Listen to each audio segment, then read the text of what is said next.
And with those beautiful pictures of Tallinn and the crown, the main event crown trophy, we are welcoming you to Kings of Tallinn and the festival of 2026.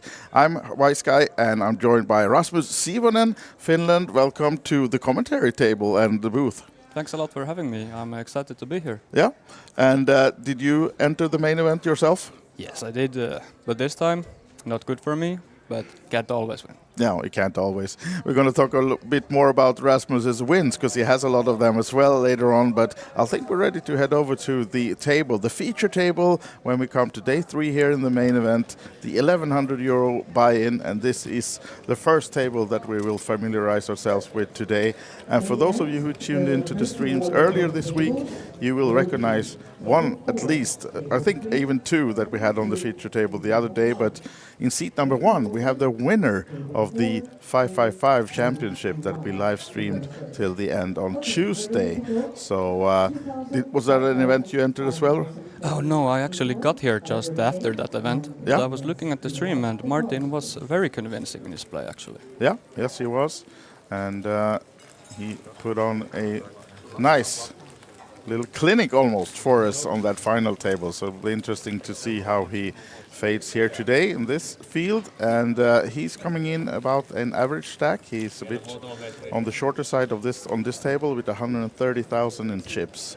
Then we have the table chip leader in seat number 2, Antoine Franken from the Netherlands. Seat number 3, also a rather big stack, 296,000 for Elvis Kergalvis of Latvia. Then, countryman of yours, Rasmus, in seat number 4, Joel Holmberg, the table short stack with 85,000. And you said that's not a face you're too familiar with, even though being Finnish? Unfortunately not. There's 2 Finns. None of them I know, but I'll be cheering for them definitely, our countrymen. Yeah. You're allowed to, that's fine. Oh, great, great. And yeah, we'll off with the first hand of the feature table of day 3 here in the big main event. You see in the top right corner, 135 players made the money yesterday, bagged up and coming back now for day 3 and also playing the entire day of today. I don't think we will reach the final table today, but maybe the 2 remaining tables then to start today tomorrow. We'll see how long this day goes, but we will for sure be in for some 10-11 hours of play during the day. And if you're watching this through different platforms, we have them on Twitch and different Facebook channels. Also, the main channel is OlyBet on YouTube, OlyBet Poker. So that's where the chat is, that you can connect with us in the chat if you have any questions for me or Rasmus, or if you just want to cheer for someone special on this table. As we now have our first flop of the day as well. And 6-7. Indeed. You said I'm not allowed to use those. No, even I have been told that I'm too old for it, Exactly. so let's cut that off. But nevertheless, we have connecting with the flop here for Martin. 6-5 was the hand he defended in the blind with against the open for Evhen, that we also have had on the feature table the other day. Decides to lead out. It's okay on this texture. Yeah. With the double 6-7. And good start of the day for Martin then, taking down a few chips, defending the big blind. Sorry? And then we have someone sitting out. Now he was just stepping away from the table shortly. And that's also from Finland, Aleksi Naski, that we've seen on a few feature tables during the years here in Tallinn. Plays here a lot during the series, and I know at least we had him on a few bigger final tables during both the Kings of Tallinn and the WSOP circuit events the last few years. So he's used to playing under the spotlights. And seat number 7 on the end of the table is the only home player at this table right now, Estonian Risto Pärnat. And completing the table, seat number 8, Marius Paraisis of Lithuania. And you said that's a face you remember from maybe when you played in Vilnius the other month? I think so, yeah. With Marius, maybe played a bit, but not that much. So oh, look at this for a start for Martin. on the small blind as well. And we got some comments actually that when we had Martin on the stream last day that he was looking a lot at the tournament clock, and he seems to be doing that as well as today. And even that his friend to the left here, Antoine, reminded him we do have a clock here on the stage as well, since he was looking at the one in the ballroom, I think. So some fireworks starting off on the first hands. Yes. Raises to 3.2. How do you like that blind versus blind? Definitely a sizing I would use. So standard. They are playing about 25 blinds, so this might even be a pre-flop just all in. But let's see how Antoine plays it. 9's a tricky spot here.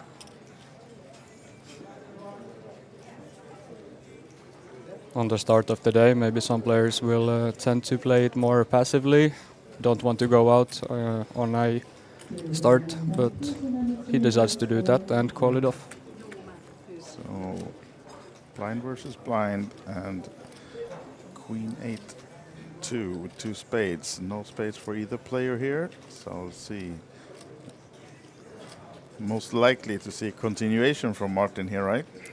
Yes, I would see some continues, but actually on a board like this, he can also consider just checking it and protecting the range. But most usually, I would think he would continue here.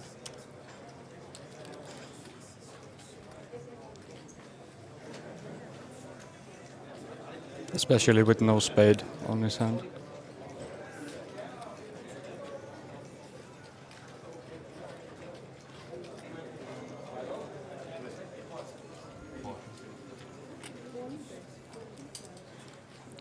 Goes for the bet here now, and the full pot, 40k. The blue chips are 5k, and then we have the yellow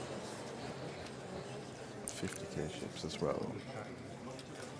Quite a large sizing on this flop. Goes full pot here. And has just 85k behind as well, so Antoine gives it up. Disciplined fold. Yep. But I guess he is thinking that there will be a definite all-in on the turn, so saves his chips this time. And here we have now Teresa Nusiainen, our tournament director, on the stage as well.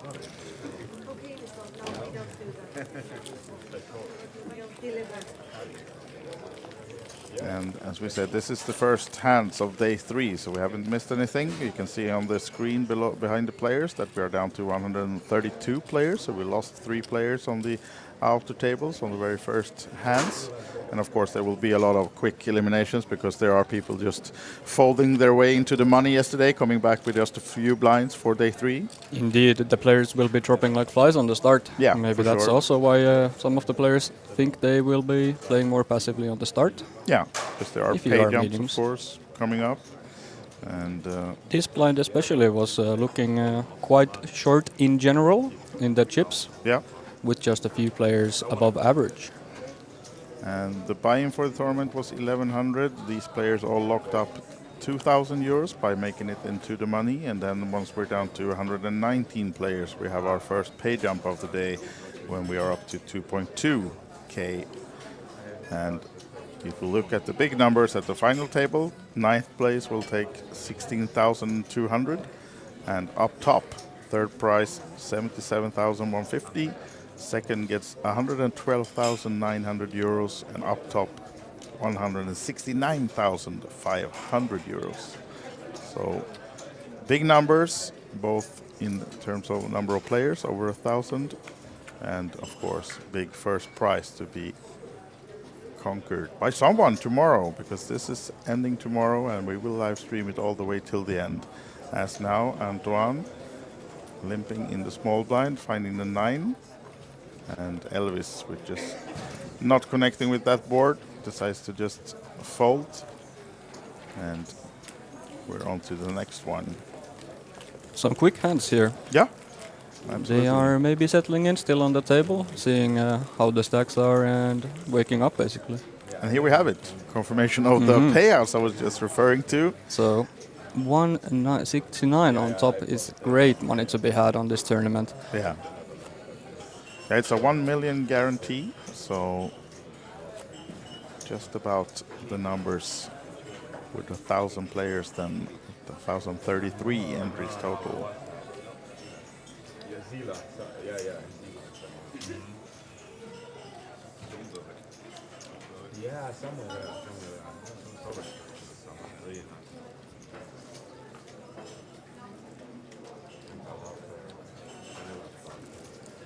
So 8-handed playing, ace 8, yep, decides to let it go. Maybe the better decision on this. Well, Yeah, this one won't be letting go at all. Makes it 10 to go. Alexei Naski, as you can see, only sat with about 15 big blinds to start the hand.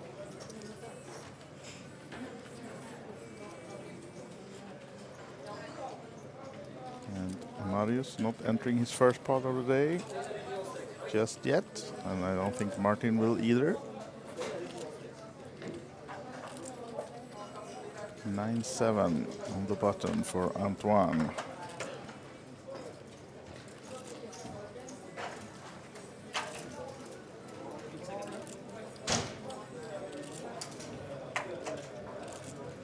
You can see there's actual deliberation on his face. Yeah.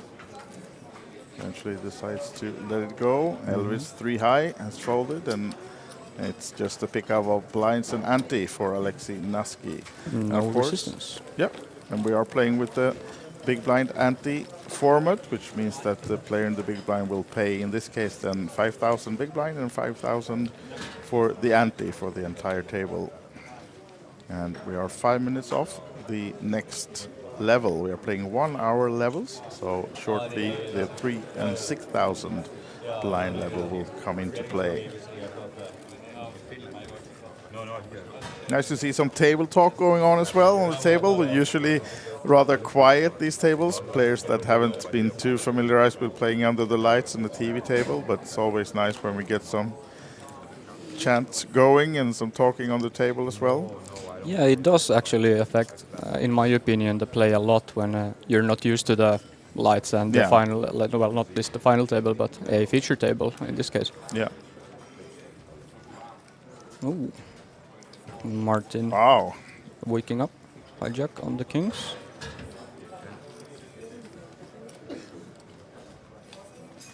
Will there be a clash? Let's see. Yeah. Probably not with Antoine. And also Elvis has quickly folded. What about our guys in the blinds? Don't see Joel entering the pot, but let's see in the big blind. Oh, then Evhen 6-4 off. With the min raise, we will be seeing a flop in this hand. Yeah.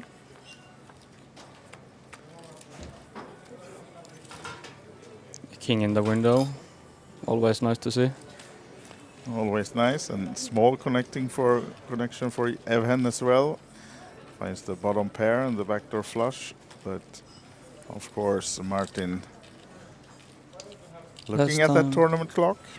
Yeah, that could be something to keep an eye out for if he is looking at it when he has the good hands.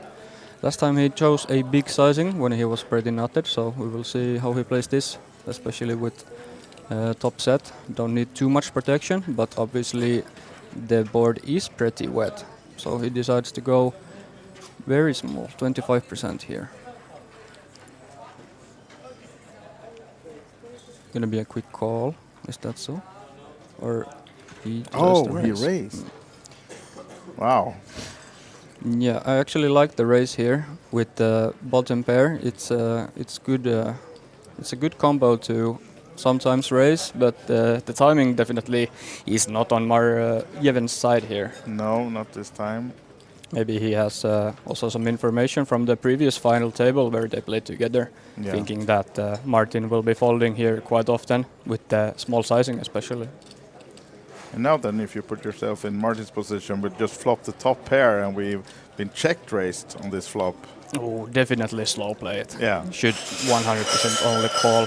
Oh, a bit of noise on the side here. Yeah. looking at maybe that, not the tournament clock this time. Yeah, and decides to call it. Hoping for a blank turn. Anything but 6, 8, 7, 5 on those low cards. Yes, I think Martin is happy to see that ace. Even some of the bluffs Jevin would have on the flop are improving to 2 pairs or top pair now. Yeah. But for Jevin's play point, doesn't look too good, the ace. Some ace high calls from Martin get there. Yeah. So decides to slow down. Yeah, a lot of ace X's, of course, in the range of Martin when he raises. And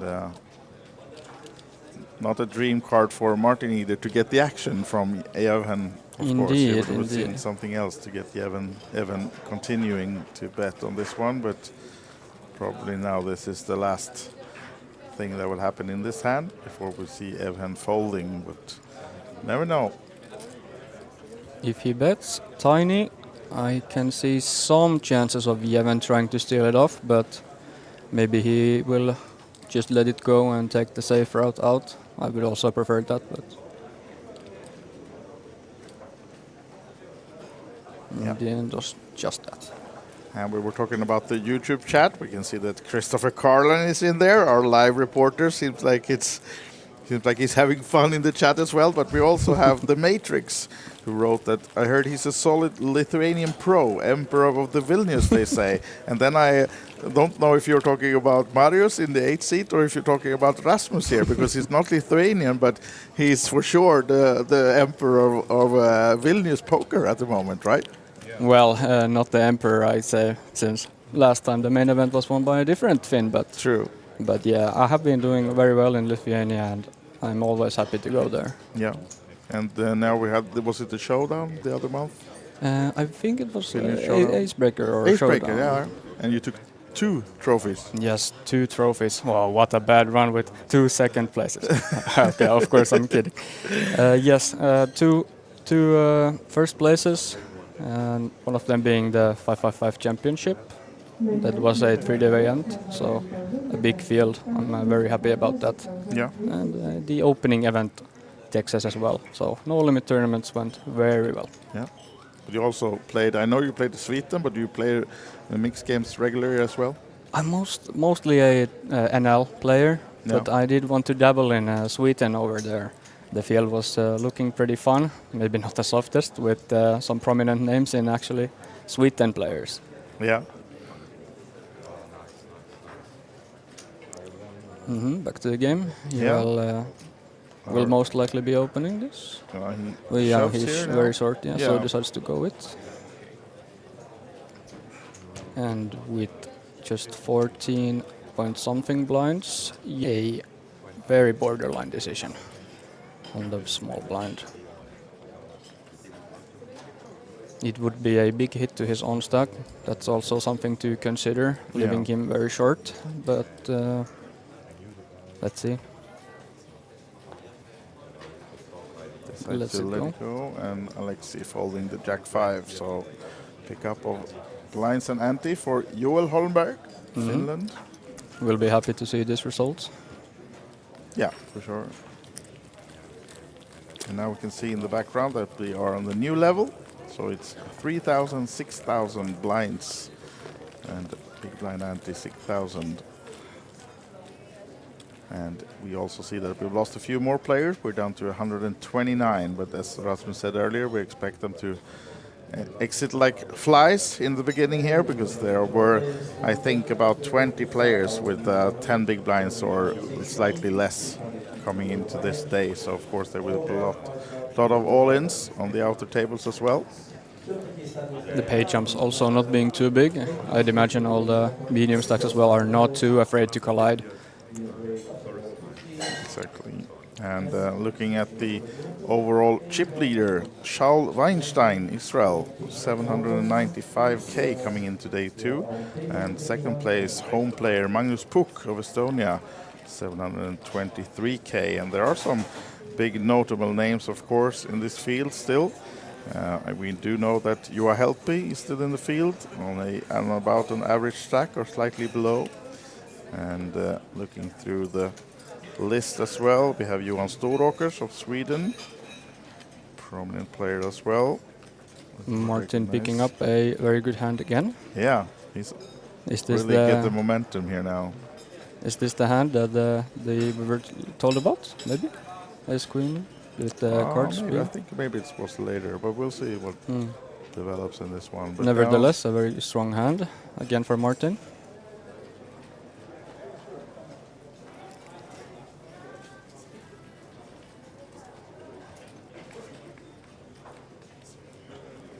So with the early position open, Alex is thinking about a 3-bet with his shorter stack, 3-betting and folding.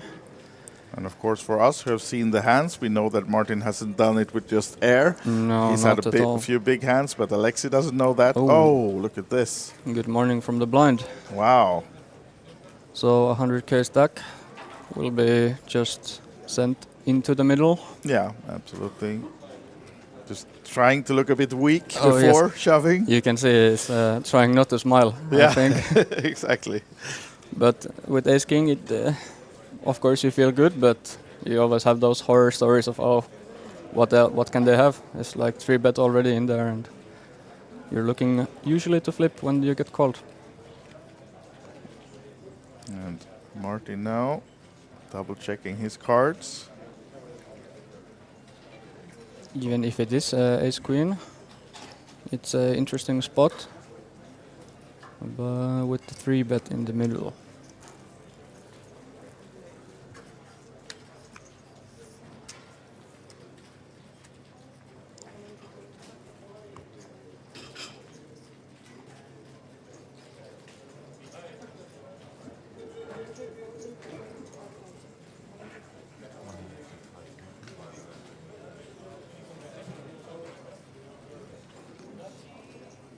Okay, you can see Martin thinking it over, and actually since we are on a delay here, we are told by our producers that we do have an error in the card reading here, so you will eventually see that Martin's hand is actually not the Ace Queen, but we're not going to spoil too much. We're going to wait for his decision here first. Double checking the cards and looking at the tournament clock again.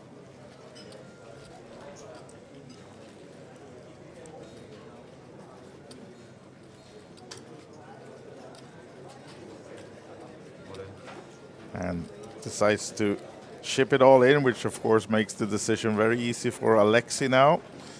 Will take a few seconds to keep his image. Yeah, just to show that he wasn't doing this. He's trying to look like he has a hard decision now. Oh, do I have to let my queens go here?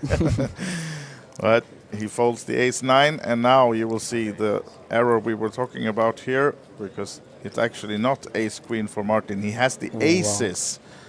Wow. So that's a cooler for Ace King, of yeah, course. have you seen the starting hands that this guy's had the first? I mean, we know that he played really well when he won the championship the other day, but today he's just got the cards as well, so this guy will be dangerous today. But let's see. They're, of course, outs. We haven't seen elimination yet. Ace King could not out of the race yet, but does need some help on the flop right away. Yeah. So 10 jacks or queens would be nice, or a couple of kings, of course, could save him, or 4 clubs. Only thing going for him is that the last ace is out of the race, but then again, that's out of his Broadway, so has to hit the lower straight actually. So. Oh, there's the king of clubs. Oh, always look at this. So he has kings and backdoor clubs. Yes. Immediate outs are kings. Ooh, flush draw added. So it's never easy. Is it gonna be? Oh, look at this, guys! Wow. So I was talking like Risto was already out, and you know that's what I get for that, because surely the aces were a big favorite. That's incredible to see. It's brutal spot for both of them. Obviously, they played their cards, just go in the middle, and that's what happens this time. But that leaves Martin now one of the shorter ones on the table. Massive big up for the big blind Ace-King push here. Yeah, up to 51 bigs now for Risto Pärnat. Oh, wow.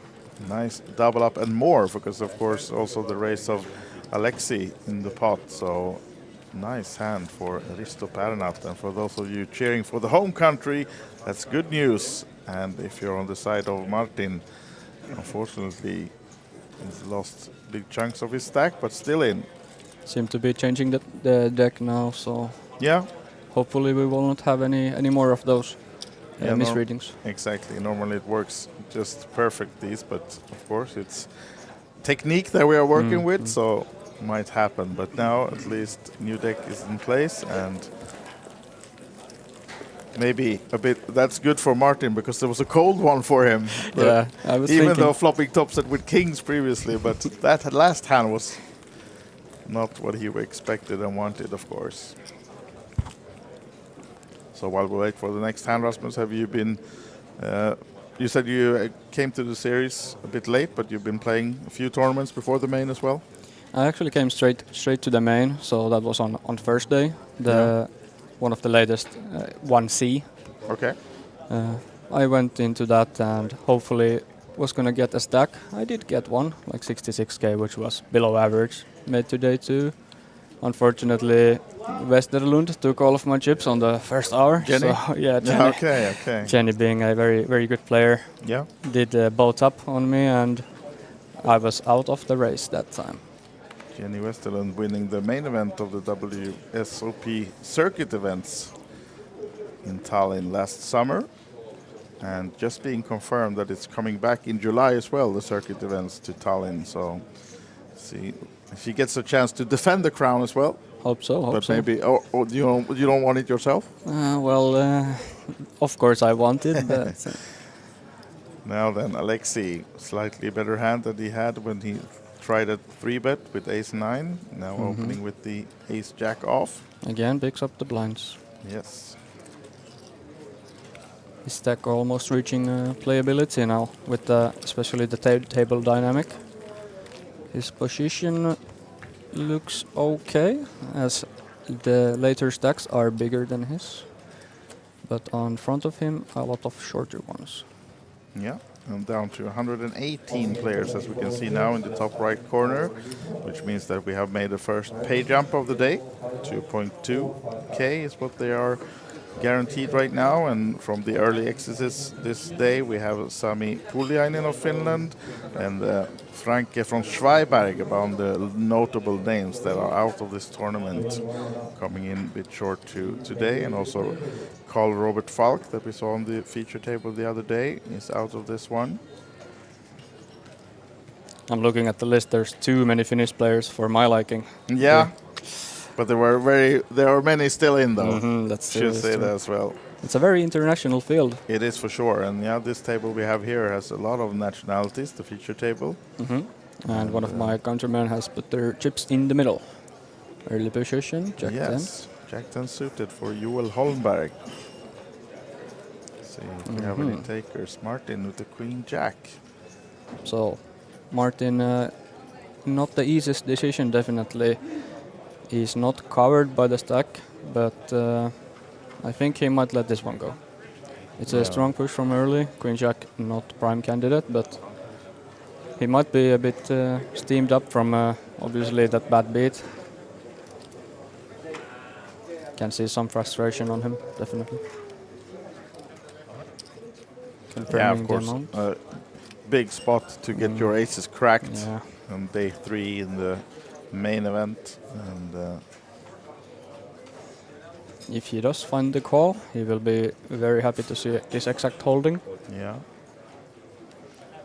does let it go, and of course the correct decision. But if he knew what we know, he would have called. And now, as you said, he's just on that little bit of tilt scale, maybe from getting the aces cracked, and also don't want to just blast it off. He did seem very composed on the last final table, so I'm hoping he can just regain some momentum and get over that hand. It's not easy done, as said, but you just have to do that. It's a cruel sport, this game. Absolutely, it is. Now then, on to the next one. And completing our first orbit now with the button on the last seat of Marius. And Evan, King, Jack off in the middle position, opening min 12.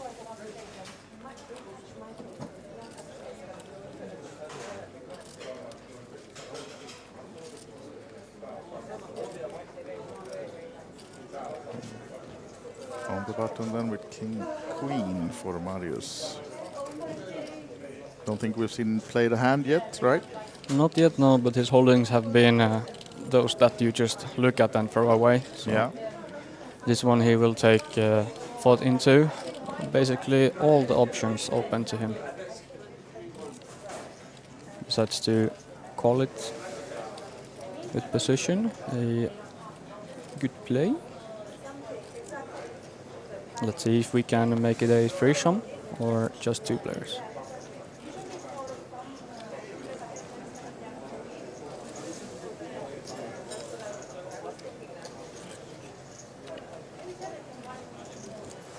So I really like Anton's play. Obviously he hasn't played hands yet, but he's always thinking about his decisions, not letting the other players know that he is having a weaker holdings. Yeah. And actually does call this one with the dead money in the middle. Well, not dead, but some good equity to be had here. If you remember correctly, Anton was one of the bigger players on the table as well. He is, yeah, correct. He has a lot of scores already and played this game for a long time. Looking at this Hendon mob, which is where you can track all the live earnings. His total live earnings come up to $1.5 million, so which get him on the 29th place on the Netherlands all-time money list. And a lot of wins as well under his belt, and few recent scores. He took down the 2,200, I should say, high roller during the Dutch Open Poker Series in January last month. So also he has a ring from the WSOP in Europe, Roswell, a few years back. So he's been on a lot of final tables and played this game for a long time. In this hand, there was a continuation bet and just two folds. I would have maybe liked King Queen to maybe peel one off, but no club on his hand makes it not the best spot. No. True.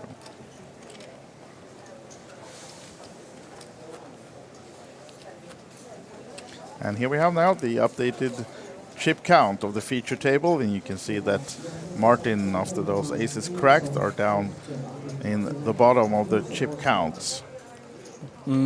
Still 14 blinds to work with. Yeah.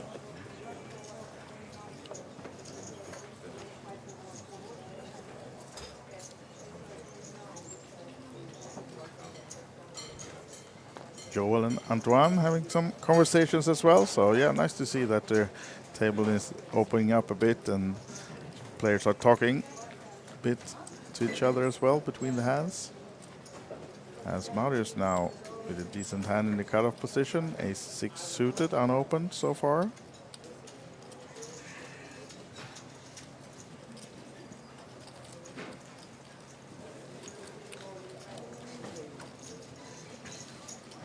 Comes with a min raise to 12.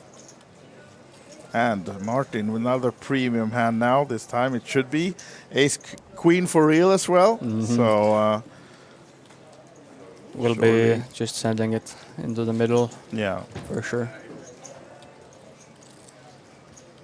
Looking at the clock. Yes. Announces all in, and if we don't get any more waking cards from the later positions, Marius is maybe going to make the call, but it's just on the verge, right? Yeah, The size of Martin's stack here now. I mean, would exactly. if he had 60, 70k, this would be a snap call. Yeah. Now it's 85. So let's it down. go. Thinking that Martin is not going light there. No. Even after maybe thinking that he is on not tilt maybe, but a little bit steaming. Yeah, maybe So- if it would have been the exact hand Oh, after yeah. the aces cracked, but now Yeah. he's had the time to settle down and get back. Yeah, and that's some momentum for Martin that we were hoping for. Yeah. So And now we can see you lost another 6 players, just the last hand or so here now, so down to 112. So now, once we get below 100, I think it will be a bit more stabilized with the exit, because now, as we said, a lot of short stack has been almost forced all in the first few orbits on the outer tables, and now big hand under the gun for Evan as well.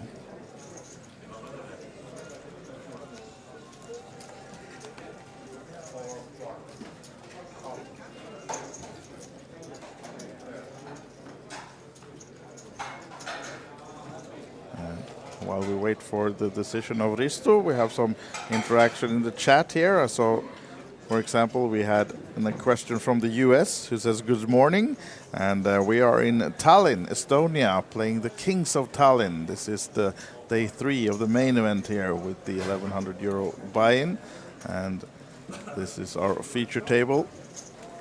112 players remaining now, playing down to most likely 2 tables today, and then they're coming back tomorrow to play to a winner. And as far as payouts go, we'll try to pin them in the chat for you as well, but we did touch on that up top. We have €169,000 for the winner, and right now they are guaranteed 2,200, so just to double the buy-in if you are to exit the tournament at this stage. As Antoine now in position, calling with the ace-8 suited, the raise of Evan. And we saw one ace folded there from Elvis in the small blind. I believe there was also a7 of diamonds this hand, so all of the aces have been accounted for. Let's see if we can still get some... Good news for Joel if he decides to defend here now, yeah, which he well, probably will. Well, I think the question is if he is going to push it and pick up that dead money, but decides to call it this time, realize his... well, get to see the flop. And we have 0 connection with the board for either of the players. We have a backdoor flush possible and some straight out, of course, but see who gets, if it's Evan who will continue on this one to stay aggressive, which he doesn't. With Gives 2 the players in the chance. mix, with no hearts, maybe it's an okay hand to take into the checking range. We'll see if Antoine decides to take the opportunity to pick up the pot. At least some backdoors, but not a lot of actual real strength yet. So I'd imagine if he chooses a smaller sizing, like 15,000, Joel might try and call or even go for aggression again if he smells weakness. You can see he's looking at Antoine and doesn't see any weakness. Just goes into the muck, both of them. Yeah, and same thing for Evan. So Antoine wins the pot and is our table chip leader, 316,000. Yes, good deliberate actions from Antoine. You can definitely see the experience he has from these bigger buy-ins, being very composed and seeing that they are being passive maybe on that hand and picking it up. Yeah. And for those of you watching the YouTube channel of OlyBet Poker, we now have the payouts for the at least final table pinned on the chat as well, and the entire information about the tournament, who's still in, and so on. You can find if you go to OlyBet events. You have the schedule for the full series, and then if you click on this event of today, day 3, you will be forwarded to Poker Lens, which has all the names and the latest chip counts as well. And of course also Poker.pro is out doing live reporting that you can follow on both OlyBet and Poker.pro's own channels. But for us, we are concentrating on the feature table, of course, and this is Aleksi Naski of Finland folding under the gun. As our home player who just doubled up a few hands ago finds the ace-4 suited and comes with the min 12k raise. Oh, big hand now for Marius. Okay, so with the stack size, well, kings will be a pure free bet, most likely. But with the sizing decision he will have, Risto might end up calling. Let's see. You can see him slightly eyeing over at the stack of Risto to decide what sizing he's going to use here. You can see that then Risto is slightly covering, but still two rather big stacks.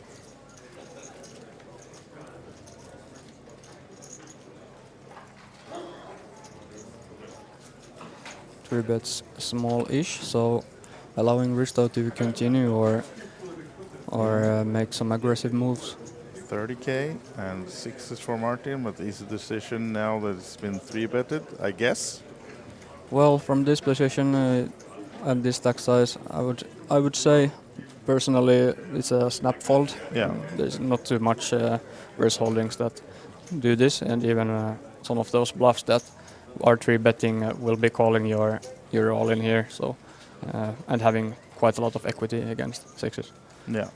And now we don't know much about the history between these two, but at least on this table, Marius has been playing tight game the first few orbits, so it's not the...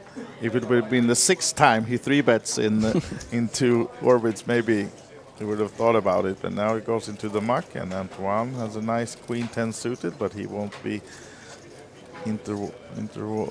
feeding himself with this one either, I guess. Checks out Marius's stack, maybe contemplating about a 4-bet, sees that he is short and lays it down.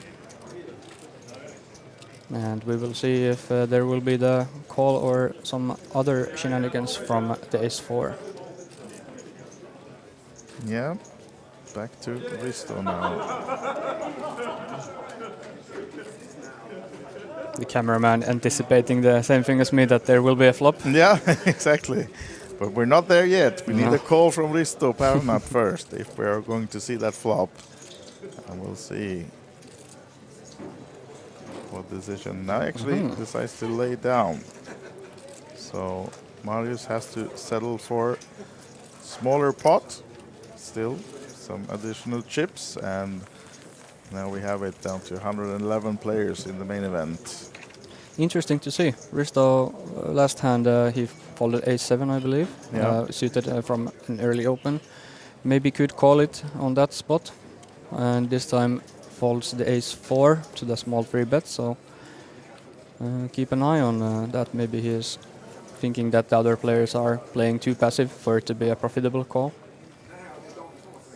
And amongst those players exiting now, the last few minutes, we have Juho Suutari of Finland, name we recognize, and I think you do as well. More Finnish players. Yeah, but still a lot of Finnish players in the field. Juha Helppi being one of them. We have Jari Kurika as well, that we had on the feature table the other day, still in among the Finns.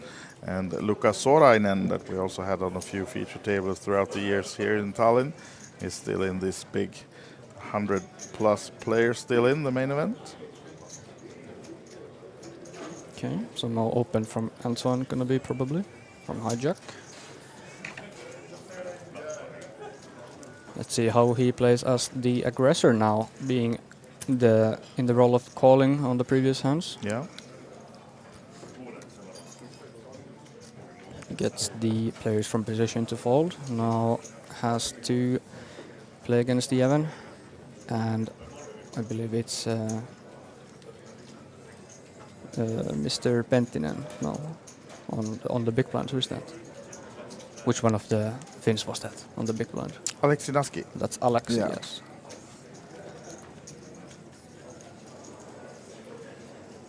And now building up for the 3-bet, Evan.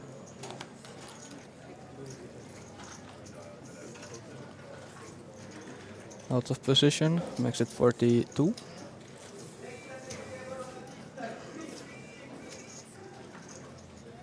Yeah, and just 132 behind, which of course affects the decision of Antoine, and just maybe expect him to take the normal time that he does in all the hands. Definitely will take his time. Give any information away this time either. But here we have the fold coming, or not yet.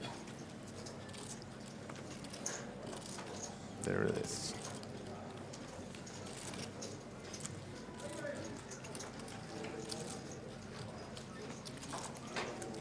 So you're planning to play anything else before the series are over tomorrow then, this one? Today is a Valentine's Day event here in Tallinn.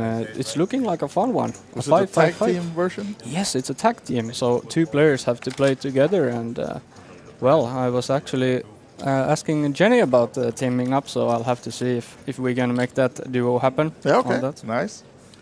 But it doesn't have to be man-woman. No, it doesn't have to be this time. No. Would be quite a lot smaller field if it was. Exactly.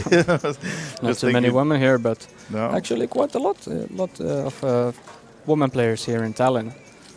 Absolutely. Even in the normal events. Happy Yeah. to see that always. And actually one of the chip leaders coming into day 3 today in the main event was Kristina Solli of Norway, of course.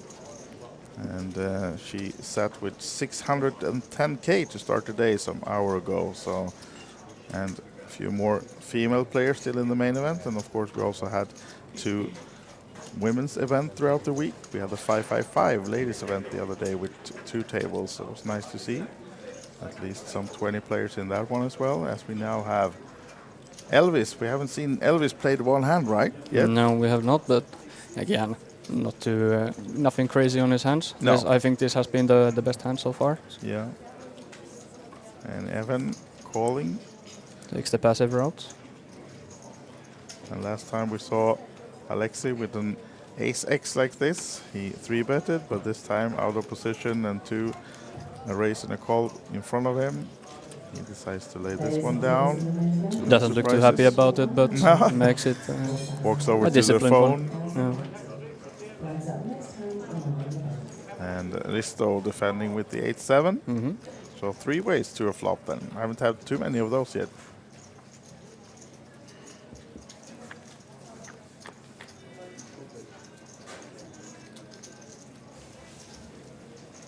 A pretty dry one.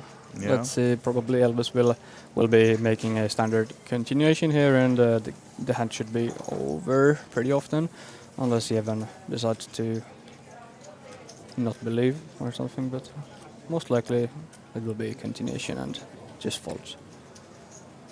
Here we have it, 21. And at least one quick fold, and this one most likely, yep, there we go, into the muck as well. So small pot for Elvis, but at least he's getting some momentum and winning a pot. Yeah, it's always nice. Especially with the call on the button. There he's picking up 4 blinds, so he's very happy to win the first hand he's played. It's like getting that credibility up and not facing resistance. It feels good. Now he's waking up. You can see smiles on his face and on the now other he players. starts talking into it as well. Yeah, he's loosening up. Exactly.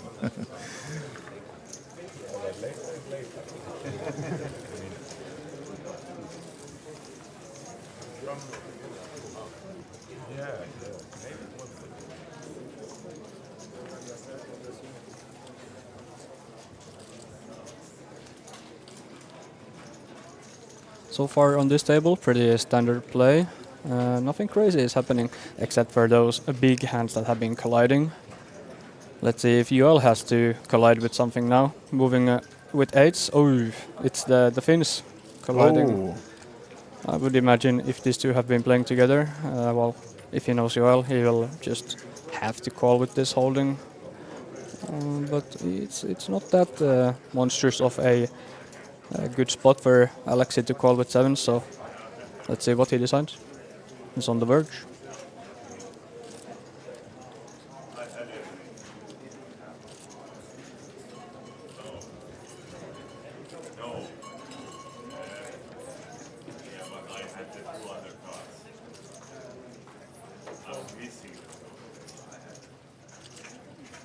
Checks if there's going to be payouts and all of that other information to be had to make the best possible decision.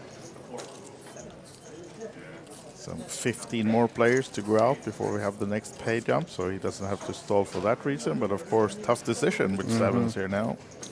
Here's it go, all in from Alexei Naski as well. Will we get it 3-handed if we can find something in the blinds? No. So finish all in then. Heads up between Joel Holmberg and Alexei Naski, and Joel, the favorite of course, to double up here now. But you know what they say, It's always coming 7. Let's see if that's the case. Will we have a bit of a bad beat this time as well? We'll see about that. But it's Joel Holmberg who's risking his seat in the tournament with the 8s. There's the 9 and no 7 for Alexi. Happy to see this type of flop. But the only card he is not happy to see is the 7 now. Yeah. 2 outs, and that's not a 7, so a full double up for Joel Holmberg, and Alexi Naski will be left on a short stack with about 5 big blinds behind. And Joel, of course, happy with that run out. He will be extremely happy not being able to be called by not too many smaller pairs. I'd imagine it with 6s, it's a fold from that position especially, maybe from the later positions a call, but it's the dream scenario for him on this hand, being called by exactly 7s. Yeah.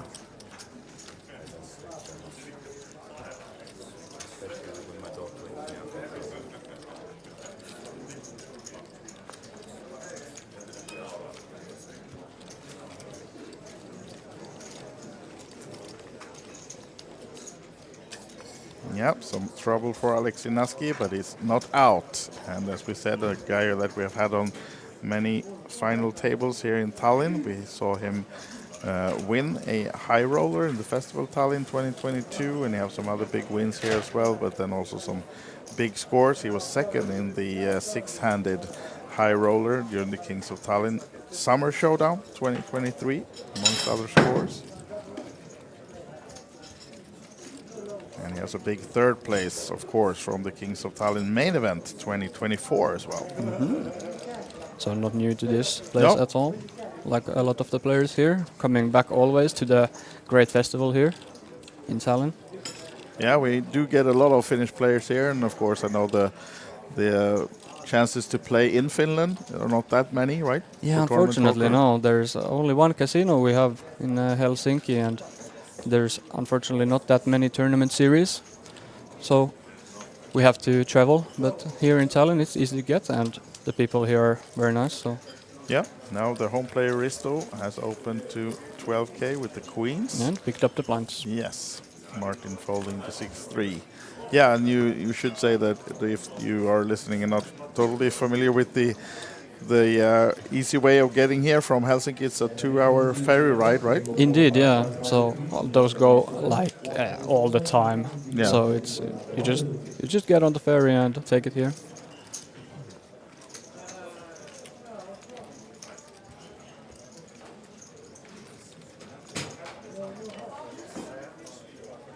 I imagine even if it was harder, the Kings series here is so well known and respected that we would come here anyways. Yeah. It was harder. Same to be said for a lot of Swedish and Norwegians, right? Not too many options to play there, so. No, absolutely, it's the same, even less now in Sweden, and the only casino left closed a few months ago, so just a small club scene, of course, still available, but no big casinos or series. And Marius now in position on the button with 4s.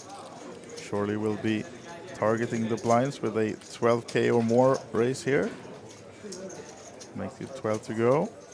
Yeah, only really worried about Martin here, being on the stack size that he will be pushing or folding mostly. But Anton will be probably defending this. He has been defending wide on these spots. And this is a standard. Oh, actually decides to let it go to Marius.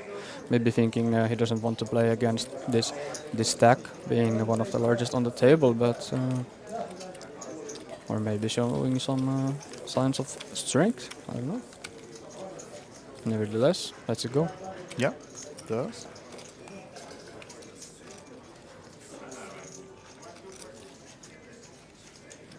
Table is looking a bit antsy.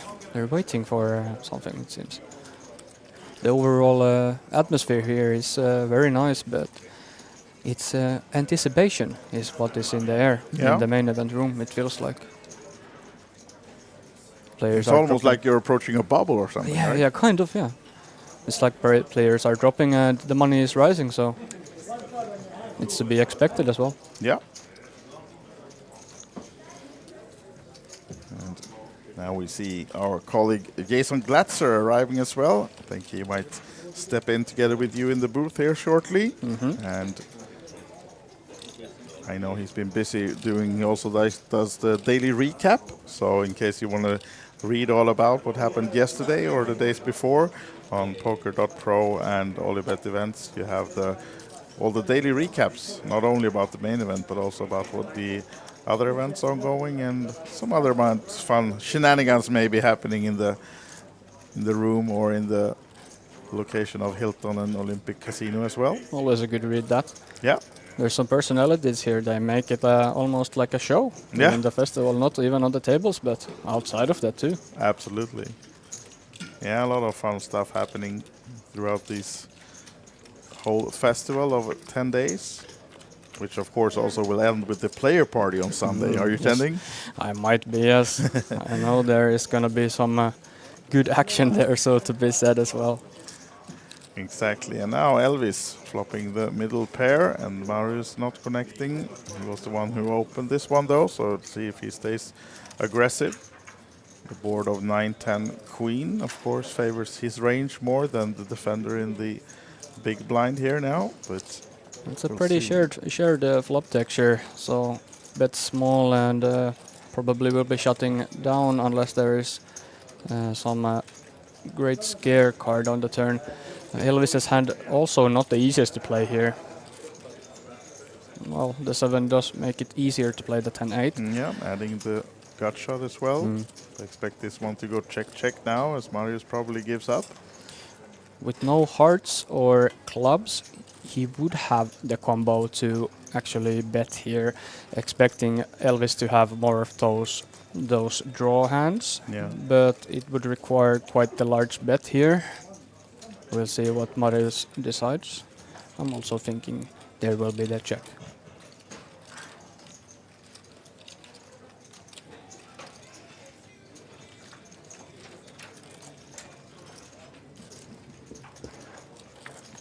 Checks and glances over at his opponent, what he looks like. Straight coming in. Straight coming in, yeah. Although with the hearts, so let's see what Elvis decides. I would like maybe a blocker type bet here, expecting Marius not to be holding too many stronger holdings here. So I'm thinking 20,000 will be the bet from Elvis, even leading out here or looking to check raise, but not sure what that accomplishes on how this hand is placed. Okay, decides to bet maybe a bit larger. Goes for a pot sizing. Going for the home run, basically. Marius will take his time and let it go. Absolutely so. And another small pickup for Elvis. Let's see if he gets chatty again now, maybe. Indeed, and he's actually a large stack on the table. Yes. But been pretty quiet, but hasn't had any spots to leverage that large stack yet. So we'll have to see if he can also do that. And now Evan is back on the table, sat out for a couple of hands. Maybe he didn't have time for that toilet break before the tournament started this morning. Well, yeah, actually, there was so many people coming in. There's a lot of day twos today, so there was a huge line outside. So maybe that is the case.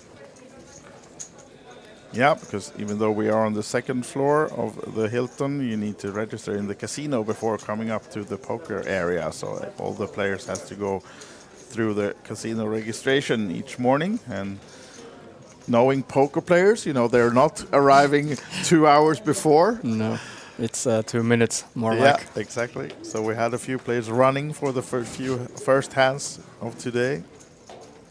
But now I think at least everyone is seated. As Antoine finds an ace on the button. And then means he'll probably be attacking towards the blinds of Elvis and Joel. Definitely will be opening it, yes. Goes for the min 12. And Elvis folding so quickly. Our Queen Deuce we just catch a glimpse of, and Joel with the King 4. Might be looking to 3-bet or just call this. Decides to call it. Hasn't seen any information from Antoine that would indicate that he is playing wide. Flops a pair, and actually on this low board with no flush draw especially, he is quite often actually leading out. Let's see if he decides to do that.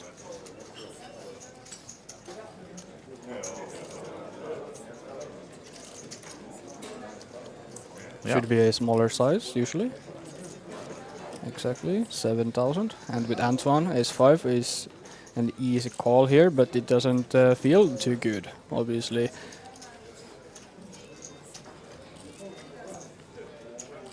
Against the 7,000, can't really fold. Has to play from position and take some more information on the turn, see what develops. But as you can see, he does not look too happy about the lead. No, not too. And of course, a lot of in the range of the big blind here, defending a lot of low cards and connecting with the board of this type. But he actually goes for the raise here now. So 22 raised. Interesting. Perhaps looking to target these exact holdings with one pair and not too much extra equity. You're not really looking to make, let's say, 5-7 or 6-7 folding here. Exactly.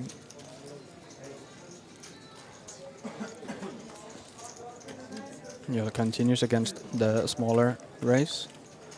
See what happens. It's going to be an interesting turn, nevertheless, what comes. Yeah, absolutely. Ooh. Oh, so that's the 7. Both players with one pair on this very dynamic board. Antoine and Joel both have a heart blocking those back doors, but they don't have too much implication on this. Seeing how Antoine has kind of turned his 5 into a bluff here, doesn't feel good at all to see the 7 here, because he knows Joel will not be continuing too wide against the raise with, let's say, 2 random overcards. So maybe he will try and steal this pot now, if they're targeting non-2 pair and better hands. Yeah, kind of a small bet sizing here.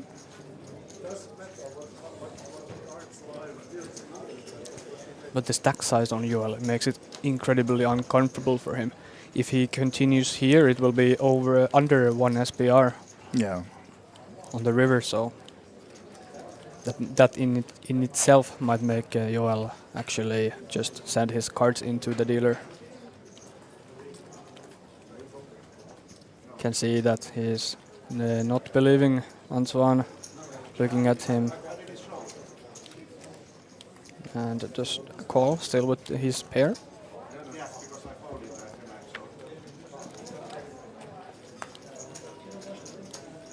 Jack of diamonds changes nothing, but no flush completing either. Would have been interesting to see if anyone would come for that one, but Antoine making a really thin value with the ace-5 here against king 4.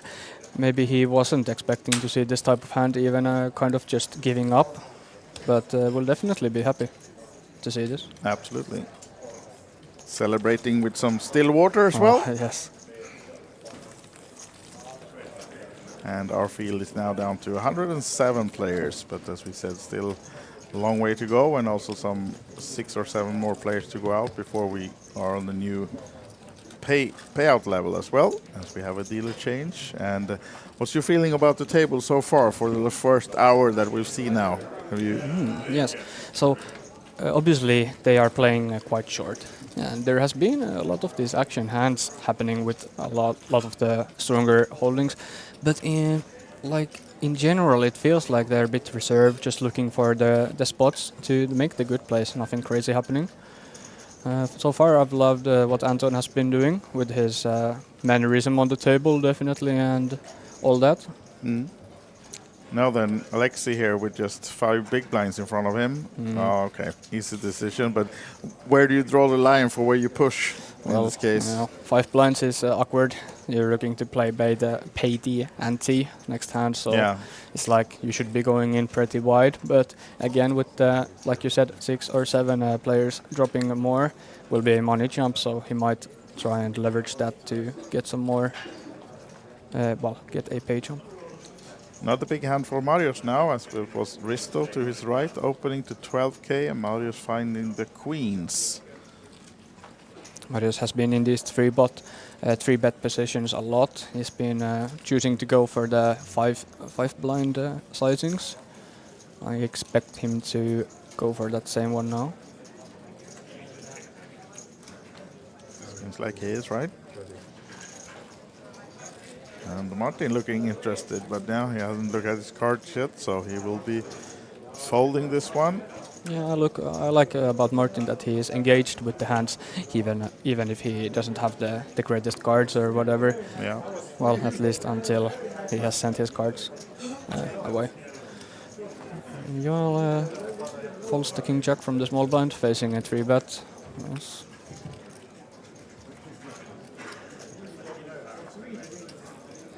Risto chews on his chewing gum and thinks about what Marius can be having, and does not like his ace-2 to continue. So, from the player's perspective, Marius has been 3-betting 3, 4 or even 5 times, I'm not sure, but they have not seen his cards on any of those, so they might be getting suspicious of him. Yeah, actually that's the case, because Martin started out with a few big hands and was raising a lot of hands early, but then they saw that he actually had the aces once he got to show the cards. But in Marius' case, he's just not been showing any hands and just been raising a lot, as you said, with premium hands, but the players on the table don't know that. So, of course, we are on a 30-minute delay, so it's not possible for them to follow the stream.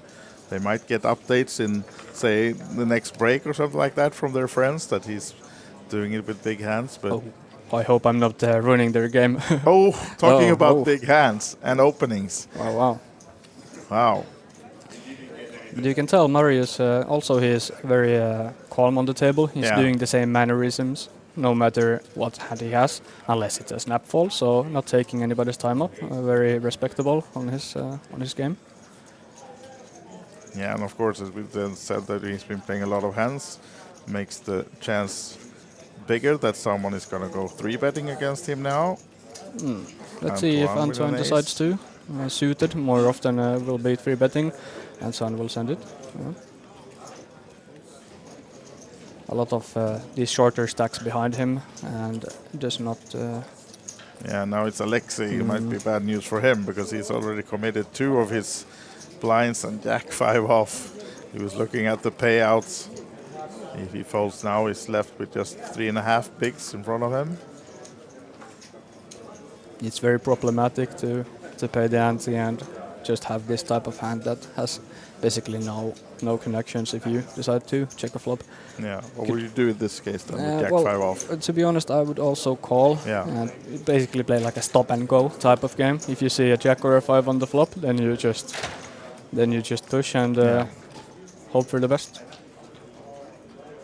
And if you did have a club? He had a club even, right? No, so easy for him to get away, but unfortunately then we'll be left with just some crumbles because surely Marius will continue on this one. No club in his hand either. Marius probably will be betting 1 blind or just going for all of it, seeing as Alexei has 16k. Not a very consequential decision from Marius's perspective. Of course, he's not happy that he doesn't have the club, but it's like one of those, if he has one club, he'll call me probably. Yeah, he knows that any club will call him there in the short stack that Alexei has, but not in this case. So picks up the blinds and again preserving his image. Yeah, absolutely. So at least, I keep talking about Antoine, but he's so observant on the table. You can see he's locked in, like looking at the other players, how they are feeling, and all the stack sizes. He's very keeping up with it. So I would imagine Antoine will be the one to take advantage of maybe Marius's loose image what he has created, maybe. That's a prediction.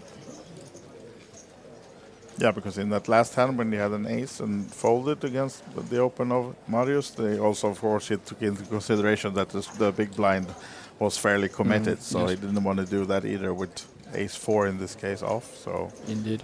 also one part of the thing made him not take a 3-bet against the opening of Marius, and now with a nice hand under the gun +2 for Antoine.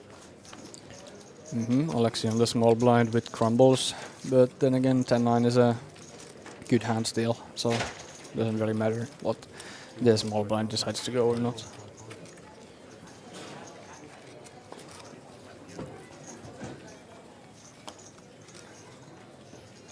And with a suited hand here, Alexi on the small blind with crumbles, like I said, and some extra money from Antoine could be the time to just go for it and see if you can make a massive, almost a triple up or more here. But then again, he will probably take a look behind him on the on the TV and check if there's pay jumps to be had. Let's see what he decides. Of course, 8-5, not the best hand as we realize, but just thinking about the opportunities. Yeah, and it's 8 more players who has to go for the pay jump, so it's not able to stall it for that, unfortunately, but thinking about whether this is the one to go with or not. Thing is, he doesn't have any fold equity at all when he's on the dealer button, the later hands that he will be pushing, but he will have ample opportunities to pick up some good hands.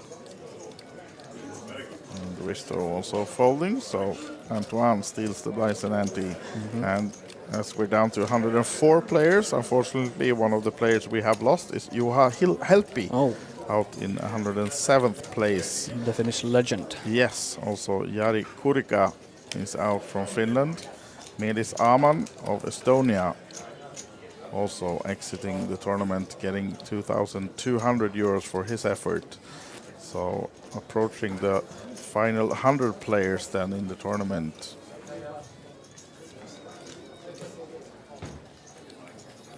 And we can see, actually, we touched on Kristina Solli earlier, that she was the woman with most chips in the tournament, and she's kept building her stack a bit, up to 750k now, third in chips actually at the moment. Very impressive. Yes, indeed, as Antoine now has the worst hand possible.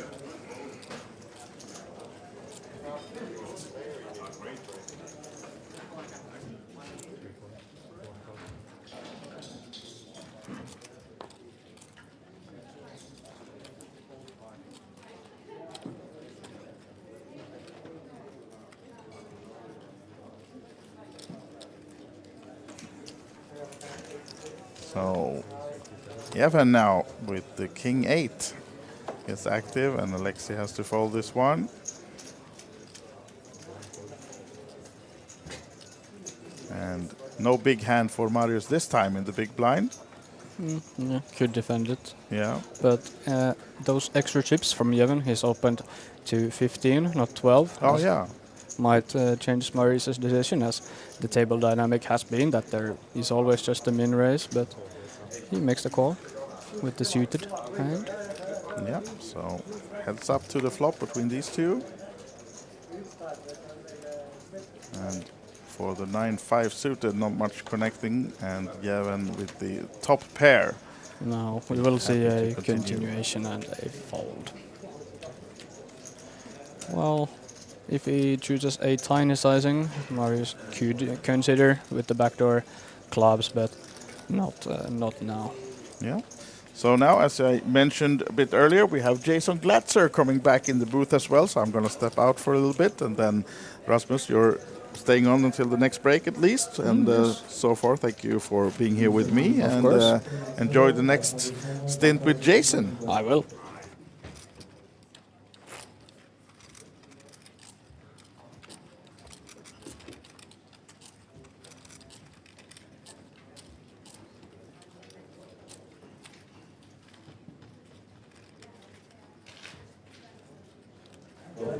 All right. Happy Valentine's Day, everybody. Jason is finally here. We had the morning recap go up.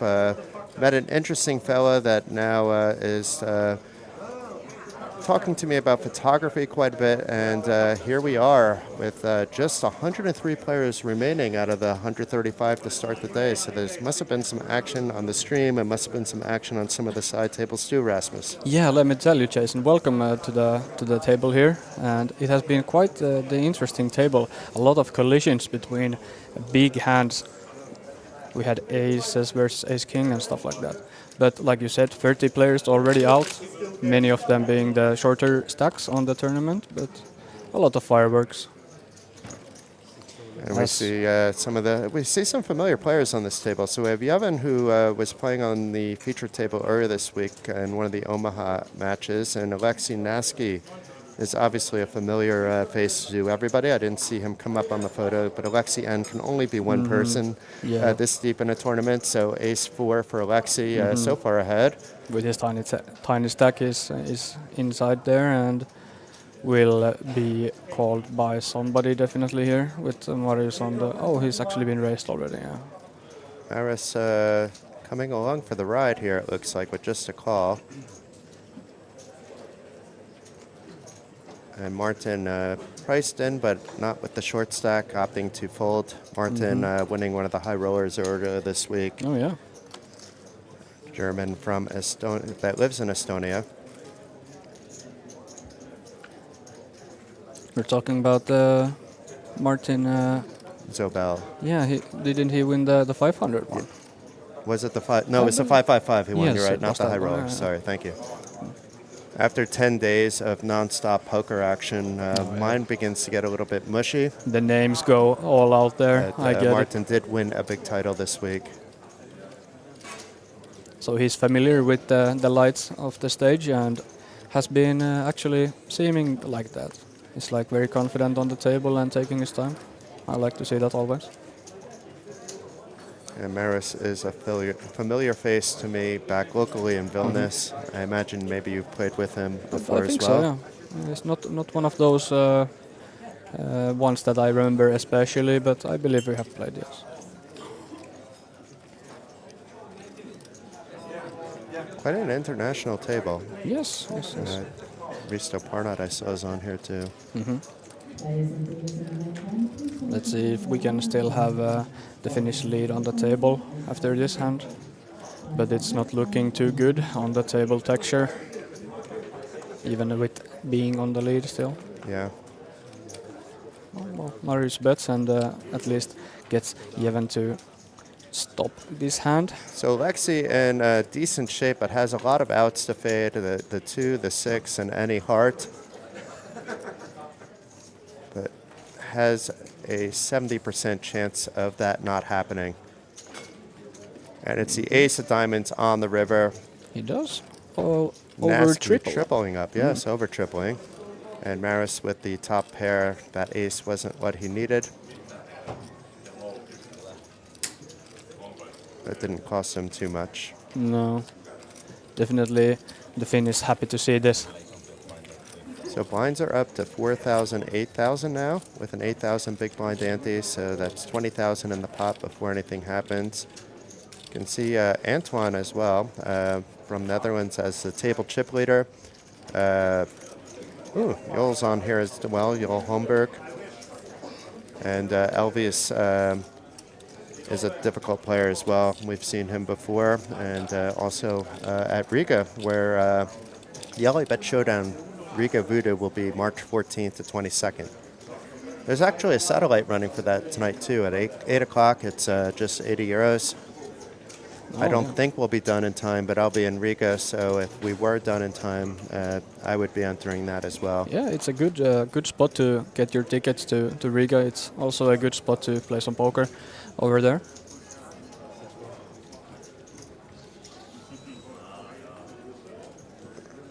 And Risto here with the 10s. We know he's doing something. Let's just see the sizing. Looks like min raise.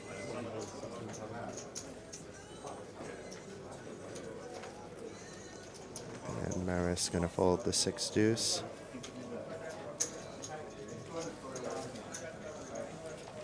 And what we know about Martin, that's going to be folded as well.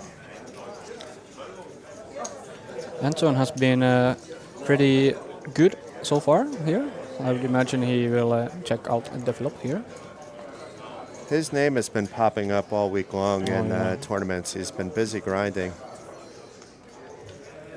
I have been fanboying him on the stream now. Haven't played with him before, but been quite impressed with how he has taken some of these decisions and really leveraging his calmness on the table.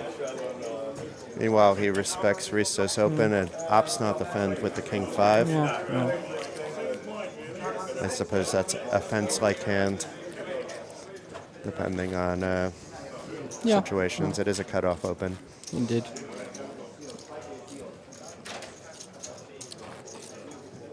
I just haven't seen who's in seat 1 yet, I don't believe, on that short stack.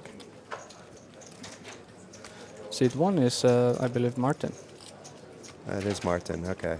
He was the one on the worst end of being with aces against ace-king and did lose a lot of his chips, and that momentum he had gained on the start of the stream, unfortunately, but he has made some hands after that and bounced back a bit.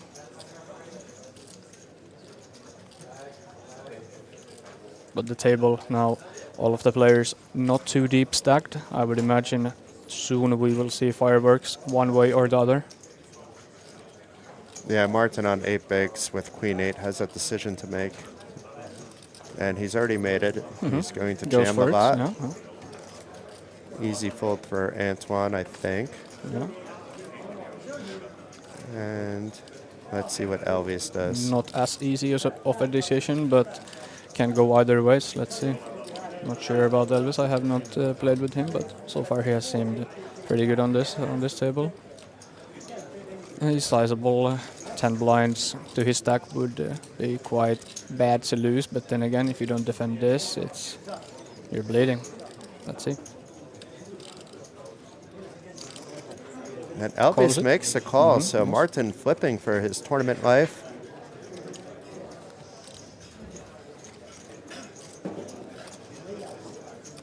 It's queen 8 against pocket 3s.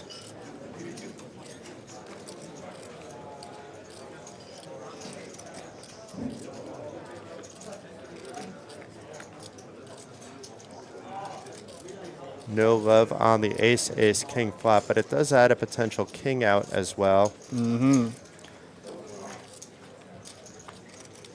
now a 9 out, so any king, any 9, any queen, and any 8. Martin doubles. Fills up on the river, although being on the river.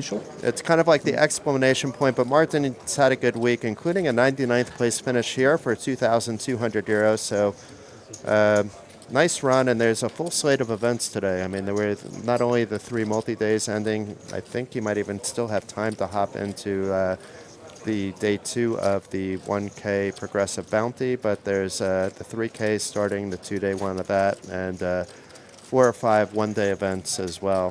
Full schedule, and I don't think his day is done quite yet from what we've seen of Martin. Not. And now Elvis all of a sudden is the table captain here. Yes, with the chip lead. So far he has been quite silent on the table, not being picked up many good holdings, but let's see if that changes. There is definitely a driver's seat open on this table. So far they are playing just normally and looking for those spots to slowly accumulate more chips.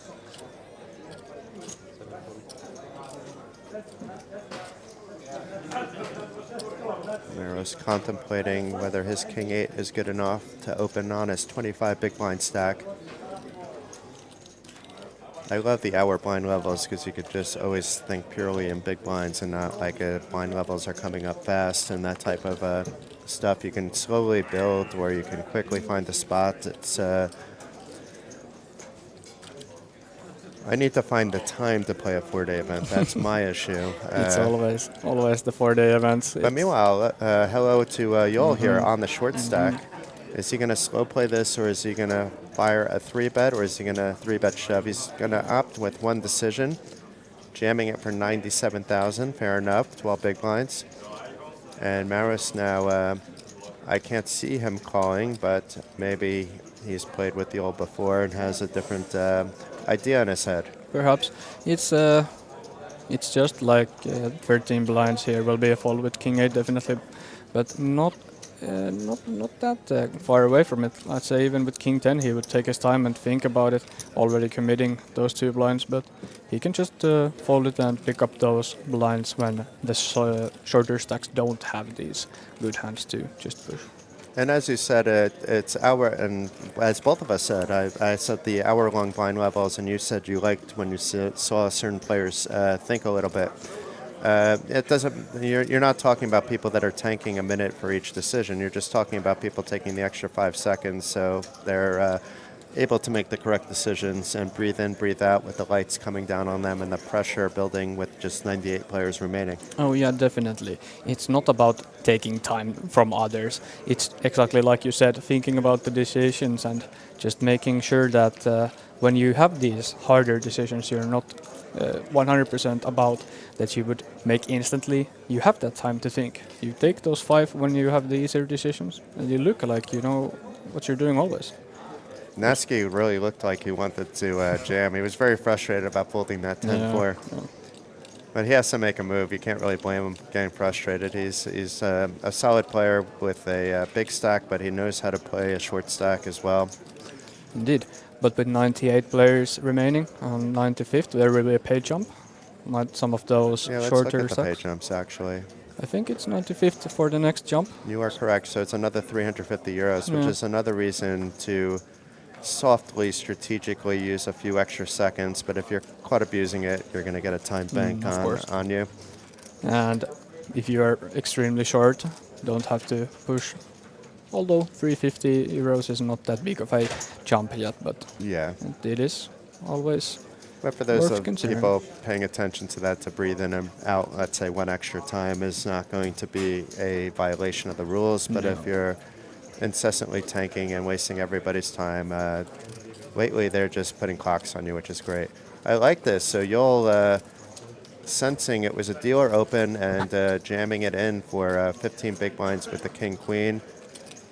He wants folds, obviously, here, but if he's called, as long as it's not with queens up or ace queen, ace king, he's not in the worst shape either. Yeah, definitely a solid clean push here from the small blind.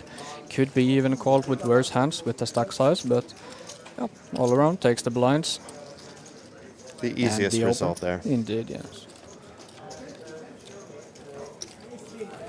And at the moment they were playing 6-handed as well, with 1 player away from the table.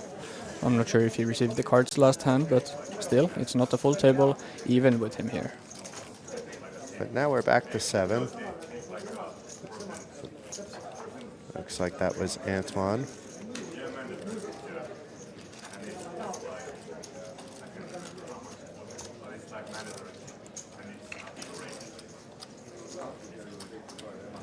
So it looks like the plan for today, if Wise Guy already went through it, we'll wait for Wise Guy then. Because they may have changed something up since yesterday. I don't want to announce false information. Well, he was thinking that they're probably going to play down to like 2 tables, if that's what you're referring to. Yeah, that's what I heard as well yesterday, but I didn't double check that between the time I arrived and coming into the competition. Didn't really confirm it, but it would seem like a pretty natural point to stop today at. Yeah. Since there was 135 players, I believe, starting, so will be a long day to play if you're going to the final table. And then tomorrow will be a reasonable day if it starts with 16 as well. Indeed. Breaks it out nicely.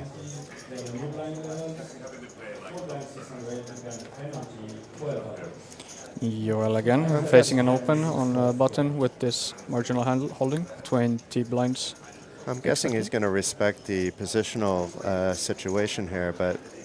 Yeah, he could go for a push, but not really. I don't know about the 3-bet, but calls it. Probably the best play here. Yeah, when you're on the button, that's always an option. Yeah.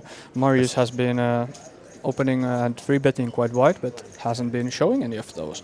So he might also be calling lighter on the top of that. It's hard when Nasky, which we didn't realize at the time, was in the big blind on the short stack to really be making a move with the sevens. So that probably factored into Yoel's call. But when you're on the button, you're repping quite a lot. And as you said, if Maris is an active player and the people in the blinds aren't super wide with their 3-bets, a call seems fine. And if you hit a 7, happy days. And even if you don't, you might find a way to steal the pot. Seven's always happy to go 3 ways to the flop and see if you hit something good, then you can make your decisions.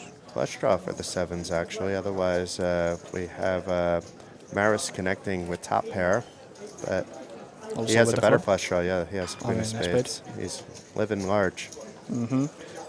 Against 2 players will definitely be continuing. I would expect with a small sizing. I think he was probably eyeballing. It looked like the direction he was looking at how much Nasky has. Yeah. Thing is, he can just bet tiny here, and Nasky will like move in and open the bot, so it really cuffs Joel between them two. So, I don't but he think decides to check this time. Yeah, he can't bet here. And then he's setting up actually a trap for Nasky to just jam, but I don't know if he will or not. No, I don't see Nasky doing it because No, he's done with this. he doesn't. Yeah, I would say Nasky on the big blind is, with this exact holding, is never even bluffing against 2 players on the 3 spades with no additional odds, in my opinion.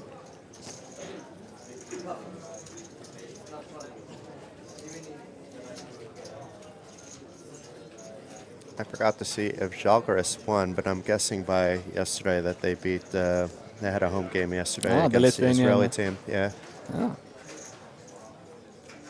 Basketball really it's big back in and forth. Lithuania. It's massive in Lithuania. Yeah.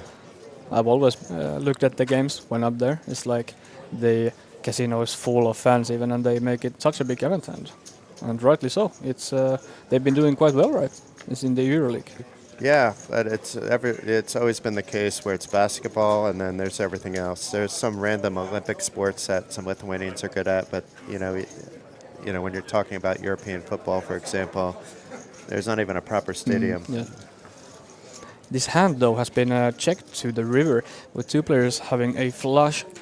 Alexei being on the big blind definitely has impacted their play here. I would still say Marius could go for some value, but there's only the middling spades to call with, so I guess he can just check and call if Joel decides to make some bets. Yeah, I had a feeling. He was looking anxious here, Nasky. It's not going to work out for him. No. If Maris says my queen high flush isn't good, the 7 is certainly going to call, but Maris is going nowhere. There's no point to raise it. No, there's really only definitely one no play raise. to do, and if Joel raises over the top, you fold and just say you slow play to king and ace, and if not, so be it. Yeah, the thing is, on the big blind, his starting stack was like 5 blinds, I believe. How many of these hands does he have that he's not just rejamming? Apparently an ace-3 could have been with an ace of spades, though, I right? guess So so. with this particular hand, it would be 1, and ace-4 would be the same played. It's hard when you're multi-way. You want these two to kind of bet each other out a little bit to increase your equity percentages. And by shoving, you kind of cap that off to some degree, potentially. I don't know what the players were thinking, but sometimes I'm thinking that way with the short stack. Or when I am the short stack, which happens more often than I'd like. Happens to every player more often than they like. This doesn't have to work that often with this exact sizing of the stack being half of pot. It doesn't have to get them to fold that often, so it is quite interesting spot, definitely for Alexei, and can respect taking it. Yeah, from a chip EV point of view, it's much different than from whatever you perceive tournament life to be worth. It's hard to really talk ICM at this stage, but ICM does exist at every stage of a tournament. There is a pay jump in 3 players worth 350 euros. It's not that impactful, but of course. It's possible also because the field size at 98 was just what it was at the start of the hand, or the last time it was updated. It's not connected to the actual clock. Yeah. So there might be even like 1 player to be out. Yeah, in which case Nasky's being done a favor. But I Murray's really really just... thinking wow! about it and does He fold. folded. He's, Natsuki may get away with one. I mean, Joel shouldn't be folding a spade here. yeah. Yeah, he quickly calls. He wastes no time. And Just double checking Marius- it's there. Marius will be wondering what just happened. Triple checking his flush on, well, the flush draw and the top pair, and then holding the best hand. He looks pain. Yeah. He's in pain. It's like, oh. But meanwhile, Natsuki was unable to ladder up despite the unintended assistance by Maris and exited in 96th place for 2,200 euros. But the remaining 95 now have locked up 2,550. So happy days to the remaining 95 players. His stack going the way of Joel, even before they collided with a pair of 8s on Joel and a pair of 7s on Naski. So basically all of his chips going the way of Joel here. Yeah, his that's right. countryman. Joel was just short as well. So we have no short stacks now. Yevhen with 20 big blinds, you can argue is short, but with our long blind levels, that's certainly not short. When do you consider yourself short in a tournament that's such as like this? Because you're playing the multi-days quite often. That's your focus. I'm more of a side event guy, cash game player. Yeah, so definitely consider myself short when I'm at like 15 blinds, but it's such a weird way to navigate these tournaments. Usually players are not showing nearly as wide as they should on these type of stacks. So you could say maybe 10 blinds is the line on the sand. And that's not even necessarily when you start shoving, and then it's situational too. I don't really have any limps in my hold'em game. I do in the other games, but I do have a lot of min raises on a 10 big blind. Yeah, definitely. And then I have shoves depending on the table at 15 big blinds. So a lot of it's like table dependent to me. Definitely. But I imagine in a field like this where players are a bit more patient and I'd like to say a little bit more honest with how they're playing pre-flop. And that doesn't mean, meaning that they're doing what, close to, let's say, what you would expect from them. That's not, dishonesty. I don't mean the other players are dishonest. It seems like you can do the min raises, and if you have a limping strategy a lot more than you would. I know Naski has a limping strategy at times. Dominic Nietzsche is the one that really kind of took it to a new level, but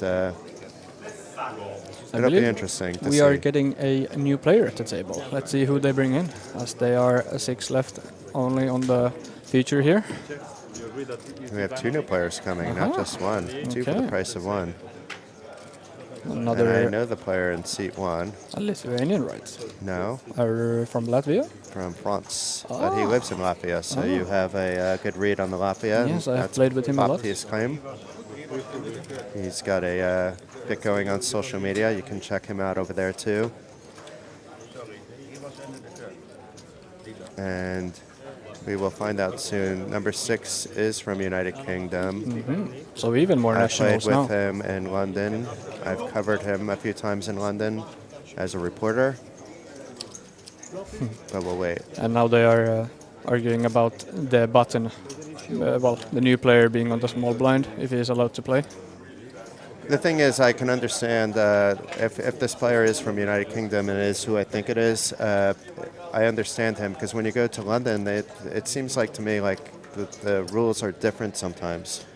Like even like with how the big blind antes work, or Yeah. A lot of places have. There were players with some telephones on when I was on the TV table watching the stream at one place. When I was on the TV table, and so even though there is a TDA, you become used to the local rules that are there, which do trump TDA. That's the rules of the event are the rules of the event. Period. And it would seem like he is allowed to play this hand. I don't think he wanted to play this hand. That was the issue. I think he was looking to skirt off the small blind. But that means you do get to play the button, so it does come with some rewards. It's not the worst, no.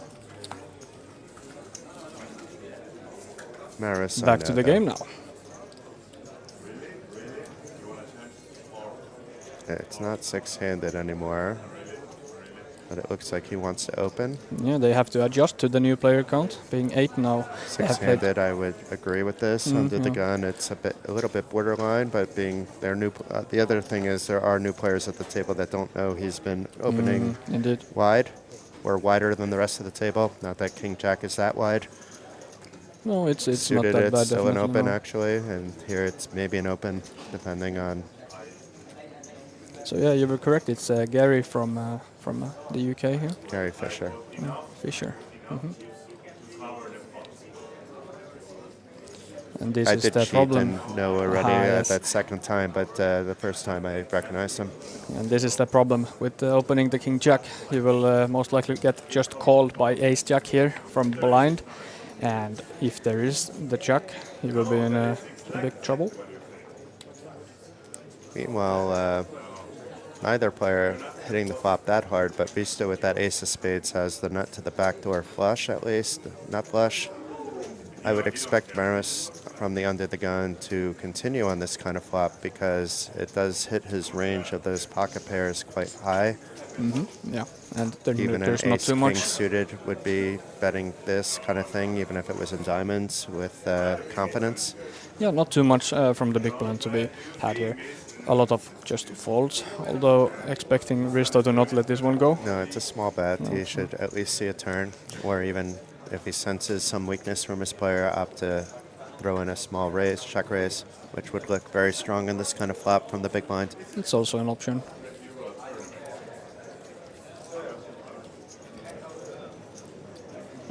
And that's the option it looks like he's choosing to actually take here. Makes it simple for himself. And this should be likely a fault from Maris, but maybe he has the opposite thinking. You know, leveling wars may have begun, where now he's saying, well, this hit his range, but probably not his hand, but he's betting his range. Why would he be raising a 3 here? Why would he... The Jack of Spades also blocking some of those flush combos that would be going maybe for this raise from the big blind. It's awfully hard to 3-bet here, though. Check, bet, raise. And the 3-bet would almost have to be a non-shove size as well based on the pop, but I guess it would be a shove because it's close enough. But I just don't see how you can pull that one off with just a gut feeling.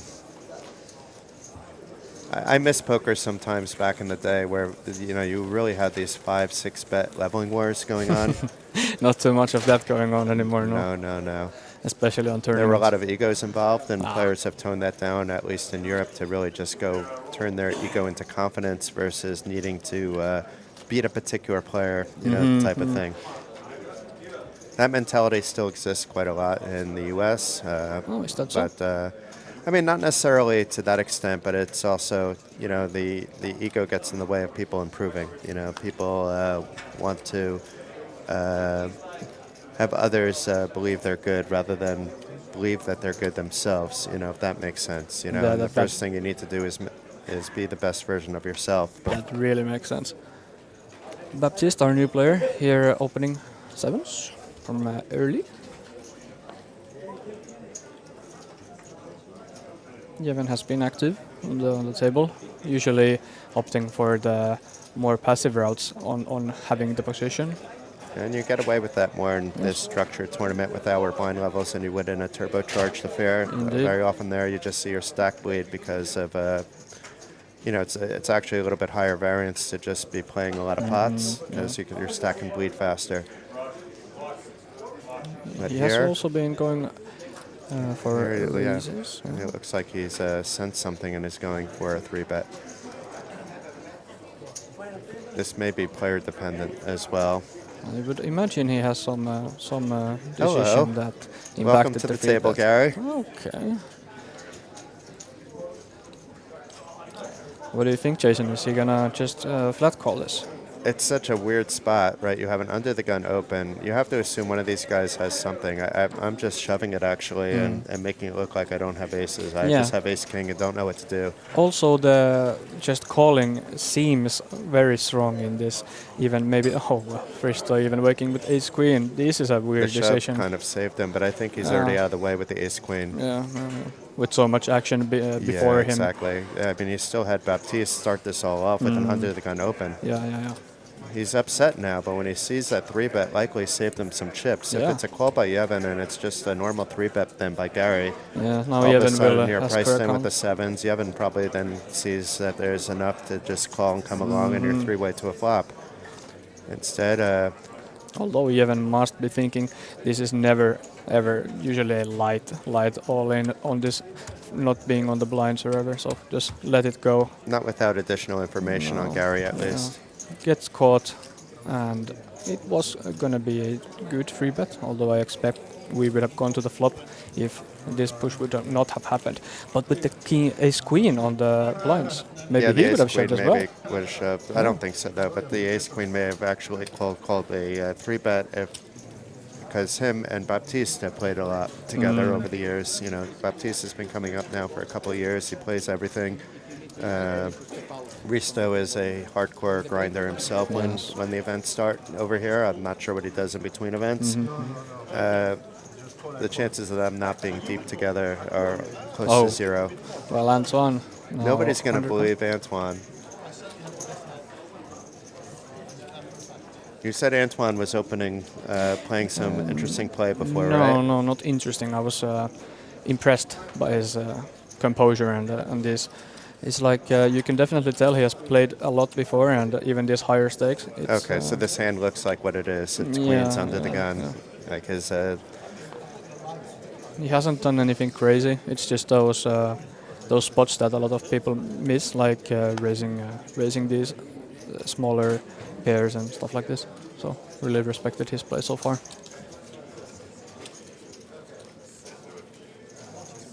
nobody waking up with anything, including Maris with the 7th tray.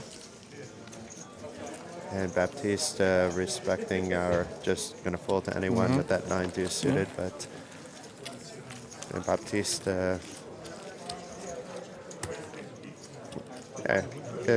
interesting here. So we have 2 players now down to 15 big blinds. It's still not danger zone as we talked about 15 minutes before. And the top of the chip counts are definitely interesting with Elvis, Antoine, and Risto, all with playable Sacks Baptiste as well. And Gary just winning that hand with the aces. It's actually not the worst result that everybody folded with the aces on 2 hands ago as well. Don't think he's too devastated. Already picked up the original raise and the free bet, and even being on the button, the big blinds as well. So a lot of chips coming his way with no risk. You'll getting back into things here with a min-raise with King 10 suited from early position. Has accumulated himself a playable stack now. Might become more active on the table. And meanwhile, Gary with the decision to make. Well, learn how he plays a little bit. Yeah. I don't think he's folding, but is Seems he to going be. to call or a 3-bet? Seems to be reacting quite a bit to his hand. 3-bet. Okay, Gary's here to play. This is, I like this. It's standard-ish, but some people will call, but at the And 3-bet is again, sort we of have some big mandatory. hands. Risto, I believe, only has one decision here. Especially after we didn't see Gary's aces. This is the second time in as many that's hands he's getting aggressive. Just instantly falls the jacks to What? this 3-bet. Was that the decision you were thinking of? That was not the decision I was thinking But about. meanwhile, and Antoine with the 10s. This could have gone messy if Yul doesn't open with the King 10. It's Gary opening. We have a 3-bet with the jacks and Antoine waking up with The the 10s. dynamic of this It's is amazing so how amazing. it changed. Indeed. And Antoine, meanwhile, also holding a strong pair, and Yul as well. So Gary, Players are really respecting these 3-bets. Wow. But Gary did seem very strong when he was 3-betting. He reacted to the hand and made it like a show. So maybe that impacted these decisions. Gary 3-bets and makes all others fold, even the 2 better hands. he had a top 3 finish this week, Gary. I'm trying to remember what it was. It may have been in the seniors event. Really interesting. But if the King 10 doesn't open, it would be interesting what the Jacks and 10 said. I was really surprised the Jacks folded. So let's say if Gary opens this and the jacks push it, what are the 10s doing then? Probably folding, seeing as they did just now. would have folded. Well, I would fold the 10s in that spot, but this seems like... When you still have fold equity Yeah. and potentially it's played differently. Okay. Now here we're back to some 1 pips again, Wow. and 9s and 10s this time, and Gary's going to be back to doing something. It So looks like just a call fireworks. this time, though. Constantly fireworks on this table. Everyone waking up with very playable hands. And Maros opting to fold the 5s off that 15 big blind stack. Okay, Gary calls it with 10s. I like this. He did just 3-bet 2 out of the last 3 hands Yeah, as well, yeah. which has to come into the minds of players. So the call Although 10s being a good disguises call the against. strength. You prefer a call than a 3-bet? Usually with 10s against the early, I prefer a call. Yeah, because especially, and with the stack sizes, you're putting yourself in an awkward spot as well if you're Yeah. 3-bet. 4-bet, but if we see that it's 10s and 9s, and it would have been different than that. But anyway, we have a king, 3, King 4 10 does flop. connect. So Also Anton. has the backdoor flush draw with that 10 of spades, so 95% equity. The 10s are dead, actually, so Gary with 0% equity, but technically in his head he has 2 outs. Yeah, it will be interesting when Joel continues here, probably with a small sizing. What does Gary do? His hand now in a very problematic situation with the big blind also coming along. He looks like he's ready to fold it. I believe he will fold, or maybe. Although the cards maybe are back call, in the but box now. Yeah, He is going to call, so remind me not to play with Gary. I can't read him correctly. he's being sticky on this hand, although thinking that Joel already has a lot of these hands that don't hit the king for free board. But with the big blind in the mix, oh sorry, the I small assume you're blind calling mix. there as well, because it is the small blind that's calling. Antoine, Just often pocket parish type of hands. The king 10 is kind of a wild card, I would say, to some degree, in a 3-way pot to call from the small blind. So before Antoine had ace-5 on this board of 4, 5, 6, he decided to make a raise.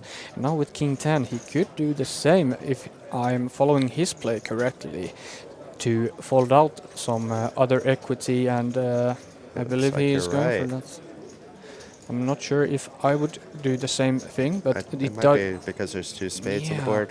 Yeah, and this does give him a lot of information on the strength of the other players. Let's say if some of them has ace king or the hour pair, they would probably just push it against this raise. So this does eliminate a lot of these marginal hands, and he does pick it up with no scare cards.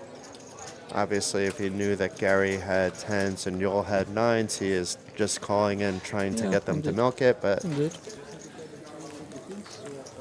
But this is like he played before, so I can see it. yeah.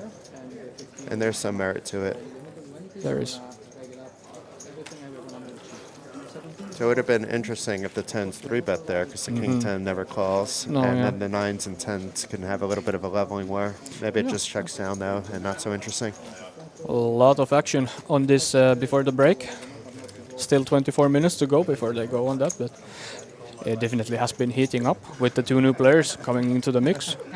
And imagine on the other players' side, what does it look like? The new players, well, especially Gary here, has been very active and 3-betting, making all sorts of stuff. Yeah, it's been, the new players have brought a different life to the table as well. I imagine it was like that even earlier, where you had a few players probably go out before I joined you, Rasmus. But I looked at the board, and there's just 90 players remaining, and today started with 135, so that's 45 players out in the first 2 levels. That's basically 1/3 of the field of the day 3 field gone already. That's Again, the quite tens. interesting. This is so, well, it's the hijack, so His I stack would min size. raise here, but Yes. if I was early position, I would just shove it, actually. It's 15 bigs, and it looks like he's thinking the same thing and going with the min raise. Yeah, I prefer this. If he actually. 3-bets, so he's going to have to be willing to get it in and Definitely, hope for yeah. the best. Antoine may be doing just that on the button. Ace-Queen is certainly a candidate. He will take his time, look at the stacks of all the other players, and probably, if the ones after him are shorter, will make a committing 3-bet or even just push it. Not sure about. Oh, actually, Elvis has a large stack. I Yeah, know, that's so why it's slightly dangerous, but so be it. Then you get some information there. If as long as he doesn't fold, you know that you need to be a little bit cautious with your ace-queen. Seeing And if- Antoine's play, I'm pretty sure he will 3-bet this. To around 45. Maybe a bit more. He can make it larger to not induce any action behind him.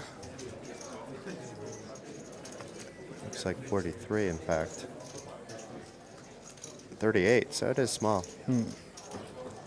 Decides to Less do than the opposite. 5x, yeah. Kind of achieves the same thing. Obviously, not too many hands are going to be after him. And if he was 4-betted in that spot, it looks like he would have folded. You know, that's what that's telling me, because yeah, or at least seeing by what the players happens in with the Marius. blinds against Maris, it would be different. Yeah. So I imagine this is just one of those, okay, I guess I'm all in moments. What do you think? I think he has to. Definitely. I don't see why you would call and play this out of position. No. If he thinks Antoine is only doing this with jacks or better, then it's different. But I doubt you can read that. And Yeah, Antoine will confirm the stack size, and I'd imagine make the call. yeah, it's a little bit of his stack, but it's less than 1/4 of his stack. He didn't 3-bet just to get the blinds out. He doesn't mind seeing 5 cards either, I don't think, when he's just confirms. But I think he just wants to make sure that it is what he thinks it is. Yeah, exactly. That's what I like about him. You need to know the information to make the correct decision, and kind of I wouldn't fault him too much for letting it go, seeing how tight it has been, but does indeed make the correct call in my opinion here. Of course. So Maris Baresis at risk with his 10s against Antoine with the ace-queen. Just needs a dry board to stay alive. That is not a dry window. It's the queen of diamonds connecting with that queen of hearts on the queen 5-2, 2-diamond flop. Maris needs a 10 to stay alive. The 7 of clubs is not getting the job done. Also 110 already gone. Oof. And it's a 2 of spades on the river, so Maris Baresis' run was ended in 88th place for 2,550 euros. So well done by Maris, even though you couldn't win that final flip. You know, you beat 90% of the field and got a tasty payout. Yeah, I think he might be a little bit disappointed. He picked up some really strong hands on this table and made plays, but just didn't get paid when he had those. So maybe a little bit frustrated, but again, very well played and very respectable to be there on the top of the main. And meanwhile, Antoine, look at his stack now, Oh, 580,000. We know there are bigger stacks in the room for sure, but this is easily the biggest at the feature table. Might be even one of those top 10, top 15? Or? It's probably in the top 15 for sure. Top 10, we would have to double check. Dangerous on his hands. I know they are updating chip counts in real time on poker.pro during the breaks, and it looks like that break already happened. I don't mind if you all get a spoiler and go on over there, but I'm not checking that out for another 30 minutes myself, so I don't confuse myself about what's real time and what's stream time. Gary, early position, decides to open it. Well, we don't have any too short stacks on the table. Not in a big risk of getting just pushed out. But Gary came here to play. Gary is here to It's play. not just aces and jacks and 10s, it's also jack 10 from under the gun.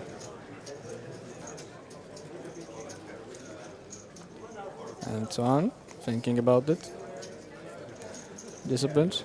Very good fold, even though we see he's ahead. I'd Against imagine the he under was the gun going range. to 3-bet, not call ever. He's been always Yeah, thinking he would about be always this. for 3-bet, but that would have been a weird spot to do against Gary's under the gun open. Indeed. And Yevon also respecting the raise, also with the short stack, just opting not to go down to 12 big blinds, and we'll continue along. And again, we are 700 now, right? So a lot of these opens are good, and if the players are folding too much on these blinds, as they most often actually are on these situations, these feature tables do tend to impact some decisions as well.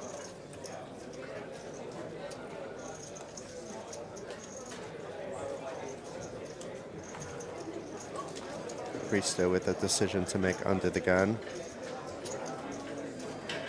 Opting to raise it up, maybe, or maybe not. He would do this in 8-handed play. Yeah, hard to imagine. Baptisto should be 3-betting here. He immediately is reaching for a 25K chip and adding a few more to it. He announces 47,000. That will at least get Antoine to fold.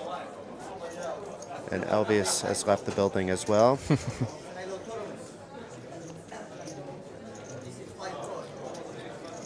And Mr. Gary Fisher folding the big blind. And with jacks, you never mind not seeing a flop on a 3-bet. I don't see why Risto would change his hand into something else and 4-bet. Gets caught opening maybe a little bit too wide. I'm not sure about it, but It's close. Yeah. I mean, and everybody has different ranges based on who's at the table. Risto, I know, plays a lot. We're not sitting there. We're over here. yeah. Although you could at least easily be sitting there. You've been in the big moments in these multi-days before. Actually, we met last year during one of those big moments over in, where was it? Where was it again? Are you talking about? What did you win last year? Well, I won the main in Vilnius. At least the Yeah, showdown. but is that where we met? Was the I We've think seen we so met many before times. then. Yeah. So I maybe didn't meet you in the winner's circle because I think I already knew you during that run. I think so. Yeah, we met a couple of years ago back in Lithuania the first time, I believe. Ah, that's right. I met you Yeah. playing Yeah. because I played right after the pandemic. I played that main event too. I think so. I had a short stack all of day 2, and then finally on the final day, I go on a little bit of a run, and then it was the point where I'm at the high point in chips. I run 10s into jacks in a fairly standard spot, but I played it incorrectly, but it would have wound up chips in the middle anyway. I was not upset about exiting. I was upset that I jammed the 10s. It's one of those spots where I'm talking about actually here, where I jammed 10s with 15 big blinds from middle position, when I should just be opening. It was from like a hijack or cutoff, I don't remember. So we had an open and a defend from Risto. Could lead out sometimes on this board. Yeah. Checks it. And so on. It's not the best flop for a lot of the under the gun +1 range, No, except for the overpairs, really. But with this hand, he has no real equity, so probably a good idea to continue bet and Yeah. shut down depending on what happens next. Yeah, if Risto doesn't have the 6, he's folding. I mean, maybe with some draw. It's a very draw-heavy flop, actually, for the low card, so Yeah. depending on his spade and low card situation. But in this particular case, as you mentioned, he even had the option to lead out. Makes it Oddly a enough, call. in Omaha, I have a dunk bet range, but not in Hold'em at all, really. Even though I know you're supposed to in certain spots. It's kind of specific, yeah. Not a lot of people do it. And it does make it a lot simpler if you just never then do it, like dunk out. But It's different when you're short stack than I have plenty of times where I dunk bet, but it's okay, as and a now normal decides to stack lead round. out on the five pairing. And he Is should it feel blocker pretty sizing? Yes. confident. Six. Yeah, he should feel pretty confident with that he's ahead actually at this stage. Yeah, I like the blocker sizing, although Antoine has been making some plays on these smaller sizings, thinking that they are usually weaker, but with this hand specifically, it's just letting it go. So getting the right reads, because it seems like when he is reading that, he's getting the folds, and this time I don't think he was getting a fold. I could be wrong, the overpairs could be sneaky like that, but it was a very draw-heavy flop to be playing around with. Thing is, when you lead small like that, if the opponent has the overpair, let's say anything from 8s to jacks to queens and stuff like that, they most likely will still raise, even if the 5 is a scare card kind of for them, because the small bet is basically a blocker. Yeah. So a lot of interesting decisions to be had with those hands. So you're kind of just poking for information as well.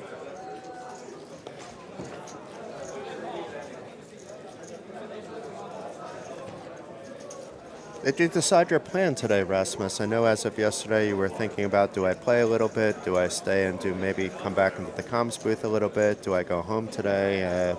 So what's the game plan? You must have one now. Yeah, I have a game plan now. So, after this, I'm still have to wait around a bit. There's this Valentine's Day event happening. I believe it's starting at 6. That's so right, the in tag still a team bit. affair. Yes. I like the rules in that too. That both players have to play at least 3 blind levels for it to count.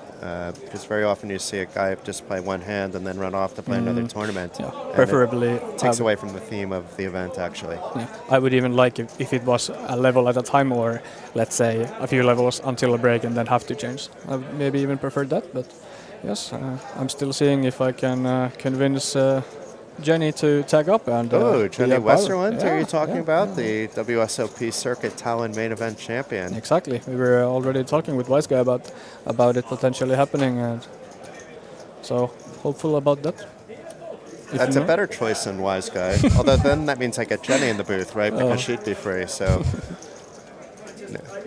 no, but Wise Guy not only should be in the booth, but definitely wants to be back, and will be with me until we back up for day 3. We'll have other guests. I'll be with some of them. Wise Guy will be with some of them. If we have a guest that likes to stick around for a couple hours, we will both be meeting with the guest. All right, Anson opened from early with the 5s and got pushed by Evans' shorter stack. If it was a little bit higher, it's a call. Here it's a little bit. It's a little bit ambitious, I think.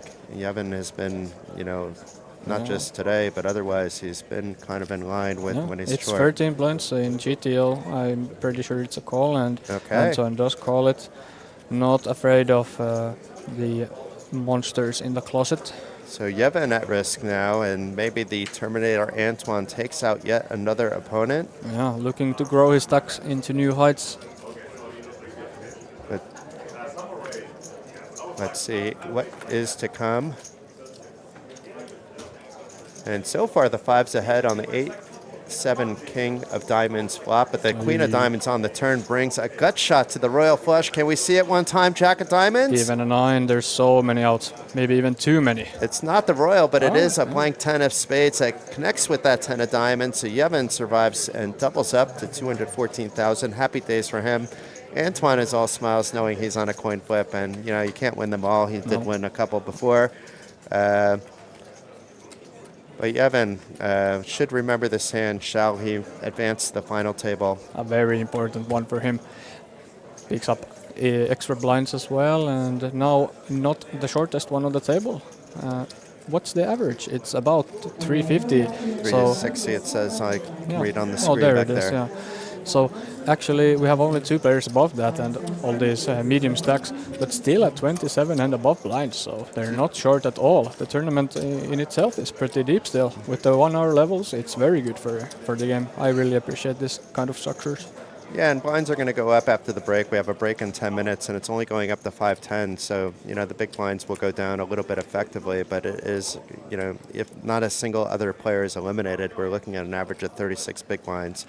Right now, we have an average of 45 big blinds at the 4-8 level. So, just that alone means something. But that doesn't mean just because the average is 45 that you need to panic if you only have 20. You just have to approach it. I have 20 big blinds. I'm in okay shape. I know what I need to do with the 20 big blind stack, and if you have 30, I know what I need to do with the 30 big blind stack, etc., etc. There's too many, let's say, newer players that are more concerned about that they're not on the average or near the average, and the average is important just to understand the flow of the tournament, but it isn't important in terms of how you're approaching your play. Then it's about the opponent's stacks and your stack, and that's the only information.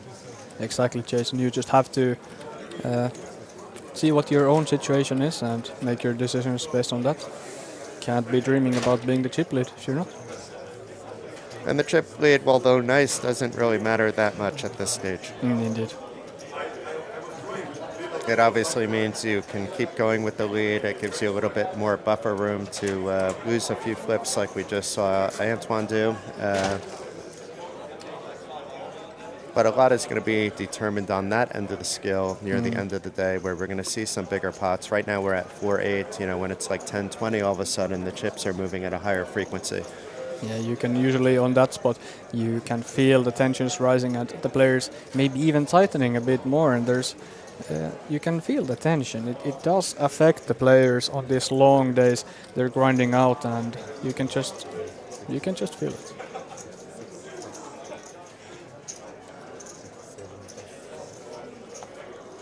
Yevon raising his ace-9 from under the gun +1. We're full rig now, right? Or are we still 7? I believe we're still at 7. Okay. So it's sort of like middle position-ish, late early position in the full ring. Getting some momentum going on with winning the flip, and now trying to maybe leverage that. This is the first we've seen King 5 come up like every 5th or 6th hand in the big blind. Yeah, and this it's is the the big first time we blind. see it defend. Indeed. So Elvis didn't want to leave the building this time. It's probably the last time I'm going to be able to say that on this table, because I think it'll be new players after the break. But meanwhile, Yevon flopping the dream, even has that 9 of diamonds, trips on the board with the ace-3 flop. With the 9 of diamonds here. Well, probably will be going for the tiny continuation, but could even check and try to trap a bit, but Elvis just continue actually Interesting, with because I king. am checking in that spot a lot, and hoping that he bets out on, let's say, the turn. Yeah, and maybe that's what Elvis is also thinking, that if the opponent does have the ace, he would more often check than bet it out. But what do you think now? Yevon should check or go for a bigger bet to get it all on the river? Probably, seeing as it's played, he will go He for a has to big think bet. about what his opponent had that he would be calling. Was he floating like this, or was it like a diamond draw? If you're betting large like this with ace-9, what hands are you getting to call? Exactly the reverse. It's ace-8, ace-7, and I think he's even worried ace-10. about the flush completing. Well, yeah, but how worried To do deny you- equity versus to gain more Yeah, value from the hand. Must be. We could see he has the check mark. Although, like I said, the 9 of diamonds don't have to be too worried. I'm but definitely checking one of the streets. So if Yeah. I am betting the flop, based on, you have a guy that's got a 10% fold to c-bet, equity, you're betting those flops, and you want to check the turn to say, okay, go ahead, bet the river, you have it. yeah. No, you don't, and call. Or depending if you boat up, you can raise it. There are some hands you're behind there too, but I can understand the, let's say, there's 84 left in the main mentality. Let's just take down the hand here and be done with it. And he decides to go for the bet, maybe some smaller sizing, but Yeah. takes it down and is looking You're happy betting about the it. you're betting the turn, but smaller. Well, if I'm checking the flop, then yes, I'm betting the turn. But if you're betting the flop, Well, one of those streets I would definitely check down and okay, so then similar with me.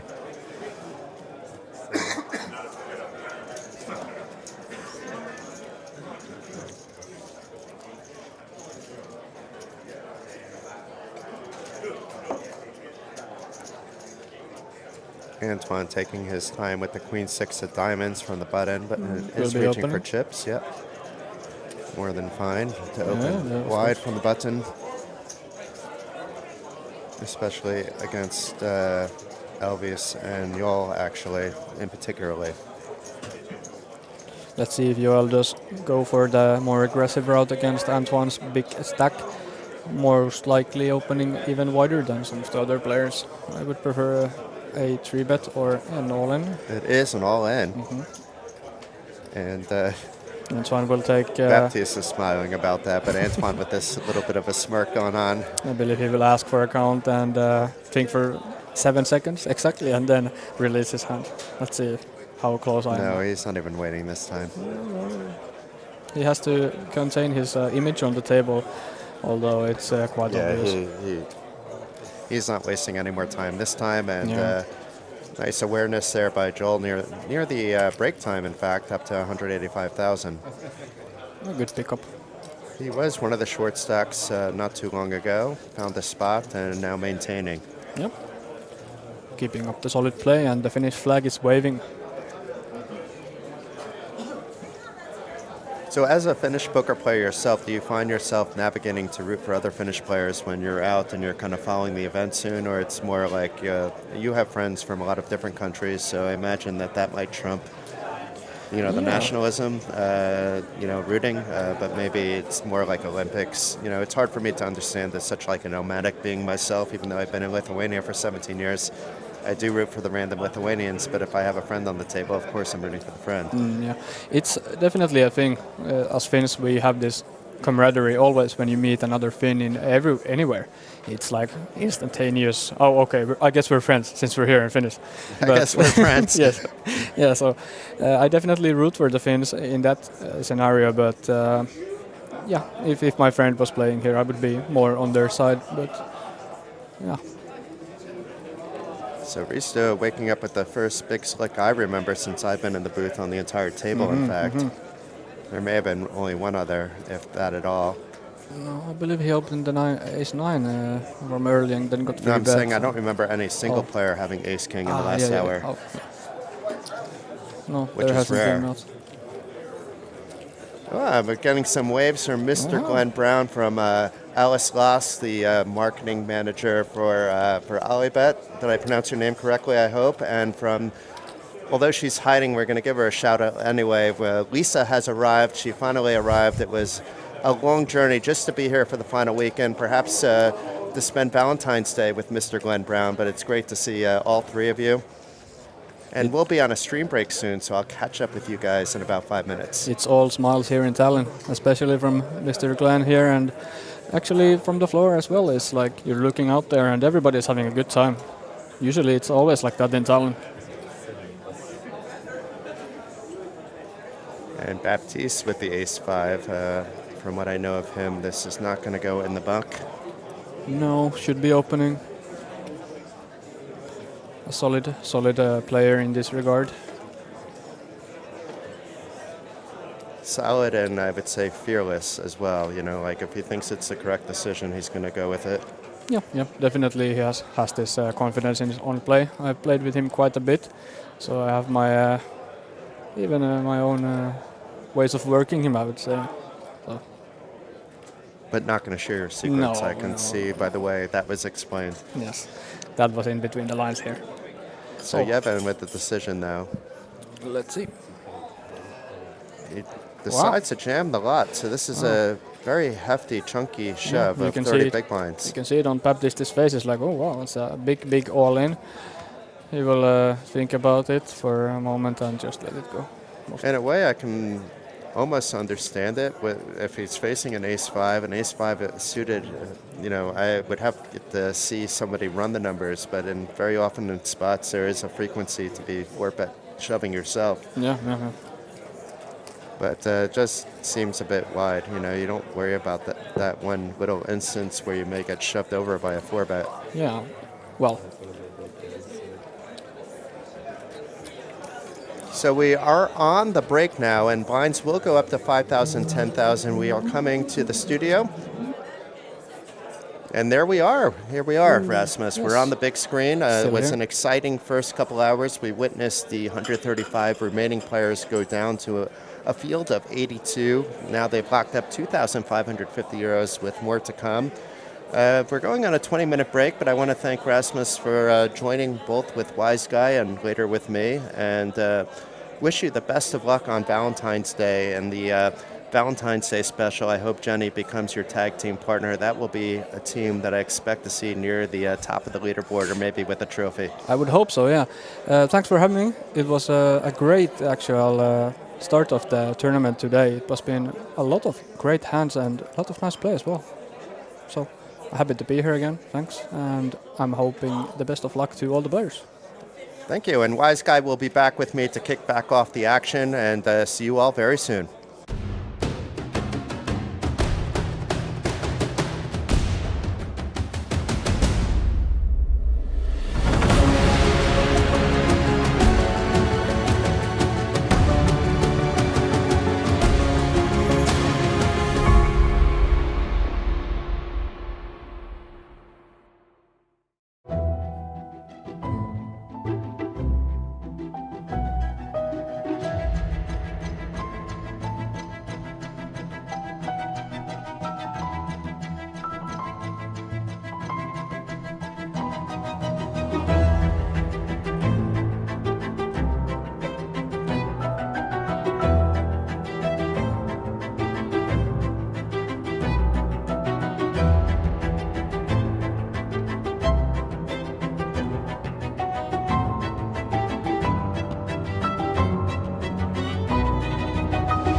suuremat isekotikeskust.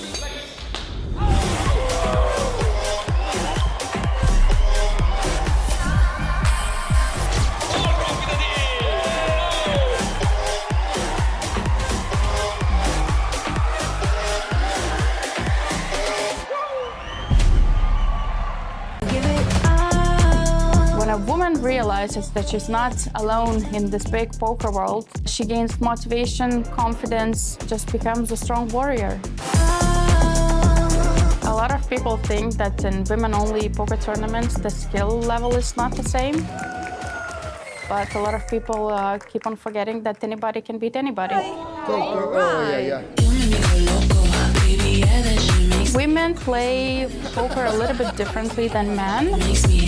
They are more sticky players, but I have never seen a female poker player flipping over the poker table because of the bad beat. Queens of Tallinn stopped being just women's tournament practically when it was just announced in 2023, because this was the first time in Europe when we had the 3-day non-stop poker games. So this was something fantastic. One in a million, one in a million, one in a million.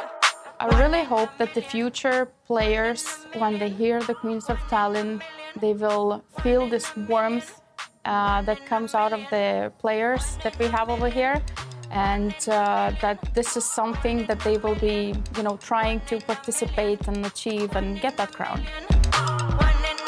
Competition at Queens of Tallinn can be tough. It depends, of course, on the table, but at the same time, it's a friendly competition. It is very important to see women lifting trophies, no matter the tournament. Of course, in Queens, it's especially nice because everybody, is so friendly and familiar with each other. But just in general, to see a woman win is always nice, and it's very motivating.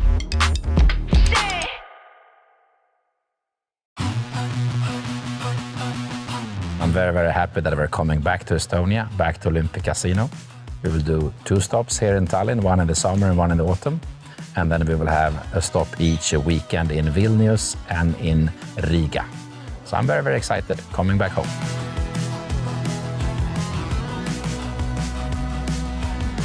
I think we at the festival, we bring a community like no other event, in the sense that it truly are as many people from Hungary, as from Germany, as from Ireland, as from Sweden.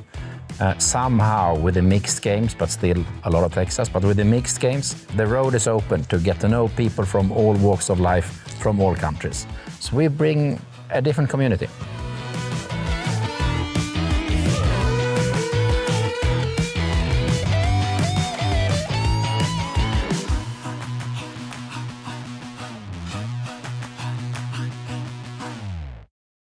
I get the chance to truly be myself. I hear somebody call the World Series of Poker a poker festival, so I'm like, you know what? This is going to be my Burning Man this year. But where's the music? Okay, I got to bring the music. I'm a maniac on the floor. I just randomly wander into a corner of New York, rap, freestyle, get 1 million views, feel that energy coursing through me. Fly out to Vegas. I go out and buy a cowboy hat. I step into character. Then I'm that guy. Right, good afternoon, guys. Welcome back to the No Filter series here in Tallinn at the OlyBet Casino in Hilton Park. Wow, what a week. I'm with a very special guest. I know we spoke to him early on. Duncan Blake, welcome. How are you, sir? Nice to catch up. I am right as rain. It is good to be seeing you. It's good to be seeing you all here. And it's an honor to sit with you, Glenn. Come on. Thank you very much. I want to find out who the real Duncan Blake is. He's serenading me to call. My name is Duncan Blake. I'm 26 days old. Duncan Bradford Horst was a being who had 39 good years, died in the middle of France after a castle fell on his head, and Duncan Blake came here with 2 hats. White hat is for loving people. I'm a maniac. Black hat is for taking everybody's chips. We're gonna do it because it's about energy. Excuse my French. Estonia. You've come out to Estonia. It's your first trip here. What do you think of Tallinn? I mean, this is the real Wild West now, right? Tallinn, Estonia, beautiful people. Respect from America. Crushed it. Beautiful women, beautiful men. I love the old town. So I surf out of here. I walk straight through the park. I go to an old town place. I eat a deer. I absorb its energy. I come back. I hunt. Need you more than ever. And if you love me, hold me tight. And you will push them in forever. Poker brings you around the world to do it. Yeah. Poker brings you around the world to meet people, meet men, meet women you would never meet otherwise. Play ball! Let's go! No. I mean, I watched you on the WSOP singing to people at the tables and stuff, and the next thing I know, I meet you in Estonia. So how does it go from there to here? What actually ends up happening, I hear somebody call the World Series of Poker a poker festival. So I'm like, you know what? This is going to be my Burning Man this year. But where's the music? Okay, I gotta bring the music. Winner takes it all, the loser's standing small. I wear an American flag suit, and at exactly midnight on July 4th, I sing, God Bless America. It gets like 1 million views on the WSOP, right? Mike Murphy, tournament director, is in it. All the tournament directors know me, love me now. And then 2 dudes are like, yo, are you playing the main event? I was gonna fly home on the 6th. I was like, no. They're like, no, you have to play. The energy's amazing. I'm like, I'm not planning on it, guys. My clothes stink. They smell like a dog rolled in something dead. They're like, all right, we will roll you. All I wanted was to break your walls. So that's how I got to the main event. Then day 2, I'm singing at the table. Munir hears me on the table, hears that people are paying me to sing songs. He pays me $20 for Hotel California, which is his favorite song for obvious reasons. We stay friends. He's like, come drinking with me tonight. I'm like, that's a terrible idea. All right, let's do it. So, you know, I meet that guy and he's like, you know, we have this no filter poker tour. I think you would be perfect for it, Duncan. Come on, let's go. Let's do this thing. I will stop you, Duncan Blake, citizen of Sweden. I fly in last minute, feel this, get to see Sweden, get to see Estonia. Get surrounded by 7 Finnish people at the final table of the legends and get absolutely sniper rifled by their snow team. Finland is for me. Okay, good luck, Duncan. Tommy with the snap call. For Duncan, it's not to be, unfortunately. Good luck, Finland. Run it up, take it down. You got my chips, that's worth a lot.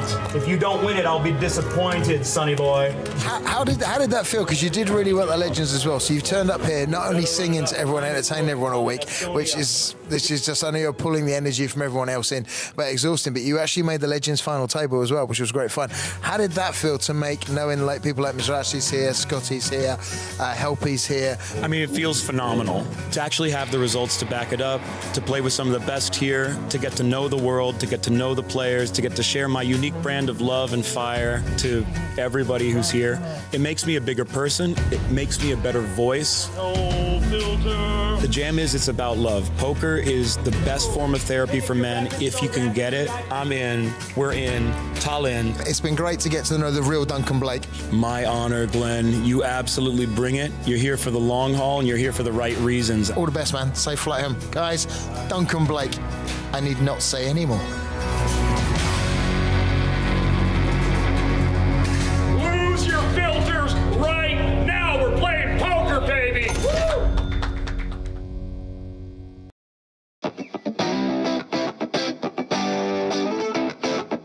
So why would you come to Estonia to play poker? Well, it's the epicenter of Nordic poker. It's the only casino of this size where you can have players from not only the Nordics, but actually all of Europe nowadays playing games of different choices, not only Texas. A good component of any tournament series out there is, of course, a great community. Prize pool doesn't matter. 90% of us will lose money. So we need to have a good time when we're at location. Yeah, there's a special community always here when you come to play Olympic Casino tournaments in Tallinn. I have formed many friendships with poker. I think Kings of Tallinn is a lot of fun, nice challenge for everybody because the level of play is nowadays quite high. high quality of service, dealers, organization. Of course, the marketing and also communication between the players. A lot of Finnish players come, a lot of Swedish players come, and a lot of local players come, and they have fun. So it's a bit more relaxed here than in most other poker stops.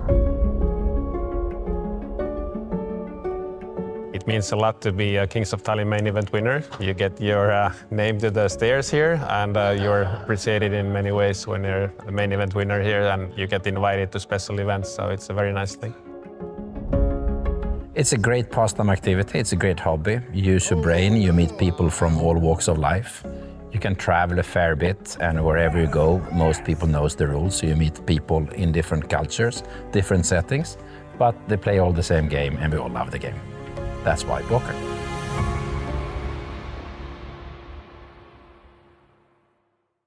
All right, welcome back to the Kings of Tallinn. It's another busy day. Right now behind me, we are playing the 555 Pot Limit Sweden Championship, and I'm joined by Anders Bengan Bengtsson. How are you feeling, Bengan? Good. Good, and it's nice to have you here. And you are actually a very important person in this room because you invented this game. Can you tell me about the night the game was invented?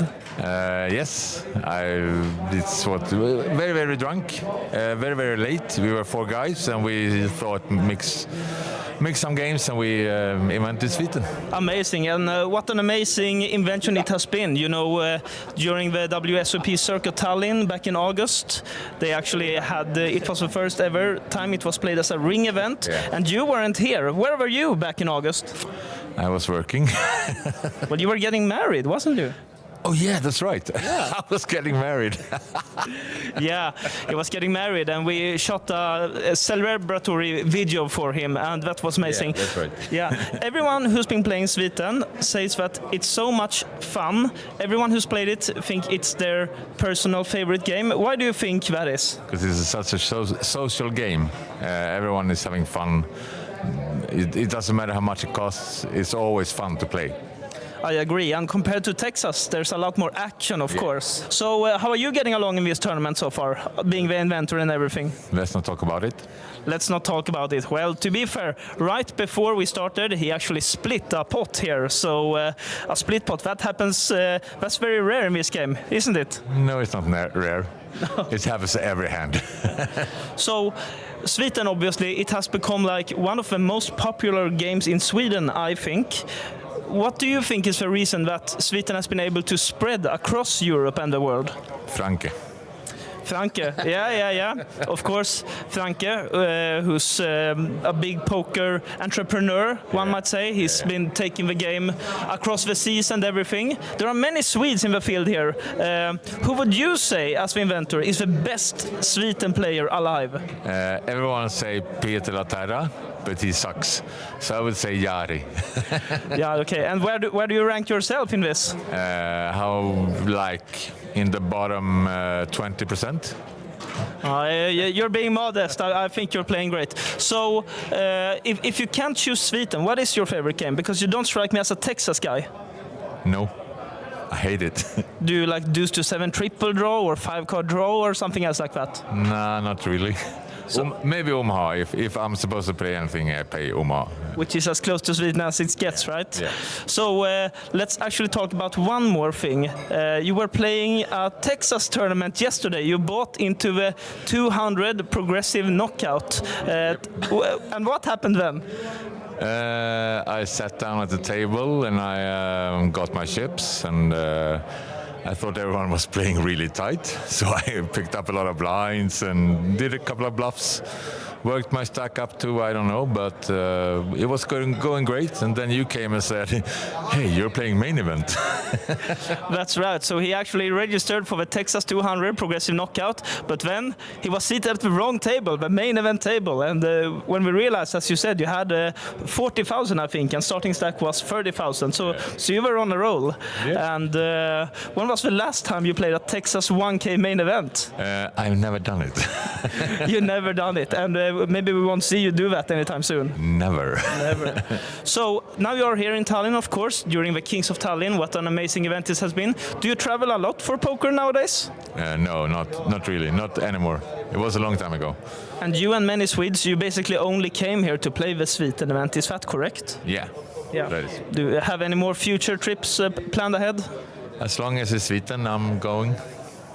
And there you have it. As long as there's Sweden, he's going. Anders Bengan Bengtsson, the inventor of the game, and we will see if he manages to take the tournament home. No. No chance. Actually, last question. What is the most common mistake you see people do at the Sweden tables? Omaha. You need to play the draw hand. You need to focus more on the draw hand. Okay, yeah. And there you have it. Now you can also become a Sweden master. So once again... I'm not a master. You're a modest again. You are a master. So, again, the Sweden 555 Championship going on right now. Soon our winner will be crowned. And we hope it will be this man. Yes.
Welcome back to Tallinn, Kings of Tallinn. The festival is ongoing, and we have just the main event. Not only the main event, Rasmus but we are now. working. Oh, you're Rasmus now. This is Jason Glatzer. Now, we're correct, and we're back. We are on the penultimate day of the big main event, Jason. And what's the story so far? Yeah, we have 82 players remaining, so we lost a good chunk of the opening field. It started with 135, and we have a new chip leader. So Shaw Weinstein began the day as a chip leader. He did chip up a little bit. He's in second place with 874,000. But Arturs Dogis from Latvia is the chip millionaire, the only chip millionaire at this stage with 1,080,000 in chips. Quite a lot of chips at this stage of the tournament. And rounding out the top five, we had Magnus Puk, an Estonian, the only Estonian in the top five with 835. Veli-Pekka Pentinen with 784,000, only Finnish poker player in the top five. And another Latvian, so two Latvians in the top five with Igars Petrovs with 765,000 in chips. You can see why this guy has been the live reporter extraordinaire. There we have it all summarized up, and we have a new feature table for you guys. So let's head over to the table. We have had a few hours of play, and now after the break, these are our feature table players. Any familiar faces here, Jason, for you?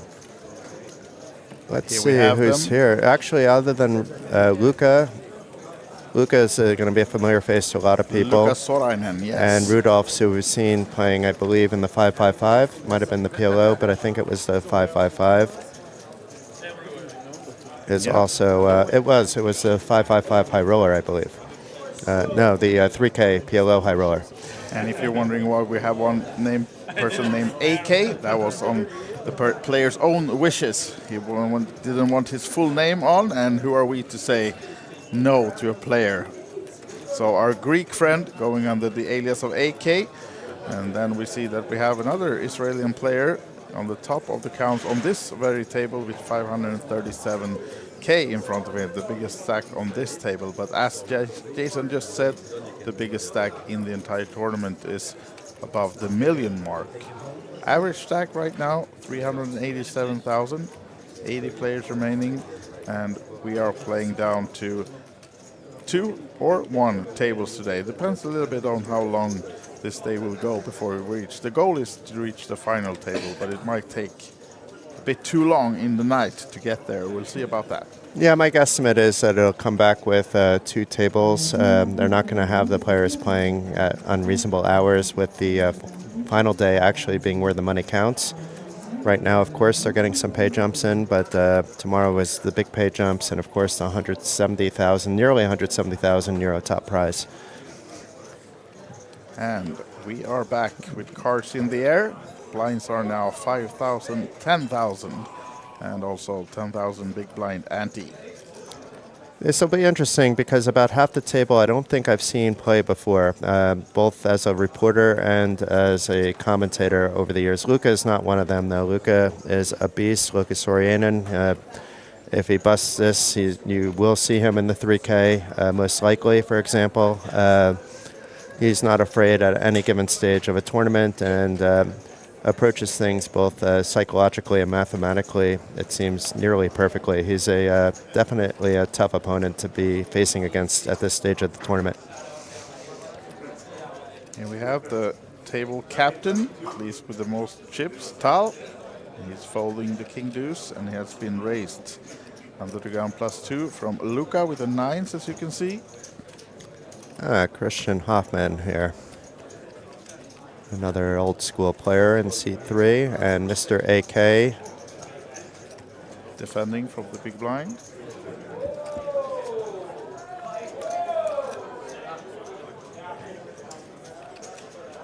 Nice flop for Luca there, but is he going to be able to see any value? I mean, I think it's only if leveling war start. You know, why would Luca be betting this flop? If he does, in AK's mind, it can only lead to disaster, but very often this will go check, bet, fold. I think he does need to bet here. It is a draw-heavy board for the big blind's range, and he wants to get some extra value as soon as possible as well, while he still knows he's likely ahead. Of course, he's behind the 7-8, but even then, he's not in horrible shape. No, I should say this is a table that started together this morning, so it's not been formed now. They have played at least a couple of hours together, maybe also earlier in the main event as well. So there might be some history involved between the players and stuff like that as well as we go on. And we lost 2 players somehow since just during that hand, 2 players went out on the outer table. So it could be, if it's going to go like that, we could be at a final table before the break. That's true. Yeah, we saw a lot of players exiting, of course, the beginning of the day where we had a lot of short stacks, but now when the big blind, or the average stack is some 38, 39 big blinds, we're not going to see them fly out, of course. But I think it's a nice touch to maybe start announcing the players that are going out. You can also follow that along at poker.pro in more of a real-time scenario. But in 81st place from Estonia, Andres Alasu, and from the United Kingdom, Kevin Whelan, who was deep in another event earlier in the week, both collecting the 2,550 euro prize. As Alexander now finds the queens under the gun +2 and makes it at least 20k raise. Let's see if he adds some spice to that one. I think he's holding 25 there right now. Oh, sorry, there's the... okay, adding some ones. He's, I think, just making sure he doesn't need to shove here. Like, if he had, like... I mean, once he has that big blue stack, he probably shouldn't be shoving anyway. But decides to shove 14 big blinds. We don't know the table dynamics. If it's a call-heavy table, then I understand that. You're playing... Even though you have queens, playing it out of position isn't necessarily always nice if it's a king or an ace on the flop. And nobody waking up with anything anyway, so I think a min-raise would have actually done the same job, but that's looking at results after the fact. So Alexander, another player that I think it's the first time I've seen at a feature table that I've been behind the camera for, and also from the reporting end, it's not a familiar face at all, both on and off camera. So it's interesting how the Kings of Tallinn continues to bring in new people. It used to be, if you remember, we're going back some years, you look at any feature table and you're going to know 7 of the 8 players because it's the same players that were coming to every festival. Now there's so many new players coming each time. Yeah, definitely, and I think we have some new records in a few events as well, yet again, and just huge numbers in all the side events as well. And still plenty of poker to be played. We have at least 5-6 more events coming, and later today there's the Valentine's special. Are you playing it? Because that's maybe one. How funny would that be? We could actually tag team that because only one of us needs to be in the booth. True. We only need to play 3 levels. If it was a 3-person tag team, we'd be able to actually pull that off, to be fair, because we do have breaks in our schedule. It is that we're planning to stream till 2 a.m., but we don't know if it's going to go that way or not. Yeah, we'll see about that. But no, I'll probably have to sit out the Valentine's special. But it's, as you said, Jason, a tag team. You play. Crystal would be mad at me. We play at least, you have to play at least 3 levels. It's a €5.55, right? Yeah, and Rasmus was talking about playing, and we're going to put pressure on Jenny Westerlund because apparently she's the preferred partner. Yeah, he told me, yeah, but he hadn't gotten any answer yet. No, but I have hope for him. They are very friendly. They were both in Vilnius recently as well. So 7s and 5s, but this could be one that if Luca can find 2 streets of betting, he can steal away with the range advantage from under the gun.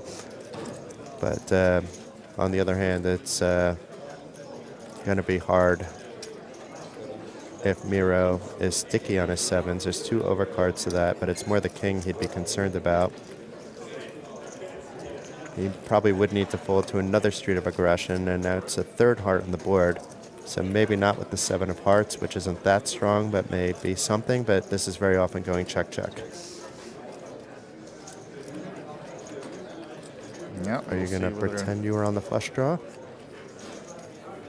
By now, you know your 5s aren't good. But was your opponent on the flush draw? Was your opponent holding a king? Something stronger? And Luca's going to know better than both of us. I trust his judgment better than my own in this spot, and does check it back. And the jack of clubs on the river. This could be a spot where Miro tries to steal it away, even though he's stealing away with the check mark, meaning thinking he can get something to fold, that he's repping the flush or the, a 2-pair with the king. And now the question is whether Luca, as you said, with the early open race, if he's going to try to have the range advantage to bet this. And he could actually, because he would check a lot of turns just to bet the river. So, but decides to just see a showdown, and Miro will be happy to collect that pot. Taps the table, in fact. Yeah. It's a very interesting hat there. I'm wondering if those things on the end are actually cover the eyes and you can see through them. Yeah, a bit curious about that as well. Here we have the updated chip count from our feature table.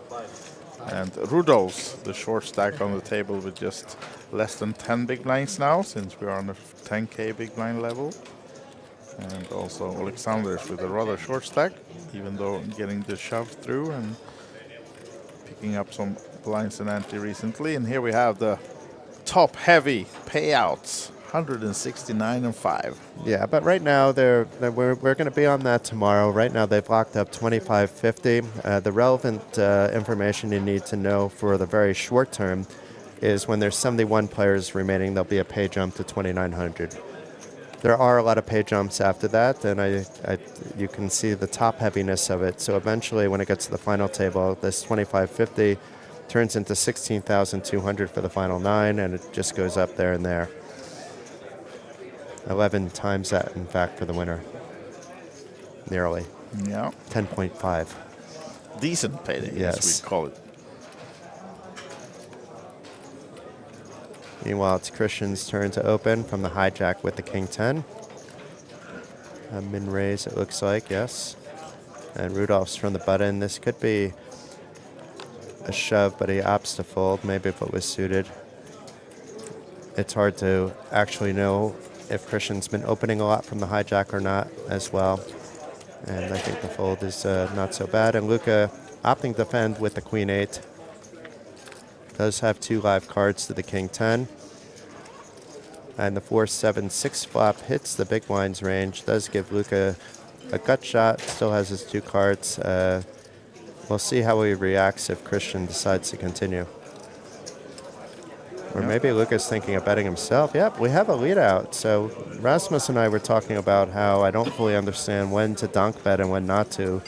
And Luca is one of the players I just said a moment ago that I trust his judgment better than mine. So I find this interesting. Donk bets I've seen a lot being like I've connected with the board and I'm just trying to juice or take down. And this is a pretty bad draw, actually, and just playing the range. Yeah. Rasmus is in the background now shaking his head, so I have a feeling I'm not spot on in that analysis. But anyway, regardless, Luca taking it down and nice awareness. Yeah. Yeah, we have Rasmus Sivonen on the side here. Was in the booth just before the break. Have you got any confirmation about the tag team, Rasmus? We're just talking about it. Do you have a partner? No confirmation yet? All right. But maybe I take 5 minutes to do a little shopping with Rasmus. I have the golden key card to thank him for being in the booth with us for a couple of hours, and I can be back in 5 minutes. Is okay? That sounds like a great idea, actually. And we should say that the tag team, since we're talking about Rasmus having Jenny on board, you don't have to be man, woman. It's open. You can play 2 men or 2 women. You don't have to be mixed. So it's open for all, but you have to have a teammate. And now Christian opening with the king jack off. Under the gun +2. And Rudolph's on the short stack will not be the hand he shoves with.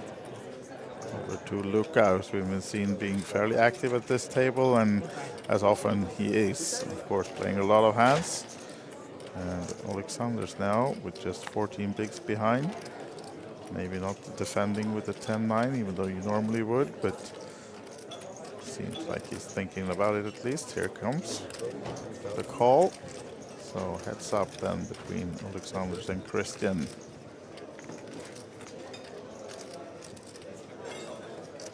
And open-ended. This is what he awarded with, but you can see flush draw for both players. Christian with the jack, the higher one. And many aces in the racing range of the betting range of Christian, of course, pre-flop here. So expect him to continue as he also has the flush draw. Actually checks behind. Let's see. Pairing of the board doesn't help. Alexander's open-ended. I don't think he will try to lead out on this one.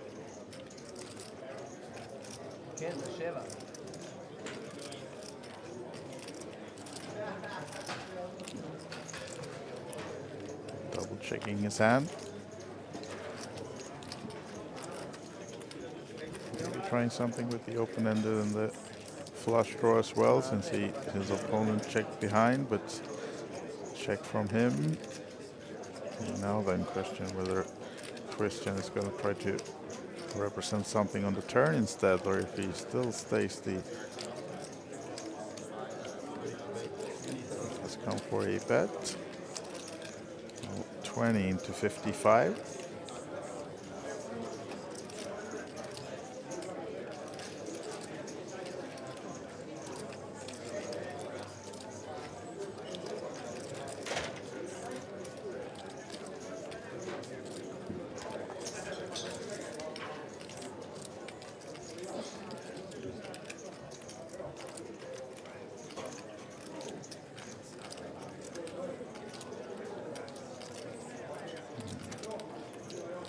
Bigs behind, so even though only 20k, it's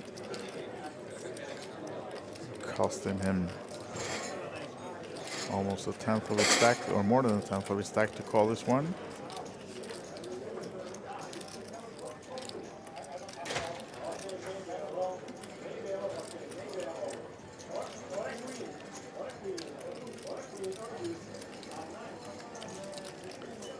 be intrigued to call, but yeah, I think he does the correct decision because calling would mean, of course, he doesn't know if the hearts are alive either, and they weren't in this case, so discipline laid down with the open and then the flush draw from Alexander, and this is now the chip counts for our feature table. Tal still up top, 54 bigs.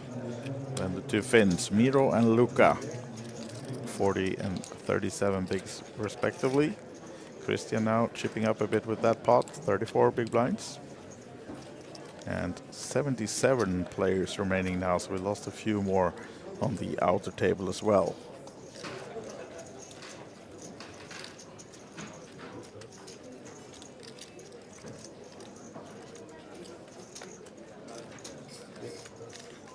And unfortunately for the home team, we have lost Paavo Korka and Oskar Ojaver on the outer tables now, and also Ishak Noyan, Sweden, is out since the last update. So those are the three eliminations as we're down to 77. And Luca with another small pair, this time in position on the button, so surely he will be attacking the blinds with a raise here now.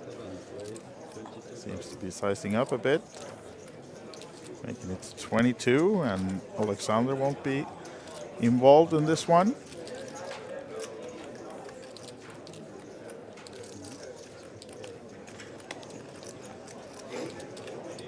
Suited hand though for Tal in the big blind. Expect him to come along as we have Jason back in the booth as well. Hello, hello, hello. So Rasmus won't be playing actually at all, the tag team now, because he decided he caught a flight, so he's actually heading on home. Ah, okay.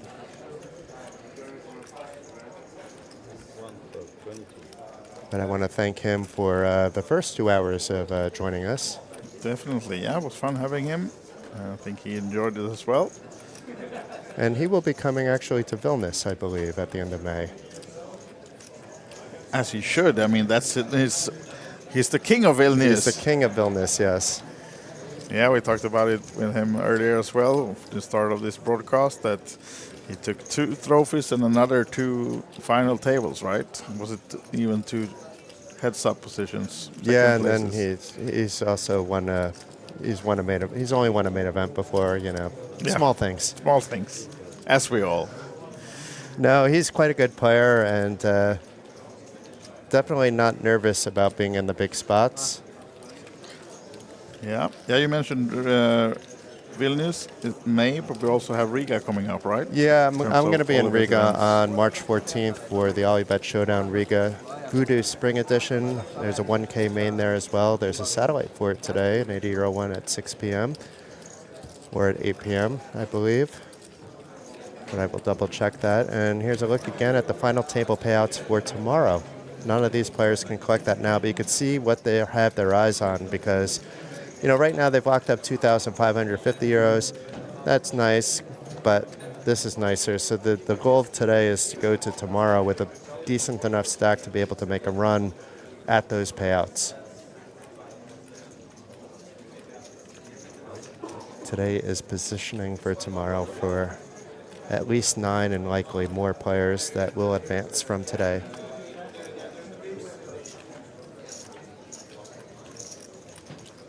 Expect Luca to be opening off a 41 big blind stack with Queen Jack and an open pot in most positions, so cutoff certainly qualifies. It does. And Alexander.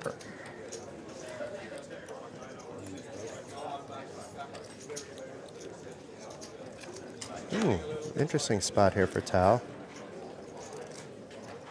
Is the chip leader at the table still and has a hand that often 3-bets against a cutoff open, especially someone that you should deem to be opening a little bit wider than some of the other players at the table in Luca.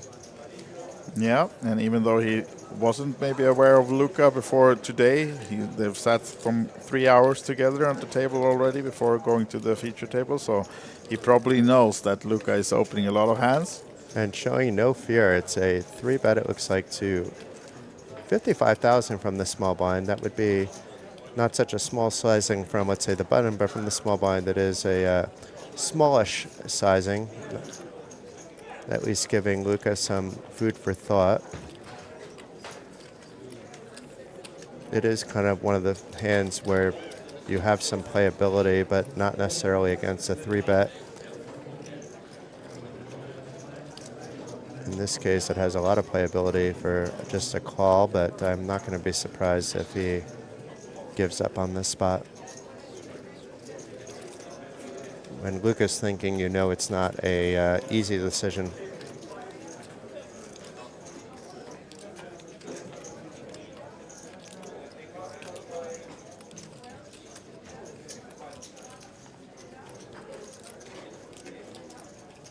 And it looks like he's going with option number 1, which is to call the 3-bet.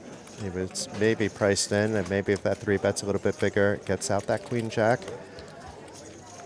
And now Tal hoping for some clubs, and it's a club out of the window, Jack, Jack 10, but no more clubs to follow. It basically smacks Luca in the face, and Tal was the one to 3-bet. Let's see if he decides to continue, which I expect most often he would. Are those the fastest sunglasses we've seen on a feature table? Yeah, quite interesting there. Let's see if we can make out things on, let's say, the clock from his sunglasses.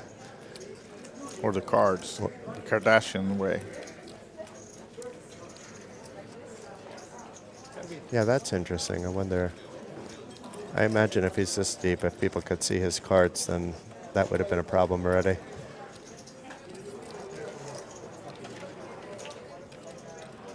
Comes to continuation, 130K in the middle. And it seems like he's going for, get painful. Is that 69? 59, I think. Or 49 even. 39, wow. Yeah, sorry. Okay, so it's a reasonable sizing. Yeah. It's not going to cost him that much at all, depending on what Luca does. I mean, if he calls and Tal fires bigger on the turn, it could cost him. But if he decides to raise here, then the hand will be over. But Luca having none of that. Quick call. Would maybe slow down with a 9 or an ace on the board, just because of potential queen kings. Calling from the small, 3-betting from the small blind. And right now, Luca has the check mark, but it's Tal who has been the aggressor thus far this hand. Yeah, and now also finding a small pair, which gives him at least something in case he was up to against a king-queen.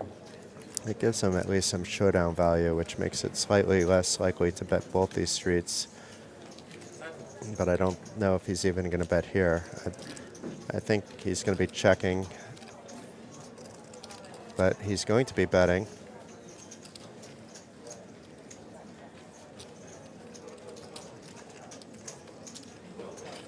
Really trying to push hard the story that he 3-bet with something like ace-jack or an overpair.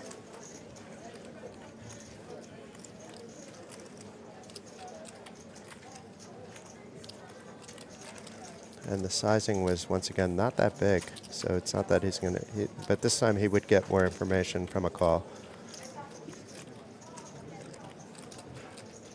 And what do you think Luca's thinking about? Is he thinking about raising, or is he just trying to think about whether he's actually behind here? Nah, I think he's more thinking about how do I just call now without playing my hand open. If I just call, your opponent will for sure know that you have a good hand. So I don't think it changes with this. If anything, it makes it worse. You know, that you were thinking if it's a snap call, then you could be at least okay. He maybe acted a little bit impulsively. Yeah. Oof, that's a danger card. Even though we see Luca with the check mark, I think if Tal checks, it may lead to a check by Luca, but I think he's still betting. You know, it just slows things down, you know, like, you have the jack, unless you're putting Tal in a hand he has exactly like he does. But I think a king-queen is checking the turn as well. So he shouldn't be that scared. I think we would see if Tal checks, Luca going for value.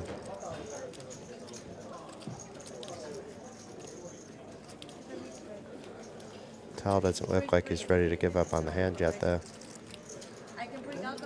Doesn't.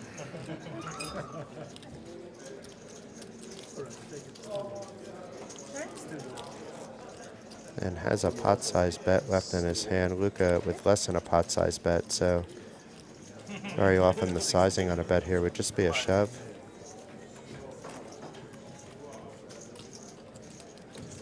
But maybe it'll be smaller because we've seen Tal with a smaller sizing also on the turn, and maybe Tal's just going to give up on the hand. And as we can see, that would be his best option. Luca not going anywhere. No, definitely not.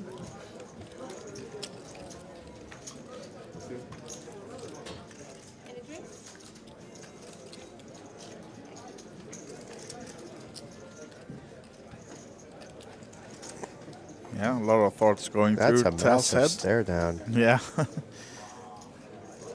I'm not sure how long that should be. Like, you know, I don't mind if somebody's doing it for 5-10 seconds, but you get like, in real life, you're never staring at somebody for more than 5 or 10 seconds, right? So this becomes a little bit awkward for the other player, and he's looking to see if there's any change in movement or something like that, perhaps, to determine whether he's going to bet or not, or maybe he's just thinking while also, you know, putting a little bit of mental fear into his opponent at the same time. But that's intense, I have to say. Yeah. I wouldn't want to be facing that. I mean, it's good that he has these sunglasses so you don't have to stare directly into his eyes. There comes the check eventually. So now interesting to see what Luca decides on here. We have a 338k pot already. He sits with 250 in front of him.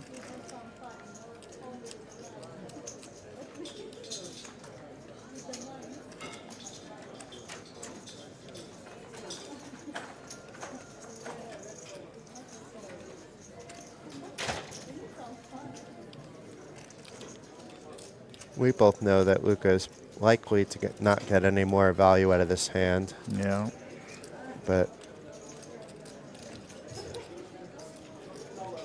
I'm not sure how much he's going to bet. I'm going to be surprised if he checks. I'm just not sure if he's going to shove or choose some other sizing.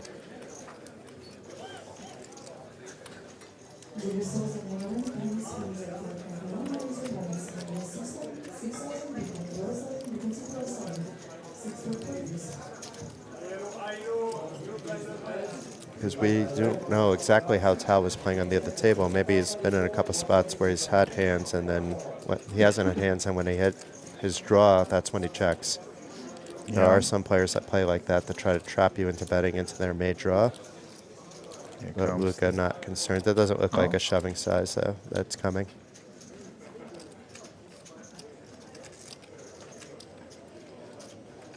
Or maybe just taking a nap. That's what I thought Tal was doing behind the glasses for a while there. But Luca at least moving.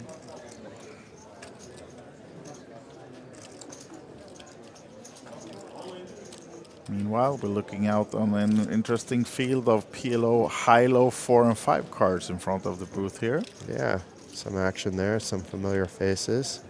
And also, while we're waiting, we're down to 73 players. There's a few more announcements to make. We have James Wayne from Ireland out in 74th, Ante Pitarainen in 75th, Leo Piatella in 76th, Henry Pironen in 77th, Declo in 78th, Oscar Ojavir, and Paavo Korka, also from Estonia, in 79th. They all collected 25.50, and we caught up on the rest earlier. Yeah, exactly. I actually did the Oscar and the Paavo when you were awake. Ah, that's why I didn't know. So rub it in for the Estonians. But all right, 200k now has been the bet, almost all in from Luca Sorainen. What do you make of this? I mean, it would be interesting to talk to Luca and some of the other guys that do this. You know, what's the purpose? I understand maybe in a multi-way to just leave 50k back. Like, if you're getting called, don't you want full value? Or are there hands that aren't raising, you know, like anything you might say, well, if I lose the hand, I'm down to 50K. It's okay. I can spin that up potentially. But what hands are just calling you that are beating you? Those hands are usually going to be raising you. Oh, look at this. Is he actually considering calling here now? What is he putting Luca on? Complete bluff. But that would be strange to be floating 2 streets. You'd be floating it potentially with a queen 9, queen king. Exactly. I mean, a lot of Hands that hands would have been made on the hits river. On the river with the king queen. And it's a bit ambitious to think that your 5 is good in this particular board texture. Yeah. I mean, there's no flush draw on the flop. There's a lot of straights getting there on the river, and this is just a matter of that he doesn't want to lose all the chips that he already put in, but I don't see him. And even a hand like aces or kings may potentially do this, because 8 kings is blocking that straight, and if it's checked, you're like, okay. But I don't think kings is doing it. It's either a jack or a queen-king kind of hand, or a pocket pair connecting with the board. Here's the fold, and Tal will have to look back at the stream later on to see that he was correct, and that Luca was well ahead all the way here with the 3 jacks. And big stack now for Luca Sorainen. He will for sure be contending for this one. Yeah, I expect one of the guys you don't want to give all the chips to. Definitely not. Here we have him now, table captain. 2 Finns up top in the table chip count. And Rudolph's still hanging on with the sub 10 big blind stack. I think he was doing that also in the PLO, if I remember correctly. Yeah, he might be actually, yeah. So he's very comfortable with the short stack. And as I pointed out with Rasmus, and he pointed out as well with the hour clock, it's not the same as being in a turbo with 9.4 big blinds. You can. It's not that you need to completely relax, but you don't need to take the first spot that comes across you if it's very marginal. Absolutely. And you can still raise off this stack as well if you choose, but on this table, I'm not sure I would recommend that.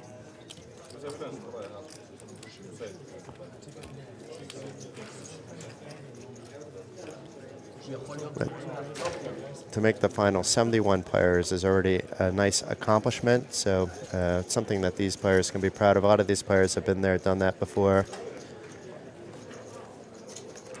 I'm going to check whether we have any defending champions remaining. I know Juha Helpy went out before the first break.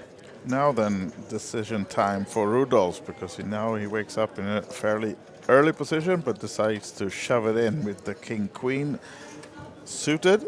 Nothing wrong with that, of course.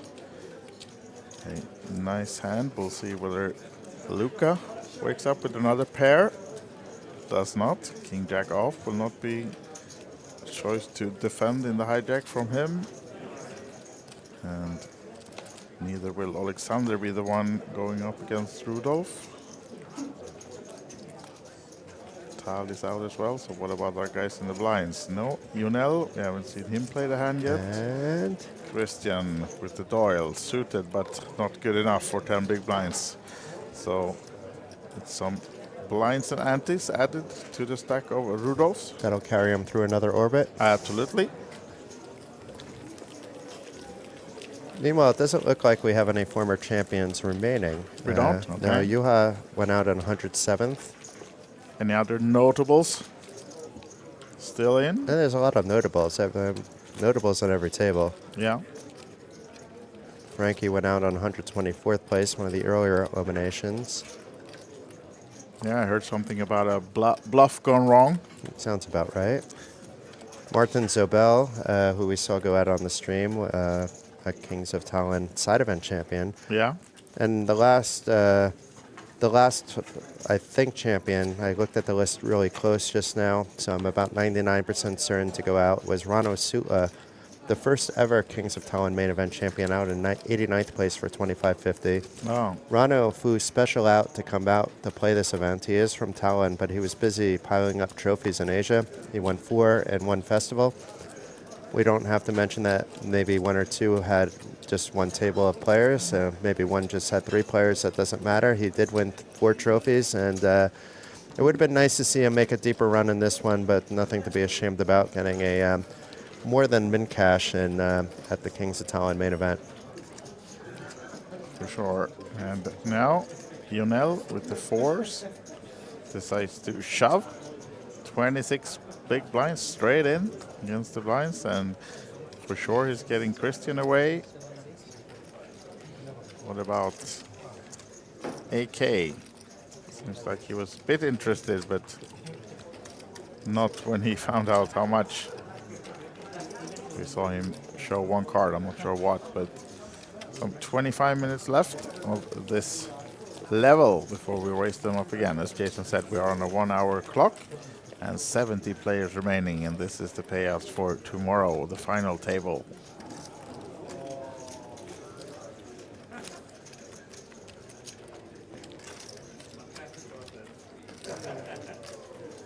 And if you're wondering why that graphic keeps coming up, it's because that's really what they're playing for, you know, and it doesn't make sense to be pulling up stuff like aggression frequency and VPIP because, you know, the sample size that we have today is going to be rather small. The idea is to change the table frequently.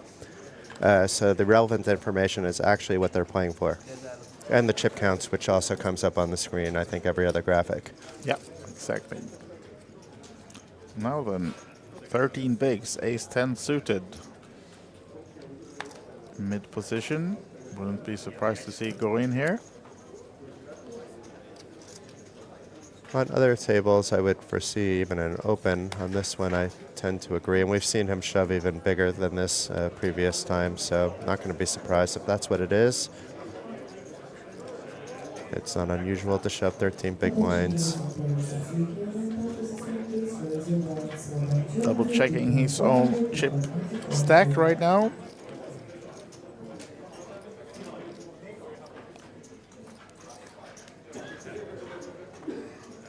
I'm not even sure he's decided to play this hand yet, let alone how much he's betting. No?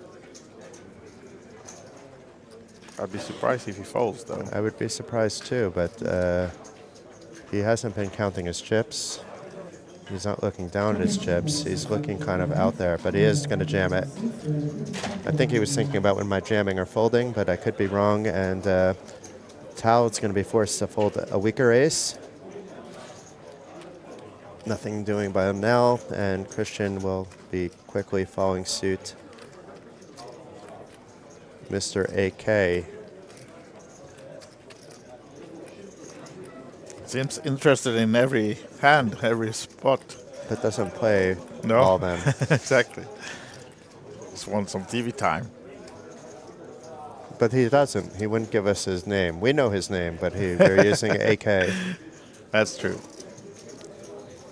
Here's the fold, and Rudolph's folds a suited Jack-9. So seems like Alexander can pick up the blinds and ante, add them to his stack, and be about 15 or 16 bigs instead. Then. So we have a few more players to have busted. You could take a look at the chip counts in the meantime, but we're down to, I believe, 70 players, which means in 71st and 72nd we lost 2 Finns. And Emil Jaeger and Joel Holmberg, who was on the TV table earlier. My friend went out in 73rd place, Stanislavas Venisenka, also known as Felix. Sometimes he plays under the same way we have AK, sometimes he'll play under his name, sometimes Felix for fun. And you know what that means? It means the top 70 players now have a pay jump, so everybody's locked in 2,900 euros, a nice tasty 350 euros extra to what they were previously guaranteed. Fantastic, but one guy that doesn't care too much about the early pay jumps is Luka Sorainen, and now he comes racing with the ace-9 under the gun, suited. And Tal, he has an ace every hand almost, but not the best ones. Maybe he sees that 4 of spades as the ace of spades. Oh, now he wants it back. Yeah, the money he lost to Luka. Because he's thinking about doing something here. He folded the ace-7 to the shorter stack jam, but now with an open. And eventually does what most people would do in that spot and folds. Another but ace. A 3-bet, if nobody else spoke up with anything, actually would have worked.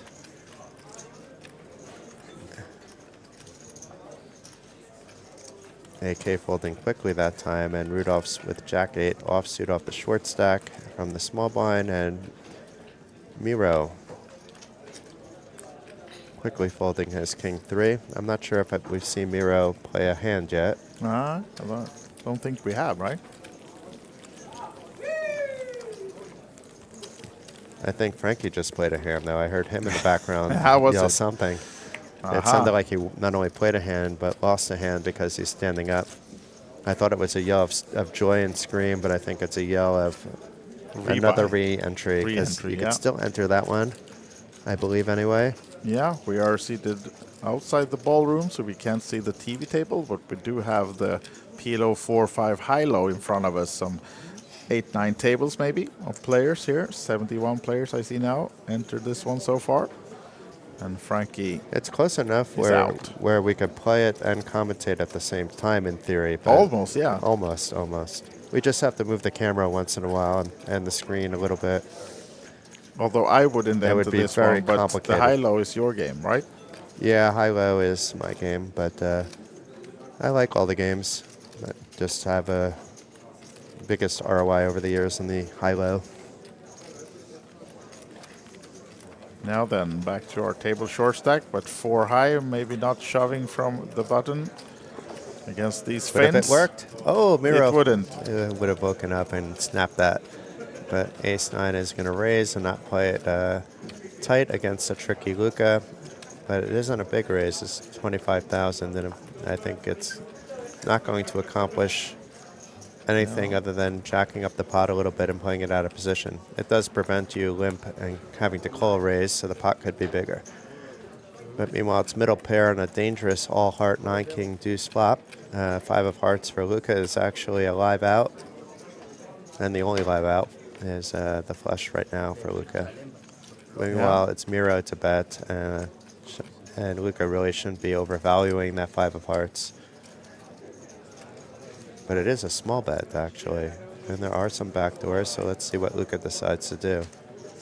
Interesting. He also has the power position, so could try to bluff later on. But that's what makes him such a tricky player, is he's going to be calling that very often when he has it, and he's calling it with not quite air, because we see the 5 of hearts is live, but if it wasn't, it would be complete air. Miro, not afraid of taking another stab at this one. It looks like when he plays a hand, he really plays it. You know, he's not showing any fear. His hand is basically one for just showdown value at this stage, but he wants to deny all the potential flush equity, or represent the flush himself for later, or just take it down now. That was a confusing hand for me, actually. Yeah, a bit. Luca getting warm from losing a pot. But how is He's he not going to used to cover it. his neck if he doesn't have his hoodie on? That's his thing when he's in a hand. You have even up all the way up to the mouth, he pulls it. Maybe and Tal goes with the way that if I'm wearing a hoodie, I would just keep it up, and that's it. Yeah, imagine it's pretty hot on the stage though, under those lights, so maybe impossible for him to keep the hoodie on. But this guy's still And rocking he's got a his. heavy one. That's a winter hoodie. Yeah, sure. And pair of trays. Are the glasses going to come back on? Oh, almost forgot about them. How could I? And Christian will throw the 7 deuce in the muck. But it doesn't look like he has the glasses on when he's looking at his cards, so there's no harm in all that reflection. True. Nope, no love for anyone, except for maybe Luca. Under normal under the gun open, maybe this would already be in the muck, but against Tal, who he's played against and has shown he's not, let's say, playing super tight. I'm not saying he's playing like a maniac, because that's not the case either, but has shown a fair opening range from various positions. It might be a 3-bet or a call. What are you doing here, wise guy? I'm also warm. Yeah, you're taking off your hoodie, and you're not even on the TV table. But if you're talking about the hand,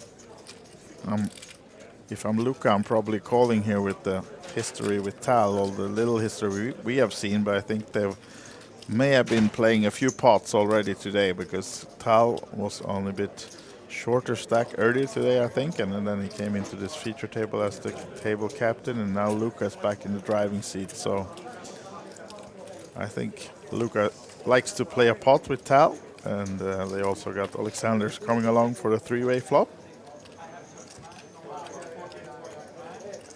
And it's the threes still ahead, but he's not necessarily going to be betting because he has threes on this board. He's going to be betting if it checks over to him just to try to take down the pot. Alexander checking his paired up bottom pair with the deuce. And the glasses are back.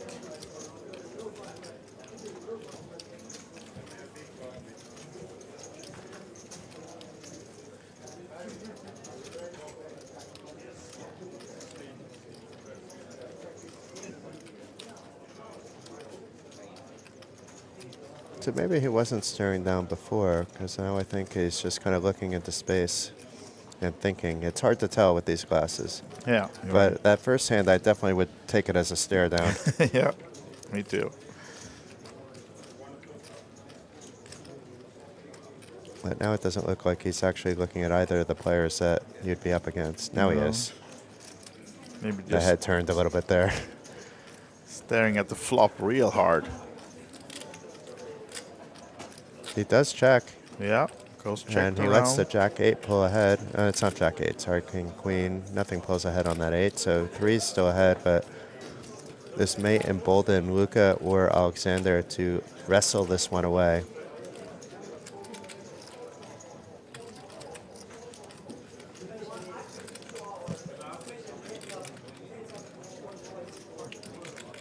It's the least risk actually for Luca to do based on the stack sizes. And I'd be curious if Alexander opts to try to take it away if Luca checks, but this often, if Luca checks, I don't actually expect Alexander to bet. He does check, so we'll find out.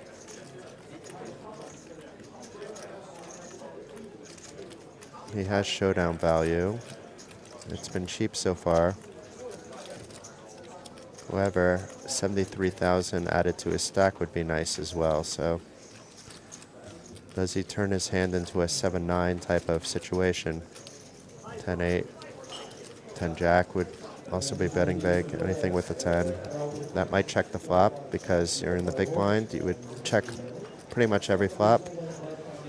And he is going to go for it, but for a non-shove sizing, which makes a lot of sense. No reason to bet big. It's, I think, 23,000.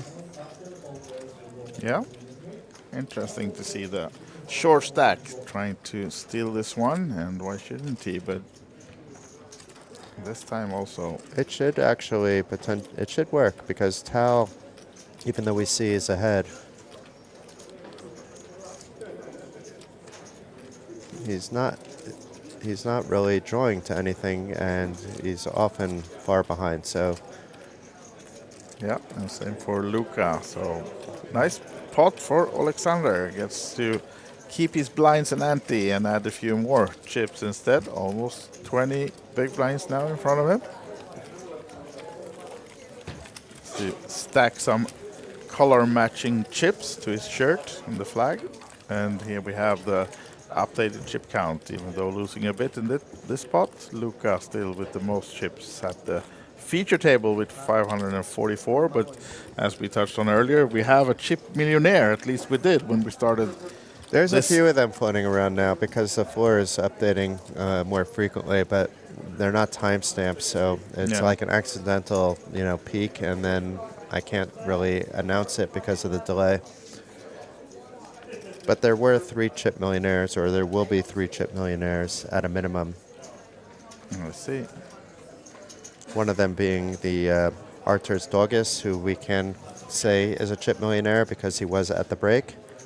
He may not have that status anymore, but he at least had that status at the break. Yep, we'll give you some fresh numbers after the next break, because then all the floormen will help us have an updated count as well. But of course, also if you head to the live reporting, I'm sure Christopher is updating a bit with the biggest stacks and names as well on the outer tables. Yeah, and the cool thing about that is not necessarily always that. Like we're able to see the action here. Chris is not focused on this table at the moment. He's focused on all the outer tables. I can actually see him out of the corner of my eye very far away. Doing that right now, writing down a hand. So he's looking for the big hands and reporting those over to you too. It's impossible to tell the complete journey of every single one of the 1,033 entries in this mix, but as things get tighter and tighter field-wise size, then it becomes more of an intimate affair. A couple of hearts on this flop.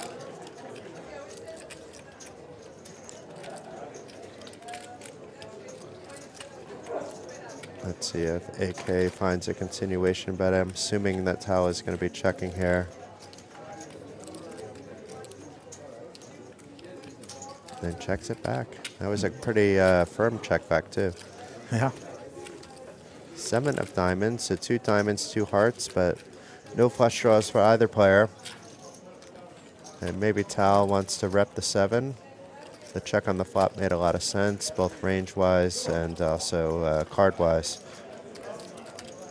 But now the ranges have kind of changed a little bit, especially after AK so emphatically checked the first time around.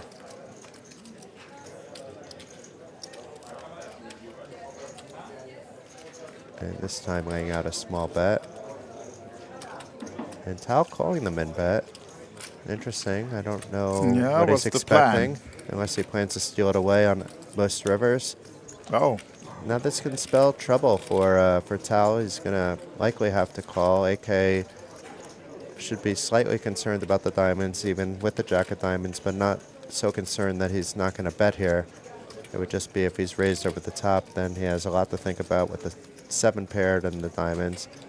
But Tal thinking he's betting for value here. Yeah, most likely shopping this one. And possibly lost the same amount he would have anyway, because that probably would have been around the sizing AK did, so no harm, no foul. And 8K picks up a small pot. Not too sure about the call from Tal on the turn, though. No, it is a chop, actually. Sorry. It is, yeah. Yeah.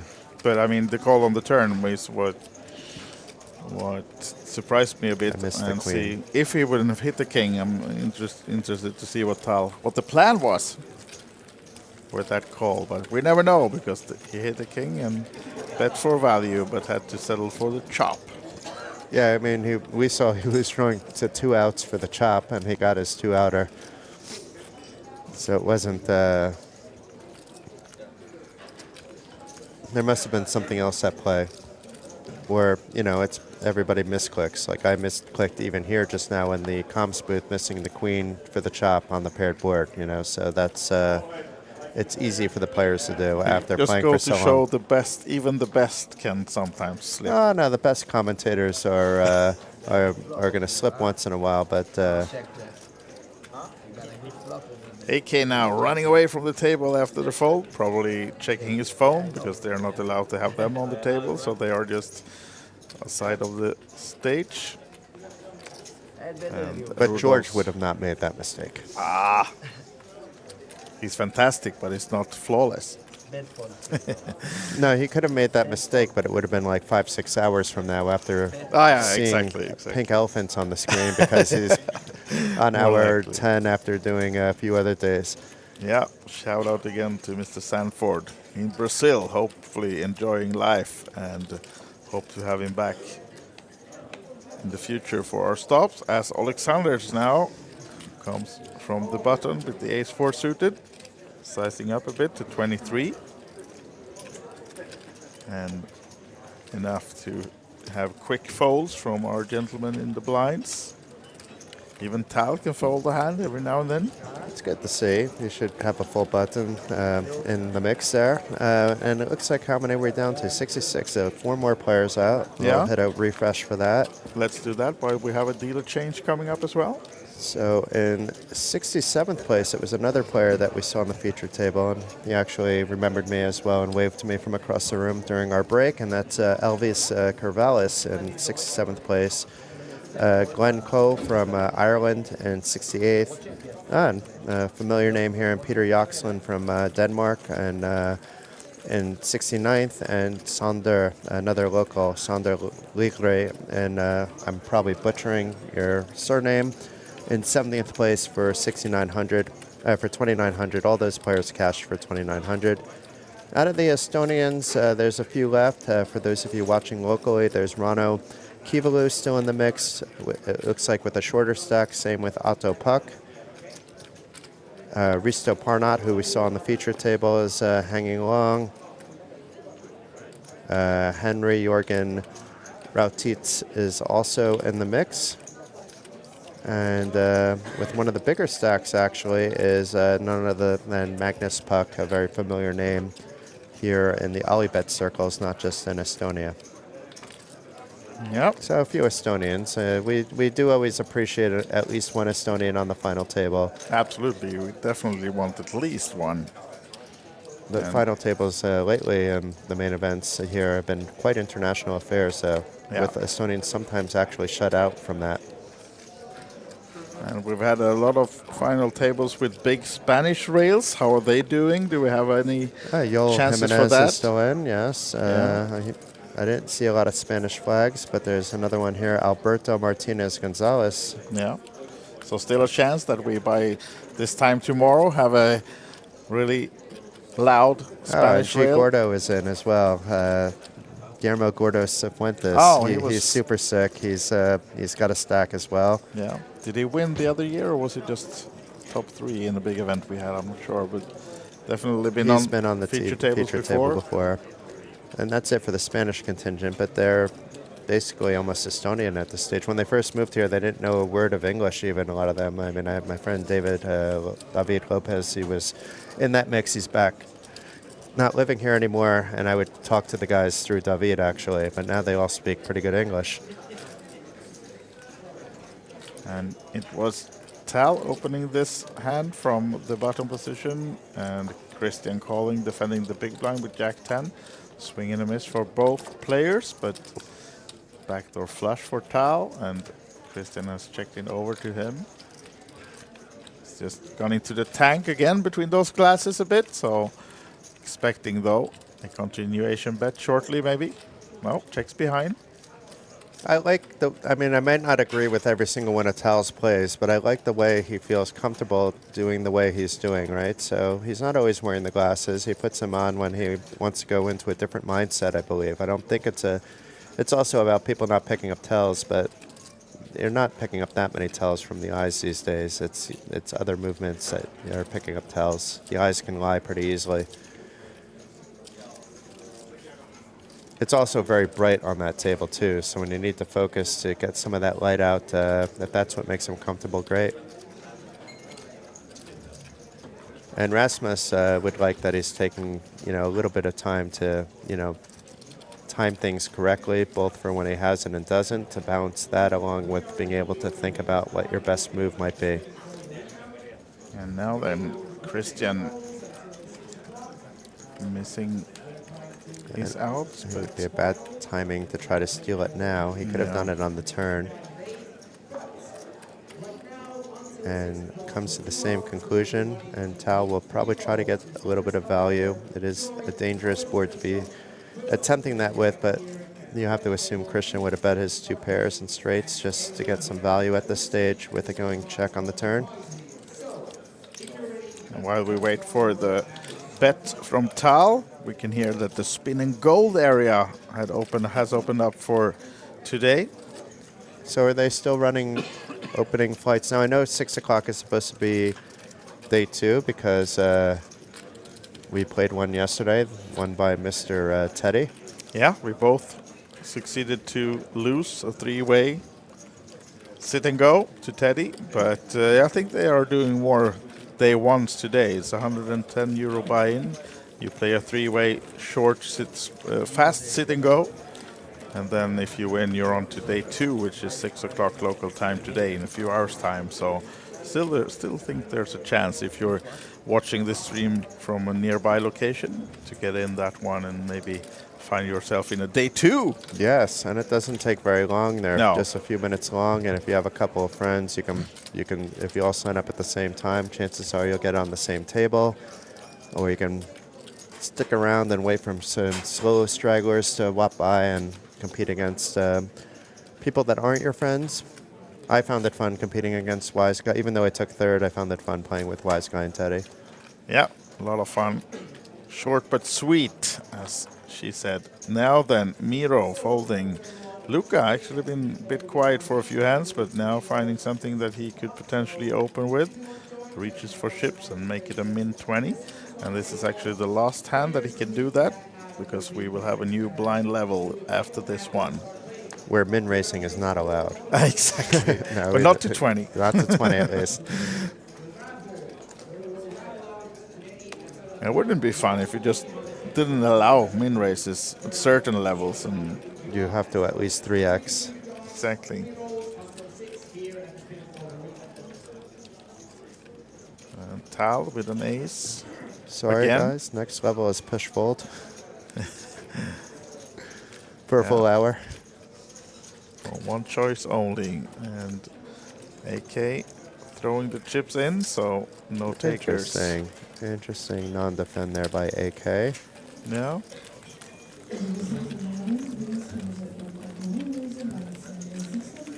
So quick hands. So maybe we still have the same blind level, or no, we're on the new one now. So these are the updated counts when it's 6-12 blinds instead, which means that Rudolph is now below 8 big blinds. Needs to find something rather quick here now. I think he's in the big blind this hand as well, so having to commit 2 of those 7.8 already.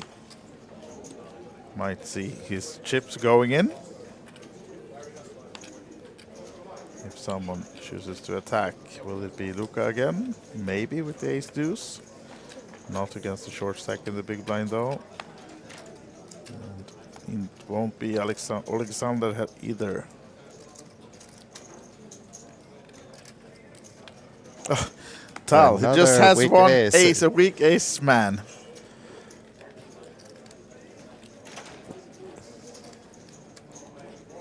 Looking at the stack of the big blind as well.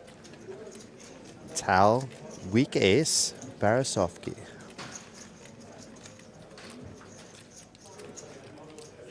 If you're going to sign up to OlyBet Poker, Tal, I recommend you to see if the screen name Weak Ace is out there. And speaking of which, we have interesting here for Christian pausing. He hasn't played a hand in a while. I'm waiting for someone to just be floating Tal when he's doing these opens, not 3-betting, the button spot. A 5-3 suited would have been a little bit ambitious, but he paused long enough to keep the hope alive. It is a correct fold, but that doesn't mean you don't want to see some mayhem happening.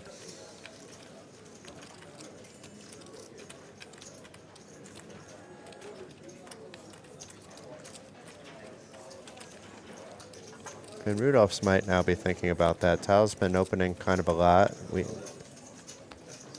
Because all those weak aces, if they're unopened, are leading to opens. And the hijack, it is fine to be doing so, of course. Yeah, and we shortly saw Teresa Nusiainen exiting the stage. And speaking of Teresa, I just got a message from her in our group chat. Some additional information, guys, on that Valentine's Day special event. It is a tag team affair. You do have to play 3 levels each at a minimum on your team. It's teams of 2. And I remember there was a question earlier. I don't know if it was discussed at all when I wasn't in the booth about the, about the buy-in. It's 555 euros per team. If you're in the building listening to us, the cashier has been instructed to send players over to Teresa because there is a special registration process in that bad boy as well. Aha. As a spoiler alert, those of you expecting Wise Guy and I to team up and tag team both that and the commentating, unfortunately you're out of luck. We're not either good enough poker players or just not talented enough to actually run back and forth. But that will be taking place in the luxurious Las Vegas room. It's my favorite place to play poker. And I think it's going to be quite exciting, that one. We just have to settle for tag teaming Valentine's Way here in the booth instead all night long. Yeah, that'll be fun. Yeah, maybe feed each other some chocolate and whatnot. Sexy, sexy. Now then, Luca opening early with the Jack-10 off, and Christian hasn't played many hands, now with the suited ace in the cutoff position. And the short stack in between them, so interesting to see if he really wants to play this one.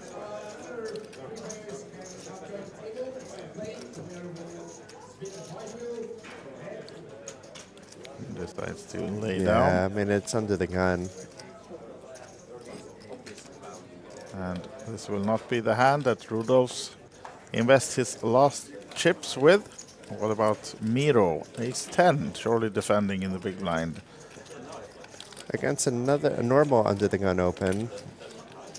Defaults. So yeah, he's treating Luca like with a normal tight range, and Luca extending that all the way down to being opening with Jack-10.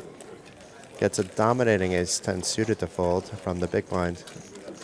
And we're down to 65 now, which we have not lost Tal, just temporarily. He's still in. Or his class is still in? Yes. But in 66th place was Lithuania's Linas Bulskas for 2,900. And I think we mentioned the rest, so we just lost one player because Elvis we mentioned already. Yep. And down to 65 players, still at that 2,900 payout level. When that goes up, it will be, when we're down to just 55 players, it'll be another 450 euros at a minimum in each player's pocket that remains for a minimum payout of 33.50. Seems like it wasn't a good idea to be on the first feature table of today because many of those players are out now. Yeah, but I mean, logically, we had a table that we looked at that had only 2 players above average, yeah, you know, by the end of the day. So you're saying there's logic in poker? Sometimes. Okay. There's always logic in poker, but there's sometimes a lot of luck in any particular hand or spot. Those are the wise words of Mr. Glatzer. And look at this. Waiting and waiting. Okay, I guess I have to shove my 6-5 big blinds now.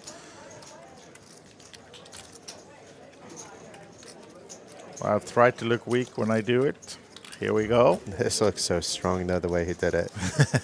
It looks the exact opposite. But how do you, you know, like, you either have hands you're going to call with or not. It's not that you're going too much off the reads there.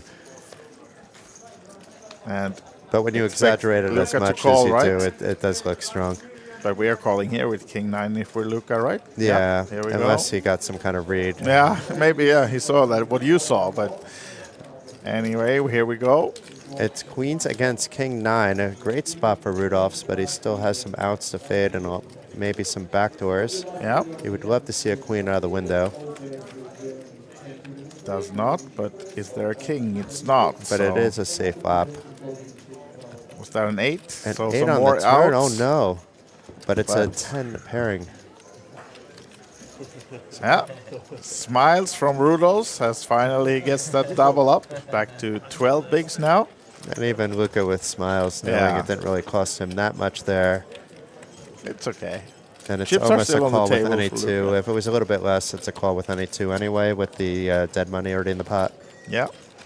So with that, Jason, I'm stepping out for a little bit, but I'm sure you'll be just fine here, and then I'll be back before the break comes as well. Okay.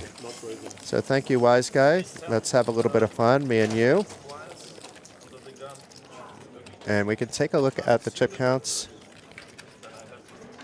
And we have Luca, who took charge pretty early at this feature table, still with the chip lead. But to give you guys an idea, the real chip leaders that are away from this table, there's a few players over 1 million in chips. So the players wielding those really monstrous stacks are elsewhere, but that's good for Luca because that makes him the big stack at this table, the table captain, allows him to play his game. And it's not easy actually playing against Luca. And we have Tal here. Glass is not on yet. It's the dead man's hand, the ace-8.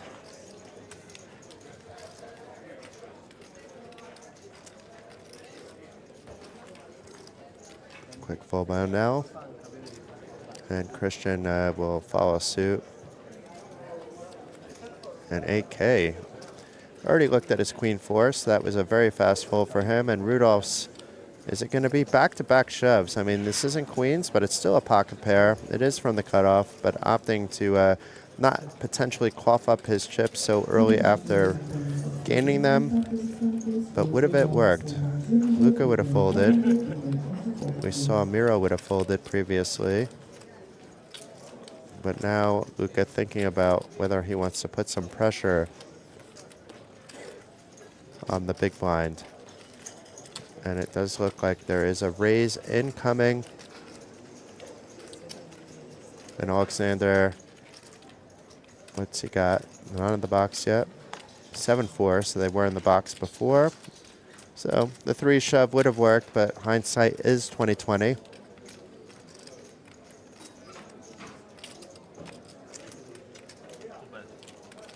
And Alexander, knowing he was going to fold the moment he looked at those cards, that they bounced, and they bounced up on the table anyway. So now the players can laugh. What were you thinking about? I will be big blind, okay?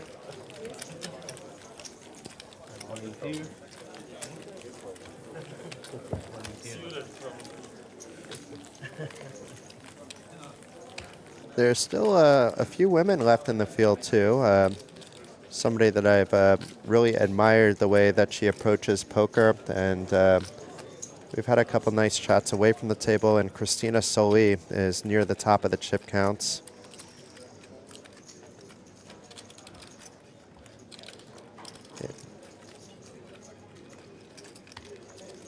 And the other women may have actually busted. I'm not coming across anybody else, but there was Algina earlier, so she must have busted during the first break, as I do not see her in the field anymore. So Christina Soli will be carrying the women contingent over. But if it's going to be anybody left, it might as well be Christina. She's a very strong player in open fields, not just in ladies events. And AK raising it up to 31,000, so not quite 3x, so not quite a min raise. So far, so good. If it was a min raise, maybe Luca would play something fancy, but I don't see him floating or 3-betting here. But he is thinking about it. The suited gappers playing 10-8 suited in position isn't the worst thing in the world. But Luca understanding the spot here isn't ideal. Opts to fold, and Alexander with a weak ace. So it isn't just Tal that gets weak aces. Now it's Alexander's turn. And a quick fold. And did Tal get an ace too? Not this time. Jack-9, defendable, but more defendable with a min raise. But he may opt to defend here anyway. A little prettier if it's suited. Like the 10-8 suited, Jack-9 suited hands are quite sneaky.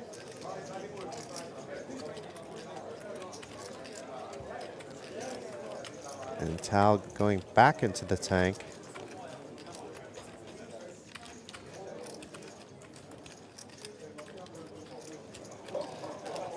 However, the glasses aren't on yet.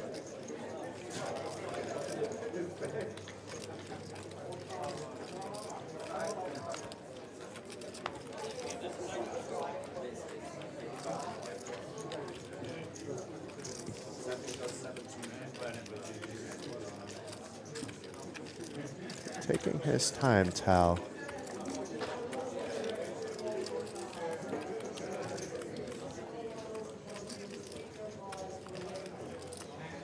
This is strange it's actually taking so long, and this is not like a big spot.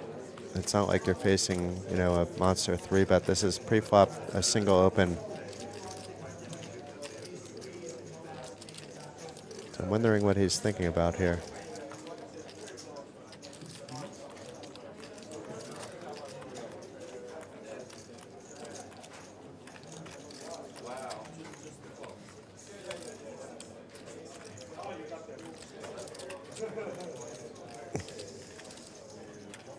And does call.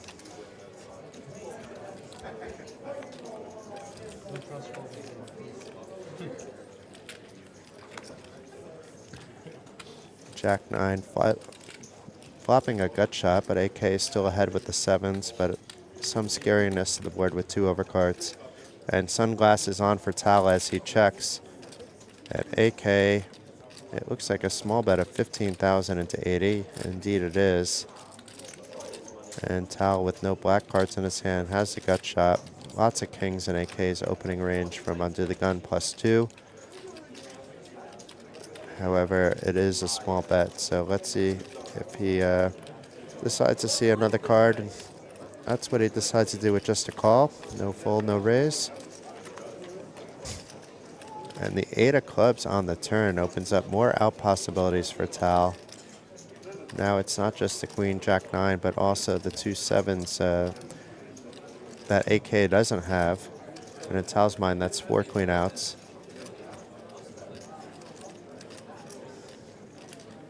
And if he's able to figure out how to get a bet out here, it's going to be hard for AK to put any more chips in this pot.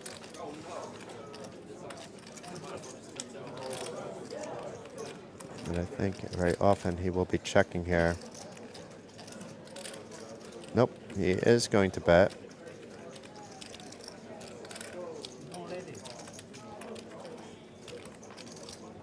$35,000 maybe? Let's see, maybe a little bigger. 35 exactly. And AK over here thinking about what to do. In a little bit of hot water. It's a scary board for 7s. Tal not giving any consideration to his hand at this point. He's just betting the player in the board. And we had Phil Gross come by with a wave. Oh, apparently wants to remain incognito. But the cat's out of the bag, Phil. Thank you for saying hello. And while we're waiting to see AK with the spot, yeah, I mean, it's a hard one. He had to fold there. The board is just too scary. And Tal taking the aggression on the turn, glasses in the pocket, actually breathing a sigh of relief there. And it's up to 437,000 in chips.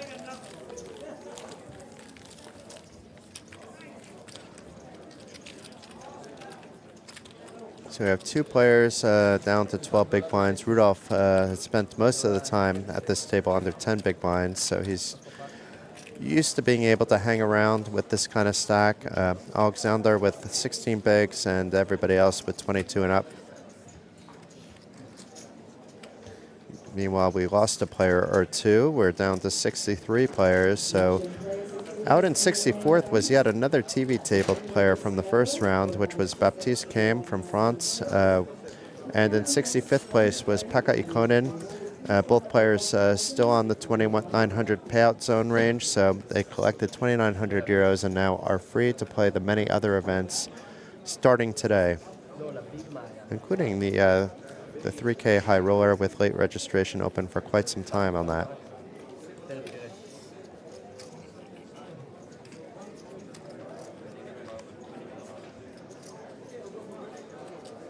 Alexander sitting on 15.5 big blinds from the button. An open pot.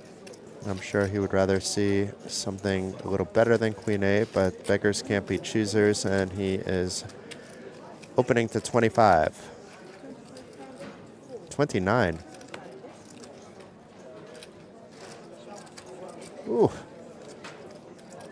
Ace King. Big slick for Tal. And it says he is already called, but I'm not sure if that's the case. I think that it was a little bit premature. It looks like he's trying to see how much his opponent has.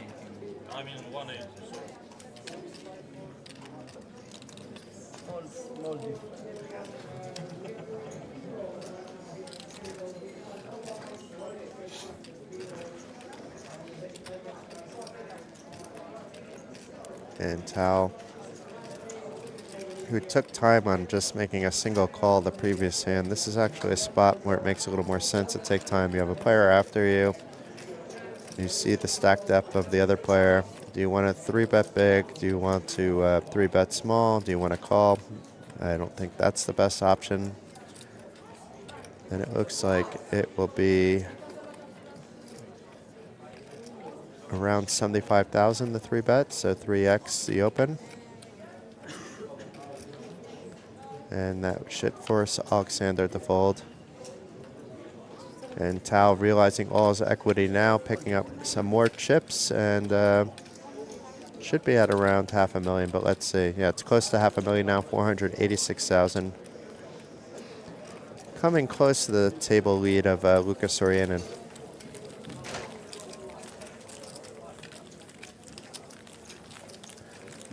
So more than half of the players that came today for day 3 are already on the rail on the 4th level of the day. Today began with 135 entries. We're down to 63. And while you're looking at the chip counts, we can talk about some of the payouts at the same time outside of the final table. So right now they've locked up 2,900. Either this level or next, it'll be top 55, get 3,350. Then top 39, 38.50, then 44.50. So we're still, for a while, going to be in that 3-figure pay jump range. So it shouldn't be affecting players' play that much unless it's 1 or 2 off of a pay jump, and then it might.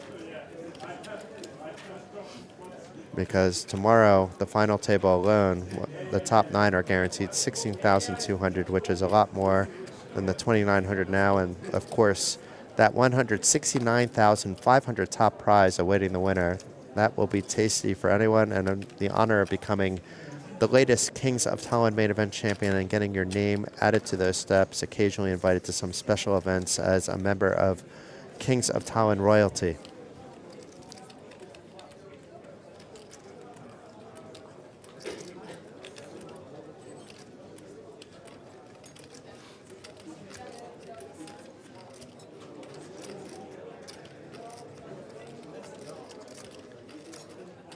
We're now opting to put a little bit of pressure on AK here with just 5 high, opening from the small blind. For 38,000, so a little more than 3 times the blinds. And Christian thinking things over. If he calls, he plays in position. If he folds, he maintains his current stack. And a 3-bet wouldn't have been out of the question either, but opts for the safest of routes. And are now stealing away a blind versus blind situation with 5 high.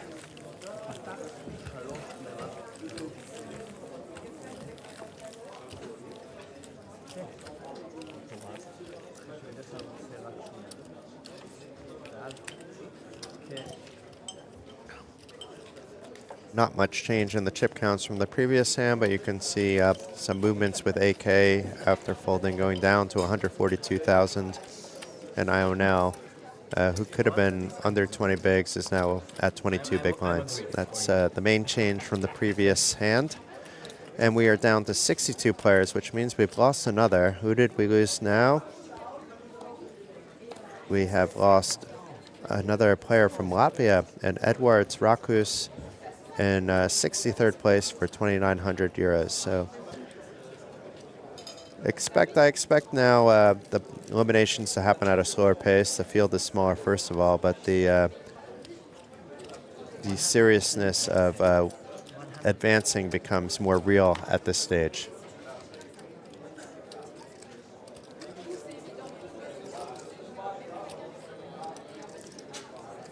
Alexander on about 13 bigs.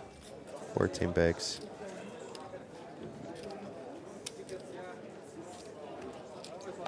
Holds his weak ace, and Tal with 6-5, putting them carefully in the box, and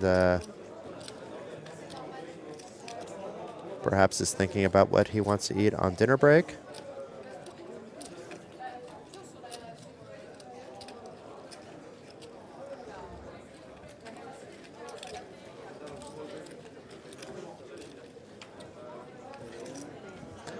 does indeed fold, and instead it's Ionel opening back-to-back hands with weak cards, this time from the button with 7 tray. Gets Christian to fold Jack-8, and AK, he's showing his neighbor this 5-3, but he wasn't that far behind the 7-3 when people look back at this. A little bit later, we'll be surprised to see those 2 hands.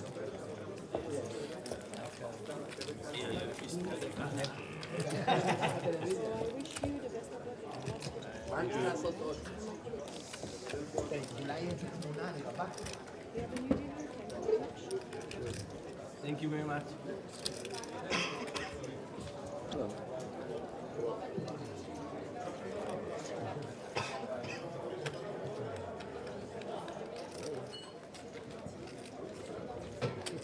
We stay here for another 11 or it's no?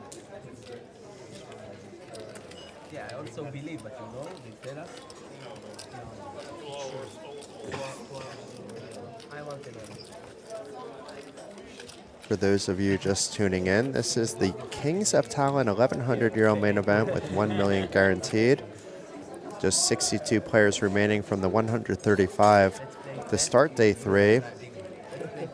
We're going to be with you until players bag up for day 3 and be back with you tomorrow at 12:30 streaming time for the exciting conclusion where one player is slated to receive 169,500 euro top prize. Quite the payday for 1100 euro buy-in event, of which many of the players have qualified either online or at the frequent satellites being hosted both before and during the Kings of Tallinn. The same way.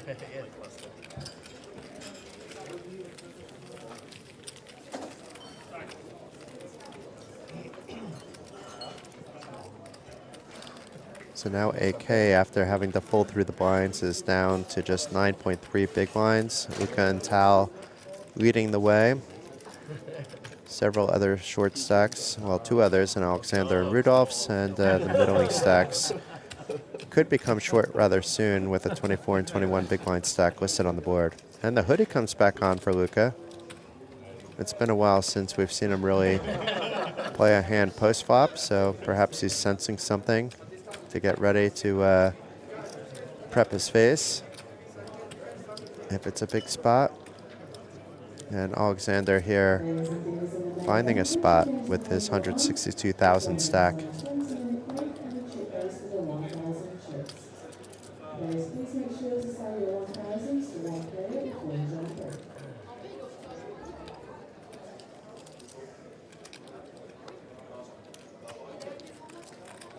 I think he's just thinking about shove or raise here. Maybe thinking about something, the third option, which is folding, or the fourth option, which is calling.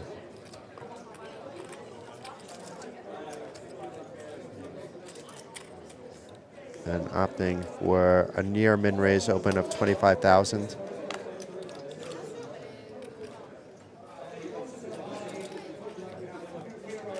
Tal and Ionel quickly fold.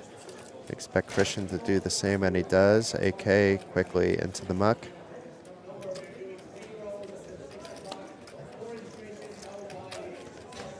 Rudolph's with just 4 high folds, and Miro, is he going to opt to defend his big blind? He shakes his head no and tosses it away, so Alexander back up to 192.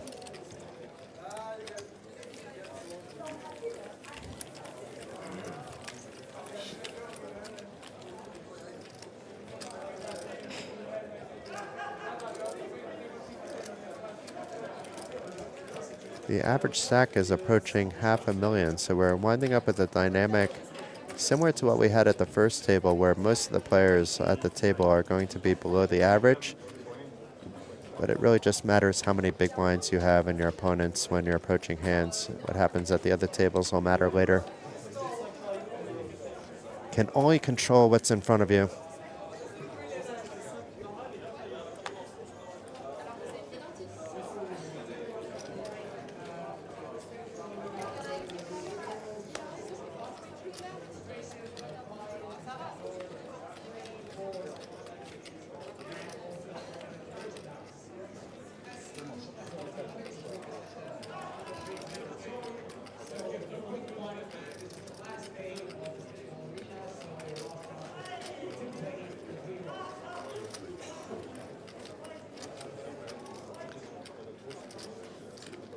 So an open buyout now with the 5s.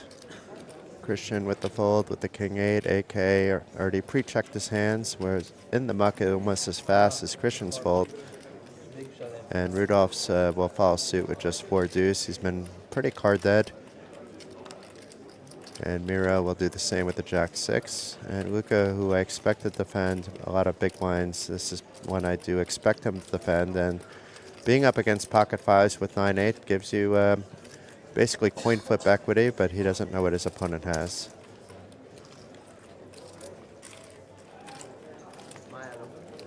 So the first flop in a little bit, and that 4 deuce that was held by Rudolph would have flopped the full house. But you can't be playing that, and I don't know if you're not going to hit a 5 on the flop, this is your flop.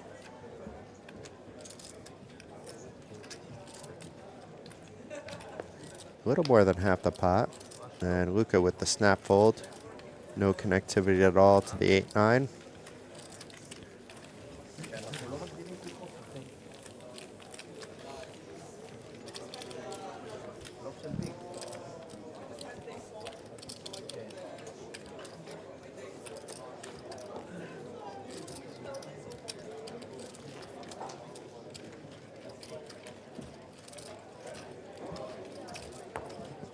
AK is going to make it back to his seat just in time.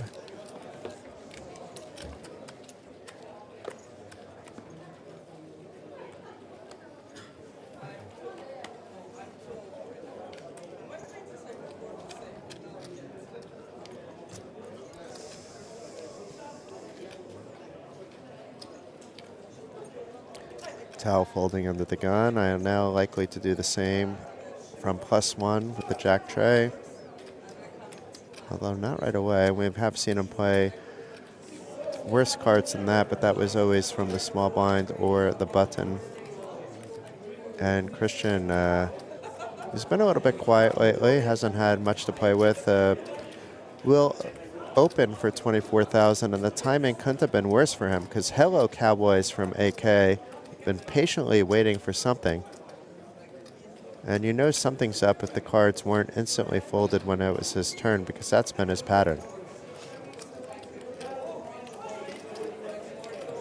And he may be choosing a non-all-in 3-bet sizing, but it looks like he's just counting his chips out there.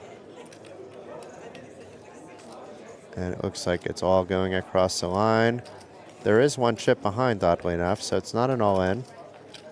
Not yet.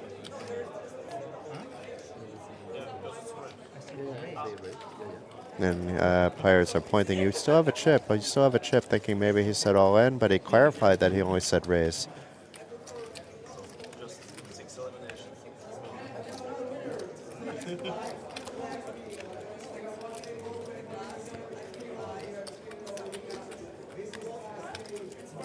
Miro and Luca folding, Alexander. Let's see if he wakes up with anything.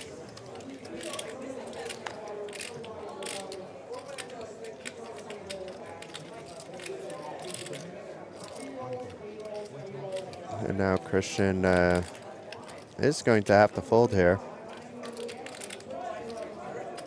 This is maybe more along the lines I want my opponent to think that I'm thinking. And although AK would have not minded a call there, he did pick up some chips in that pot without having to risk any of his equity.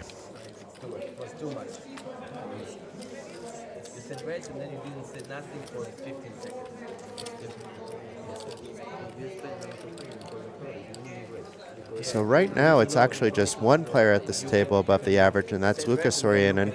Tal is near the average, and the other 6 players at the table are below average, but as we can see, everybody has chips, everybody has big blinds. There's still about half of this blind level left, and then there'll be a break. They're going to race off the 1K chips, so that'll change things slightly, and then blinds will go up to 10,000, 15,000 before going up again to 10,000, 20,000. So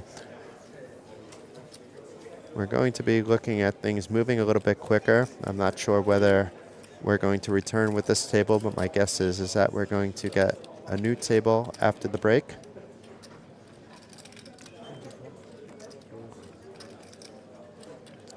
And Io now with the suited dead man's hand. Ace-8. Coming in with a min raise. AK leaving the table again, perhaps to update someone on the rail with what happened.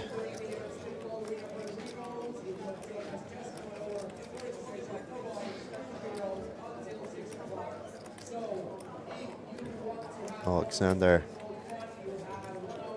folding the 9 deuce, and I don't think Tal will be defending this wide, but the cards are back in the box. I think it's just so to make sure that we see them.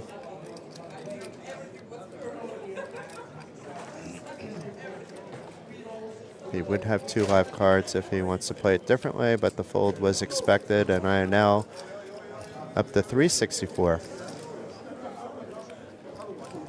But straight into the big blind.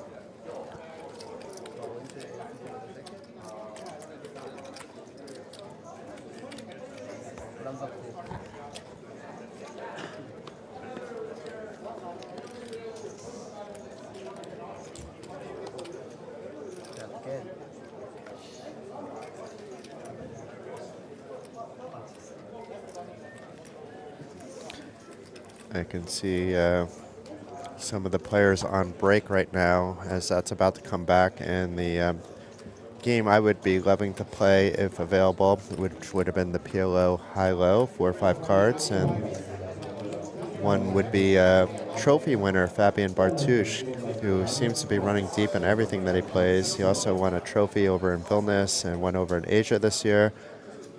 And Scott Pokobras Kenyon, who still has time to turn his week around, but it hasn't been the best of weeks for my friend over there. I've certainly seen him have much better festivals, but this is the kind of game that he's good at as well. But it's Rudolph with the pocket rockets, going with a 2.5x sizing instead of the min raise, or the jam for that matter. And Alexander should be folding his 9-6. And let's see what Tal does. Perhaps if it was a min raise, he would do something like call or 3-bet. And let's see about on this sizing. He does like to play hands post-flop.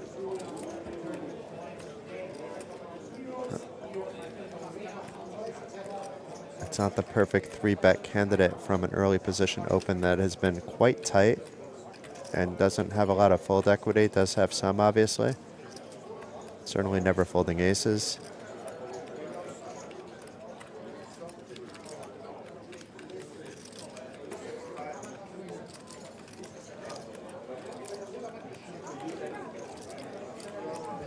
And it looks like he's reaching for chips to call.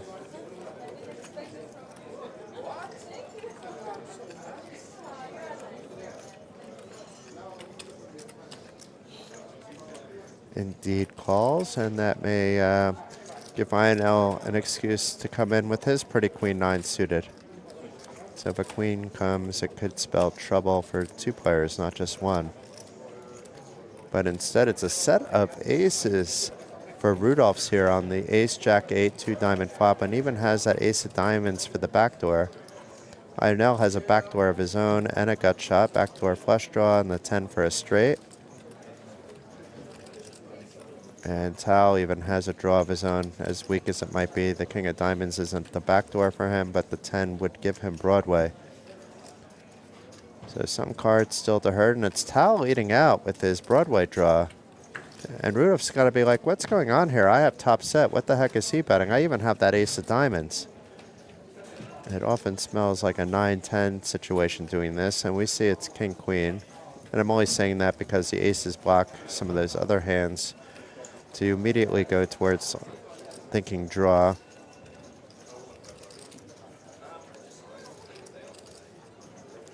And it looks like Tal is not going to raise here. But maybe that was just counting out the 30 and seeing how much he had behind, but does just call, leaving the possibility for his opponent to bluff more if he doesn't hit the 10. And now it's only a 10 that would help Tal.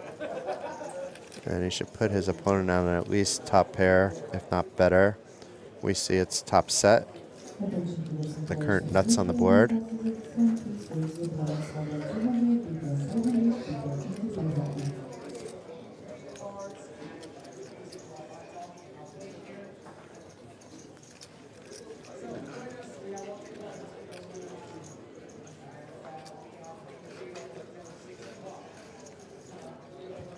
For those of you in the house, the Spin and Gold Arena is now on free roll mode, which means you can play for free. You can either come with a couple friends, play a couple people that you see on the line, or just play with 2 random people.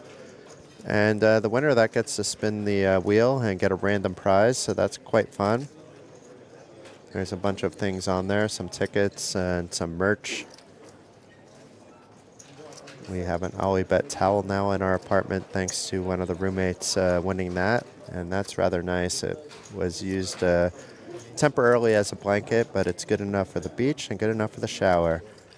So Rudolph opting, interesting, Tal opting to jam, and Rudolph's calling. So this is quite interesting here, that Tal getting a false read, but that doesn't mean Rudolph's is out of the woods yet, but amazing spot for him.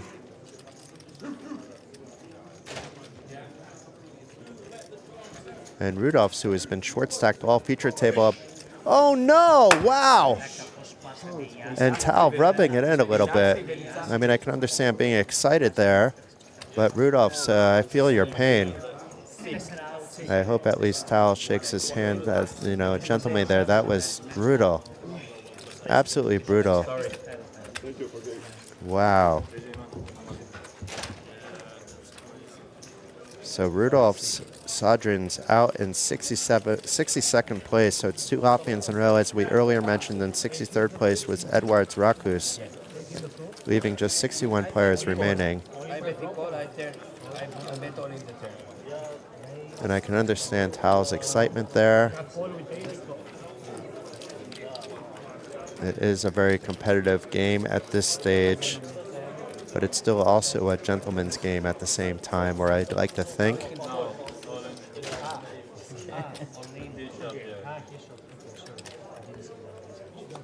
And Rudolph's left like a deer in the headlights. I mean, that's just brutal. He's going to remember that sting for quite some time. A lot of players can shake off bad beats, but they usually happen not on a televised feature table in such dramatic fashion when you're so far ahead in such a big spot. He wins that hand, it's a whole different story. He's close to 30 big blinds. But meanwhile, the action goes on, and now we do have a new table captain in Tal after getting pretty lucky there on the river.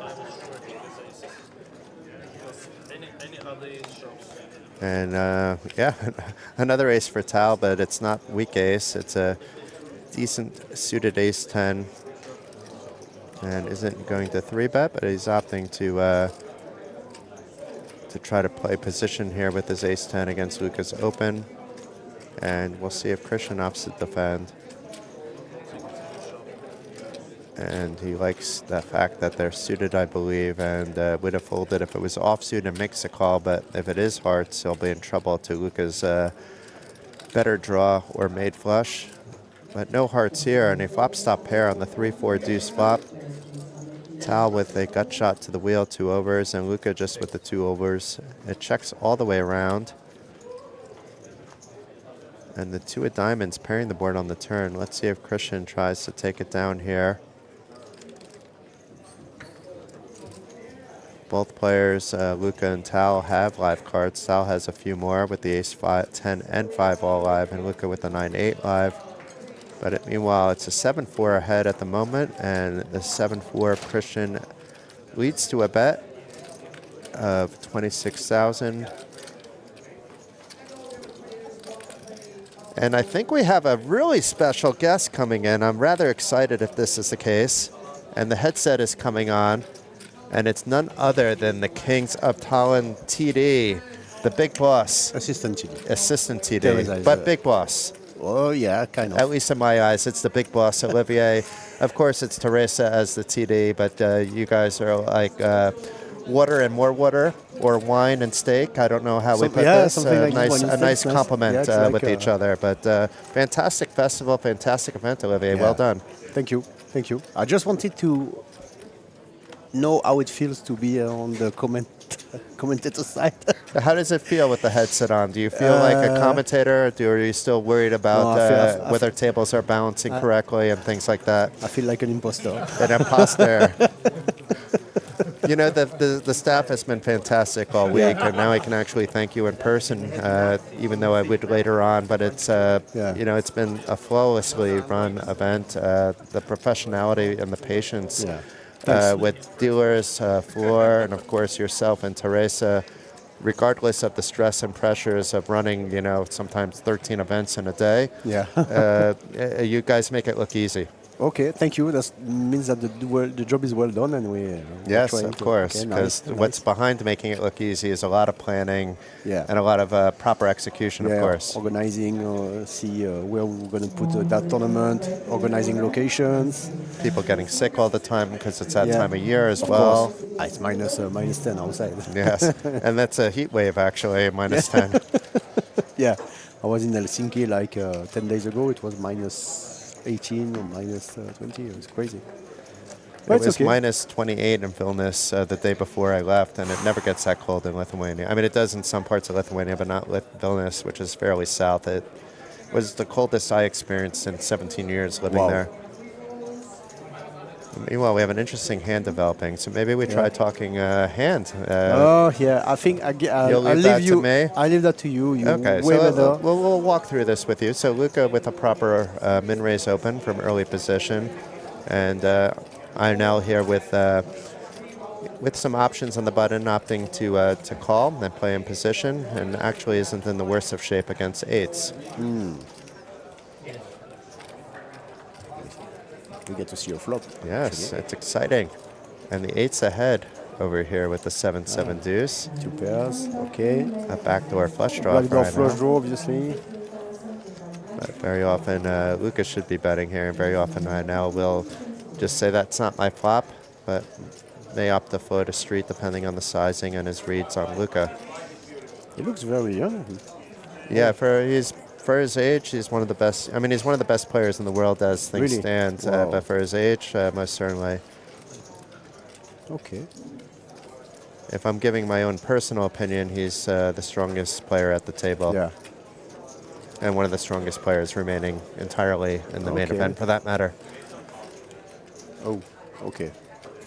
That doesn't change I have nothing much. but respect for Luca. Changed nothing. Except for the fact that Luca's kind of wondering, was he floated there or not? If he thinks he was floated, this is an easy turn bet for him. I think I'm going to give back the headset to Andreas. No, we finished the hand. Then you could say, you know what, I commentated a hand professionally on stream, Olivier. I can put that in my CV. Yes, of course. And I'll verify it. Wise Guy's here as a witness, too.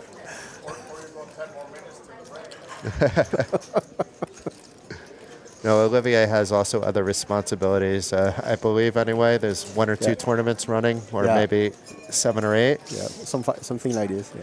No, I just wanted to have the perspective of the commentator, how it looks like to have the headset, and how you guys. I'm with you on that because, believe it or not, I've tried to get perspective from your end too. So I did get like some assistant floor duties back in the day. Okay. Because let's just say they absolutely needed it. It wasn't here, obviously, where everything is run flawlessly. Oh, we have a big bet. 2/3 of the pot. Okay, fold. Didn't. Okay. Thank you, Jason, for this moment. Yes, no, it was an absolute honor and pleasure, and great job as always. I leave the headset to a real commentator. Thank you, Olivier, and see you later. If not, Olivier is performing in the staff band as well, so if you're in the neighborhood, that's fine.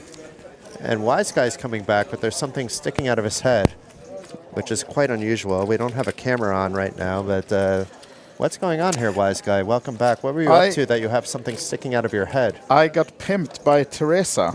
Does that I mean? haven't seen it. She pimped my hair with something. I haven't even seen it Let's see myself. what's in the back here. It says something. Love ticket. Oh. So what does that mean?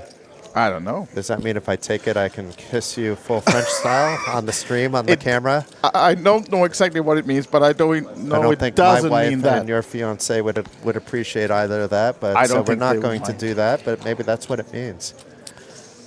How has the action been the last 30 minutes since I left, Jason? It's been fun. I mean, Tal got extremely lucky and celebrated eliminating poor Rudolphs, who finally had a nice comeback. It was like aces with an ace-jack, and Tal just jams a river and, of course, gets his 10. Of course.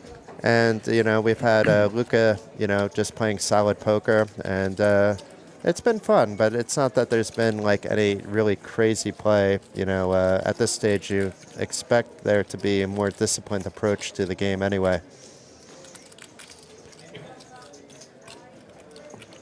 And meanwhile, Alexander thinking about whether he should open with a min-raise or whether it should be a bigger bet.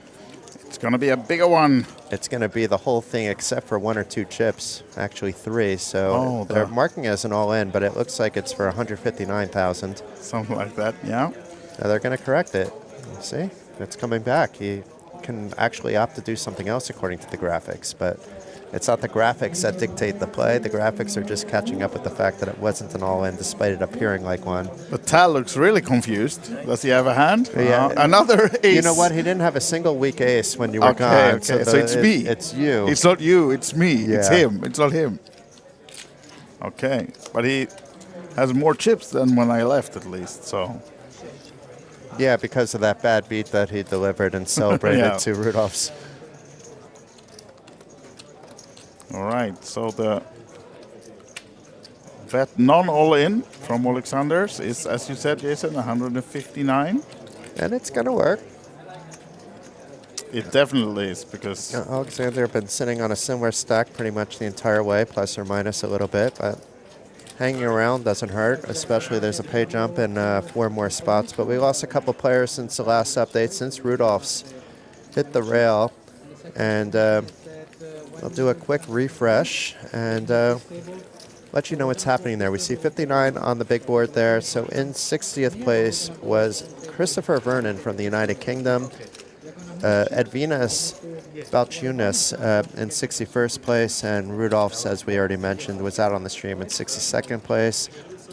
All those 3 players collected 2,900. The next pay jump is to 3,350 for the top 55. Which might be before the break, but will unlikely be unless there's some shenanigans happening all at once on a few different tables.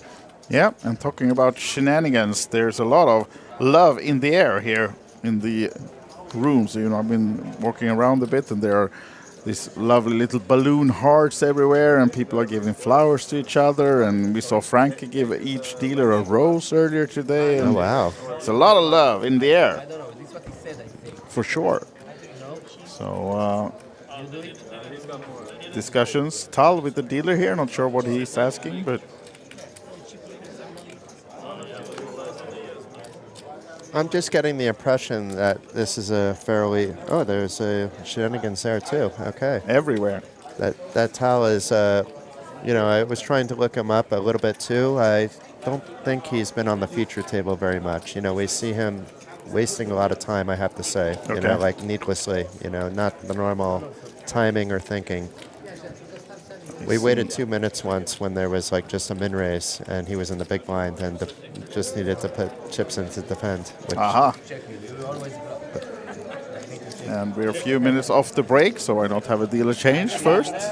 And then we'll see. Maybe it's my friend coming back who I haven't said hi to. I didn't even know she was here until I saw her on the TV table.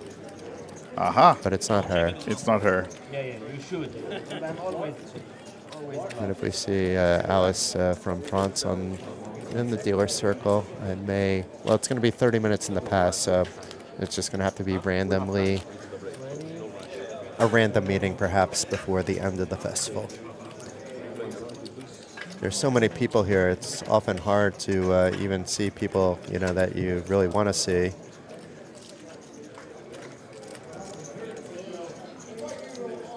And even harder to avoid those you don't want to see. Yeah, that's a different issue. Now then, Tal, busy stacking. Hello? It's a production here. You have a hand, sir. Oh, it's a poker Oh, tournament. no, he heard me. He heard me. He heard, and look, he's got 9. So now he's stressed. Oh, when he has this a hand as well. Oops. Now it might slow down and take it some time again then. Huh? No, he still heard me. He probably heard me too. This time he's because this time he could have taken his time. He has a hand. He has to decide. Maybe look at some of the stacks, and that would have been a spot you could. And I never mind if someone's taking an extra 7 to 10 seconds. That's fine, of course. Absolutely. In fact, encouraged. Not when I'm at the table for the others, because that means they're thinking, but encouraged for everybody to do. And Alexander, 6-4 offsuit. Some 14 bigs, maybe not the defend we're looking for. And if he knew what we know, that 2 4s were folded by Christian, he would be even less eager to defend this one. He's thinking about something else. Yeah. Surprised, because rather strong from Tal when he's stacking the chips and then all of a sudden stressing in with the under the gun race. So and he was fast this time too, which may be a sign. I don't know. Maybe. But Alexander has been playing pretty tight, so I'd be surprised to see if he's making a move here.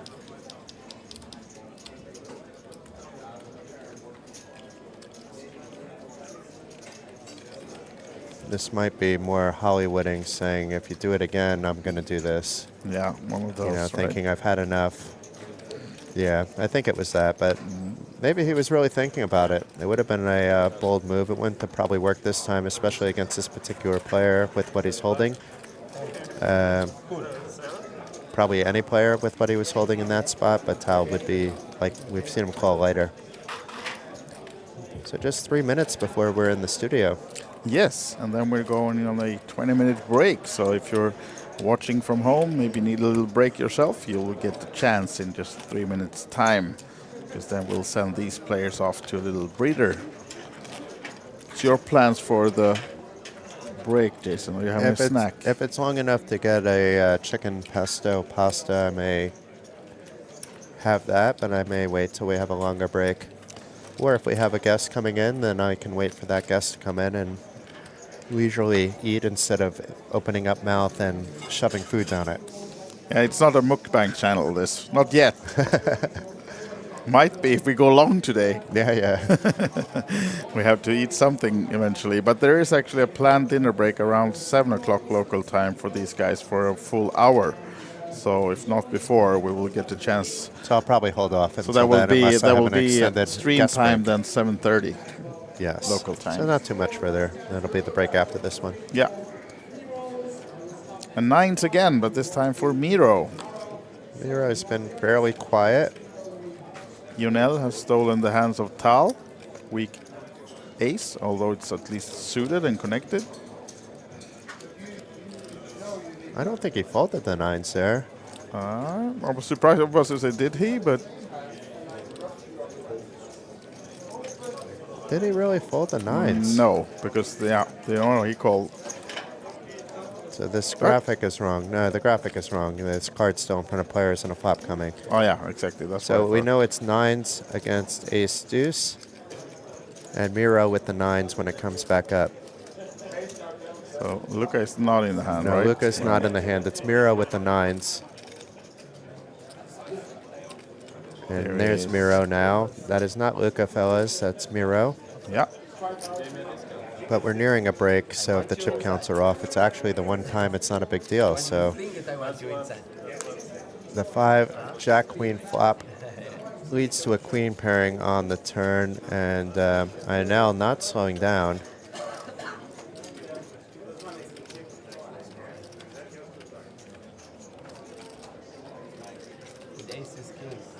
And even with the queen pairing, it makes it awfully hard for the 9s to continue to call another street. But maybe he's just counting his chips and not betting. Nope, there's something coming over.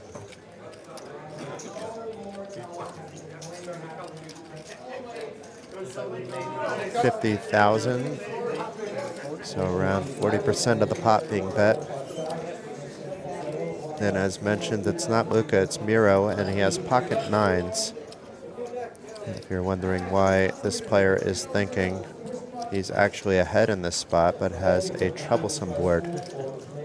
And a player that hasn't really been playing any flops, I don't think, or maybe one since we sat at the table.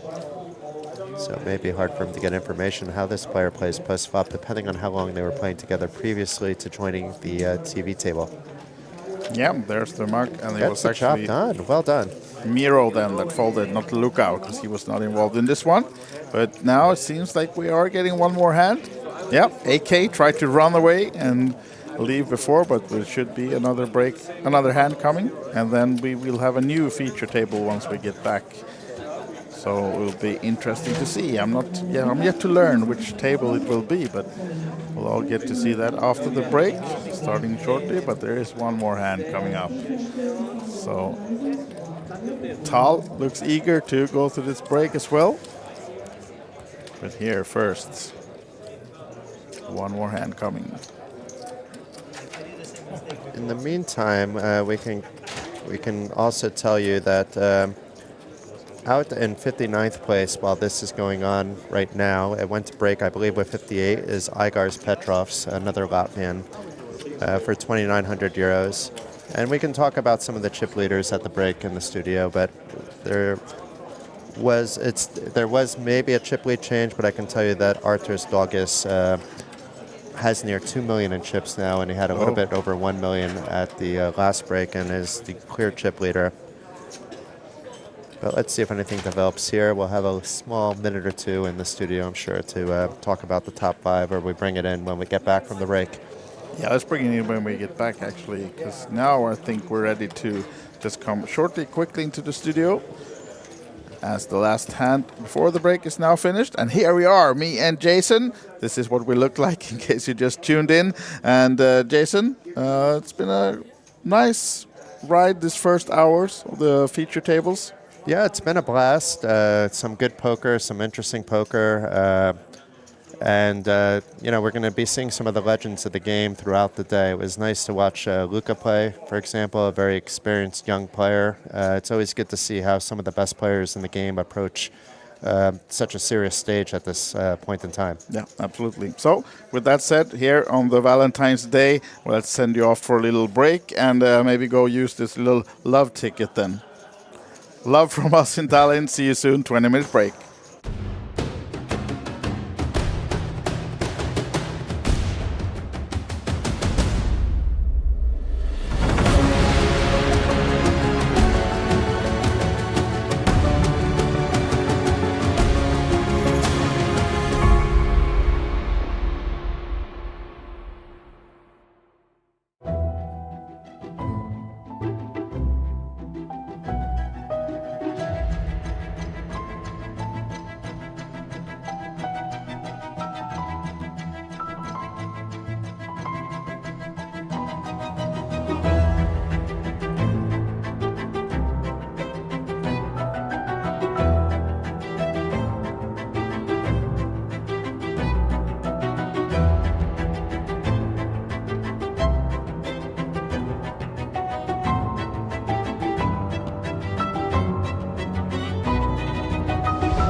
sisekontakeskust.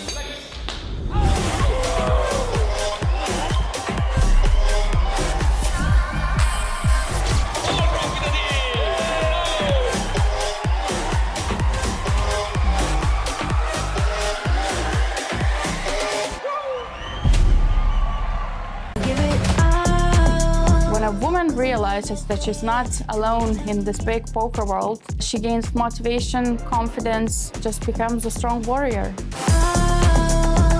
A lot of people think that in women-only poker tournaments, the skill level is not the same.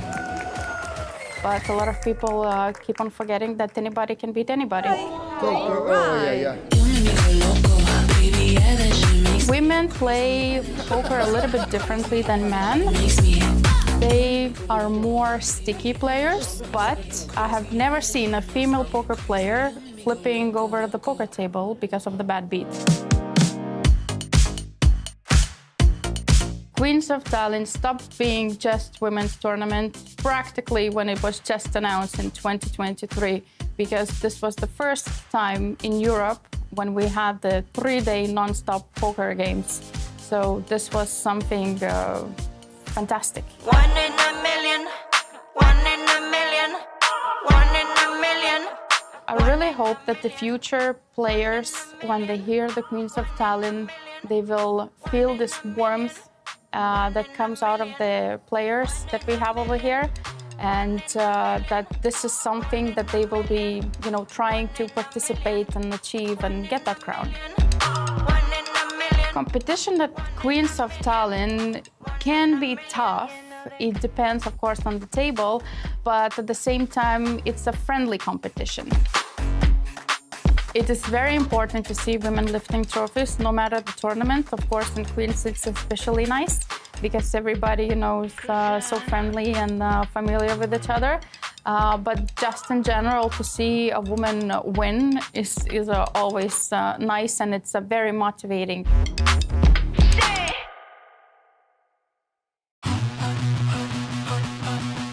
I'm very, very happy that we're coming back to Estonia, back to Olympic Casino. We will do 2 stops here in Tallinn, one in the summer and one in the autumn. And then we will have a stop each weekend in Vilnius and in Riga. So I'm very, very excited coming back home.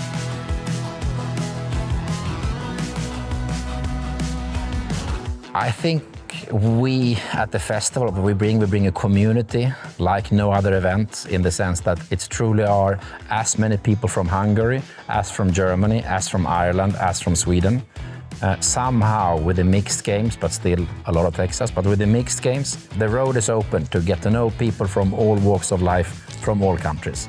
So we bring a different community.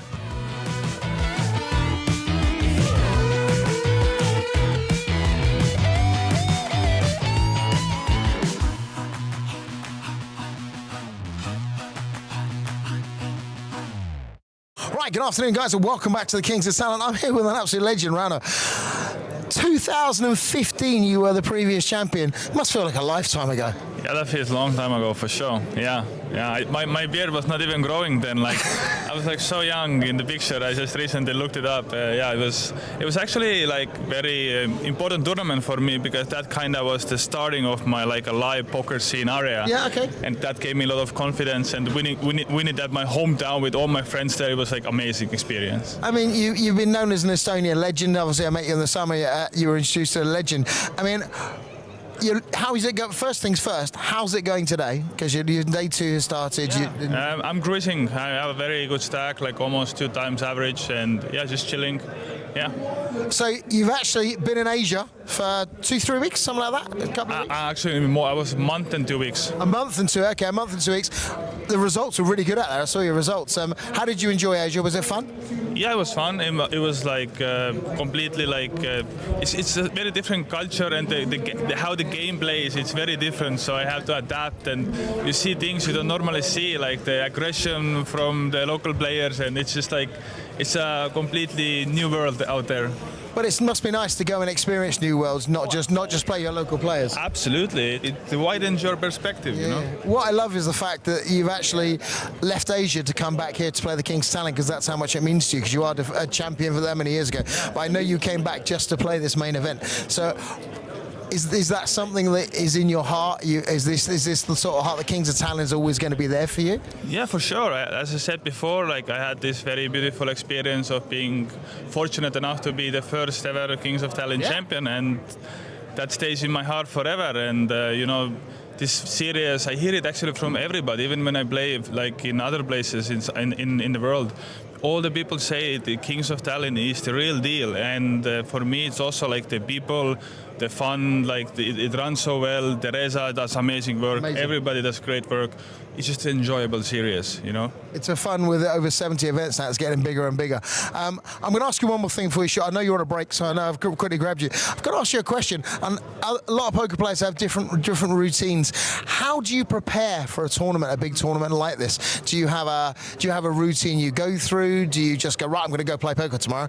Or was there anything that you do to like get a routine ready? How do you prepare? Yeah, I actually work with a performance coach. So we have like a protocol and things that we do.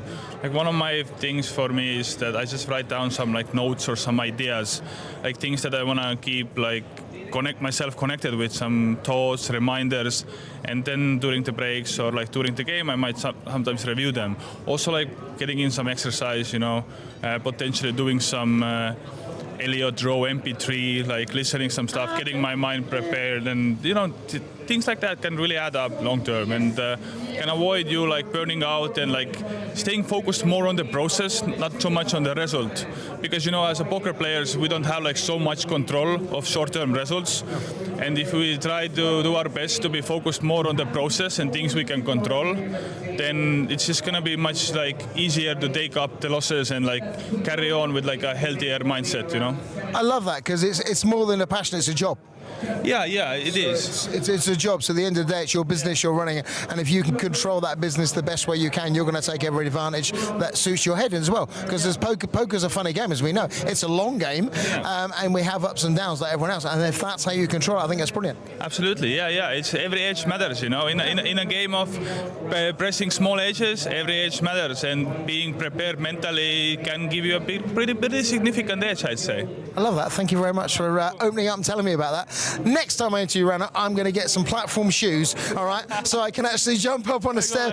He goes, that's much better. Rana, thank you very much, man, and good luck. Play well, yeah? Thank you. You never know, we might be interviewing him, holding the crown at the very end for the Kings of Tallinn. Thank you very much. Thank you. Cheers, buddy. Thank you. Bye-bye. All right, welcome back to the Kings of Tallinn. It's another busy day. Right now behind me, we are playing the 555 Pot Limit Sweden Championship, and I'm joined by Anders Bengan Bengtsson. How are you feeling, Bengan? Good. Good, and it's nice to have you here. And you are actually a very important person in this room because you invented this game. Can you tell me about the night the game was invented? Yes, it's very, very drunk, very, very late. We were 4 guys and we thought mix some games and we invented Sweden. Amazing, and what an amazing invention it has been. You know, during the WSOP Circuit Tallinn back in August, they actually had, it was the first ever time it was played as a ring event, and you weren't here. Where were you back in August? I was working. Well, you were getting married, wasn't you? Oh yeah, that's right. Yeah. I was getting married. Yeah, he was getting married, and we shot a celebratory video for him, and that was amazing. Yeah, that's right. Yeah, everyone who's been playing Sweden says that it's so much fun. Everyone who's played it think it's their personal favorite game. Why do you think that is? Because it's such a social game. Everyone is having fun. It doesn't matter how much it costs. It's always fun to play. I agree, and compared to Texas, there's a lot more action, of course. So how are you getting along in this tournament so far, being the inventor and everything? Let's not talk about it. Let's not talk about it. Well, to be fair, right before we started, he actually split a pot here. So a split pot, that happens, that's very rare in this game, isn't it? No, it's not rare. No. It happens every hand. So Sweden, obviously, it has become like one of the most popular games in Sweden, I think. What do you think is the reason that Sweden has been able to spread across Europe and the world? Franke. Franke, yeah. Of course, Franke, who's a big poker entrepreneur, one might say. He's been taking the game across the seas and everything. There are many Swedes in the field here. Who would you say, as the inventor, is the best Sweden player alive? Everyone say Peter Laterra, but he sucks. So I would say Jari. Yeah, okay. And where do you rank yourself in this? In the bottom 20%. You're being modest. I think you're playing great. So, if you can't choose Sweden, what is your favorite game? Because you don't strike me as a Texas guy. No, I hate it. Do you like deuce to 7 triple draw or 5-card draw or something else like that? Nah, not really. So, maybe Omaha. If I'm supposed to play anything, I play Omaha. Which is as close to Sweden as it gets, right? Yeah. So let's actually talk about one more thing. You were playing a Texas tournament yesterday. You bought into the 200 progressive knockout. And what happened then? I sat down at the table and I got my chips and I thought everyone was playing really tight, so I picked up a lot of blinds and did a couple of bluffs. Worked my stack up to, I don't know, but it was going great. And then you came and said, hey, you're playing main event. That's right. So he actually registered for the Texas 200 progressive knockout, but then he was seated at the wrong table, the main event table. And when we realized, as you said, you had 40,000, I think, and starting stack was 30,000. So you were on a roll. Yeah. And when was the last time you played a Texas 1K main event? I've never done it. You never done it. And maybe we won't see you do that anytime soon. Never. So now you are here in Tallinn, of course, during the Kings of Tallinn. What an amazing event this has been. Do you travel a lot for poker nowadays? No, not really. Not anymore. It was a long time ago. And you and many Swedes, you basically only came here to play the Sweden event. Is that correct? Yeah. That is. Do you have any more future trips planned ahead? As long as it's Sweden, I'm going. And there you have it. As long as there's Sweden, he's going. Anders Bengan Bengtsson, the inventor of the game, and we will see if he manages to take the tournament home. No. No chance. Actually, last question. What is the most common mistake you see people do at the Sweden tables? Omaha. You need to play the draw hand. You need to focus more on the draw hand. Okay, yeah. And there you have it. Now you can also become a Sweden master. So once again... I'm not a master. You're a modest again. You are a master. So, again, the Sweden 5x5 Championship going on right now. Soon our winner will be crowned. And we hope it will be this man. Yes.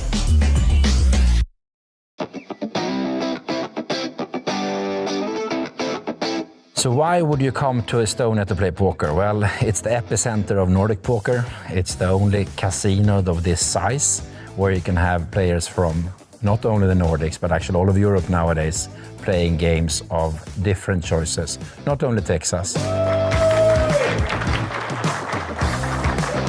good component of any tournament series out there is, of course, a great community. Prize pool doesn't matter. 90% of us will lose money. So we need to have a good time when we're at location. Yeah, there's a special community always here when you come to play Olympic Casino tournaments in Tallinn. I have formed many friendships with poker. I think Kings of Tallinn is a lot of fun, nice challenge for everybody because the level of play is nowadays quite high. High quality of service, dealers, organization. Of course, the marketing and also communication between the players.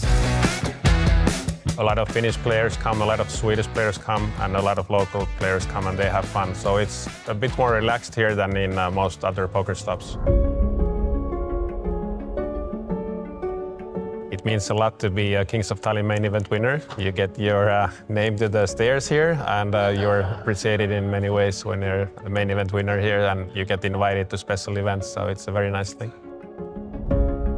It's a great pastime activity, it's a great hobby. You use your brain, you meet people from all walks of life. You can travel a fair bit, and wherever you go, most people knows the rules, so you meet people in different cultures, different settings, but they play all the same game, and we all love the game. That's why poker.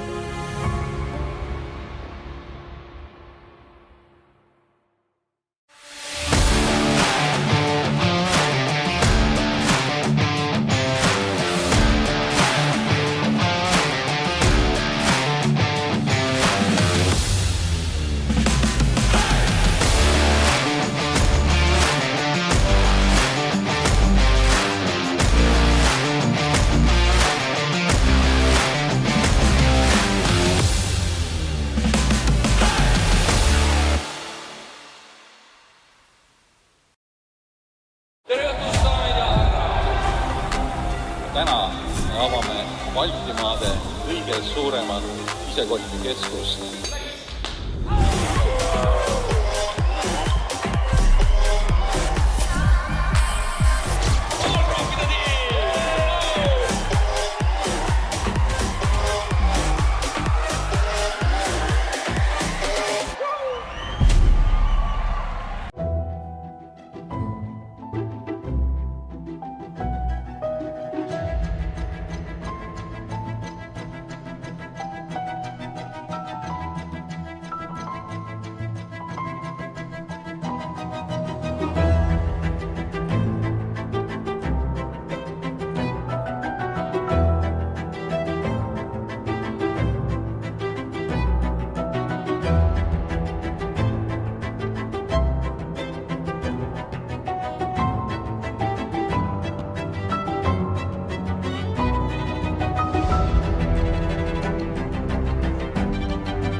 Welcome back to Tallinn. This is Kings of Tallinn 2026, now joined by Christopher Carlin from Poker Pro. And he's the live reporter, the main one for the main event for the entire series, right? That is correct. Pleasure to be here. Valentine's Day and all. No one loves me. Bit romantic here in the booth, isn't it? It is. It's nice to be here with you. Love is in the air. Yeah, I like all right. you. We're going to head over to the new feature table and acquaint ourselves with that as well, but we're going to talk with Christopher a little bit about the whole festival. And now we have some new faces here, and we get to learn. I recognize immediately one Swedish guy, Christopher, both of us being Swedes. We have Benny Hagberg, seat number 5. Yeah, we do. Do you know Benny from earlier? I do, yeah. Yeah. Absolutely. Played with him a lot, and he's been playing a lot in a couple of the local clubs where I've been doing a bit of business before. But that many years ago, that's prescribed now, so let's not talk about the Swedish club scene, but we're going to talk about the Swedes in the main event. Absolutely. Yes, because there are actually a few left, except for Benny here. I think we also have Christopher Winterstein. Yeah, but before we go to the Swedes, we see Benny, as you said, one of them, but just since this is a new table, we do have Kristina Solli. She's been one of the big stacks throughout the day, and now she sits with 44 big blinds, and also one of the chip leaders in the tournament. Egidius of Lithuania is on the table, and a bit of a different setup here on flags, nationalities, and Helge, also Norwegian, 2 Norwegian players on this table. And let's head back to the Swedes and other notables that you've been following, because to explain to the audience, you are doing the live reporting, the blog that you can read where? On www.poker.pro. So yeah, we've been doing live coverage, the festival throughout, really. These last couple of days we've been focusing mostly on the main event, and it's actually fun. You mentioned Christina, and she actually was the chip leader at one point during day 2 as well. So yeah, she's been playing great. She's locked in, and I think she is the last lady standing. She is, yeah? Yeah. I think so too. And do you know her since before? I do not. No? My first time meeting her. I recognize her name, but I don't think I've had her on a feature table before, but I know she's been playing here before and been deep in a couple of events at least. So she's not a newcomer to the Tallinn poker scene and deep rounds. No, she is not. Another player who isn't a newcomer is Swedish Johan Storåkers. Yeah. One of the OG Swedish poker pros. He's still in the tournament. So, yeah, are there any more notable names? What I can say is that while you guys have been commentating on the TV table, I've been doing the coverage from the outer tables, and we've seen some really big pots in the last hour, actually. Yeah, I overheard you said something about the biggest pot of the tournament. Question mark. Yes. Yes. That was a very big one. So again, www.poker.pro, you can read up all about it. And but we can, since this is a delayed, we can actually talk a little bit about that hand, because do you remember who were involved? No, no. I don't. This is all remember. in the writing. Okay. Yeah, and I'm not gonna bother to pull it up. No, don't. And also we have a hand here between Egidius with the flush draw and Helge, the Norwegian, with the flop 2 pair, kings and eights. So could go for some more action here, as we see Helge is the one betting 20k into the 85. And Egidius, of course, don't going anywhere with the flush draw. And these two players, anyone you've been following through the day? Well, I can say that Egidius I've met many times because I've been doing some live reporting in Lithuania, Latvia, and Estonia, of course. And he's a recognizable face, and he's a good player. He knows what he's doing at the table. Yeah. He's yesterday during day 2, he didn't have that big of a stack at the earlier stages, but look at him now. Yeah, look at him go. 1 million in chips and racing now. Check raised. Small one. Yeah. You think Helge will go for the call here only? I think he will, but the thing is that he has only 230 behind, so it's a bit about deciding here. But I mean, being called in the big blind, of course, there are some 8s in the range, but we can't go anywhere with the king, of course, so at least seeing the turn and hoping, if he knew, to avoid. Oh, that makes it a bit easier. Well, there you go. For Helge, turning the boat. So problem is now that Egidius on a paired board, double paired board, probably slowing down since he got called on the check raised on the flop. So I would expect him to actually check this one and give it up, but we'll see about the line he chooses. He does have a lot of chips, of course, to put pressure on the short stack, but does go for the check. And of course, I would expect Helge to check back here, since he got check raised on the flop, and hope for another bet from Egidius on the river again, or what do you say? What do you do here, Christopher, with the boat? To be honest, I'm just mesmerized by the Rubik's Cube on the check chip stack there. But yeah, the boat I would check there. Yeah. And unfortunately for Helge, no club on the river either, so it will be hard to get anything more out of this one, unless, of course, Egidius decides to bluff this one. I don't think he will. I think he's good enough of a player to know that he's beaten here, and of course now we will have the value bet from Helge. 175 in the middle, so I expect him to go big or small here, Christopher. He's going 65. For sure. For sure, 65. Okay, if you're spot on, I'll have a little Valentine's treat for you. So let me say 90 then instead. He's going bigger than that for sure. All right. That's 150. I did say 165, right? Ish. You did, yeah. Absolutely. All right, but quick fold from Egidius, of course, and at least nice pickup from Helge, adding another 100k to his stack. And Christina, now we can see her anymore. She's really covered up. Yeah. Maintaining that poker face, huh? Yeah. So, but going back to the main event and the overall festival, Christopher, as now Lenka is also taking some nice pictures of us here. She's an amazing photographer, isn't she? Yeah. Yeah.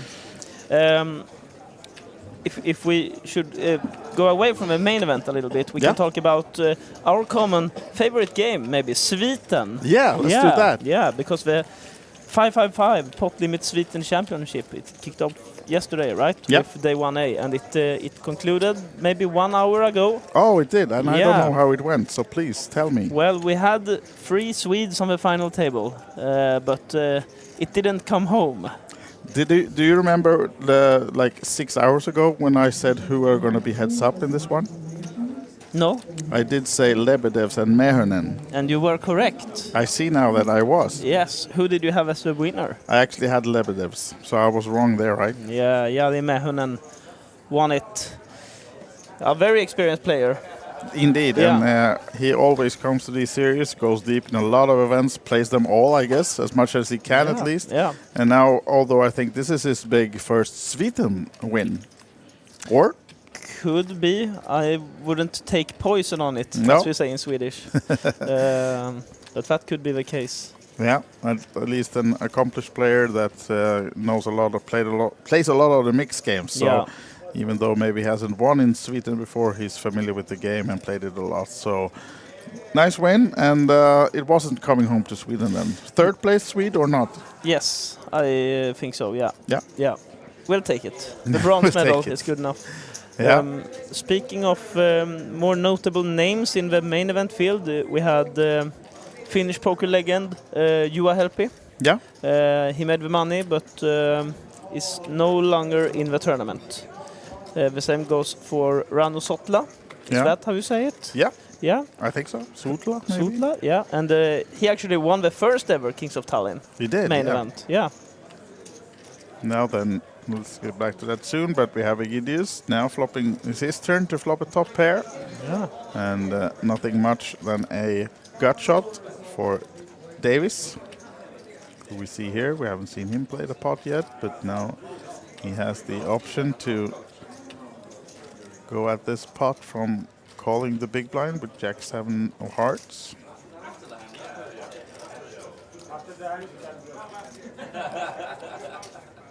Does come for the small bet. It's a limped pot, so only 45k in the middle, and this bet is 25. Yeah, and when it is a limped pot, you really the small blind has such a wide range, right? So But of course, we're not going anywhere with the king and the backdoor flush even possible for Egidius, but that's the pairing of the board yet again. 2 pairs now for Egidius. And no additional outs for Davis. you think we'll see a 10 on the river? I don't think we will. No? Well, the odds indicate you are right, of course.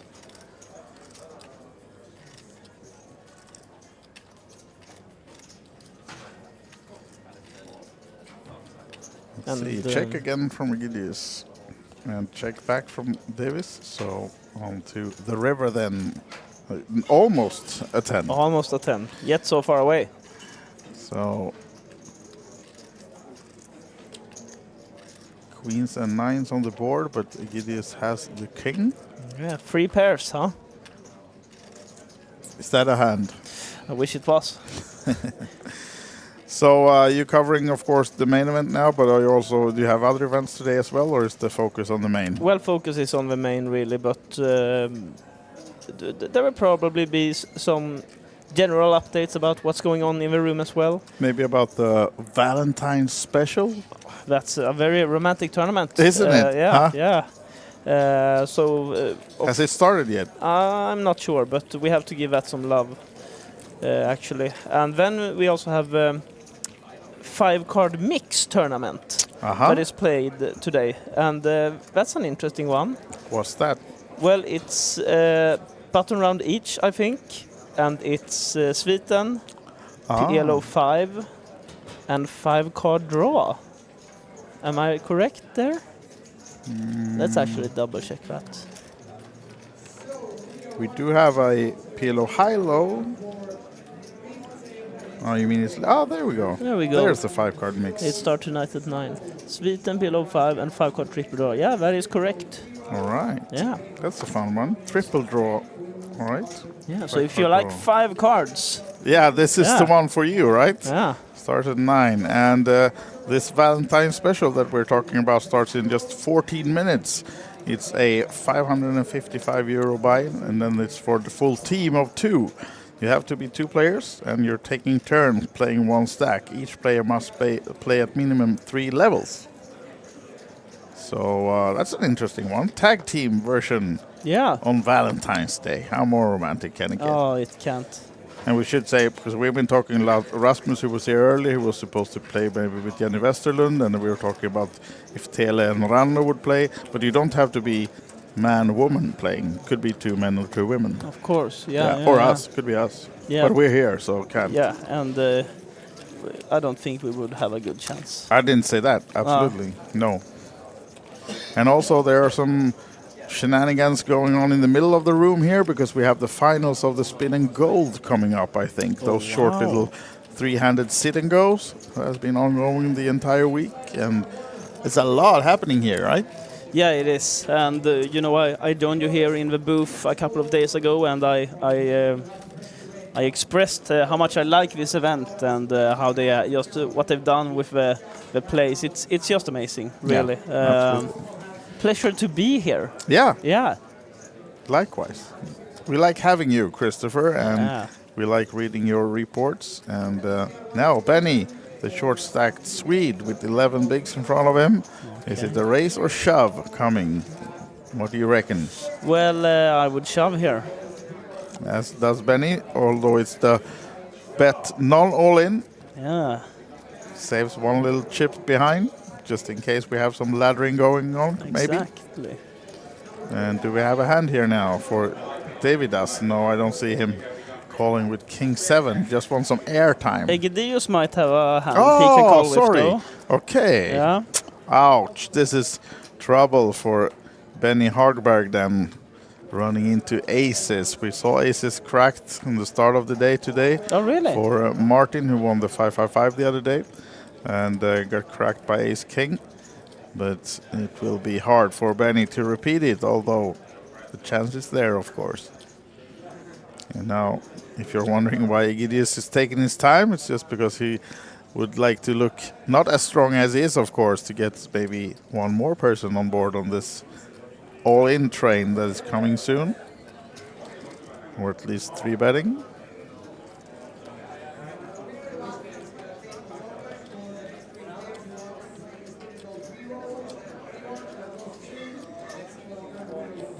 Did we hear an all-in? No, I think it just called. Yeah.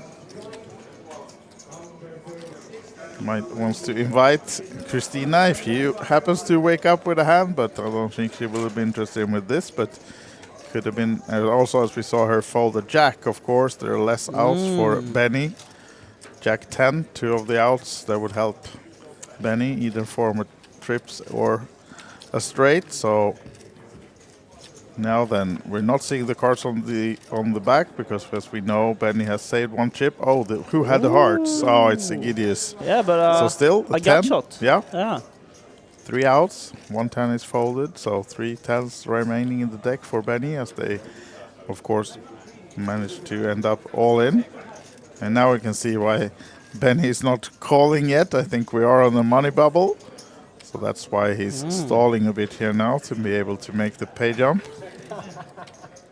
Of course, he's not going to fold this one. He wasn't folding, even though the flop would have been something completely different, but that's the problem in these situations, that Oh, he's thinking of calling. he is right. He picks up a chip. Yeah. Am I pot committed? He's thinking to And I himself. think, knowing Benny, I know this hurts a bit, because he's such a nice guy. Yeah. So he doesn't feel too comfortable, I think, about this stalling thing, because he's not a guy that would normally do this. No. But of course, you see, normally someone could stall a lot longer. Yeah. But being the guy he is, he now flicks in the chip and sees the bad news that he's really behind, because Egidius not only has the aces, he also had the ace of hearts. So that doesn't change anything. Benny now needed a 10 and a 10 only. That's not a heart, and it's not to be. So unfortunately, we are losing one of the Swedes remaining in the tournament in 57th place then, Benny Hagberg. So aces are 1 win and 1 loss on the TV table today. So as far as I know, yeah, absolutely. I think that's the case. So out then in 57th place for 2,900, and actually he would have needed to make two more persons go out before him to make the pay jump, so I guess that's why he gave up and flicked it in. And here we have the updated chip count after that elimination then on the TV table. So Benny Hagberg, our 57th place finisher in the main event. Yeah, and Egidius now has 1.2 million. I would, from what I've been seeing when I've been browsing the floor, I would guess, I mean, it's a top 5 stack for sure at this point. Might even be top 3. Yeah. But yeah, there are some big ones. I don't remember. I think the chip leader had like 1.7 or something at the break. This tournament is concluding tomorrow. That's right. It is for sure. Yeah. And we're playing. The plan is to play down to the final table today, although it's going to be a long day, so it might be that they stop around 2 tables instead, 16 players, and play a little bit longer tomorrow, because if we're going to go all the way to the final table, we might be here very late. Yeah, I actually heard a player joke about it before. Okay, so we play till 7 a.m. and then we start at 12 again. Yeah. And no one laughs, but still. Yeah. I chuckled a little bit. Okay, you did. And you're streaming tomorrow as well? Of course. The conclusion, yeah. Definitely, absolutely, all the way till the end. So the plan is to have the stream from 12:30 tomorrow, since we're on a 30-minute delay, and all the way till the winner.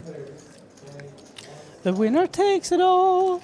Definitely. And the losers standing small are, among others, Junel Serbu out in 57th and Christian Hoffman 55th. Those were actually on this TV table. You can see that we're down to 54 in the background there on the clock. So our previous TV table players for this break are now eliminated, 2 of them. And this is what they will be fighting for tomorrow. The big 169.5 up top. You mentioned that Junel Serbu went out in 57th place. If one is interested in how he got eliminated, one can read about it on www.poker.pro, actually. Really? Yeah. You have it all? So have it all. how is it possible when you're here and you write about it at the same time? Your magic fingers. 42 is a magic number, right? Yeah. Christina now, we haven't seen her play a hand yet, but now that little Rubik's Cube is going off the chips because she needs to play the 7s, of course. And that's a Rubik's Cube that would suit me, actually, better than the real one. I think it's still too complicated for me. But now trouble for Christina, because the chips are going in for Joel. He only has 155k, as you can see, 10 big blinds, which means that pair of 10s is the one we will go with for him. And this is actually the battle of the horse against the Rubik's Cube then, because you can see he has his lucky horse as his card protector. Yeah, and we've actually seen that before. He was on a big final table the other year here in Tallinn. And with the horse? Yeah. So it's been on feature tables before that horse, and here he flicks it in for the all-in. Or is he leaving behind? No? No, he did not. So 165 total, and seems like no one else is waking up with anything in between. And Christina has to call it, right? Yeah, she has.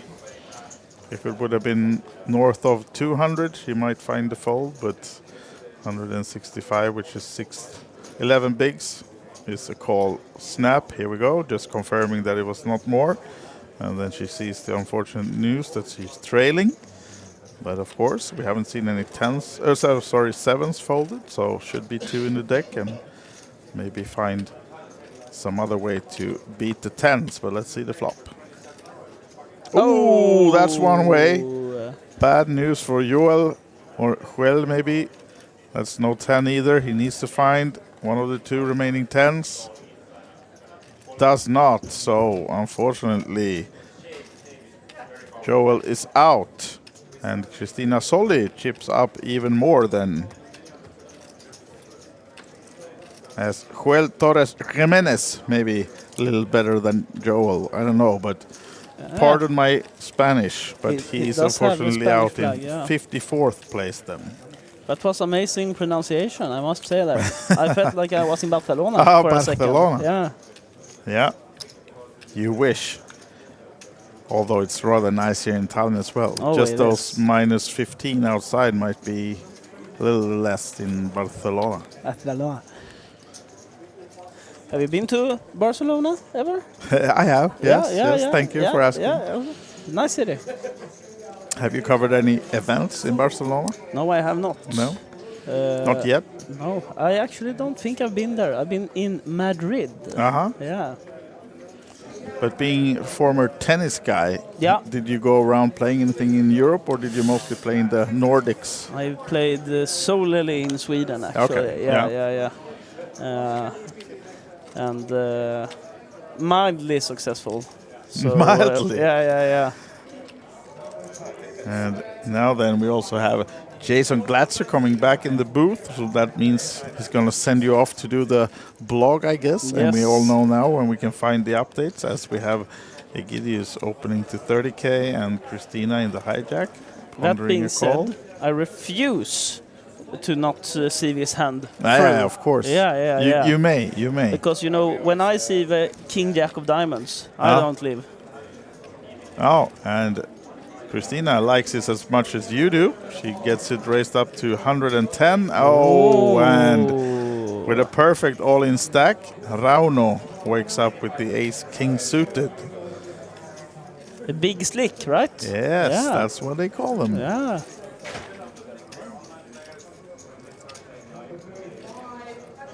And now he's doing this Hollywooding of trying to look a bit weak before he ships it in. Do you think Christina will have an as easy call as she had with the sevens?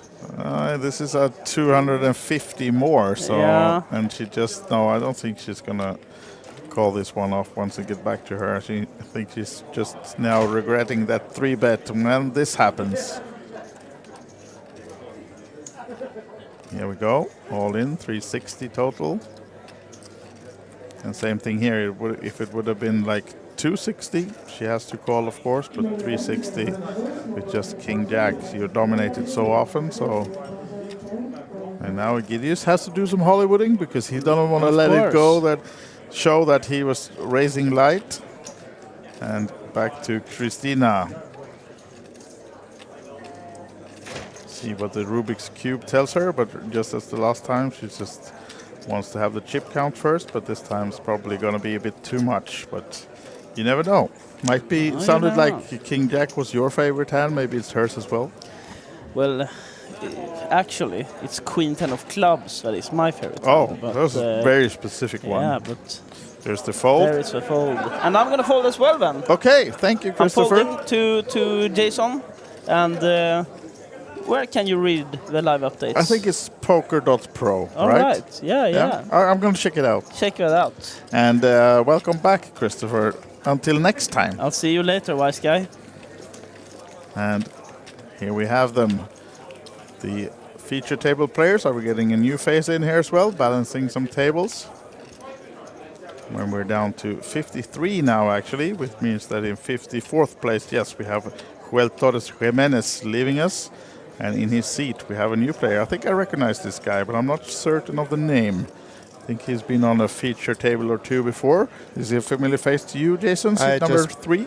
Seat number 3 is none other than Paul Newey. Exactly. High-stakes player. Yeah, legend of the game. But I was watching a little bit here, and I was just jealous that I actually gave up my seat seeing who was on the table. So I have a friend in Davis Muddins at the table. I have Christina Soli, who I'm rooting for as well, with a little Rubik's Cube there.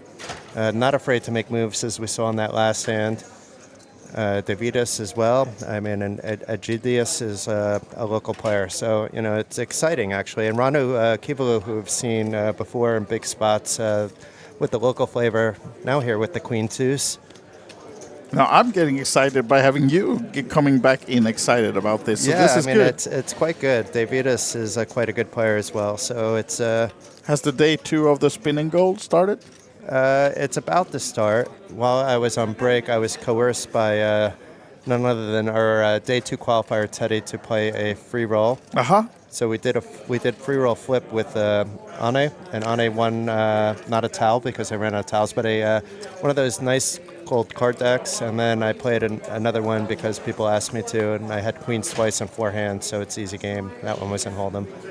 So you won? I won a €5 spinning goal ticket, so I think that's the lowest prize on the board, but a win is a win. A win is a win, for sure. Which reminds me, I have a €10 ticket from yesterday's spinning gold. Yeah, I have that Needs one to be from invested. the paid one, so now I have 2 free roll tickets. But I may be saving them for Sunday evening before the party.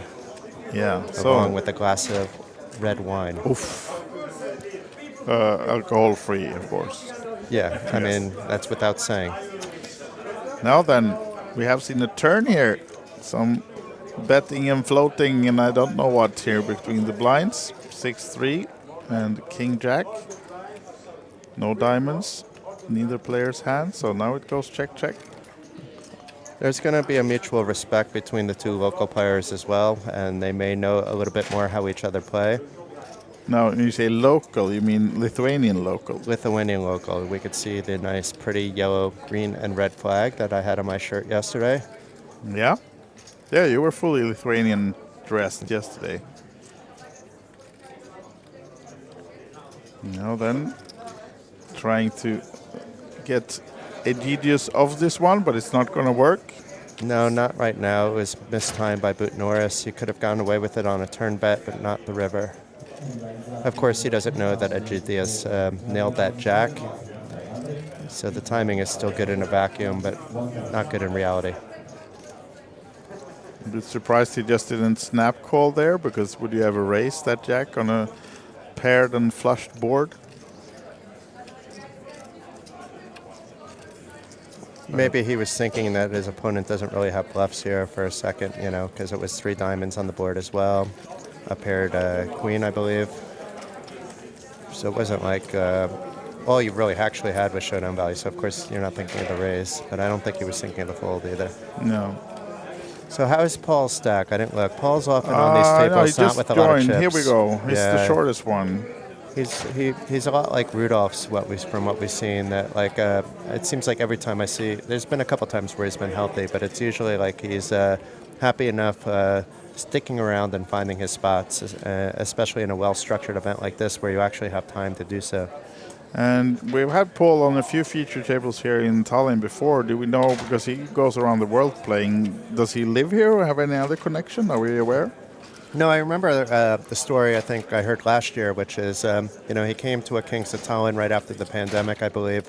It could have been the one right before, and he just really liked how, he plays fairly anonymous here. There's not people really coming up to him. He gets to play. He's a nice guy, but he's a little bit on the quieter side, I would say. So I think that suits him first. And then second would be the fact that he was absolutely in love with the whole, tournament schedule, not just the well-structured multi-day events, but the fact that there's something always to play. So I heard that he gave that feedback as well.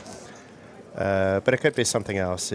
Paul's not like a friend or anything. He's just somebody that I like in the poker world.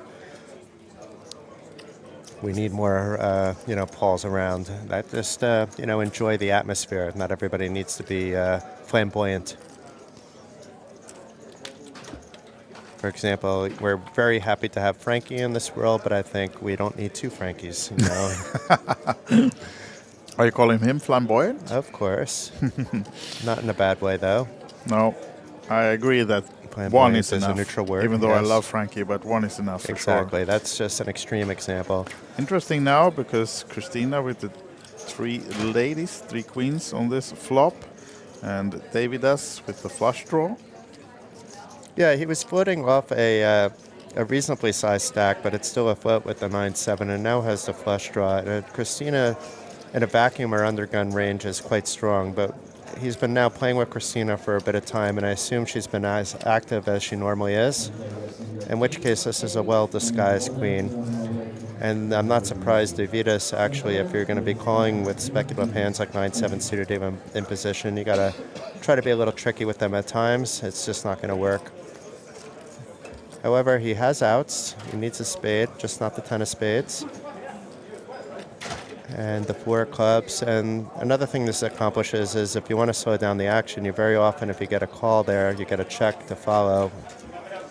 But let's see if, nope, Davidas basically just seeing a cheap river. And if Christina checks again, I would expect Davidas, with his showdown value now, to just check it behind. He's still behind not just a queen, but all those pocket pairs that Christina would be opening 8s through jacks, maybe even kings and aces. But Christina now probably senses this is good for her. Now just the decision for Davidas is whether he puts Christina also on the flush draw. This is a very inducing bet size, actually. Yeah.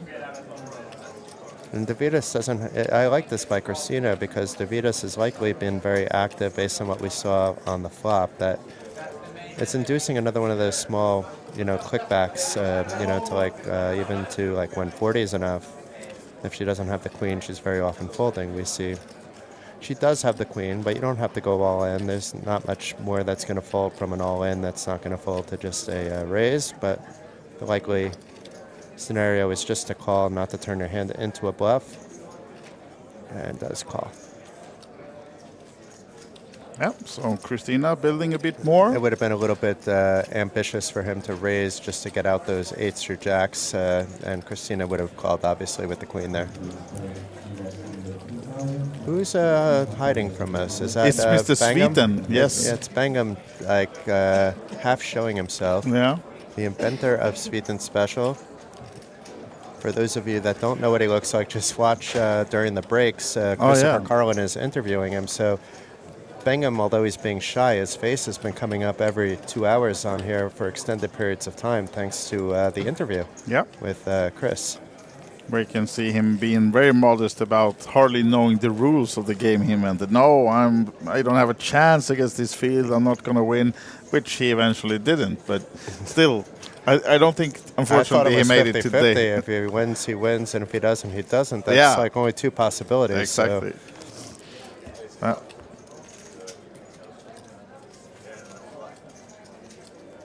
So we saw the chip counts, and it is Davidas Budnoris, a very strong Lithuanian player, as the table captain. He hasn't necessarily been dictating the flow of the table because there's other active players, but perhaps he was before I joined in while Christopher Carlin was joining Sir Wise Guy. And speaking of Budnoris, here we go with the King 10 on the cutoff. And he's not with the chip lead, actually. So it's Adigius with the chip lead. Maybe going to put pressure on him. Nope. And you say Davis was also a person you know. No, but it's a different Davis, actually. Aha. I know Davis Modens, and I thought it was a Latvian flag, and it is, but it's actually another Davis with an M, Davis Mielsens. Somebody I actually don't know. Aha, I see. But Davis Modens has been on final tables at the Kings of Tallinn before. Very competitive guy. I know we were talking about notable players before, both with you and Christopher. I see one name now I have missed that he's still in. Sebastian Wahl, Finland, still in the field. And a rather short stack right now, but still in the main event. And all the former champions, I think, are now gone, but there's a couple of other big names to follow, especially if you follow online poker at all. We have G. Gordo still in. Yeah. Petri Leho is still in. There's a few players on this table that I pointed out already. Ville-Matti Kärinen, also familiar face here in Tallinn. A lot of Finns still in. Paul Newey, of course. And Risto Parnod, I believe, is still in as well for some Estonian flavor outside of what we see with Rano Kivalu, who's here at the feature table. Oh, and Natalia is dealing on the TV table now. Yeah. I don't think too many people work as hard as Natalia in the industry. She seems to be dealing 24/7. Yeah. Along with her husband, who's also a dealer, poker dealer. At least it's a family fair. They get to travel and go together to all the stops? They're both from Ukraine, but they live, I believe, in the Baltics. Yeah. So now then, 3-bet from Davis here now with the ace-10 against the table chip leader, Egidius, who has opened with the 8s. So interesting spot. He made it to min 30 and now 3-betted to 90k. And also Davis with only 365 behind, maybe not. It's quite awkward actually for Egidius, even with the chip leading stack. And if it's more chips, you can easily call if you want to. If it's less chips, you can just shove it. Although, even then, maybe not, but I'm not sure what he wants to do here. Yeah, I mean, well played by Davis there. Denying the flip equity of his opponent with a 3-bet instead of just calling to see a flop. And now we can see that we're down to 52. Where have you updated since?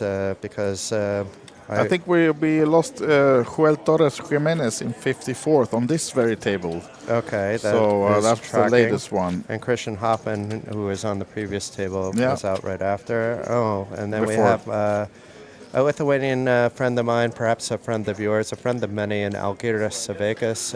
He went out in 53rd place. And Helge Bjorlo from Norway. I either mispronounced one of your names, out in 52nd place. Helge Torshaugen Björlov. Can you try that? No, but we have pocket rockets for Norris here. Oh, okay. You got off the hook there. Yeah. Thank you, Davidus. And of course he's going to open, and it's a min raise, and this is a 3-bet candidate kind of hand for Egidius. And Davidus just opened up the previous hand.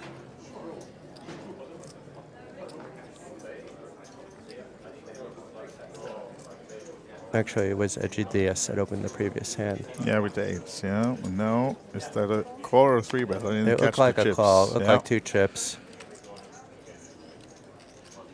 Opting to float potentially in position, and will be in position barring any 3-bets, which wouldn't be necessarily turning out that well. And now this is a bit of a spoiler because you happened to mention. Yes. Well, we know what's going to happen, I guess.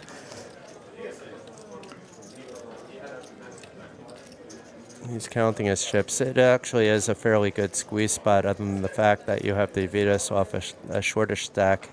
There are a lot of open folds for him, but he is under the gun +1 on an active table. So it is a shove, folks. So you expect Paul to get out of the way. Davidus has about the same stack, so it says that he has a little bit less, but really, if he lost his hand, whether he had a chip or 2 or not, wouldn't matter, but he's asking for a count. And of course, he's not asking for a count because he's thinking about folding. He just wants to look not as strong to get Egidius on the train as well once he ships his chips into the middle as well, as he does there. So not enough for Egidius, though, to stay in. We have. So Helge is going to need a miracle here. At least it wasn't too much of a spoiler.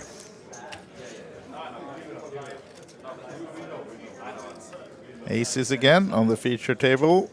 We have seen them crack, though, earlier. Oh, that's right before the break, too. Oh, and the king also.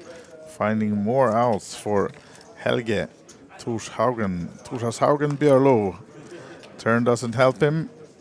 So king and a queen, or a queen needed, not to be, but I think, is he, because the graphic says that he's not all in, but the dealer had the star as an all into that stack, so we'll see whether he's eliminated or not.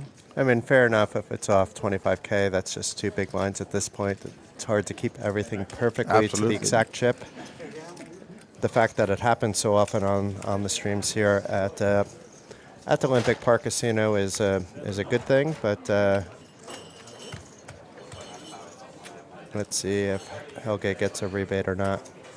Yeah, and we have Anna Boyko as well, one of our tournament directors, overlooking the dealer, Natalia, and making sure they have counted correctly and that Helge actually has few chips left. It is fully accurate, in fact. So he has 25,000. Not too much time left to try to find the spot, and then the problem with folding into the blinds is part of that is going to go in as a big blind ante that you can't double up with, so it's always recommended to try to see if you find the spot before the blinds come around, but it doesn't mean you need to take any two to start your comeback.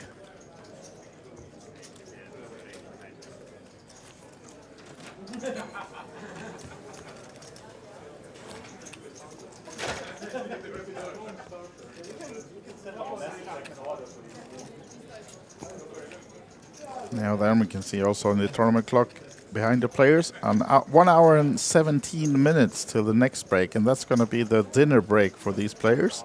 So if you want to plan your night and don't miss anything of the action here in the main event, you can count on that in 1 minute, 17 minutes time. We will also go on a 1 minute dinner break. A 1 minute dinner break?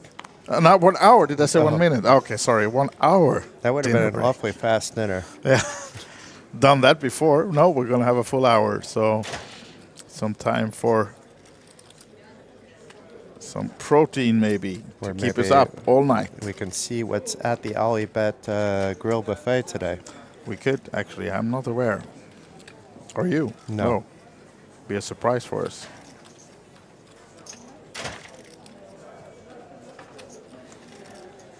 Paul folding the 7-5 from the small blind, and Rano with the pocket pair against Christina opening from the cutoff. If it was a little higher, there would be likely a 3-bet. With the trays, you expect him to merely defend. But let's see what Rano does. A 3-bet would work in this spot, and decides to just call, playing it safe.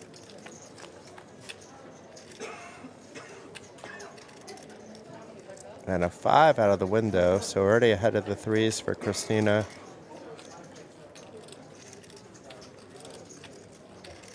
Yeah, Rauno not Christina able checking it back. to set mine. Not on the turn either. No additional flush draw for either player. And you can see Rauno down to only 1 out. As 1-3 is folded. Now, Rano may actually think he's ahead after Christina checked back there, thinking that she's on maybe some of the high cards that she's opening with the cutoff. We can see that the range is a bit wider than that, based on the King 5. And it's exactly what he thinks. Because it isn't a big bet. This isn't a bet necessarily. It's more of a probing bet. And Christina could just be calling this with a club. It was so low, so no information to be had. But And nobody with a club. Probably slowing down the already slow action on this one. But what's curious is because Rano actually bet, Christina may not realize that she's actually ahead and may not think she has any showdown value with 4 clubs on the board and may actually bet trying to get out, the 9-7 kind of hands. Yeah, but Rauno not likely to bet again because, of course, holding no clubs himself. Big chance that Christina would do that call with a club in her hand. And you could see she didn't immediately check back. I think she's thinking about that. Yep, exactly, because it's not like she's trying to get a call from a hand like pocket 3s. It's more that she doesn't... Yeah, it would have worked out the same, obviously, but I kind of like that, actually, based on the information that she had, that we have that she doesn't have, basically. Yeah.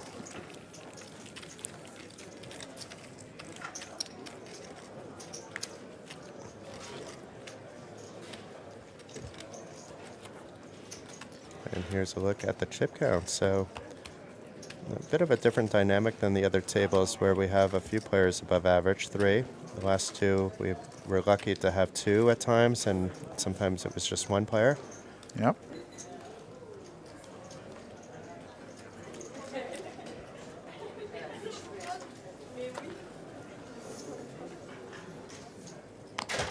GTS and Davis folding. And Christina, let's see if she likes any suited cards. Not this low and not this gapped. Queen 4 suited. This might be the spot. It's unopened. I think it has to get in. Yeah, here we go for Helge. Does he have fold equity? Oh. This might be a spot where Paul just comes in over the top. He does. So Paul Newey, first hand we've seen him play since I've joined the booth. Oh, my. snap call. Wow, that's why. Davidas waking up with the ace-king. Ouch. Some poor timing. And look at Paul. He's like, what happened? Don't you know that I was playing tight? But, yeah. And one of his queens is gone. Exactly. Really good shape His for heart the and ace diamond king. It's not even good. Both covered. And it's an ace out of the window, along with a 10 and 6. So there is a Broadway thin hope for Paul. Then the backdoor flush draw is now gone. So at least Helge we know is out. But is Paul also out? And it's a jack on the river. Wow. That's the second time we've seen like the Broadway come on the river just like that. Last time it was Tal cracking aces and then celebrating like there was no tomorrow. This time we have a much more composed gentleman with Paul Newey. You can see this guy has played a lot of poker. He's trying to hold back the big smile he has, but he understands the pain that he's delivered a little bit to Davidas. It's a little bit different since he still has chips than the last one, but it is a bad beat delivery.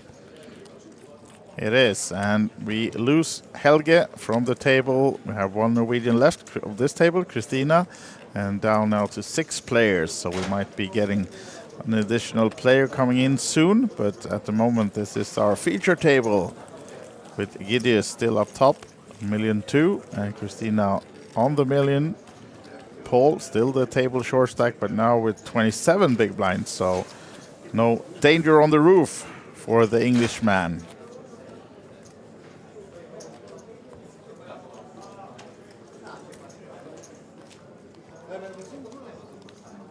Still a few left from the local crowd in. There's, in addition, we saw Risto earlier on the feature table, so he's still floating around.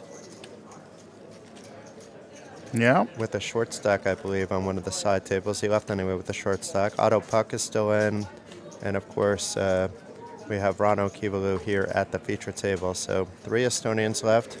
So some hope for there to be one that makes the final table, but I don't think any of them have a lot of chips is the issue that we have at the moment. But meanwhile, back to the action, we have Christina opening up with suited King 10 from the hijack. Davidas thinking about if this is a spot to make a play with ace 7 offsuit from the small blind. It looks like he's reaching for 3-bet sizing and pumps it up to 90,000. This may get the job done. He is marginally ahead of Christina's King 10. And Christina not showing any signs of anything other than very deep breathing.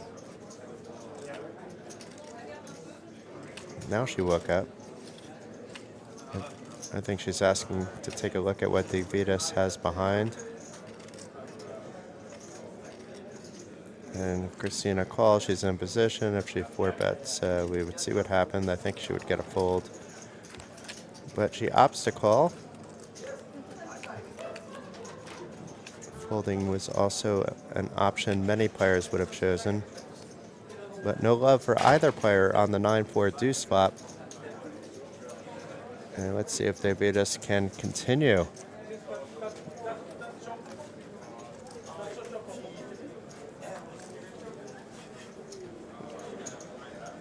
We have learned that the spinning gold is in the money. They are. And somehow, does Teddy have... I don't know. We don't know what happened there, but I think he's in the money too. I think that's what he tried to signalize to us there by dancing in the background. How much have you locked up, Teddy? 6,000. And if you're not familiar with this spinning gold, it's a 3-way turbo sit and go. And I think that's the only way this guy can actually win money in poker. Oh, that was a low blow. He can also win just doing flips. Oh, true. This at least has some skill. You're allowed. You must make some decisions. You're not forced all in. You actually are making some decisions, which seat doesn't to explain choose. how we can lose to this guy yesterday. Yeah. Christina now not entering under the gun with queen 5 off, of course, goes into the muck. And Paul. Hello. Remind you that we are pretty short-handed at the moment, but decides not to open the king 10. Yeah, I was about to say that I don't think he's going to open based on what we've seen of Paul before, where a lot of the other players that we've seen earlier at the feature table are opening king 10 from the hijack. But Paul plays a little bit tighter pre-flop than most players do. Yeah, Rauno opening though with the ace 10 suited, of course, and Gideus in the small blind with the suited 10-7. And it looks like in the background, maybe we are getting another additional player coming in. See some chips in the rack. It is down to 50 after the loss of Kauno Japanen from Finland. Which means that we should have full tables of 8, right? No, that would be when we're down to 48. Oh, yeah, of course. But we still are only But 6 maybe we on this play one. 5 max and we can have 10 tables. Why don't we? As we have a 7-high flop with 2 spades for the ace 10 of spades and the 6-5. Look at this for action, Jackson. Yeah, let's see what happens. Maybe both players will slow play. Maybe it'll Yeah. be played fast. This can go in any direction. This is what I love. Yeah. Flopped straight for Davis and not flush draw for Rauno. And it's a donk bet leading out. Yeah. Which That will, might of change course, things. have someone biting.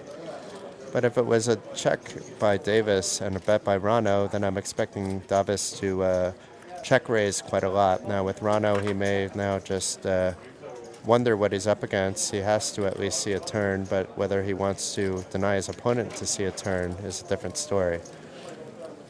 And while this happens, I think we have a Norwegian player, another one coming in to fill the seat of Helge, who was just eliminated, because it reads Poker Gutta on this man's shirt to our left, which means Poker Boy, more or less. Or the Poker Boys, maybe. It's a fraternity. Poker Boy. Now then, where do we go with the nut flush draw? We're not going home, at least. He Going is upstairs. jacking it. So And we're this getting the is- action we asked for. Yeah, this is the action Davis wanted to induce with that donk bet on the flop with a flopped nuts. I think you have to keep it going. If your opponent is raising you, is he bluffing you in this spot, or do you want to get those over pairs, in this case a nut flush draw in, but does opt to call, which then makes a lead out on the turn a bit suspicious. Oh, even worse card for Rauno now, because he's really... In a way, it's a good card, because Rano now, after the Davis check, he can look at that raise now as just setting the tone and actually check back here and see a free river. The reason being is, if you're betting here, you're not really getting anything behind you to fold, and you still have a nice draw and a chance for your opponent to bluff. So we'll see if Rano's thinking similarly to how I would be thinking. I'm not saying my thought process is correct either. No, he might check this one to get to the river, but the problem is if he doesn't hit the spade, when Davis comes with the river bet, he will have to call with the ace that he wouldn't have had to if Not he... necessarily. If it's a missed. shove, it depends yeah. on what the river is, to be fair. Yeah. If We'll it's a see. 6 or 5, for example, it's another easy way to get out from a big blind. If he bets here, though, I think stacks get in.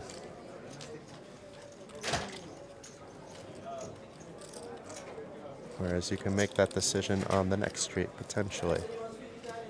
Obviously, he would like to get out those 7/8s that can potentially deny equity of, but in this case, it's going to be potential trouble for one of these players, because I don't think Davis should just call anymore.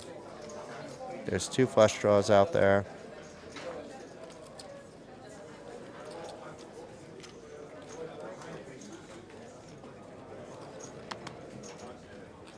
Or does he want to pretend that he's on a draw? But the problem is there's no draw really left other than the spades that would have played it that way. The backdoor diamonds isn't really playing it the same. And I think Davis has disguised his hand fairly well by just calling the flop raise to his donk bet and then checking on the turn. He is jamming. All of a sudden takes the sweater out, commanding an all-in. And Rano now actually put himself in a weird spot. Like his chip EV-wise, it's possibly a call. But does he want to risk his tournament life, or does he want to come back with 13 bigs, maybe 10 soon enough with blinds going up? It may already be next hand 10-20, I think. So Rano Kivalu, exactly the reason I would say to check back, but that might just be because I'm looking at Davis having a straight, but I think even in a vacuum, I would do the same. Yeah, and it's 200K to win, $1 million in chips, almost, and yeah, that's the problem. It's he knows he has live outs. Could even be more than the spades if his opponent has a 3-4 or a 3-7. Could have the 10s as outs as well, or the ace, but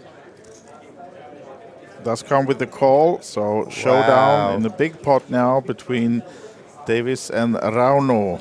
So Rano at risk unless he hits a spade or just a spade. Just a spade needed to stay in the tournament. Oh, what a dagger. An ace that doesn't help him. Wow. And Rano doesn't look, he looks frustrated, I guess is the best way to put it. And Davis here winning a big hand, flopping the goods, and now is near chip millionaire status. And there's just 2 Estonians left actually after Rano hit the rail, and 49th place, but in 50th place we had one of our OlyBet legends, a man that's frequently on the final tables, occasionally winning. In Finland, Sebastian Wall go out on 50th, so just 48 players left. 2 from the local crowd of Estonia, which I am rooting for. I think 3 actually still left. I forgot about Henry Jorgen Rautis because he's not one of the Estonians that I actually know. But Magnus Puck, a very good player, is still in. Oh, Risto Parnat, who we saw on the feature table, is still in. And Otto Martin Puck, another Puck, is still in as well. Yep. So 2 pucks and a dream. 2 pucks and a dream, that's absolutely correct. And here we have the new guy on the table. Anton from Norway has joined us. Not getting a nice hand, but he has a nice stack of $1 million in chips. We need Teddy back, actually. It's Anton Zal. Per Anton Zal. Yeah, I've seen the name. It's I probably know a good 300 Norwegian players personally. I have commentated even the Norwegian event before. In Norwegian? No, I'm the only one to ever do it in English, though, okay. Or at least in the last decade.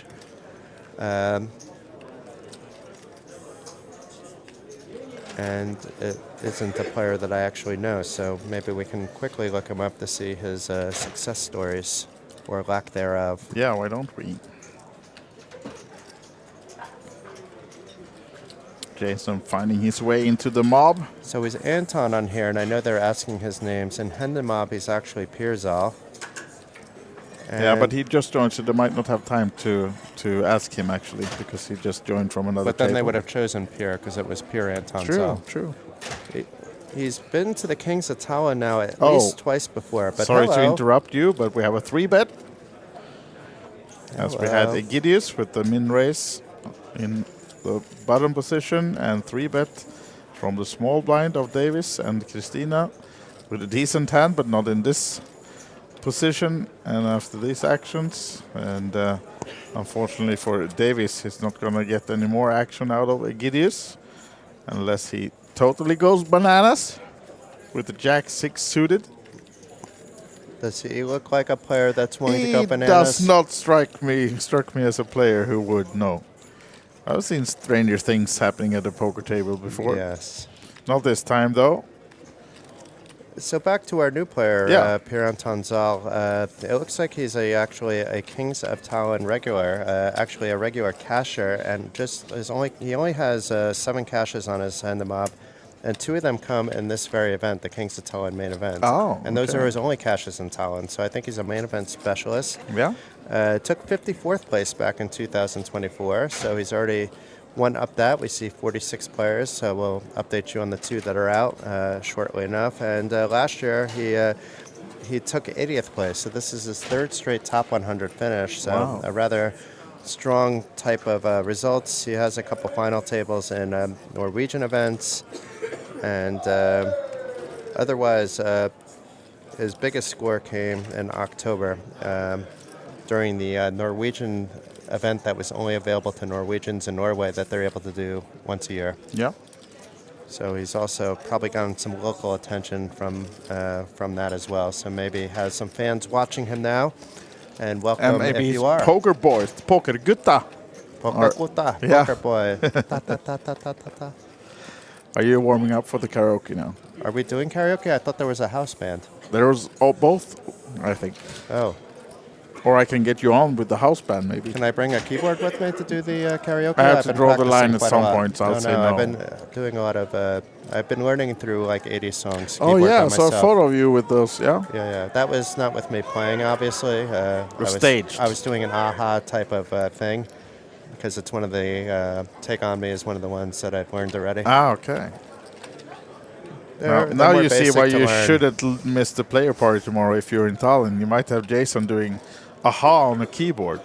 Or Men Without Hats. Speaking That's what about I'm onto aha now. in Norway, and seems Yeah, like a Norway pot. and Norway crime potentially going on between 2 premium hands and 7-5 offsuit and 6-5 And offsuit. I thought it was going to be 8-6-4 or something here now. But Ace King came after that window 8. And Christina's life actually got a little bit more difficult with Anton sitting down because he does have chips. And as we mentioned, Anton appeared to be active during the Norwegian events, and we know Christina plays a lot of poker as well, so maybe came across. I won't be surprised to see Christina on the final table of this event based on not only what I know about her, but her play over here. She seems to always recognize kind of where she's at, which isn't an easy thing to do. 45 left, Jason. Who have we Let's lost? go. We've lost from Latvia, Mark Sergens in 46th place. A regular, Vu Huang Huang in 47th place from Finland, 3350. I think Vu's been coming as long as I've been coming, so about 10 years. Yeah. This is not good. Another Estonian out. Otto Martin Puck. One puck in a dream then. Yeah, in there's the only field. one puck left. We still have 2 Estonians, I believe, at least. We have Risto Parna, 3. Henry Jorgen Rautits. And the last puck standing. Yeah, Magnus Puck is somewhere in the mix. Lovely. As we go to Davis, not a premium this time. And I do have a love for the Estonian poker community. I probably spend close to 2 months a year living up here, with the poker events and all. Yeah.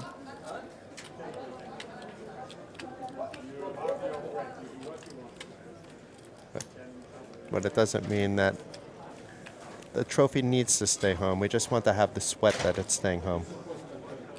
Christina staying active.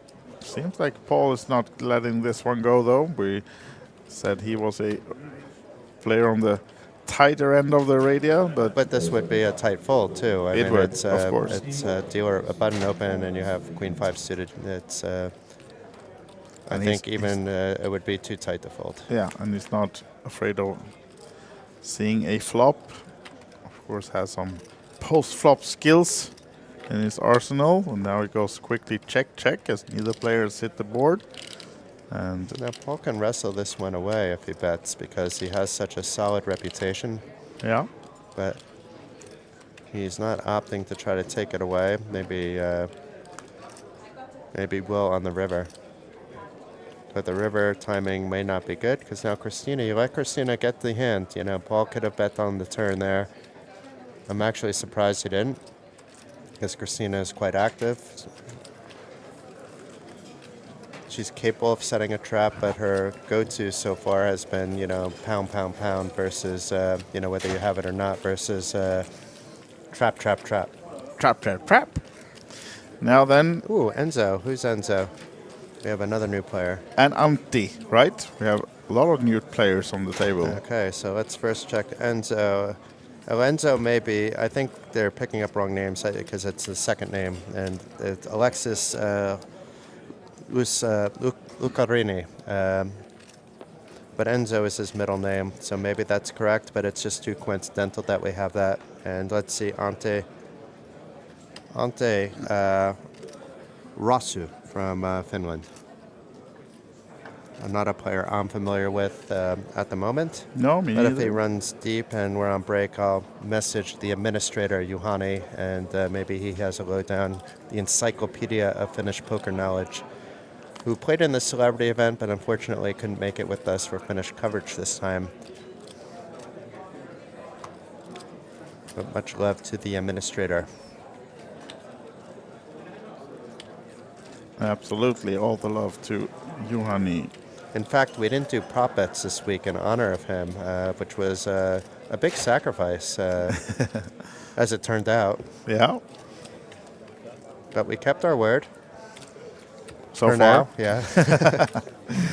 Because it's itching a bit to bet on what time this is going to end tonight. As an I want example. to bet on what the next flop is going to be. Aha, okay, you're that eager. Are we going to have any cards under a 4 at odds?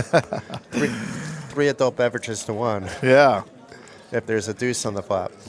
But anyway, here's the chip counts. We have 3 chip millionaires on the table. The chip millionaires are going to start floating around like water pretty soon because, the blinds are going up and whatnot. But it is a nice table to watch, I have to say. A lot of action, a lot of different personalities. And it has a friendly atmosphere, yet, this competitive tension in the air at the same time. Christina with the trays. Thinking about how to play them against an under-the-gun open, and she's undeterred about the under-the-gun range, which apparently is super wide by Davidas with the King-8 suited.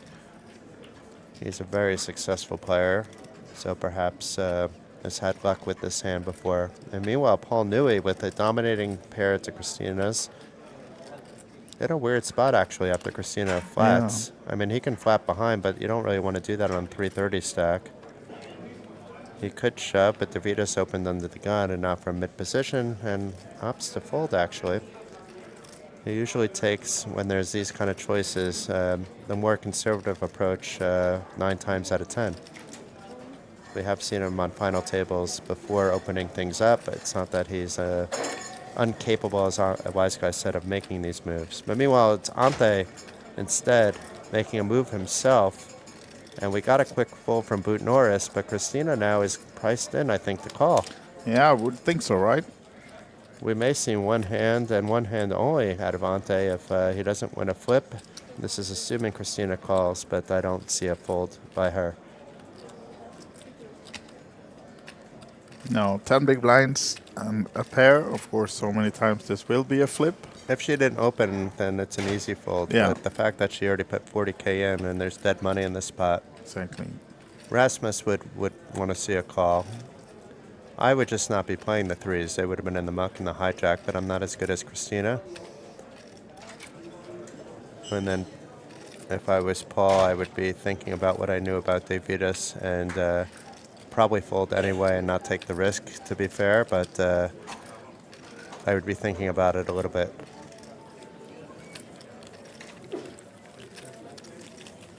Fold is there, so... Yeah, so happy days for Ante. I thought Christina for sure was going to call, but we have Ante chipping up. Christina not wanting to risk a chunk of her 1 million stack. It would have been about close to 30%.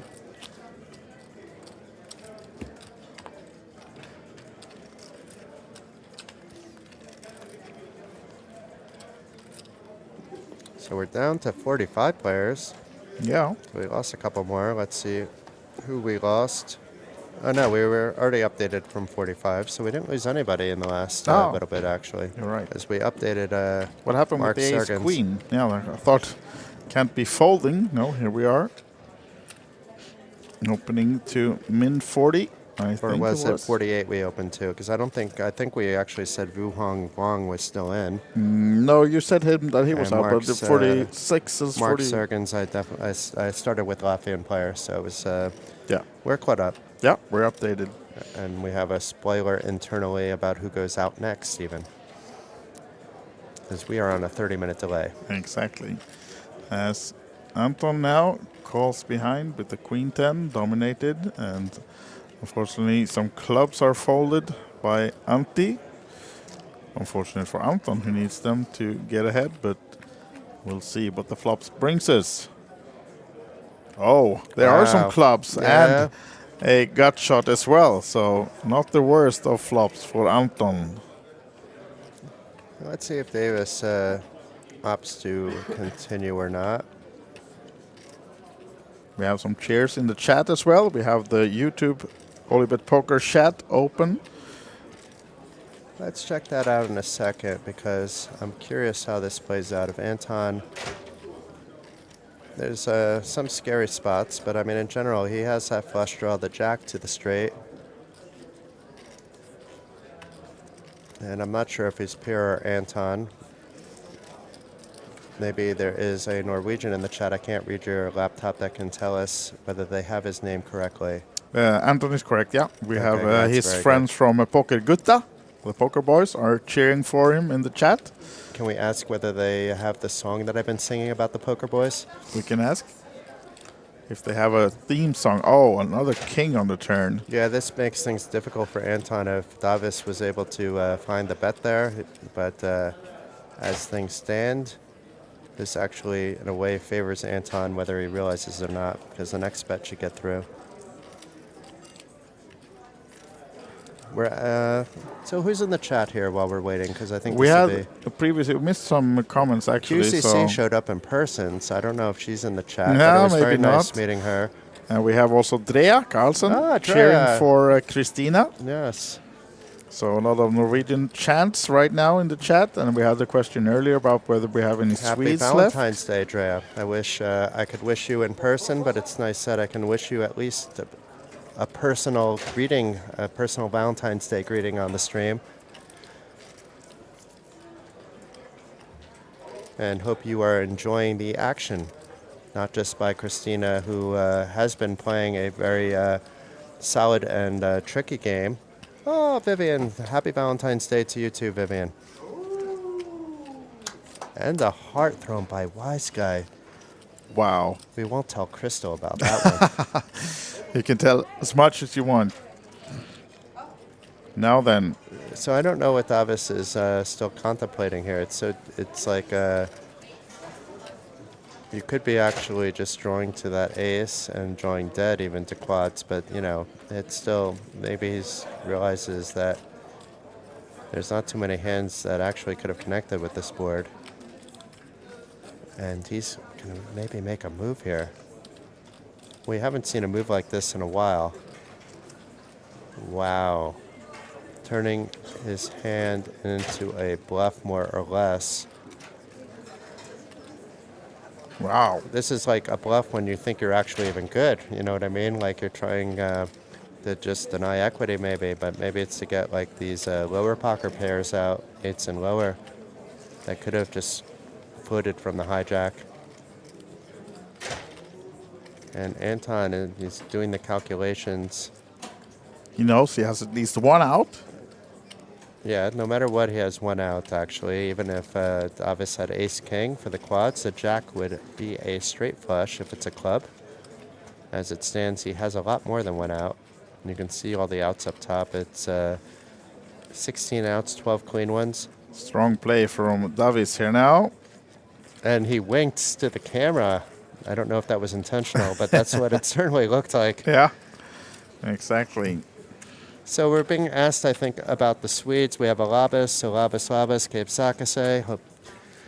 But let's look at the Swedes. I was speaking my broken American Lithuanian to to somebody in the chat that's rooting for either Davidas or Egidius or both.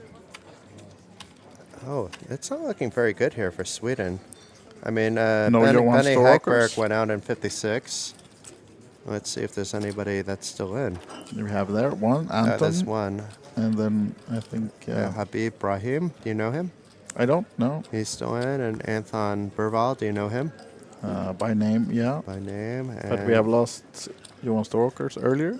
I missed that, but maybe we did. I don't see his name anywhere. Let's see where Johan went out. No, Johan's still in. Oh, he should be, right? I don't know why we didn't see him when we scroll past. There he is. So 3 Swedes left in the field then for you guys in the chat asking about that.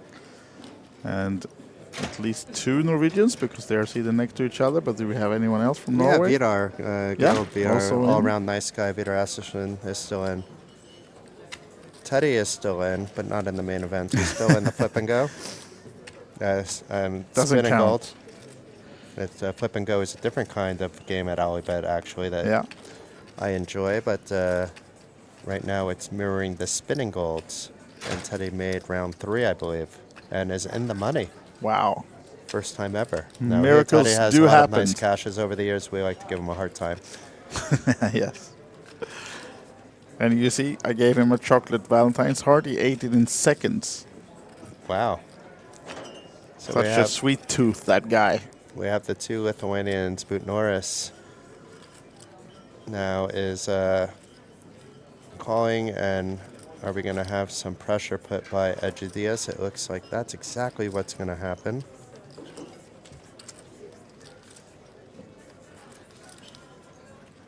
Yeah, most likely it's going to work because the 8-6 off. It's not going to be... Yeah, Matonis gets it done. Does. Premium hands there.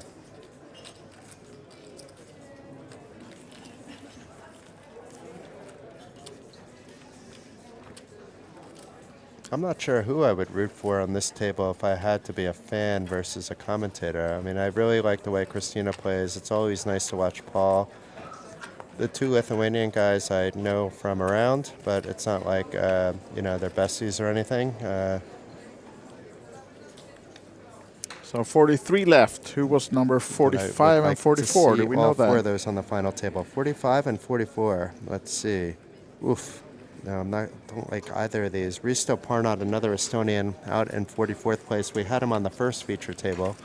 Quite pleasant to watch. And also on, I think, the second feature table, who was the chip leader at the time, is Lukas Sorjanen, a very strong player. So I think the rest of the field will be happy that he's on the rail, but not necessarily players, fans from Finland, or Luka himself, or Luka's teammates. Lukas Sorjanen out in 45th, and yeah. One of the favorites for me, seeing that he had a lot of chips earlier, so... It was, relatively speaking, it was a lot on that table, but it was still just a little bit above average. Yes. Meanwhile, Anton Zal with the King-Jack.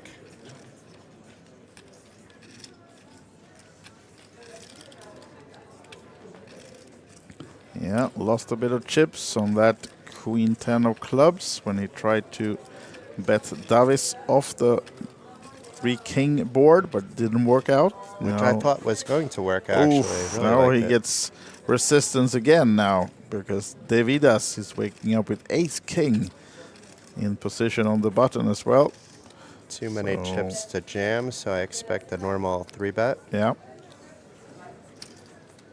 It looks like up to 110, so 5.5 bigs. And Anton would have to play this hand out of position against a guy that's capable of 3-betting pretty wide, even off the stack.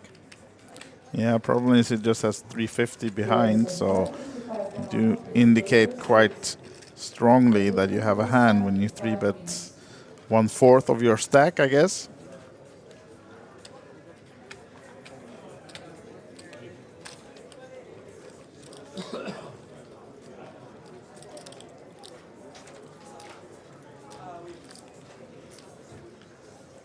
While we wait for the decision, Jason, how are you on the Rubik's Cube? Would you prefer that small one that Christina has? I prefer the small one. Yeah. Me too. I might be able to solve that one. Although if you give one to Godris, he will solve it in under a minute, like the regular one. Yeah, It's okay. like, Is it? some people are really amazing Yeah, at it. yeah, absolutely. And Godris, I've if seen you're him do listening, congratulations to the addition to the family as well. This is news to me as well. So when did that happen? A few days ago Congratulations. only, so that's the So reason that's he's not why, here. Not because he was also commentating the Super Bowl in Yeah, Lithuanian. So yeah. he's a man of many skills. Definitely. But is responsible for a lot of things that happen online at OlyBet Poker. Yes. And we did see a call while we were talking about that from Anton, and a missed flop with the King Jack. So, And I'll have to try to find the time to give a call over to my old friend Godris. do that. Say hi from me as well.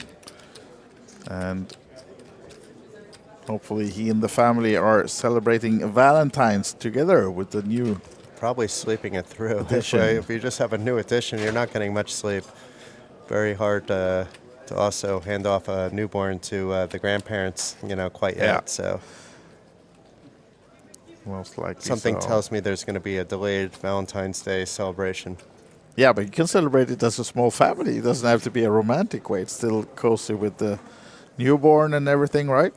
It's still a family affair. A family affair. As Paul is folding, still holding on to it. I don't know what he got stuck there. It's like it froze. I think at that point, if you're not pulling it back instantly, it was a misdeal. it's a Okay. fold. Okay, that makes more sense. But we It was- lost somebody else, or were we at 43 before? I think we were 43, Yeah, right? it was Risa that went out 44th. Yeah. And Chip this counts, is- everybody? Yes, the feature table. Paul and Antti in the bottom, but still 17 bigs. And Davis up top together with Egidius. Over the million. Christina spot on the million in chips. And I think the average is right now about 700 something, could it be? I think it should be something like that, but let's wait for the board. It would make sense based on what's happening. I could see what it is, sort of. Is that the clock of our event in the distance? Yeah, so I Yes. see what it is in real time. Kings now for Enzo. Been rather quiet since he joined this table, but First hand he's played. Yes, and Antti with sixes behind him. This could be trouble because he's looking down his chips. Yeah. Oh. Ooh, Did he he get just it in? shove? Oh, no. Ouch. Bit of a mistake there, I would say, with an fairly early position as well. I mean, it would have been attacked in the blinds with sixes. We might be shoving, but Or if maybe it's not. Davidus or Christina opening, I Yeah, like it actually. yeah. But it's going to be trouble for Ante. He still has a little bit of hope. It's not over yet. No, I don't think we saw any sixes folded either, so there should be some outs in this deck. Oh, some straights. No, but it's a baby set for backdoor. Enzo Yeah, already. yeah. 2%. for- Oh, no. And they got the other set. Rub This is it just a in. big One needle, but out. One outer? One time? Are we seeing it? Oh, we missed it, but it was not a six since he's tapping the table and standing up. It was a three of hearts, and Antti is eliminated. We have the Antti Rasu. In 42nd place, and unfortunately for our Lithuanian viewers, we had Justus Vachilonis out in 43rd place just before this hand on one of the side tables. So where are we now in payouts? Do we have a pay jump? Not yet, but No? we can look up when the next one is. Next one will be when there's 39 remaining. It'll be another 500 in everybody's pocket. Right now, players are collecting payout slips of 33.50 when they lose their stacks. They just have to wait around a little bit longer, 4 more players, and they get 500 more. But I that's not see. what they're playing for. You know, if you're close, you know, you want to get that pay jump, but it's more about tomorrow than when the payouts are serious. A 500 pay jump is still nice even on 1100 buy-in, but it's still only half a buy-in when you're thinking about it that way. Yeah. But it also means with one more player eliminated that we will be down to just 5 tables. So we'll get a player or two coming fairly soon. It says 43 on the board, but it is 41 after Ante went out. And Egidius may actually be opening here. He does with the 6-3 suited. one of the few players at the table that can do that at the moment. And Davis seemed to want to maybe do something with his dominating 6-4 suited, and I really don't see Christina going anywhere from what we have seen from her. And is she going to call or raise is my question, but she is calling. And Anton, the other Norwegian at our table with the king tray, may feel like he's priced in, but we'll save a big blind and let Egidius and Christina battle heads up to the flop. Yep. Meanwhile, we have Rob Schiffbauer cheering for New in the chat and more chance for I haven't Anton. seen Rob this week. It would have been nice to see. We're a fellow American, even if I'm not waving the flag these days so high. It would have been nice to say hi. If you're around, come on to the booth just to say hello if you're still in the neighborhood. I did see your name in some of the payout lists that I was writing up. But it's not surprise. Gentlemen such as Robert, he's always carrying himself well, will be rooting for one of the classiest guys in poker, and Paul Newey.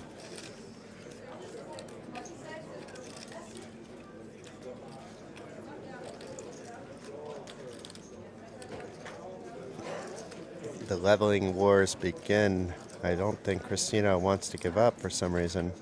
For some reason, I get the same feeling, yeah. Interesting to see what she's thinking about. Next move here.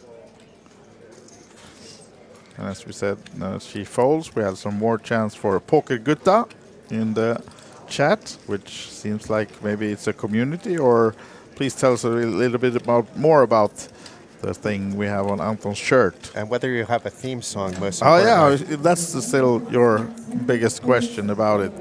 As we now see 41 players remaining, 30 minutes or so till the dinner break. So in 31 minutes, we're going to send these guys off to a 1-hour dinner break, and the stream will also pause for the same time. So in case you have something you have to do, you will get a chance to do that within the dinner break of the players in 30 minutes. Although Enzo might be taking his dinner break half-hour early. No, it looks like he's just getting something from his bag. And Egidius with the ducks. Yeah. Hard to get a read on Matonis at any stage. I haven't played with him a lot, but I have played with him a little bit. And Christina will get rid of her offsuit Jack-6. But Anton has decisions to make.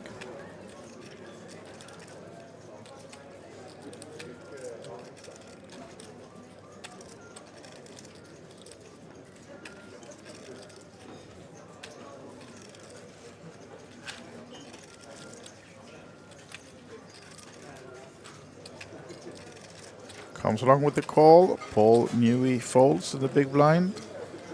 Has some 14 big blinds behind, but he's out of this one. So it's Anton and Egidius heads up to the flop. No deuce, but not much help for Anton either, as he doesn't connect with the paired board. Although if Christina decided to go crazy for some reason, she would have flop trips. Oh, yeah. She folded the Jack-6, I think. So one of the sixes of Anton, I believe. But meanwhile, Egidius likely to continue on this kind of flop with the baby pair. It's not the worst one to see. You have to be worried, though, with the small blind calling with a lot of the higher pocket pairs, but he also has stack advantage. I'm just not sure this small of a bet, 1/4, is going to chase out.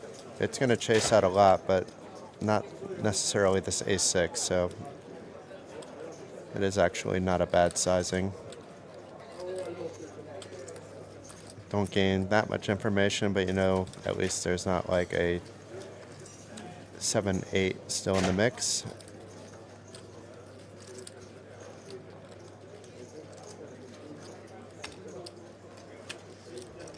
Is Anton going to check again? Indeed he does, and will this slow down Egidius?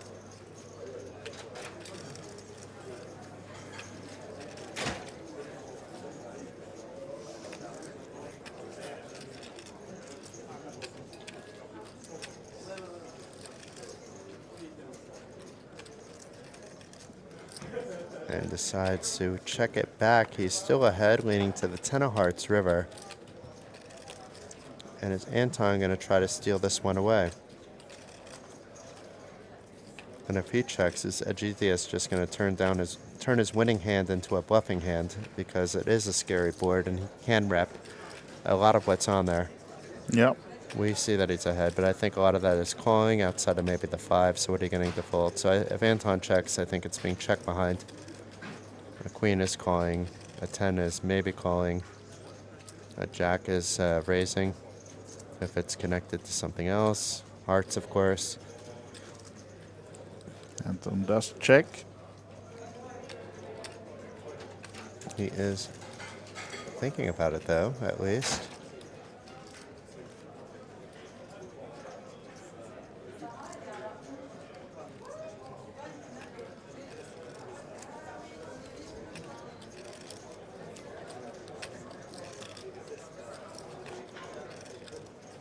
And does check it back, understanding the situation. And we'll be pleased to see that Anton bricked the board, and Ducks wind up holding up for another pot for Egidius. Yes, indeed.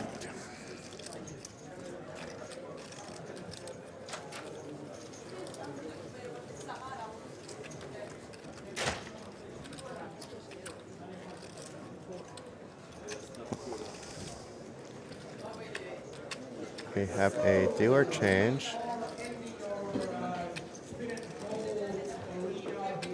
Let's see who it is. I can't tell from this angle.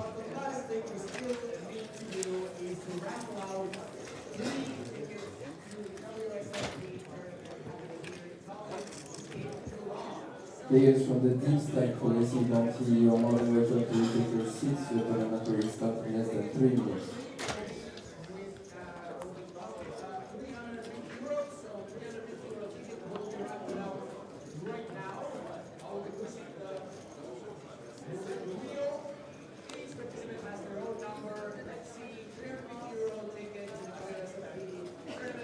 Egidius has been fairly card dead lately. Hasn't played a hand in a while anyway. Folds around to Christina, who will likely fold as well, although our cards are being put in the box. But does fold. And Anton folding as well, so it's up to Paul Newey right now, who completes with Jack-9 from the small blind. And Enzo with a pretty 9-8 suited.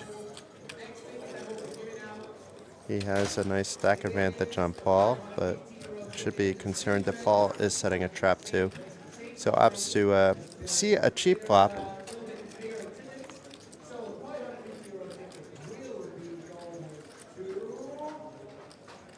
And interesting, we may have a spot here. Both players flopping middle pair in a blind versus blind situation.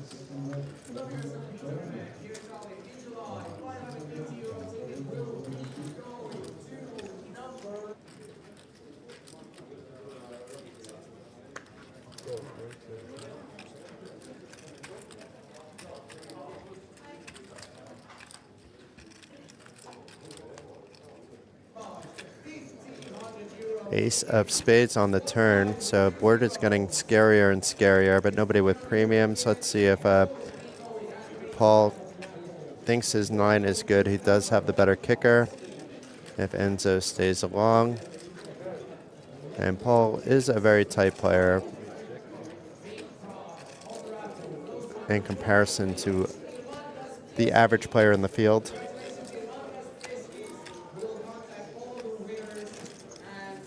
And it's going to be hard for Enzo to rep that ace of spades is any good for him in a limped pre-flop pot. And comes to the same conclusion and checks. And it's a 5 of hearts on the river.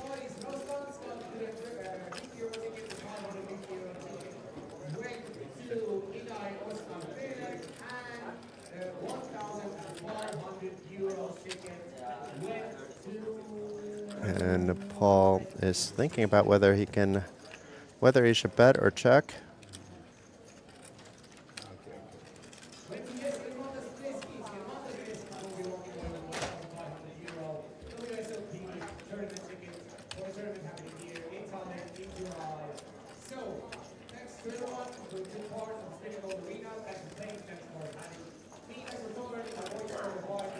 Paul already checked. It was Enzo that was tanking, thinking about whether he wants to bet. A quick call by Paul facing the 60,000 bet. The better kicker takes down the hand, and it's up to 425,000 in chips. So Paul always very patient, and sometimes patience pays off, such as it did right here.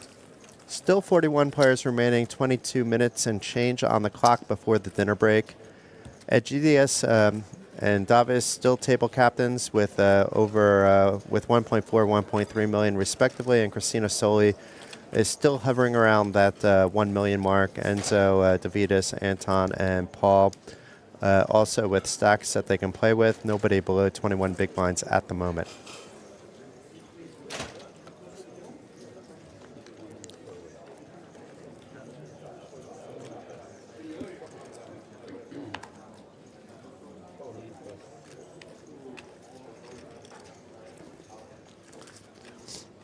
It looks like Mr. Wise Guy is coming back, and I think he will have a special guest coming in fairly soon until the dinner break. And Rasmus wants to come back in. And I said I also would need to escape to the little boys' room, so wait for Wise Guy, and you can have a partner in crime anyway. Sounds like a dream. Especially on Valentine's Day, it's good to have a partner. Oh, it's good, right? Shout out to my partner, though, Crystal. Yes. The better half of the Wise Guy Crystal relationship. Jack, 10. Paul with the flush draw, Davidis with the 2 pair. And he needs to be slightly concerned that Paul is betting. His frequency of betting when he doesn't have something is quite low. And in this case, he didn't connect with the board, but he could have easily been doing that with a jack. And meanwhile, that provides more outs for Paul and another scare card for Davidis with the 10. He now has an open-ender to Broadway.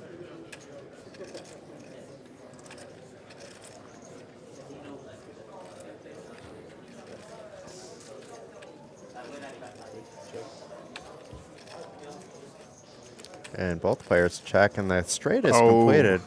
But it's not going to get Paul too much unless Davidis tries to bluff, which he doesn't. I expect Paul to be actually trying to get some value here, but there are actually hands that he needs to be concerned about that would be slow playing, but it would be losing an opportunity not to at least bet something here. Yeah, absolutely. And now we have more people that wants to come into the booth, I think. Oh, wow. Yeah, we have the first ever Kings of Tallinn main event champion at our miss, 4-time trophy winner over in Asia, none other than Rano Sutla. We also have Rasmus Lundström as well. I think actually Rano is still in the 3K, so we might check with him whether he's on a break or not, but we're going to see I think the 3K is on a break. What's happening with Paul here? Does he go for value? No, he doesn't actually check behind here. That's interesting. And I think he missed a spot there.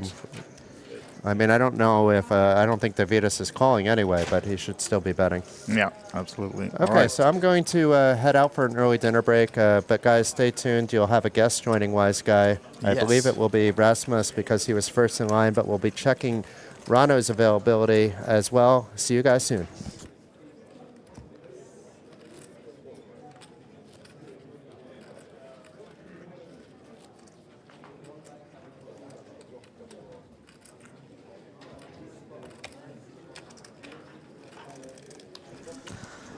And now we have a new man in the booth, but he's been here before during these days. Rasmus Lundström, welcome back.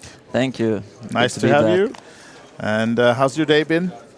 They've been slow. I just got here. I've been sorting out my own stuff outside of the poker rooms. There are stuff outside the poker as well, yeah? Unfortunately, yes. Exactly. So not played anything today then? I'm going to be playing cash all day and night. That's the plan. Yeah, You're well rested for a full night of cash. Yeah, because yesterday went quite long as well. We had a great cash session going. Okay, interesting. I was awake around 5 a.m. or so, I think. So I decided to take a late day today because of that, really rest and relax. Sounds like a good plan. And then you can start with a little stint here in the booth, although we will have the dinner break coming up in some 15-20 minutes. So then we will be going on the dinner break here on the stream as well. But it's nice to have you here for a little bit. 18 more minutes at least until we go on the dinner break. We see from the clock in the background. And I already have a favorite player of the table because I see there's a 3-bet here to put the pressure on this middling-sized stack from the button. Like this. And actually, bodes well. Enzo haven't been on the table too long, but he's not been playing any hands except kings. So I'm a bit surprised to see this 3-bet here. So it's really finding the right spot to do it as well, because Anton has been playing a lot of hands, so probably Enzo has been sitting back looking at Anton. Also only been on the table for from 40 minutes, but played maybe 10 hands within those 40 minutes. So when I was waiting to come into the booth, a friend of mine looked at him and said, "Look, it's Rasmus with a beard." And I don't know if I see the resemblance myself, but I thought it was a very funny comment. Absolutely. Regardless. Yeah. Perhaps when it's a bit blurry like this from far away, I can see it. So how are when you were here last time, you were talking a bit about the team competition. How's it been for you since? Have you collected any team points for the whole team? I mean, I've only collected a few small cashes. I had decently deep runs in the 350 and 555, both finishing around 30th place. Okay. And both had about 100 people in the money, just shy of that, maybe 80 or so. Yeah. So deep runs in those, but unfortunately the deep runs don't get you very many points unless you're on the final table. So I haven't earned us very many points at all. And I actually believe that the only one who has earned us any relevant points is Franke, because Alexander Latikas, who had a big shot at good points in the 5-5, ended up busting in 12th. Oh, so, okay. Again, outside the final table, not a lot of points there. Yeah. Even though it is an extremely deep run in a 600-player event. It is for sure, yeah, exactly. I just reminded me that when you came here that we haven't talked about the team competition at all today, because we have on the previous stream. So taking a look at it, it seems like one team is running away with the points right now with the lead. And Indeed. It's the Finnish team of Onni Hutunen, who's been running deep in several events, and was second the other day. Was it the 5-5-5? He was second in the 5-5-5 indeed, and I know Mika Teuras has had many deep runs. He was second in the suite, and that Franke ended up winning among other runs. Jussi as well, I think he was on the deuce to 7 final table, finished 4th or 3rd in that one. So Alex is the only one I haven't really been keeping track on, but he scored great points for the teams, much better than Mika and Jussi actually, which means that I'm sure he's had some deep runs, probably in the Omaha events that I don't look at as closely. Yeah, so this team actually has 247 points, and second place is 182. So we'll get back to the team competition, but let's look at the action on the flop as well. Yes. Davis choosing to go for a lead here. Do you have any thoughts on this? I actually didn't catch the. It was just an open from Enzo. Open from Enzo and cut call. off, and yeah. And being this very friendly board to the big blind, Davis chooses to take a lead. It's impossible to know, of course, what amount of hands he's choosing here. And on the offsuit king, I expect to see a fair bit of checking. Yeah, I think it slows down Davis, right? Yeah, on many kings when he does range. bet, you expect him to bet quite big, especially covering Enzo. But the king isn't really a card that favors him. So when he bets, he's basically saying that he beats a hand that hit the king, which warrants a big bet. Enzo now with everything in the world, he can do anything he likes here, but with the stack sizes this deep in the event, I actually don't know, because your hand is strong enough to call a raise even if you get check raised. Yeah. But it's gonna put you in very tough river spots. Generally speaking, I like aggression over passivity, but I'm very okay with checking this if that's the line he chooses. Now, if there was a size I wouldn't go for here, I think it is this this very big bet, because ironically the times you do get raised, you're going to be in a very annoying spot, because with your high equity you're just going to call off, but you don't expect to be good a lot of the time. Of course, Davis does not have a lot of raises here to this size, and he decides to fold. Good fold. Yeah, and Looking further at the team competition, there's a Finnish team in second place as well, and one of them is Joel Holmberg that we had on the feature table in the main event as well earlier today. He's unfortunately out of the main event, but this team also has a lot of points. And third place is a team called Norway, so with Tarjei Forus and some others. And Vidar Asarsen is actually still in the main event, so might be chances for him to pick up points for the current third placed team then. Yeah, I've met many of the Norwegian guys from that team. They're very good players. I like sitting down with them. They're also quite entertaining, you know, smiling at the tables, keeping up with some light table talk. I like the atmosphere they bring to these events. Yeah, so I should say that there's a total of 96 teams entering. I think that's a new record in number of teams in this competition. And if you're not familiar with the team competition, 2% from all the turnover in the events from every event goes to the prize pool of the team competition. Yeah. And now with the monster, Anton, as we said, playing a lot of hands, now opening under the gun, and understandably so with the ace-queen suited. Let's see if someone... Oh, we have a new player at the table as well, Shawl. Davidas, with one of these combos you could bluff, but against the under the gun open you're not going to. You're not going to choose that hand. If it was a late open, maybe. And Christina's going to be getting out of here. Yeah, so some chips back for Anton, losing a bit since he joined this table. And we saw a new face at the table in the, I think it was 5th seat. Yes, Shawl Weinstein, who was the chip leader coming into day 3 today. And he still sits now with 1.1 million, no longer the chip leader, but a healthy stack, as the average is right now 774,000. Yeah, it's important not to get lost in the average and concentrating on your own game. But in a structure like this, having over 50 blinds is very comfortable. The levels don't come at you fast at all. You have a lot of time to maneuver, and I think he's going to be quite satisfied where he is, even though perhaps he was hoping that he would just run away with it after coming in to the day in the position he was. I know Anton from the last hand, when you're playing this aggressive style and then you actually get a hand and everyone folds, yeah. I know that can sting a little bit. Now you can 3-bet me, please. Yeah, exactly. And it doesn't happen. I know from my own aggression that it always feels very unfortunate when you pick up a massive premium and that's the only time you don't face any pushback. As Christina. Battle of the Norwegian blinds here now. And she has an interesting choice here. I think it's too deep to jam, especially this deep into an event. I think Anton is just shy of 30 bigs, 27, 28 bigs. But I like this open. Yeah, racing to 45.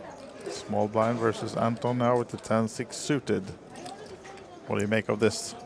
Well, the size is very small. I think this is a 100% a call, and I think Anton thinks the same.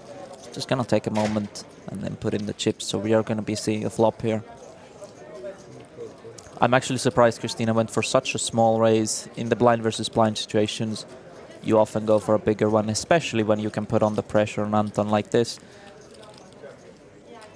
Being the covering stack. Ooh, I know I go on and on about that. And Anton must have some good karma, because he just wished for a flop and he's seeing it right now. Exactly. And of course also Christina, not the worst of flops, where, I mean, she would think there's at least only 2 overcards, and I'm not guessing she's gonna slow down or just see one more street, right? I'm not sure. Against this very small bet, yeah, probably. But if the bet was bigger, then without the heart or anything, there's a possibility she just folds, because her hand has no redraws or no good cards aside from the 2 outer. This, on the other hand, is a very good turn for Christina. She's going to be happy to see this. And I believe Anton is going to check here with the redraw. That means also that if the river bricks out, especially if it's a deuce, I think it's quite likely that Anton gets value here. Oh, interesting. So Christina now with no showdown. Goes for the 1.5 big blind, small blocky bet. You rarely see people take this block bet with complete airball, but she finds it here. Anton wondering if he can raise her value, but this block bet is very dangerous to raise. That's the whole point of the bet. Yeah. That occasionally there is monsters hiding under the bed.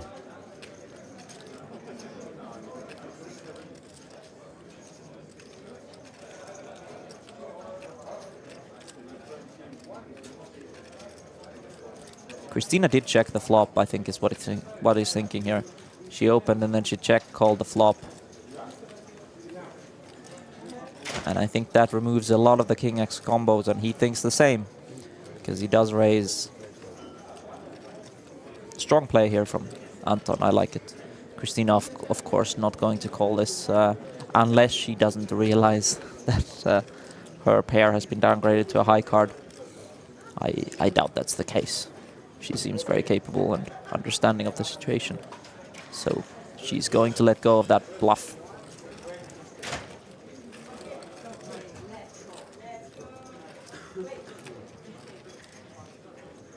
Christina saving her a bit of money by choosing that small open, because I believe against the bigger open we see quite similar action on future streets with this run out. So probably saved her a fair few blinds there. Yeah, and here we have the updated chip count from our feature table. We're down to 40 players, as you can see, and I think we owe you for the first place elimination. Jari-Pekka Nikunlassi was our 41st place finisher, also taking down 3,350. I see there's been a couple familiar names here in the last few eliminations with Sebastian Wahl and Lukas Sorainen cutting the top 50 but not making it to dinner break. Yeah. As well as Justas. And now surely opening from the cutoff. Davis, the ace-jack off. Absolute premium in the cutoff. But a hand that really wants to go post-flop, but doesn't really want to face too much action pre-flop, because it's not gonna get raised for value by many worse hands. Christina with a choice here. Not folding. On the button, king, queen.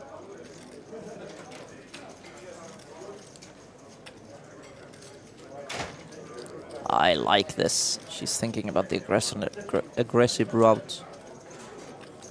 And in poker, especially in Hold'em, aggression is often rewarded. And this is what I mean with the ace-jack. Ace-jack is a lovely hand, but can be put in some tough positions.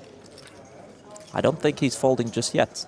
I think we quickly saw one jack folded there, in case we do get to see a flop here, but let's see what Davis ends up with. Once it's back on him, it's 150k 3-bet from Christina, so it's 105 more to call. Yeah, she's sizing up here a little bit. Of course, Davis did not min open, but the 3-bet is quite chunky. And he does call.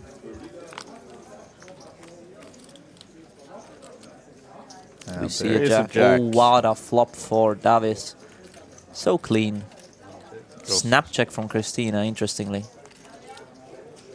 No help for her on the turn, though, and now Davis surely wants to protect his ace-jack. Coming with the bet, right? I think so, but I think there's a good possibility he comes with a very small, inviting bet here, because there are very few things that he doesn't want to see on the river. And he's even holding the ace of hearts, blocking a lot of those heart draws. So I think a small ace sizing is going to be what he goes for here, inviting her to call. Goes for the more medium size. Oh no, that is indeed the small size of about 1/3 pot. Yeah.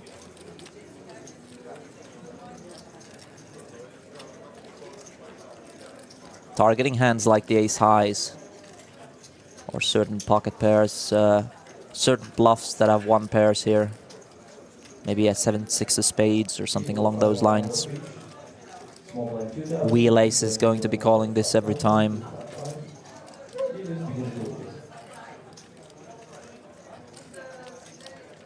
And below 4 She does let it go.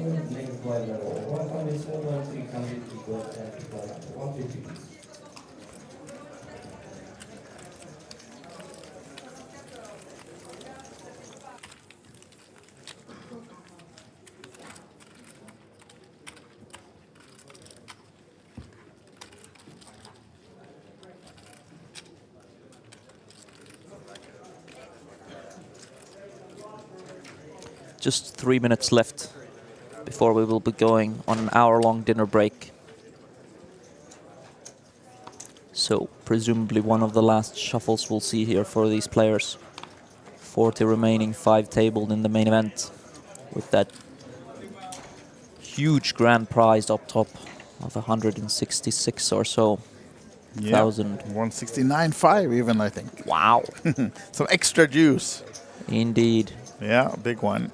And that's tomorrow, because today we're going to play down to, well, the aim was final table, but it might be that it stops on 2 tables actually, because otherwise it's going to be a real late night for these guys. We'll see about that later on, but what for sure is that we will have more action after the dinner break, because these 40 players will go on a dinner break soon, in a couple of minutes.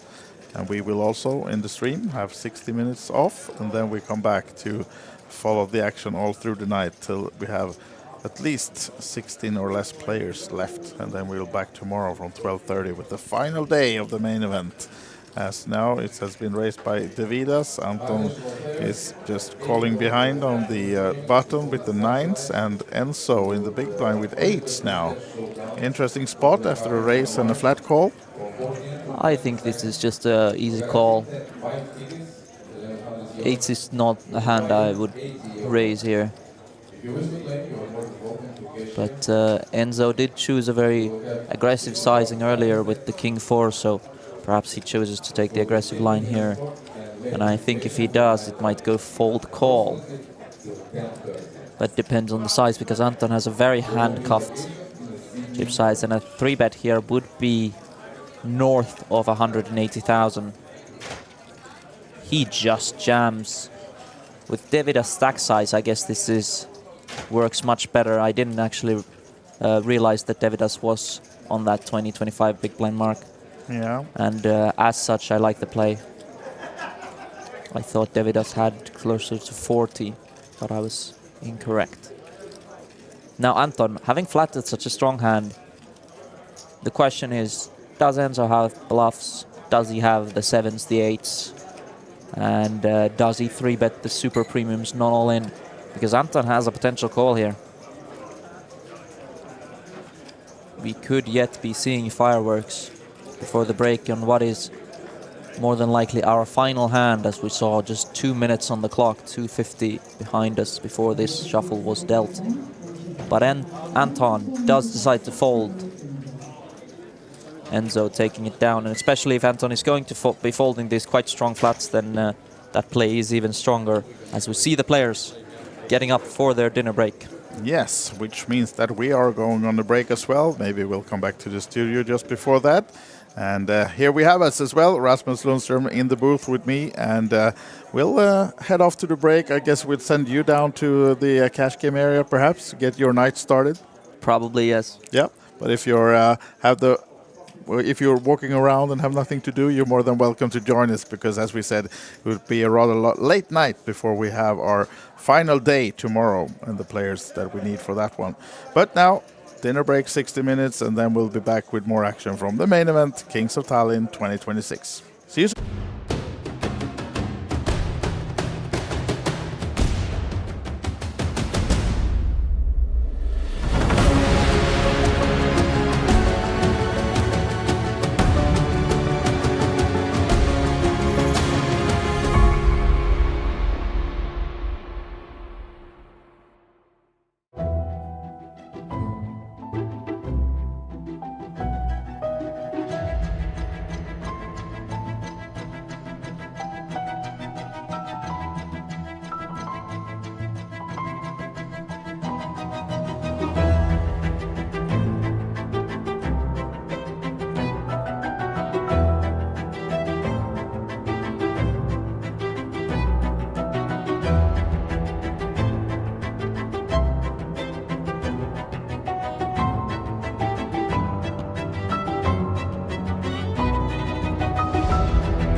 Baltimaade kõige suuremat sisekotikeskust.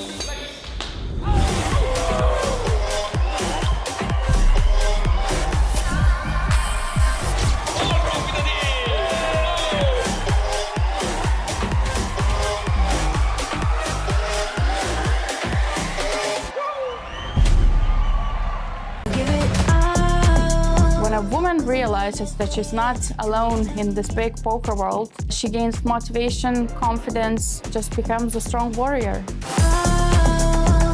A lot of people think that in women-only poker tournaments, the skill level is not the same. But a lot of people keep on forgetting that anybody can beat anybody.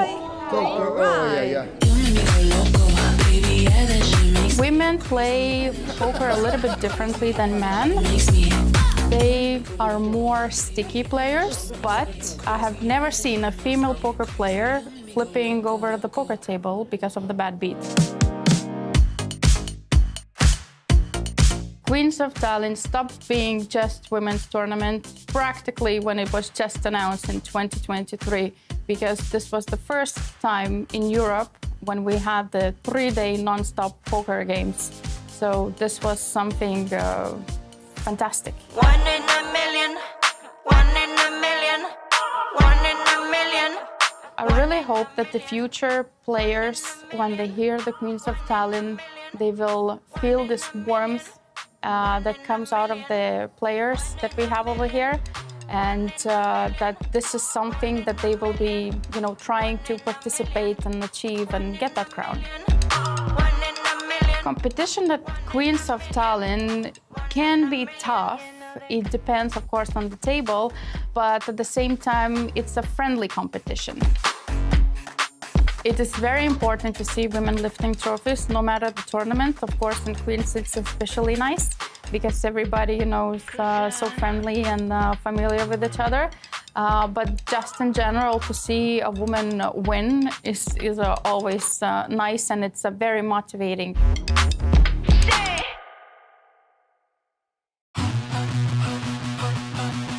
I'm very, very happy that we're coming back to Estonia, back to Olympic Casino. We will do 2 stops here in Tallinn, one in the summer and one in the autumn.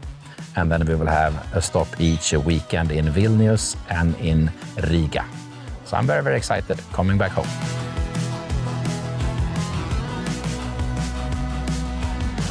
I think we at the festival, we bring a community like no other event, in the sense that it's truly are as many people from Hungary, as from Germany, as from Ireland, as from Sweden. Somehow with the mixed games, but still a lot of Texas, but with the mixed games, the road is open to get to know people from all walks of life, from all countries. So we bring a different community.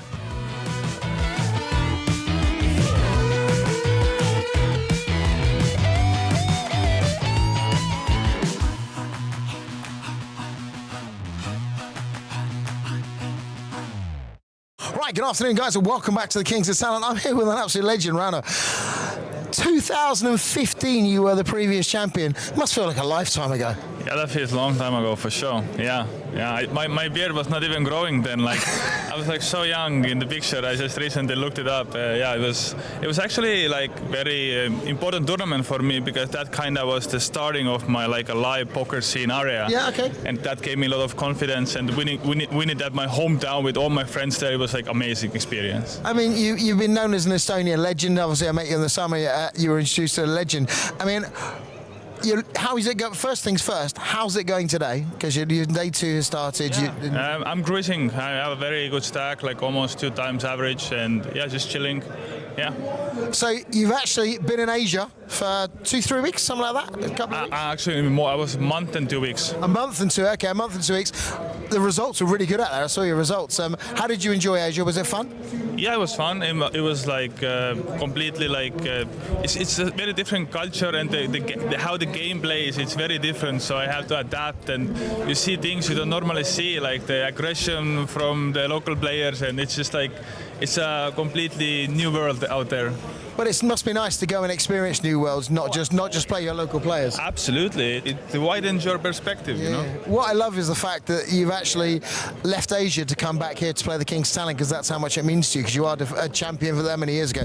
But I know you came back just to play this main event. So is that something that is in your heart? Is this the sort of heart the Kings of Tallinn is always going to be there for you? Yeah, for sure. As I said before, like I had this very beautiful experience of being fortunate enough to be the first ever Kings of Tallinn champion, and that stays in my heart forever. And you know, this series, I hear it actually from everybody, even when I play like in other places in the world. All the people say the Kings of Tallinn is the real deal, and for me it's also like the people, the fun, like it runs so well. Teresa does amazing work. Everybody does great work. It's just an enjoyable series, you know. It's a fun with over 70 events now. It's getting bigger and bigger. I'm going to ask you one more thing before you shoot. I know you're on a break, so I know I've quickly grabbed you. I've got to ask you a question. And a lot of poker players have different routines. How do you prepare for a tournament, a big tournament like this? Do you have a routine you go through? Do you just go, right, I'm going to go play poker tomorrow? Or was there anything that you do to like get a routine ready? How do you prepare? Yeah, I actually work with a performance coach. So we have like a protocol and things that we do.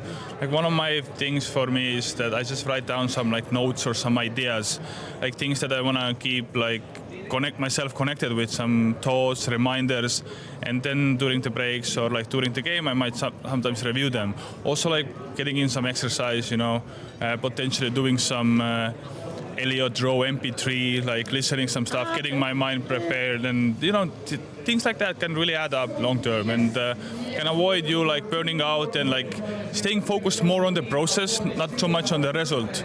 Because you know, as a poker players, we don't have like so much control of short-term results, and if we try to do our best to be focused more on the process and things we can control, then it's just gonna be much like easier to take up the losses and like carry on with like a healthier mindset, you know.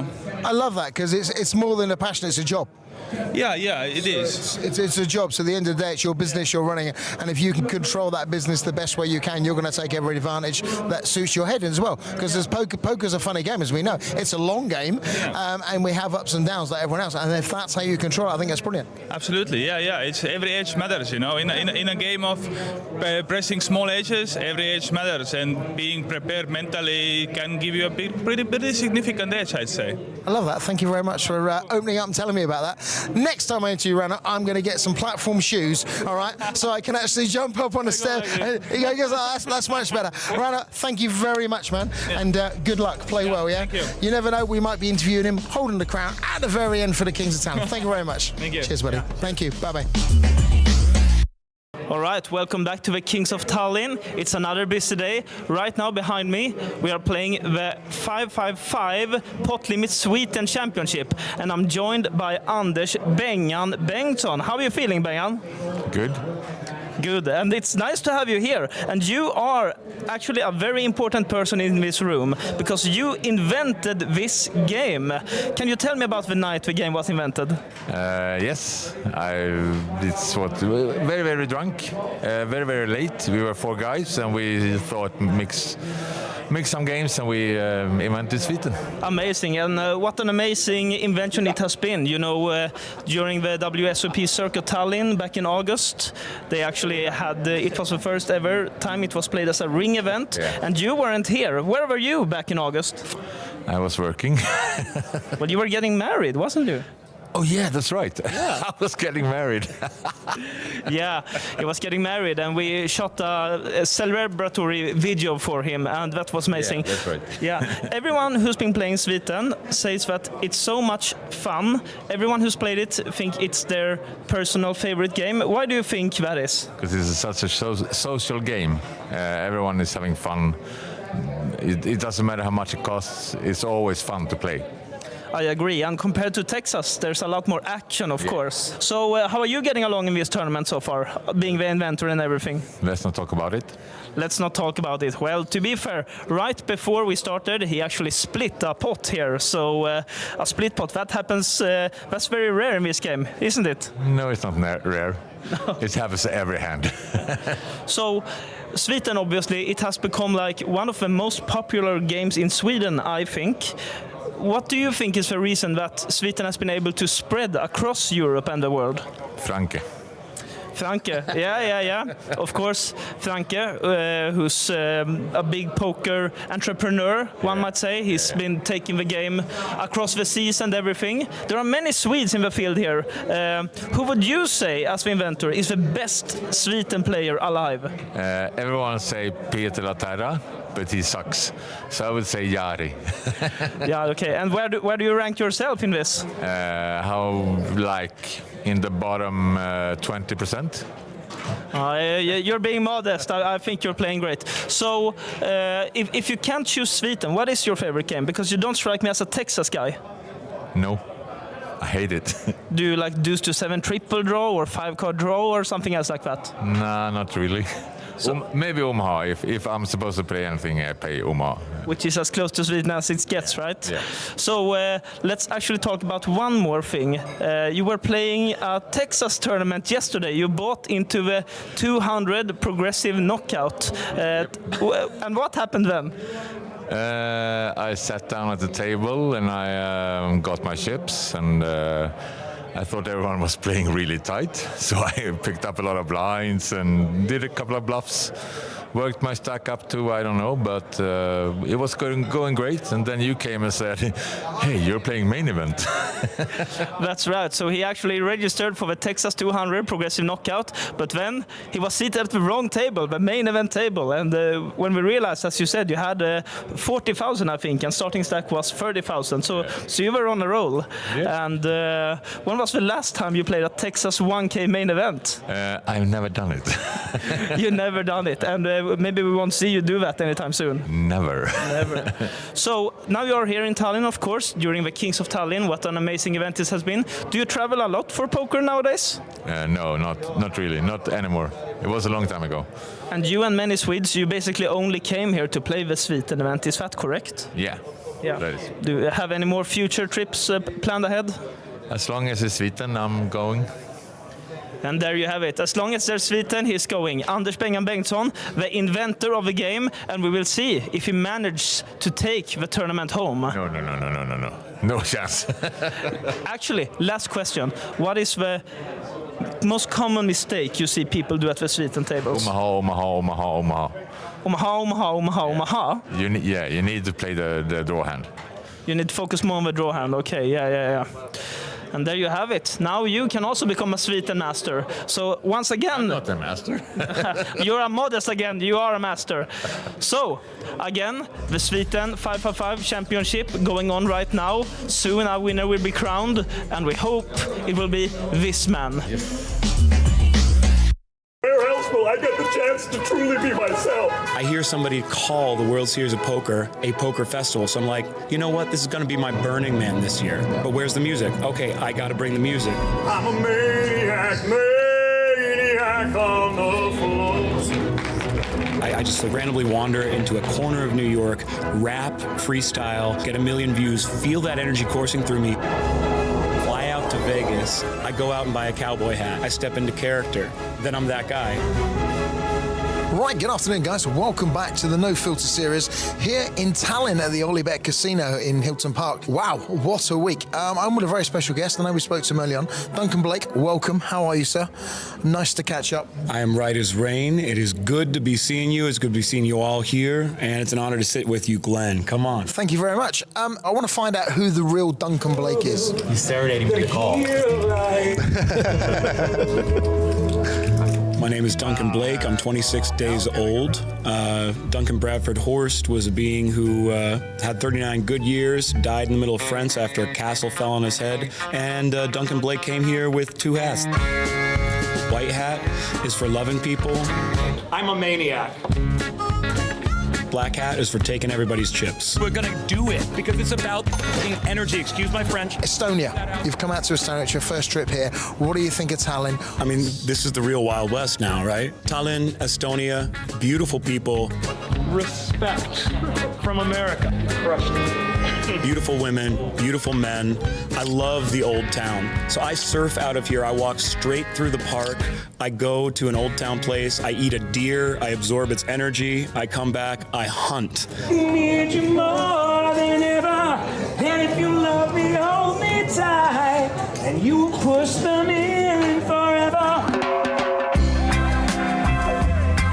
Poker brings you around the world to do it. Yeah. Poker brings you around the world to meet people, meet men, meet women you would never meet otherwise. Play ball! Let's go! No. I mean, I watched you on the WSOP singing to people at the tables and stuff, and the next thing I know, I meet you in Estonia. So how does it go from there to here? What actually ends up happening, I hear somebody call the World Series of Poker a poker festival. So I'm like, you know what? This is going to be my Burning Man this year. But where's the music? Okay, I got to bring the music. Winner takes it all, the loser's standing small. I wear an American flag suit, and at exactly midnight on July 4th, I sing, God Bless America. It gets like 1 million views on the WSOP, right? Mike Murphy, tournament director, is in it. All the tournament directors know me, love me now. And then 2 dudes are like, yo, are you playing the main event? I was gonna fly home on the 6th. I was like, no. They're like, no, you have to play. The energy's amazing. I'm like, I'm not planning on it, guys. My clothes stink. They smell like a dog rolled in something dead. They're like, all right, we will roll you. All I wanted was to break your walls. So that's how I got to the main event. Then day 2, I'm singing at the table. Munir hears me on the table, hears that people are paying me to sing songs. He pays me $20 for Hotel California, which is his favorite song for obvious reasons. We stay friends. He's like, come drinking with me tonight. I'm like, that's a terrible idea. All right, let's do it. So, you know, I meet that guy and he's like, you know, we have this no filter poker tour. I think you would be perfect for it, Duncan. Come on, let's go. Let's do this thing. I will stop you. Duncan Blake, citizen of Sweden. I fly in last minute, feel this, get to see Sweden, get to see Estonia. Get surrounded by 7 Finnish people at the final table of the legends and get absolutely sniper rifled by their snow team. Finland is for me. Okay, good luck, Duncan. Tommy with the snap call. For Duncan, it's not to be, unfortunately. Good luck, Finland. Run it up, take it down. You got my chips, that's worth a lot.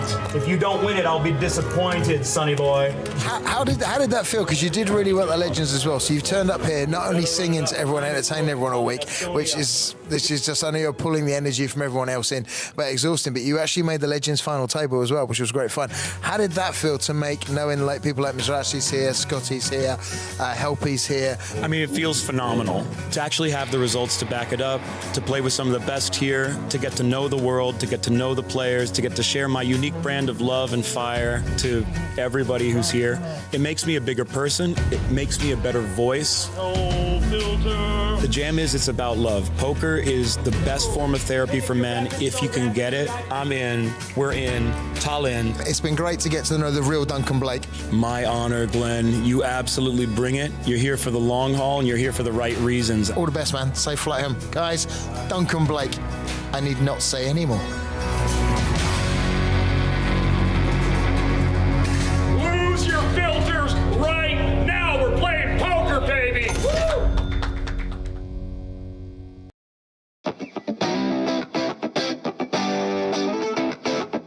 So why would you come to Estonia to play poker? Well, it's the epicenter of Nordic poker. It's the only casino of this size where you can have players from not only the Nordics, but actually all of Europe nowadays playing games of different choices, not only Texas.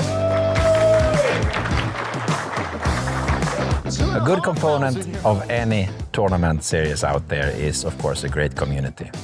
Prize pool doesn't matter. 90% of us will lose money. So we need to have a good time when we're at location. Yeah, there's a special community always here when you come to play Olympic Casino tournaments in Tallinn. I have formed many friendships with poker. I think Kings of Tallinn is a lot of fun, nice challenge for everybody because the level of play is nowadays quite high. High quality of service, dealers, organization. Of course, the marketing and also communication between the players. A lot of Finnish players come, a lot of Swedish players come, and a lot of local players come and they have fun. So it's a bit more relaxed here than in most other poker stops. It means a lot to be a Kings of Tallinn main event winner. You get your name to the stairs here, and you're appreciated in many ways when you're a main event winner here, and you get invited to special events, so it's a very nice thing. It's a great pastime activity, it's a great hobby. You use your brain, you meet people from all walks of life. You can travel a fair bit, and wherever you go, most people knows the rules, so you meet people in different cultures, different settings, but they play all the same game, and we all love the game. That's why poker.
suuremat sisekotikeskust.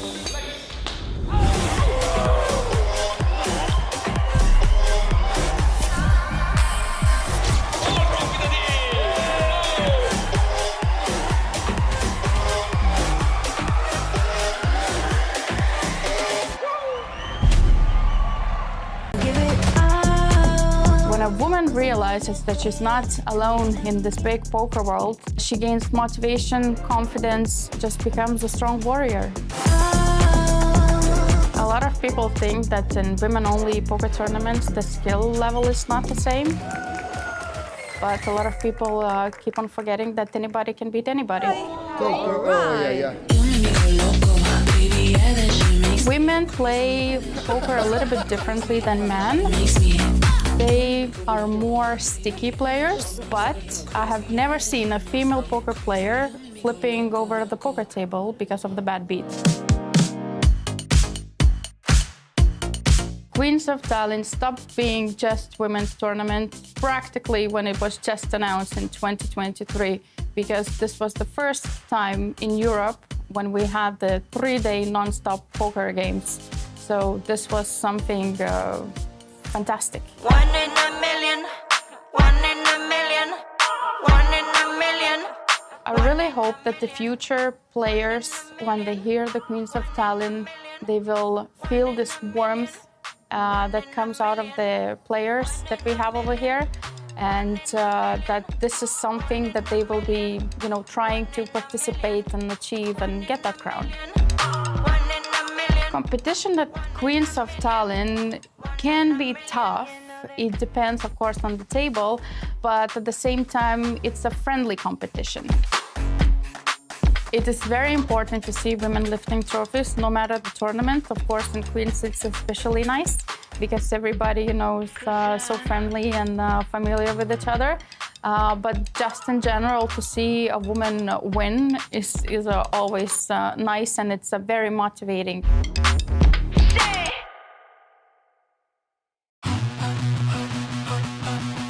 I'm very, very happy that we're coming back to Estonia, back to Olympic Casino. We will do 2 stops here in Tallinn, one in the summer and one in the autumn. And then we will have a stop each weekend in Vilnius and in Riga. So I'm very, very excited coming back home.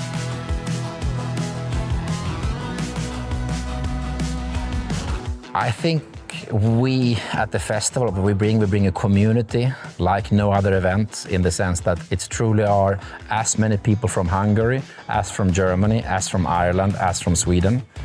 Somehow with the mixed games, but still a lot of Texas, but with the mixed games, the road is open to get to know people from all walks of life, from all countries.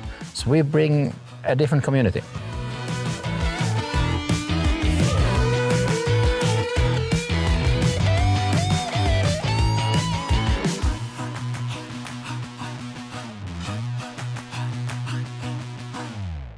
Right, good afternoon, guys, and welcome back to the Kings of Tallinn. I'm here with an absolute legend, Rana.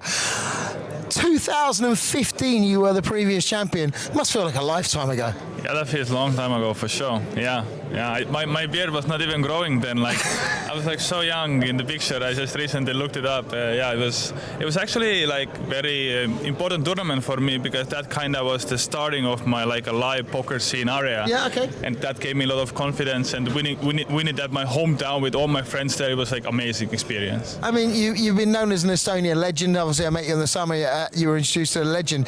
I mean, how is it going? First things first, how's it going today? Because your day 2 has started. Yeah. I'm cruising. I have a very good stack, almost 2 times average, and just chilling.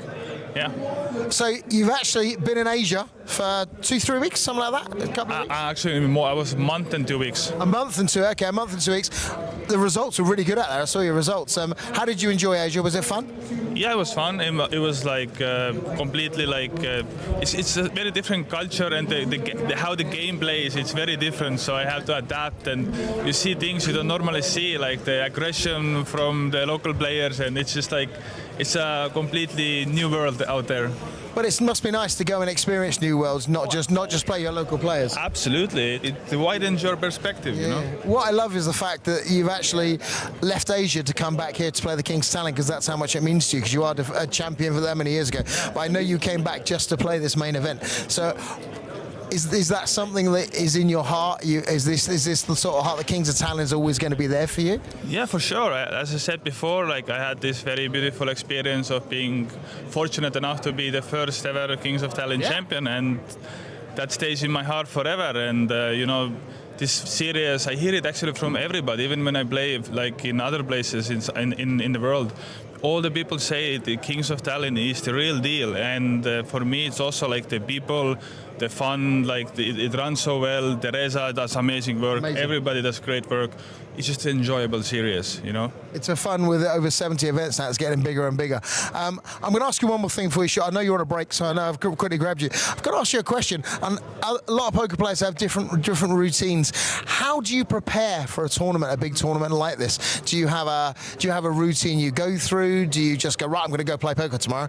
Or was there anything that you do to like get a routine ready? How do you prepare? Yeah, I actually work with a performance coach. So we have like a protocol and things that we do.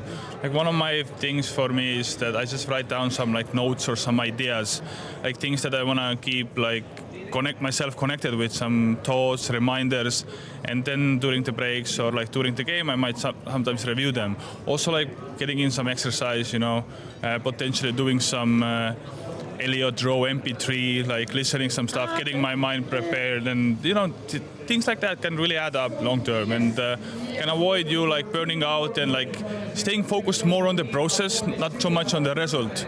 Because you know, as a poker players, we don't have like so much control of short-term results, and if we try to do our best to be focused more on the process and things we can control, then it's just gonna be much like easier to take up the losses and like carry on with like a healthier mindset, you know. I love that because it's more than a passion, it's a job.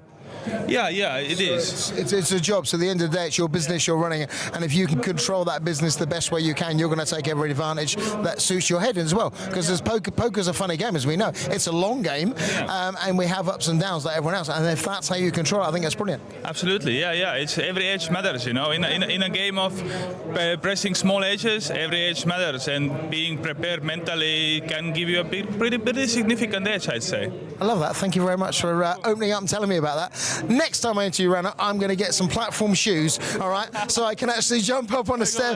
He goes, that's much better. Rana, thank you very much, man, and good luck. Play well, yeah? Thank you. You never know, we might be interviewing him, holding the crown at the very end for the Kings of Tallinn. Thank you very much. Thank you. Cheers, buddy. Thank you. Bye-bye. All right, welcome back to the Kings of Tallinn. It's another busy day. Right now behind me, we are playing the 555 Pot Limit Sweden Championship, and I'm joined by Anders Bengan Bengtsson. How are you feeling, Bengan? Good. Good, and it's nice to have you here. And you are actually a very important person in this room because you invented this game. Can you tell me about the night the game was invented? Yes, it's very, very drunk, very, very late. We were 4 guys and we thought mix some games and we invented Sweden. Amazing, and what an amazing invention it has been. You know, during the WSOP Circuit Tallinn back in August, they actually had, it was the first ever time it was played as a ring event, and you weren't here. Where were you back in August? I was working. Well, you were getting married, wasn't you? Oh yeah, that's right. Yeah. I was getting married.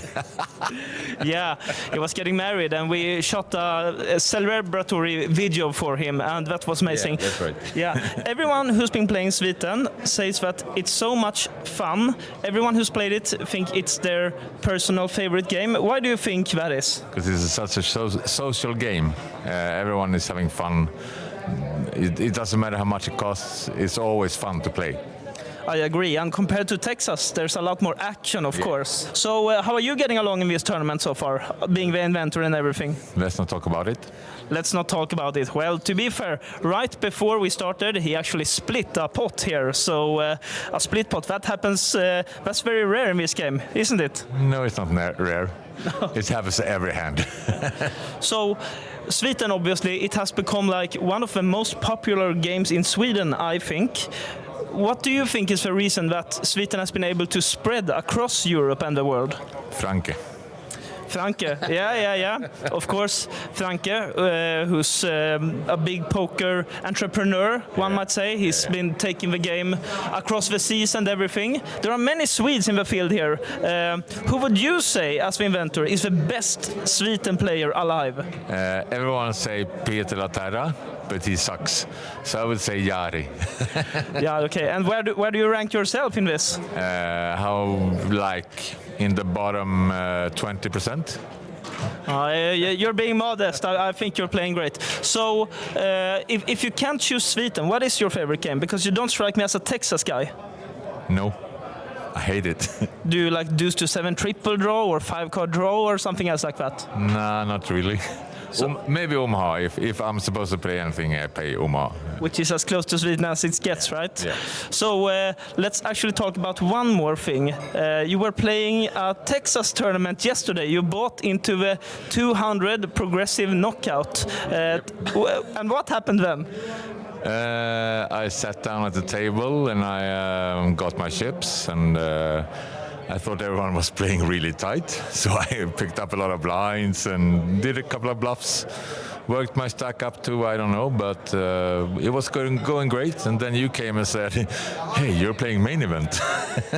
That's right. So he actually registered for the Texas 200 progressive knockout, but then he was seated at the wrong table, the main event table. And when we realized, as you said, you had 40,000, I think, and starting stack was 30,000. So you were on a roll. Yeah. And when was the last time you played a Texas 1K main event? I've never done it. You never done it. And maybe we won't see you do that anytime soon. Never. So now you are here in Tallinn, of course, during the Kings of Tallinn. What an amazing event this has been. Do you travel a lot for poker nowadays? No, not really. Not anymore. It was a long time ago. And you and many Swedes, you basically only came here to play the Sweden event. Is that correct? Yeah. That is. Do you have any more future trips planned ahead? As long as it's Sweden, I'm going. And there you have it. As long as there's Sweden, he's going. Anders Bengan Bengtsson, the inventor of the game, and we will see if he manages to take the tournament home. No. No chance. Actually, last question. What is the most common mistake you see people do at the Sweden tables? Omaha. You need to play the draw hand. You need to focus more on the draw hand. Okay, yeah. And there you have it. Now you can also become a Sweden master. So once again... I'm not a master. You're a modest again. You are a master. So, again, the Sweden 5x5 Championship going on right now. Soon our winner will be crowned. And we hope it will be this man. Yes. Where else will I get the chance to truly be myself? I hear somebody call the World Series of Poker a poker festival, so I'm like, you know what? This is going to be my Burning Man this year. But where's the music? Okay, I got to bring the music. I'm a maniac on the floor. I just randomly wander into a corner of New York, rap, freestyle, get a million views, feel that energy coursing through me.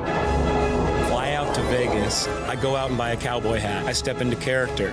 Then I'm that guy. Right, good afternoon, guys. Welcome back to the No Filter series here in Tallinn at the OlyBet Casino in Hilton Park. Wow, what a week. I'm with a very special guest. I know we spoke to him early on. Duncan Blake, welcome. How are you, sir? Nice to catch up. I am right as rain. It is good to be seeing you. It's good to be seeing you all here. And it's an honor to sit with you, Glenn. Come on. Thank you very much. I want to find out who the real Duncan Blake is. He's serenading me to call.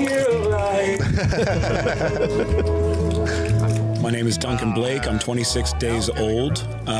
Duncan Bradford Horst was a being who had 39 good years, died in the middle of France after a castle fell on his head, and Duncan Blake came here with two hats. White hat is for loving people. I'm a maniac. Black hat is for taking everybody's chips. We're gonna do it because it's about energy. Excuse my French. Estonia. You've come out to Estonia. It's your first trip here. What do you think of Tallinn? I mean, this is the real Wild West now, right? Tallinn, Estonia, beautiful people. Respect from America. Crushed it. Beautiful women, beautiful men. I love the old town. So I surf out of here. I walk straight through the park.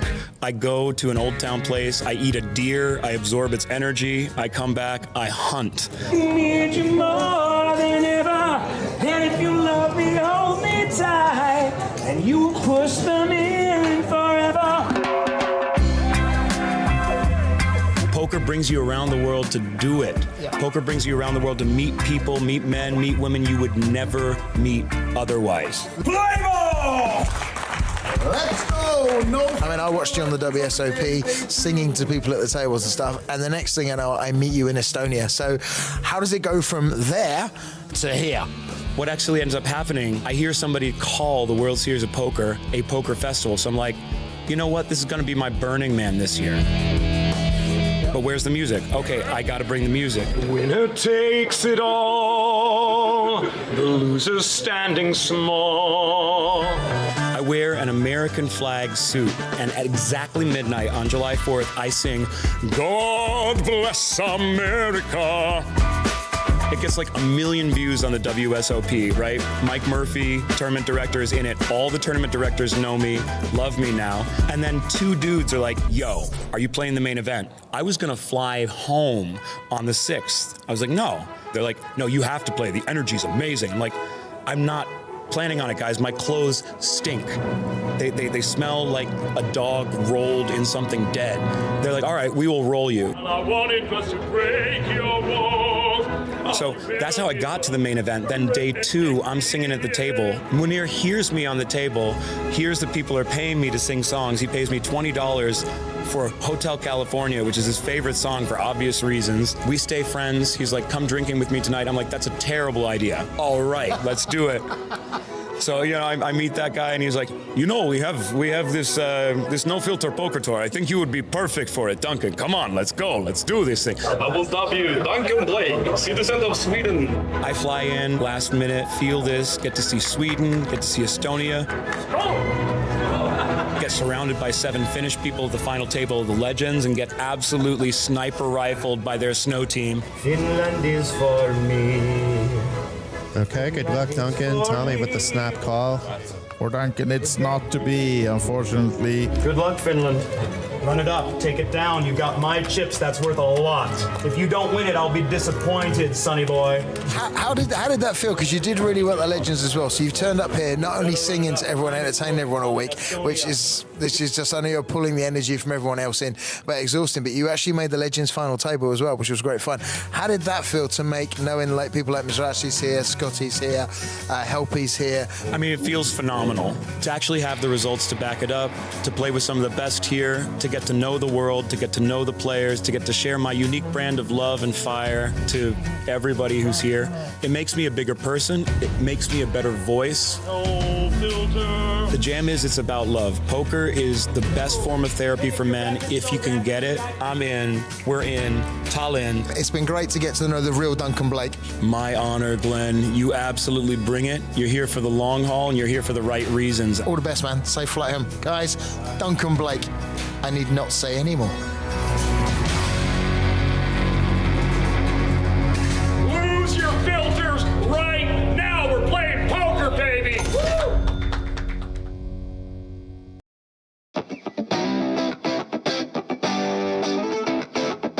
So why would you come to Estonia to play poker? Well, it's the epicenter of Nordic poker. It's the only casino of this size where you can have players from not only the Nordics, but actually all of Europe nowadays, playing games of different choices, not only Texas. A good component of any tournament series out there is, of course, a great community. Prize pool doesn't matter, 90% of us will lose money. So we need to have a good time when we're at location. Yeah, there's a special community always here when you come to play Olympic Casino tournaments in Tallinn. I have formed many friendships with poker. I think Kings of Tallinn is a lot of fun, nice challenge for everybody because the level of play is nowadays quite high. High quality of service, dealers, organization. Of course, the marketing and also communication between the players. A lot of Finnish players come, a lot of Swedish players come, and a lot of local players come and they have fun. So it's a bit more relaxed here than in most other poker stops. It means a lot to be a Kings of Tallinn main event winner. You get your name to the stairs here, and you're appreciated in many ways when you're the main event winner here, and you get invited to special events, so it's a very nice thing. It's a great pastime activity, it's a great hobby. You use your brain, you meet people from all walks of life. You can travel a fair bit, and wherever you go, most people knows the rules, so you meet people in different cultures, different settings, but they play all the same game, and we all love the game. That's why poker.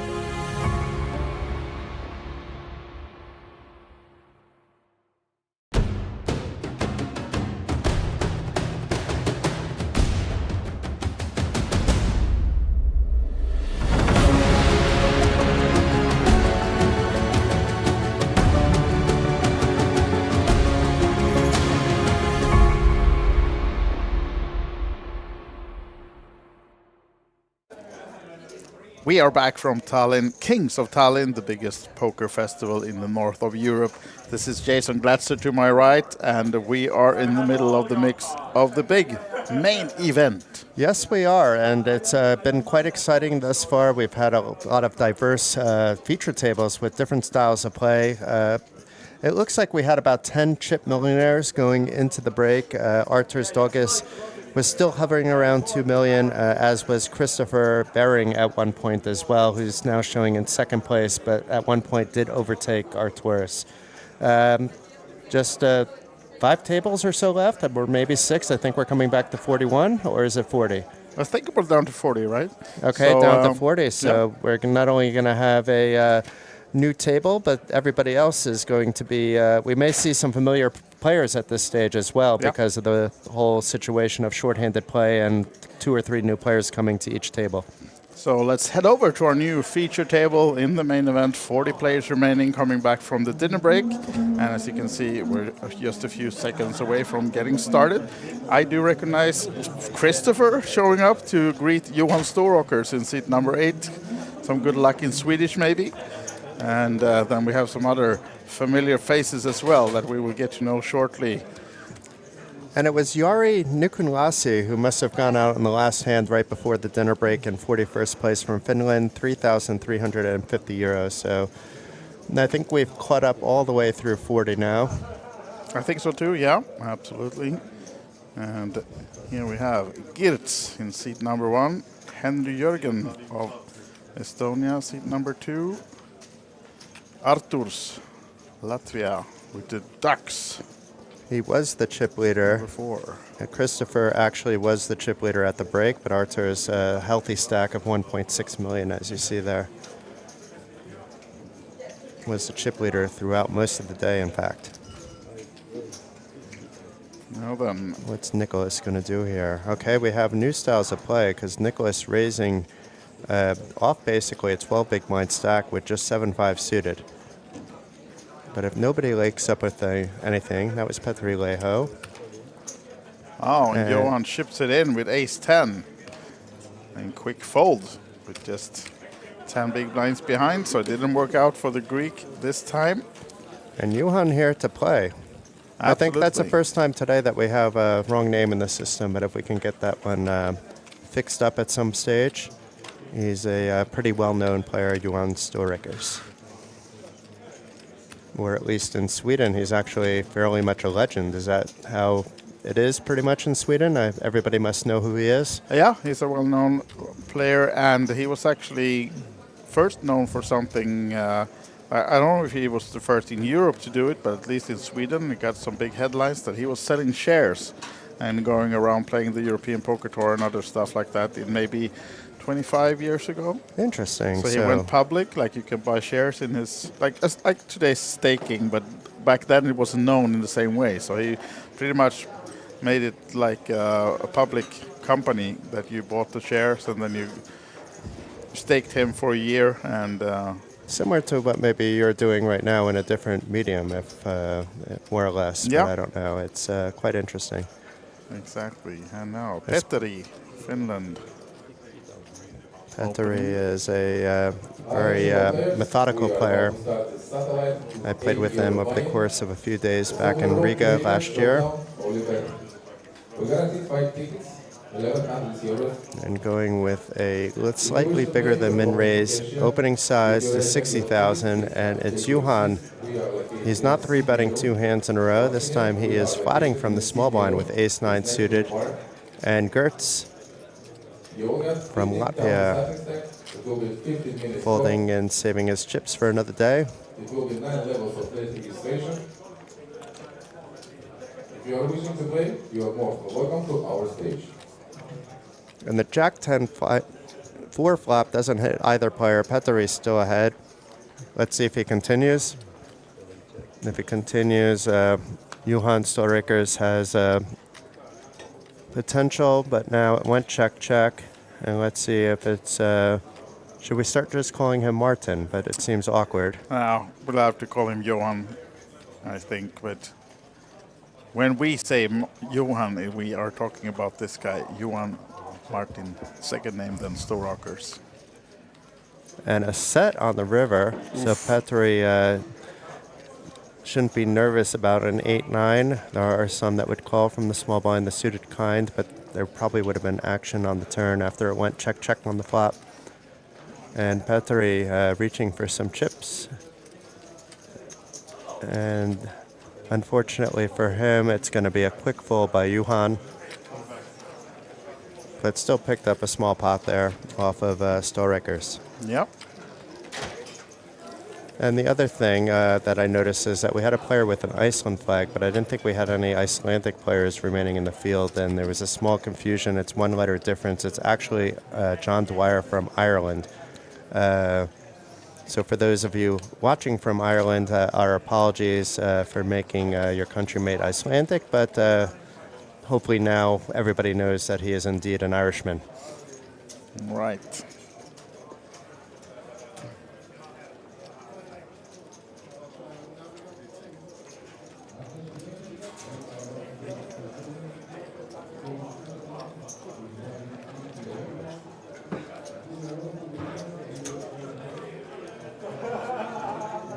So let's see, Nicholas with a sub 10 big blind stack, opting to min-raise. He min-raised earlier with 7-5 suited off a small stack. So it seems to be more than comfortable with non-shove plays with marginal holdings, even as low as 10 big blinds. This is a bit better than the 7-5 suited, although one might argue the 7-5 suited flops a bit better. And this time he doesn't really have very much fold equity. So we'll see how one of the 2 or 3 remaining Estonians and Henry Jorgen approaches this. Yeah, just 200 behind before calling that one. 180 behind now for Henry Jorgen. An ace, deuce, 5 flops to the 3 with the Wow, gutter, but it's interesting. 2 pair for Nick. Yeah.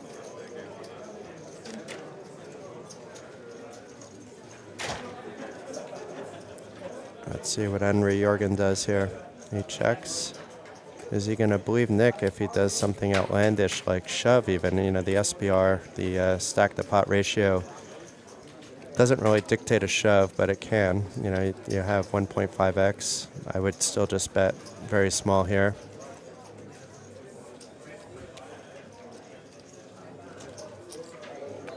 And it's as small as it can come, a min bet of 25,000.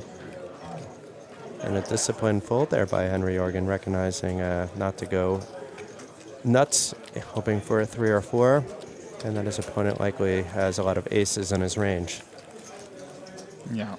So we've lost one player on the outer table. And it's the jinx continues. It was a player that was on our previous TV table. Unfortunately, it was Poker Boy Anton Zal out in 40th place for 3,350 euros. So I do hope the Norwegian contingent sticks around. There's still a bunch of Norwegian players left. We have Vidar still in. He had 380,000 on break. Christina Soli, who was just on our TV table with 455 on the break. And I believe that's it, but 2 is better than 0.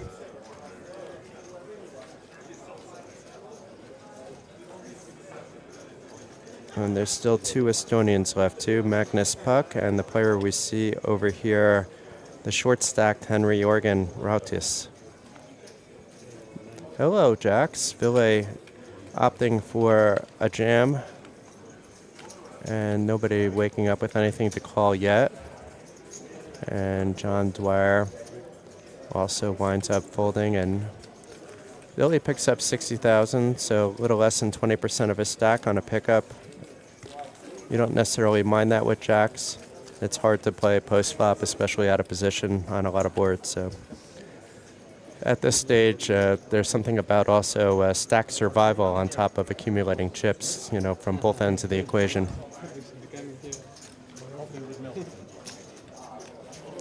Some orders being taken as well. Players getting thirsty under the lights, although they just sat down, but it's hot up there. It is hot up there. I mean, I don't know about specifically today, but in general, when you're playing at any TV table, it can be hot. And the better the production, the hotter it can be. Because of, the better the lighting is, typically that lighting gives off some heat. And Gertz, let's see, this is the awkward stack size of 14.5 bigs, give or take, from the cutoff. Some players shove here, some players open. A smaller fraction of the players would consider folding. And just shoving, getting some of those hands out, but I don't think this is going to be one of them. Henry Jorgen can't really wait around. Yeah, he calls off, so he's in okay shape with this call. He would have preferred to see an ace-10 than what he's about to see, which are 2 live cards that are beating at least the jack. And look at this, Arthur's, I mean, he's going to have to fold even off the big stack, but he could actually put 2 players at risk if he wants to. If it was a bounty, he would. Yeah, exactly. A bounty tournament or some similar, he would.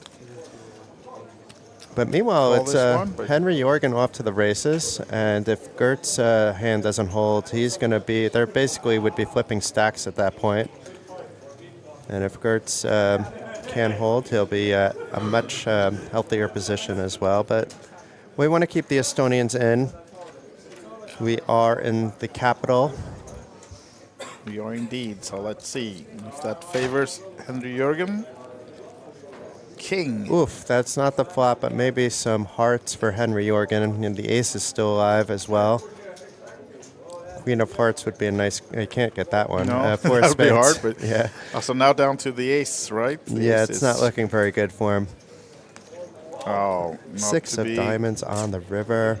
Gert's up to 590, and we've lost one of our 2 Estonians in Henry Jorgen Rautis, and there was nobody that went out in between, actually, so he's out in 39th place for 3,350 euros.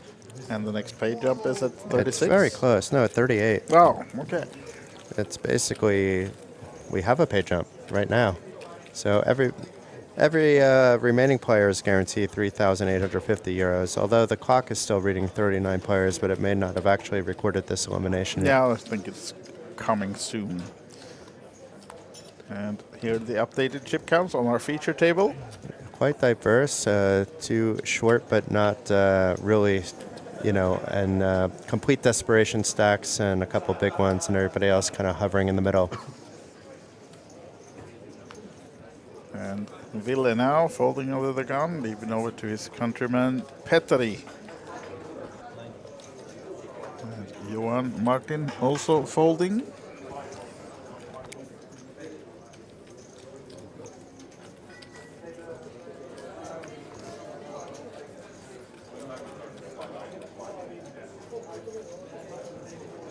And raise from John now on the button with ace-9 off. Big stack of Arthurs gets out of the way. What about our man in the big blind from Greece, Nikolaos? 11 bigs behind.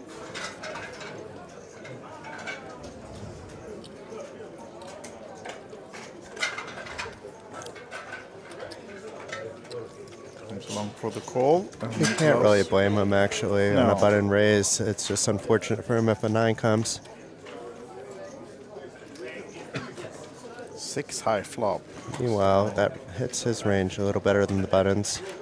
Button equity-wise is miles ahead still, but range-wise maybe not. So let's see how this plays.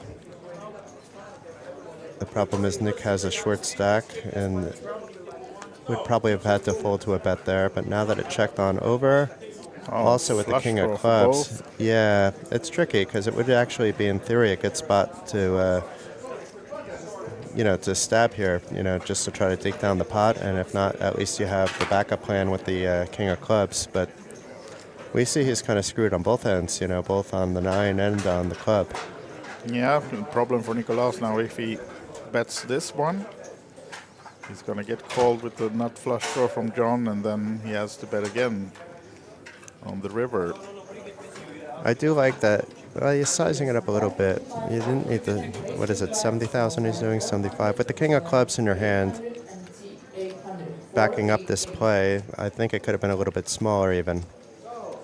You're repping pretty much a lot of these straights already, and then if that doesn't work, and John comes over the top and shoves this might all actually in. save him because, let's do the calculations. It's 170 into 805. If he thinks his king of clubs is live, well, he didn't even need to. We don't even need to think about this. Nick just going back down to 170 straight off the bat, and maybe John did him a favor there. We don't know what the river would bring.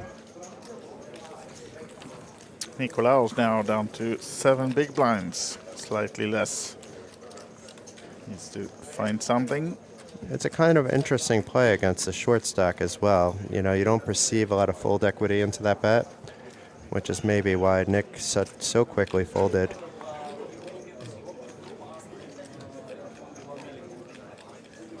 But I suppose you don't want to get shoved on in the river. I don't know. I think you just call there. But these guys are in the final 5 tables. You have to play good poker to get to the final 5 tables of an event like the Kings of Tallinn. Well, luck can carry you, but you would have to be so lucky to get this far, just on luck. And some momentum now for John as he finds another premium. At least this short-handed, racing with the ace-jack. It would have been nice to have one of the Rasmuses around to ask that question about the ace-9, but I'll remember it to ask later. I'm not really quite sure. But anyway, Arturs, is he making a move? Yeah, 3-bet coming. 140. A cutoff button situation. So is John going to put him on a wide range like this? Or is he too worried about the premiums? If he calls, he's playing it out of position. If he 4-bets, it's rather risky. If you flop an ace, you're not really sure if you're thinking about this long. So he is 4-betting. Wow. Keep in mind that Arturs probably did this quite a bit to get to 1.5 million to begin with. So maybe there's a pre-TV table read on this. But it looks super strong. And it's going to be awfully hard for Arturs to come over the top with a 5-bet. If he wants, he's maybe feeling he's priced in to just call and see a flop in position. We see he has 2 live cards. But unless John has been 4-betting before, this smells so much stronger than ace-jack. You have to be concerned here if you're Arturs.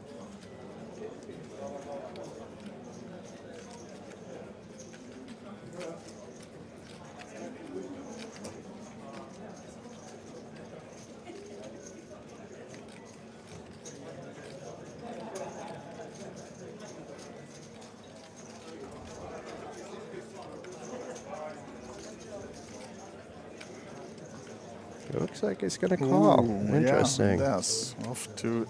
I don't mind this that much, but the pot is very bloated at the moment. 600,000 in the middle already. Both players with live cards, so the equity is rather close with one player having the suited spades. And both players hit a piece of this 10-jack 4 flop. This could be a little bit troublesome for Arturs.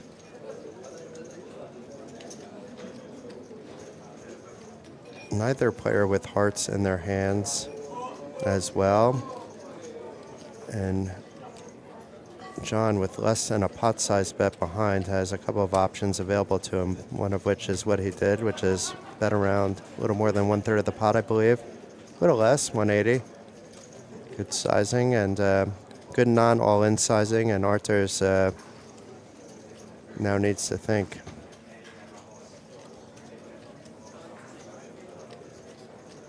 it's kind of an awkward spot that you got yourself into, Arthur, is in a bloated pot, even in position.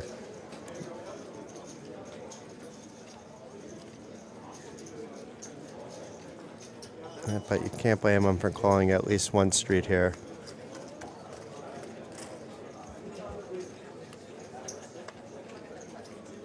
Maybe this slows things down. Nobody with hearts, or maybe we actually can lead to Arthur stealing it away from John, but I don't think John is going anywhere. No, I mean 355 behind, still the top pair. Already invested $500,000. Yeah, he shoves. And tough one now for Arthurs with just one pair and no hearts. Redraw. And this is going to be based on his read, I think, more than anything else. How much is John capable of bluffing is the question you have to ask. Yeah. I mean, you're only beating ace, king, ace, queen. You have a king yourself that will play the hand like John has played this one. I don't see him doing this with eights or nines or... No. So... But I also don't see him 4-betting on a non-all-in size with eights or nines. No. And and playing it out of position if you're called. So the only thing you can be ahead of is ace, king, or ace, queen. And aces and kings would only be maybe doing this as well, especially if a heart is involved, but aces, kings, queens. So it's ace, not that many combinations of 4-betting actually. No. And maybe ace-jack isn't even in his mind as a 4-bet potential combination when ace-jack suited, but maybe.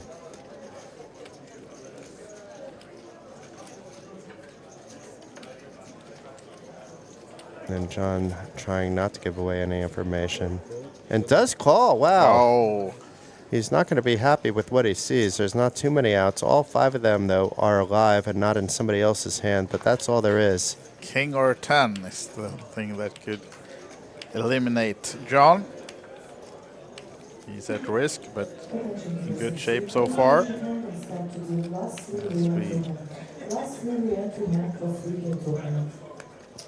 And no showers for John. He holds up, and Arthurs has to give away a lot of chips here now, doubling John up to 1.7 million. And this is interesting because Arthurs has been a chip millionaire. He was the first chip millionaire and just maintained status for a while. And it's not that he's in jeopardy now, but you can see the chip stacks right here. He's only got 28 big blinds now. Not a position that he's really used to. Meanwhile, John is up to 1.7 million, and that likely puts him in the neighborhood of the chip leaders.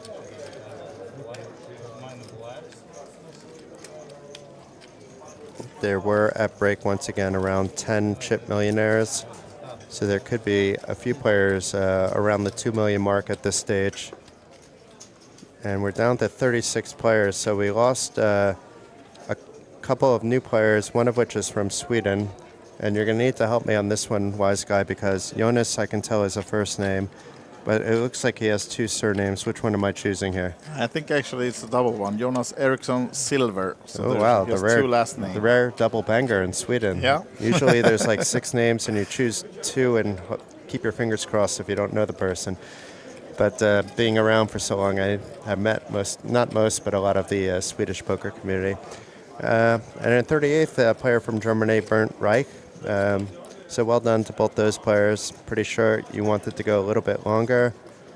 There was somebody asking about Sweden earlier. I'm sure you're curious too. And, we have Johan on the table, but there's also the ever-imposing Christopher Winterstein still in. Oh, yeah.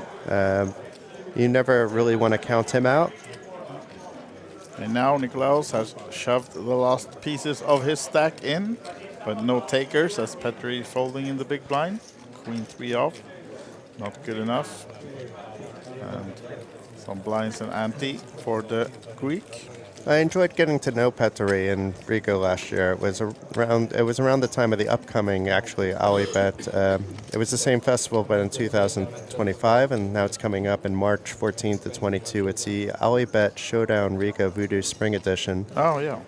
this time there's a 1K main event. I think it was less last time, but now everything is kind of standardizing, around the Baltics for the major international festivals. Yeah. There'll be plenty of events that are also of lower buy-ins, so it caters to most, and then the cash games range as well, but there'll always be low-stakes cash games, and on the weekend nights for sure there's higher games, and during festivals often not. But Gertz, speaking of Latvia, we have a Latvian waking up with pocket queens, and Gertz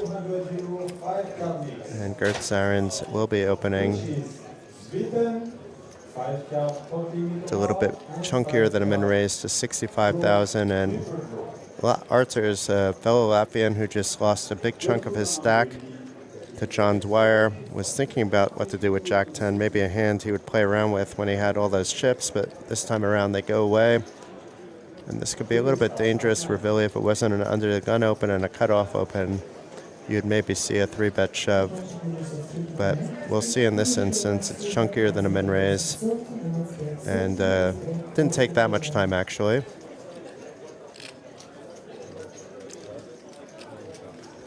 Petri folds, and let's... The Roker's already folding. Yeah. Wearing a Poker Pro patch. We talked about him selling shares earlier. Are you staking him in this one? I am not able to stake players into this, unfortunately, but he is a close friend with one of the owners of Poker Pro, but not actively involved, so he's just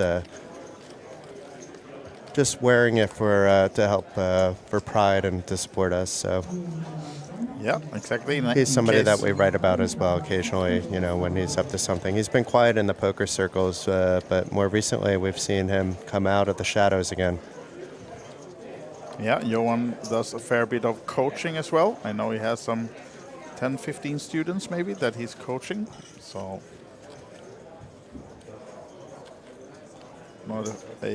been around the block for a long time and has many different things within poker going as well.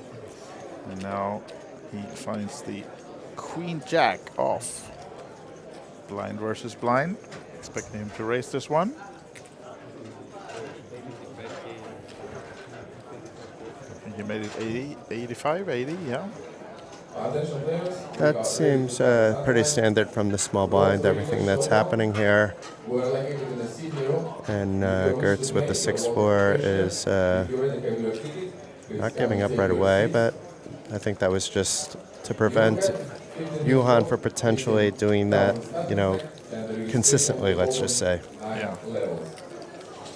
So down to final 35, and we still haven't heard a decision on whether we will go to 16 or more today, but it's... it still says 9 on the board, I believe, but yeah. Or some reasonable time.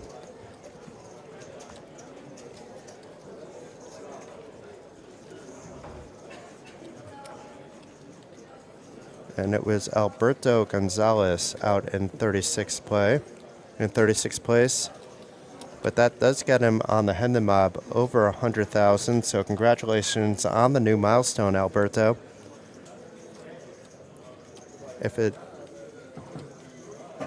Looking at some of his results, and they mostly date back all the way to 2011. He did cash in a $2,000 buy-in event here. And it's possible with a name like Alberto Gonzalez that there is more than one. It is like a common first name and a common surname in Spain, but I believe we are looking at the same person from what I'm looking at. But just in case. Yeah.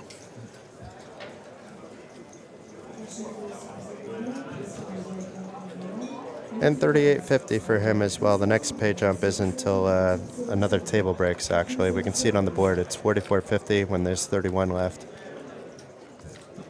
It looks like most of the pay jumps right now are going to be when it's like balanced table-wise, which is kind of cool. I know how much OlyBet focuses on doing that on bubbles. That tables should always be balanced when there's bubble play. But where they can, they even go one step further, like you see here in a lot of the main events, where it's balanced on pay jumps where it can. It doesn't matter as much when you still have like 13 tables in play, but when you get down to 5, 4, 3 tables, it is nice. And then once it's down to 2 tables, typically, then you'll get payouts within the payouts. You know, like it'll be a few bumps before you get to the final table. Yep. I really like the structure in the payouts as well. It's an underrated thing, actually, because if you think about some of the other places that we visit, it can be quite haphazard how they're choosing payouts. Yeah, absolutely. So in this case, it gets more clean and visible for the players and understandable as well. So I think most players will like this one, or all players will set up. And Petri now opening to 50, minimum raise with the king, queen. So far, no takers, and 9-3 suited in the big blind for Arturs. There are a lot of players that like calling any suiteds. Let's see if Arthurs is one. We'll learn that in a minute. Yeah. I don't mind the fold. I don't mind the call. It's one of these really borderline spots, I believe. But he opts for the call. He likes to see some flops, and the queen 8-10 flop is much better for Petri than it is for the gut shot and backdoor flush draw for Arthurs. But I don't see Petri getting any more value out of the hand and does need to protect it.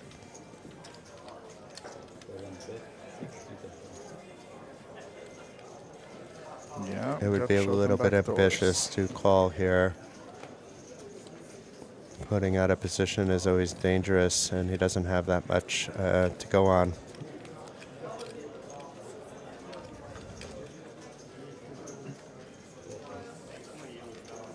And I think that was just pausing for when he had something. It wasn't that big of a tank there. So Petri taking down another pot. Yeah, and we should say, if you're new to the stream, that we are having the OlyBet Poker YouTube chat open in the booth in case you want to connect or ask questions, stuff like that. And we do have a question there about the if the tournament is a 2-day event, but it's not. It's a 4-day event. This is day 3, and we had several starting days. Of course, I believe it was 6 of them.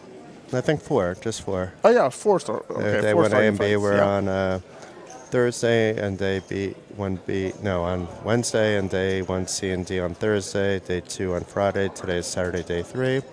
And tomorrow, one player will win 169,500 euros. We'll be back with you for that as well. Absolutely. Right now, we're going to find out a little bit more about who those players might be, along with how they're playing. We're going to see some of these players again tomorrow, I'm sure.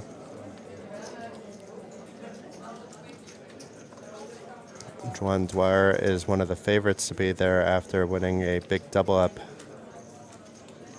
not too long ago against Arthurs Dogus. And speaking of which, Arthurs falls around to him in the small blind. Last time this happened, he more or less 3x'd. This time around, he's happy to see a flop, and Nicholas may have other ideas. He would like that 3 to be something like the 10 of spades, and then he's shoving here, I'm pretty sure. And I think that was correct, just to check it back there. It could be a trap as well. And Jack 3 does not play well against much.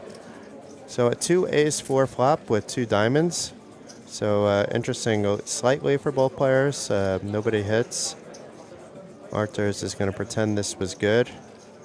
And Nicholas, that with the 5, one of them is in Arthur's hand, is really what he'd be looking for if he calls this min bet. But it's hard for Nicholas to really put any chips in any pot. He shouldn't be speculating at this stage. And I don't, unless if he has a read and wants to shove, I would understand that a lot better than a call. But I think even to this bet, you just fold and go ahead and see if something improves when you're next hand in the small blind. But what do I know? He's going to call. It's the one player that... and he gets rewarded. Wow. So Arthur's stack is going to continue to decimate. The TV table has not been kind to him. At least goes for the check now, but let's see what Nikolaus chooses now. Of course, wants to get some more chips in already on the turn here, if possible. checks it back. A little bit dangerous with 2 potential flush draws there, one of which completed. And we know he shouldn't be folding anyway, but... Yeah, but no longer the nuts for Nikolaus. But it may pay off. You see Arthurs isn't acting right away. He may get another bet trying to steal this away. Yeah. Nick's check back being suspicious when there's 2 flush draws there.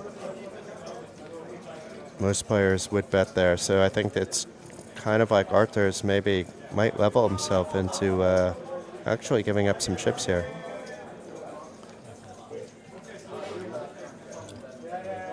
So instead it was a check, a really quick all-in, and then not even thinking about it, call. Okay. I That's thought what first it it went looked like. check. I was like, what happened here? No, no, it was a check, okay. but it went so fast we didn't even see the jam in the call. No. But it was both players around 420,000, and the unfortunate decline of Arthurs has continued. He was near 2 million coming into the break. Still has 17 big blinds though, so as long as he remains composed and you have hour-long blind levels, it's not disaster zone. And I have unfortunate news for you about who went out 35th place. It's a friend of a lot of in the Swedish poker community, I believe, and Christopher Winterstein. Always a fun guy to be around. Yeah, absolutely. So Swedes are getting fewer in this one. Yeah, but we missed a couple in our review, so I was about to give you the good news that it's not just Johan left. We forgot about Anton Burval. Yeah. And we forgot about Habib Ramin. And Habib looks like he's hovering around 1 million at the break, so there's still a bit more hope for the Swedish contingency than the Estonian at this stage. As we have Lenka now. Leica, I was about to say, but that's maybe the camera. Lenka is up there taking some nice photos of these guys. Lenka, shove. You have suited connectors, Lenka. Oh, she's not doing that. She's taking pictures. Sorry. And if you're hearing some laughters in the background of us, we have a full table of PLO guys sitting near us in the booth. Having With Phil there as well. Yeah, exactly. Phil Gross and others. So a bit loud table near us. I don't think they could pick that up, though, in the microphone, but it's Maybe more not. distracting to us than to anybody, but it's Might funny. be. I don't bother either. So. No, anytime Phil's around, that's a good time, but... It's it was actually- Petteri that opened up, but Billy hitting the nut flush draw. Petteri with bottom pair. Range hits him. I expect him to continue, even against a short stack.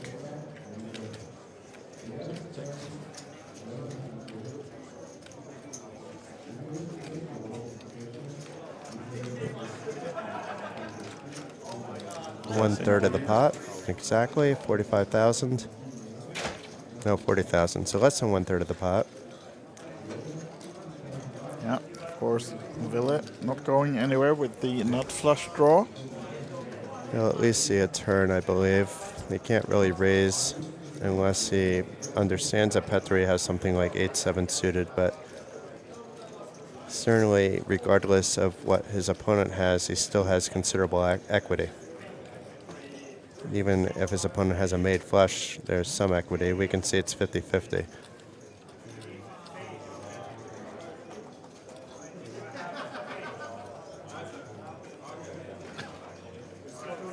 Did he say all in? Yes, he's going for it, folks. Does not believe there's an ace or king or doesn't mind. Yeah. And Timing is Petteri good. laying it down. So, good read on a fin-on-fin battle. Yeah. Might have played many hands together, these guys. We don't know about that, but of course this is not a new form table, so at least they have played maybe since the start of today. Might be some history involved as well, but of course not totally wrong, just jamming with the nut flush draw. He knows he will always have outs at least. And here we have the updated chip count. You can see John now almost double the stack of the second biggest stack on the table. And now we have Johan. Yes. The name has changed. Thank you, guys. Like a miracle. Yeah, that was actually exactly when we said it, because when we say it, we're actually they're actually tracking the hands live. We don't see them until 30 minutes later, like at least. So I imagine John is not going to be Icelandic pretty soon too. For much longer. We asked exactly. that I think a minute or two later. And I hope you enjoyed your Icelandic citizenship while it lasted. Yeah. So Nicholas maybe he had back to time moon to racing. see the volcanoes and stuff like that. Hopefully. I think he was playing poker though. Ville, who just was able to check jam a flop that he just had the nut flush draw on, opting to fold his ace in this spot where Petteri opts to call his suited baby connectors from the big blind. Tens should not be necessarily that afraid of this flop. Only one overcard, and it was a big blind call.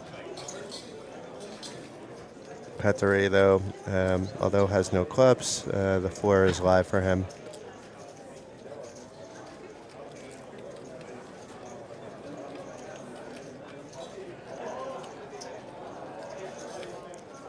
$40K incoming. No, but check back. Nothing Interesting. incoming. That's okay. And now Petteri with one small pair. If Nicholas isn't worried about the king, this actually worked in his favor, this check, because he has a 10 of hearts. Plus, he has Petteri potentially thinking his 6 is good. Petteri wants to throw out a probing bet just to see what happens. It's 40,000. He'll get some information anyway by what happens next, or maybe even take it down, which wouldn't be the worst case scenario on an all red board, but 2 black cards, and even though it's a second pair, it's a weak one. So Nicholas making the call. Ooh, this could be juicy. Petteri has to be thinking that my opponent doesn't have too many 5s and 3s, but maybe he has an ace-queen, ace-jack.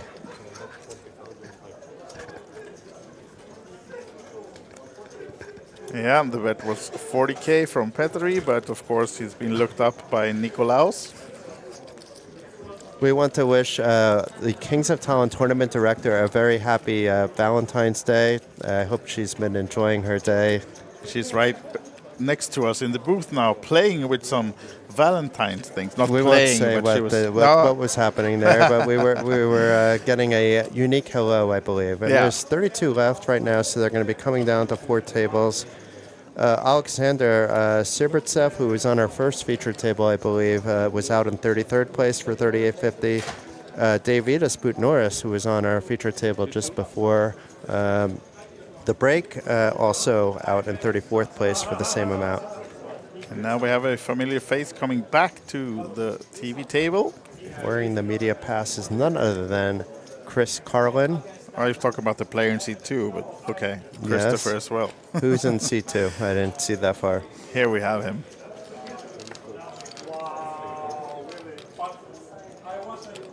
It's, I think, our Italian player, Alexis, it said, right? Yeah, I think we had another name last time he was on the table, but... Yeah, they had his middle name on last time. Enzo was it last time, and now he's Alexis. Actually, it's French. Yeah. Tens again, this time for Ville. It's been rather quiet, and now he ships it in. Some 15, 16 bigs. Right in. And, oh, look at this. Hello. Wow. Mr. Stolrakers waking up with the pocket rockets. Everybody's going to want that patch now, but let's see. We have Ville with the 10s. There's still some outs here. Big pot here. Yeah, and aces versus Ville 10s. in a bit of trouble. And it's almost $1 million. Oof, look at this. Still backdoor outs, This of is- course, yeah. for the 10s, but Not very Johan many. finding an ace. Ooh, And that's now one of the backdoors. the queen would kill the aces. And it's not to be, and it's an elimination of Ville from Finland. Ville Milimaki out in 32nd place for 3,850 euros, and the remaining 31 players now have locked up a whopping 4,450 euros, and Johan Stolreker is our latest chip millionaire after that hand as well, with none other than Poker Pro's Christopher Carlin standing along there too. Yeah, looking really excited. Of course, keeping neutral. Where's his patch, though? Yeah, exactly. Yeah, so Johan S. now up to second place in chips on this very feature table. John D. now with an Irish flag corrected is our table captain and chip leader. And shortest on the table is Arturs with 17 big blinds at the moment. And average, as you can see in the background, almost 1 million, 999,000 plus. Is the average stack at the moment, as we're down to 31 players.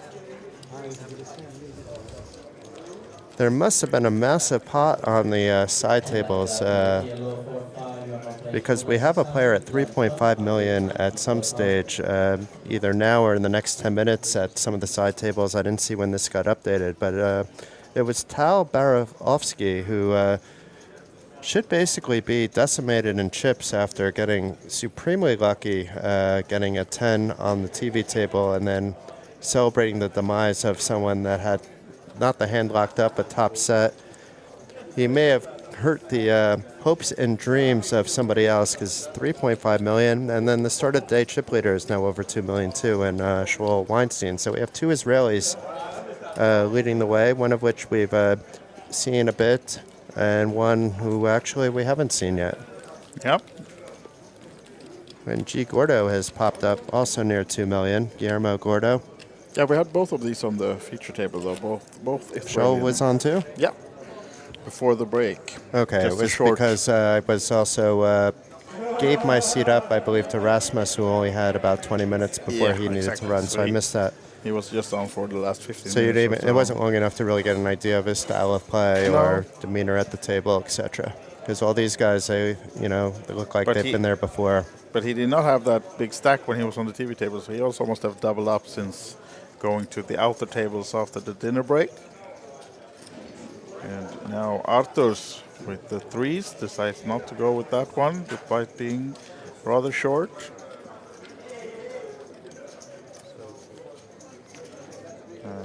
Don't think Johan Storokers will use the position of the button to do anything. He seemed a little disgusted that he had that 5 high, but I think he was just busy focusing on piling his chips up still. Yeah, and Girts now, of course, will enter the pot. Just a question of how, and now he's got a new player to his left that he has maybe played with before in this tournament. They could have, but maybe not. And when in doubt, raise your ace-king if you don't think you could be trappy with it. There's some players that always raise when you limp a blind. That makes it easier to do a limp and a fold than when you have it limp 3-bet or 3-bet light sometimes, or even just call. Actually, Alexis finding a little piece of this one. Yeah, the raise was too small. At the min-raise, you're basically saying call with anything, and then let's play ace-king out of position. And Alexis, it's still not like an unscary board for him. There's 2 overcards. Obviously, they're all connected, and he has no possibility to further really improve that way. And there's other ways he can improve. But for 40,000, I don't think he's going to fold. Does not.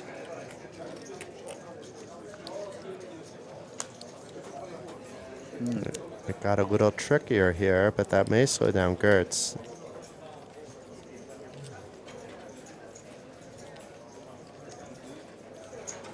If it doesn't slow him down, I don't think Alexis can continue to anything, really. But he does slow down with a check.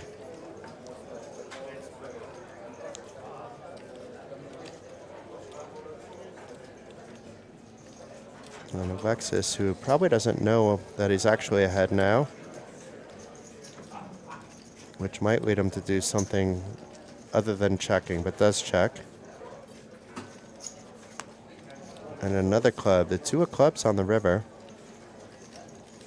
Alexis with the check mark, but maybe now Gert understands what Alexis might have had, like an 8 or a 9, that isn't going to call. but it's also possible he was slow playing a queen. But Gertz hasn't, not really showdown value anymore with this ace-king, but you never know. It could have been like something weird that just floated a flop. But I think anything that was floating the flop gets there. And we see Alexis wasn't floating the flop. He just wanted to call with bottom pair. And Alexis now turning his winning hand into a bluff. Yeah, I mean, I like this. Just, you know, if we didn't know what Gertz has, I would even think to bet a little bit bigger here. You want to fold that 9 or 10 out, better 8. You're going to maybe get a call from 2 pairs. You're going to get a call from the 7 and the queen. With this sizing, though, you can get a call from even a 9 or a 10, you know, in a blind versus blind situation.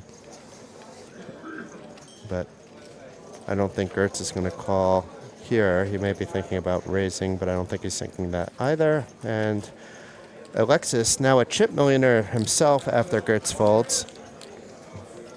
And we're down to 31 players. Yeah. With Ville being the last one to go out at the TV table not so long ago. So that's more than 1,000 entries out of the field. Started with 1,033 entries. Today began with 135 entries on day 3. The maximum we'll play down to is a final table today. But it might be cut off earlier. I think a final table would run late, and it's going to be up to the discretion of the staff. During each of the breaks, we do try to check to see if there's any new information.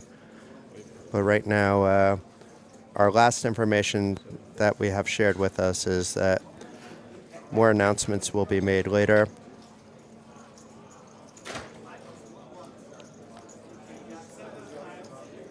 And Gertz, who just lost a hand in the small blind with ace-king, folding the queen-6 from the button. Alexis was on the winning end of that hand with 8-6. It's his turn in the small blind, and it's his turn to just complete, but he has a stronger queen-10 than he did previously with the 8-6. And it's dominating John's queen-4, so it's a limp pot, though.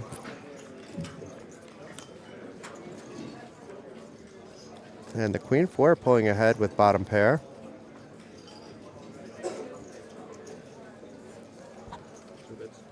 And Alexis opting to throw out a bet to see what happens. It's a min bet.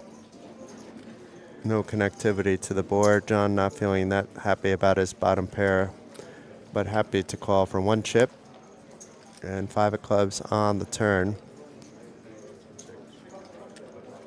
And Alexis checks this time. Maybe John will, John checks back. And the check mark will be with John with the 8 of hearts on the board, but it's not that John can really bet. There's nothing, I mean, he could bet if he's turning his hand into a bluff to fold out some of those other hands that are beating him. That would be valid, but it would be tough to bet for value here. And I expect him to check quite often with good showdown value. So he does check, and Alexis doesn't lose much. Just the completion of the blinds and a min bet on the flop.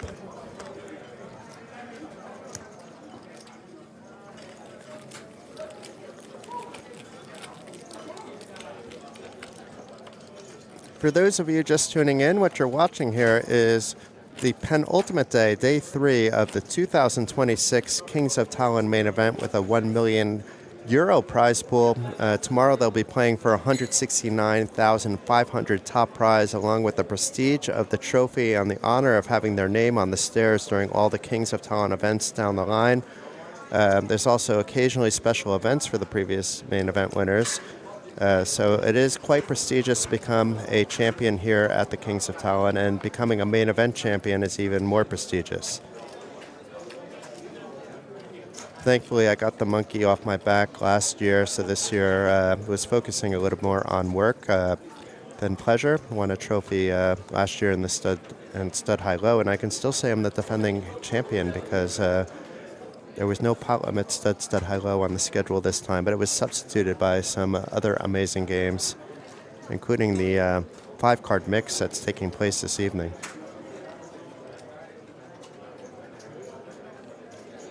My name is Jason Glatzer. I'm the CEO of Poker Pro. You'll see Johan wearing the patch, actually. And I'm joined by Andreas Wise Guy Hoagland, the actual host of the Kings of Tallinn, the main commentator. He's been the commentator for a few years now, typically with George being over in Brazil at the moment. Happy to do my best to fill his shoes.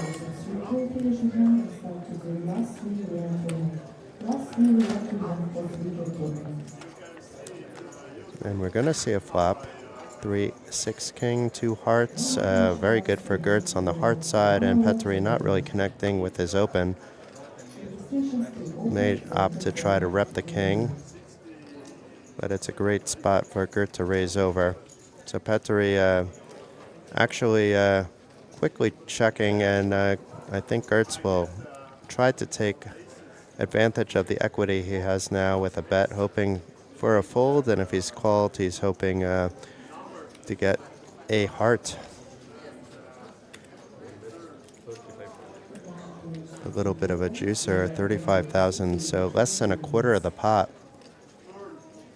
I don't think Petteri will be lured into it, but I stand corrected. Perhaps with plans later in the hand, depending on what happens. Queen of spades on the turn. Neither player directly connecting. Gertz with still the hearts to get him ahead. Petteri technically ahead now, but there's a lot of chop rivers and a lot of rivers that bring the flush over to Gertz. But with some of those cards in other people's hands, the computer down here has Petteri at a 2-to-1 advantage, but in a vacuum, it's not quite that thick. And both players check. And it's a heart on the river, the 6 of heart, but the board is also paired. And is Petteri going to try to rep that flush? Because he did bet the flop. Nope, he's going to slow down a bit, understanding he has showdown value, and he kind of hopes Gertz checks behind. But there's almost no chance that he does that with rivering that flush.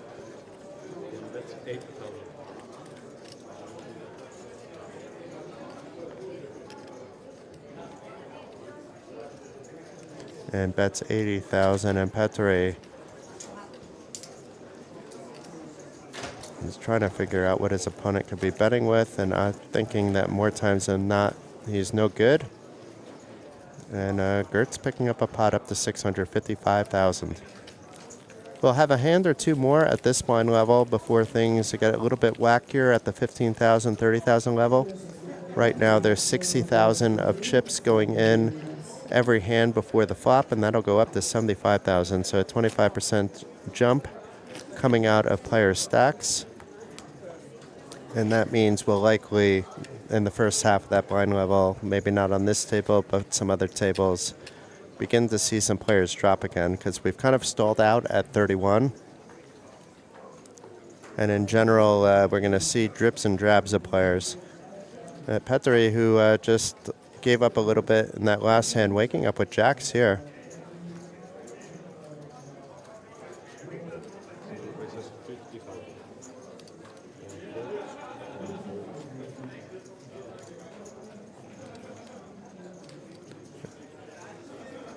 Alexis folding his king 10.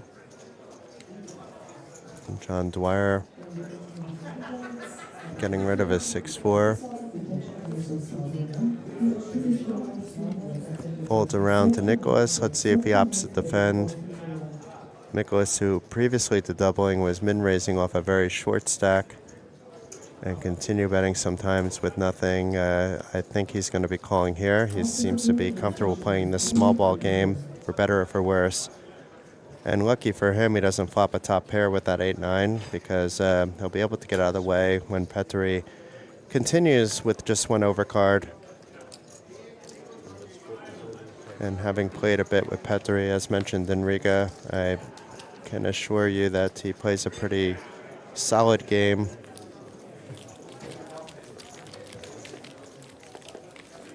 He's quiet now, and he's usually quiet at the tables, but he's happy to have a conversation if someone starts one as well. He's a very friendly guy.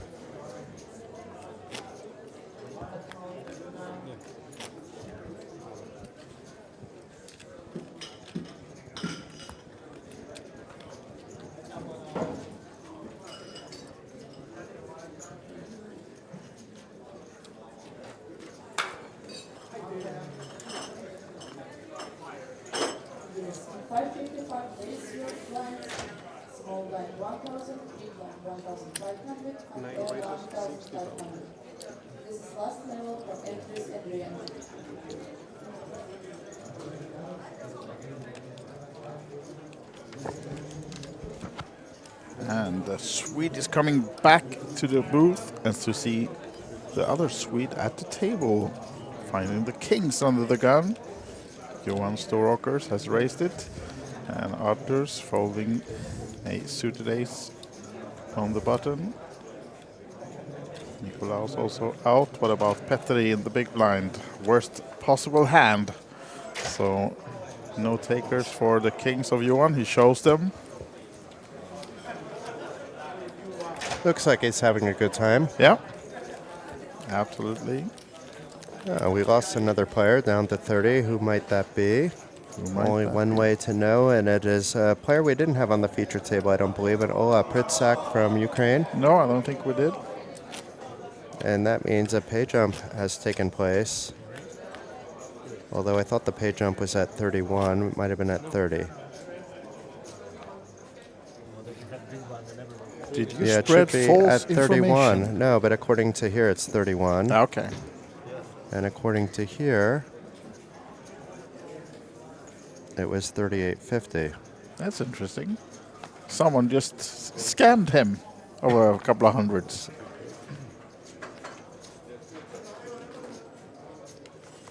Probably some typo, some kind of in either of these. And now our table chip leader, John,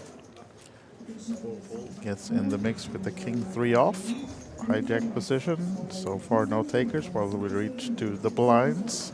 And Petteri won't call this one either. What about Johan? Not finding a premium this time. Folds the 9 deuce face up. And blinds are not out. 15,030. Yeah. And after this level, there's a 20-minute break, and we also have a redraw on 24. So we will see. Ooh, we get a which bunch one of stretch time. We get first. If it's around the same time, they may just push the break to actually the redraw break. Maybe.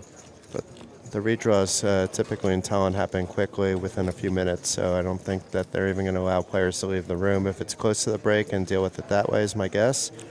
Are you saying they're gonna lock everyone in? Well, you can miss some hands, but you should at least move your chips to the new table first. Yeah.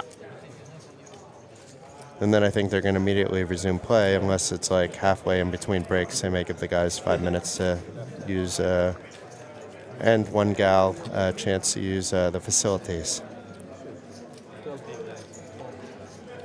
Because we still have Christina Soli battling away. I think in the middle of the pack at this stage. She was near the top before. And Arthurs, who was at the top of the pack most of today, finds himself near the bottom.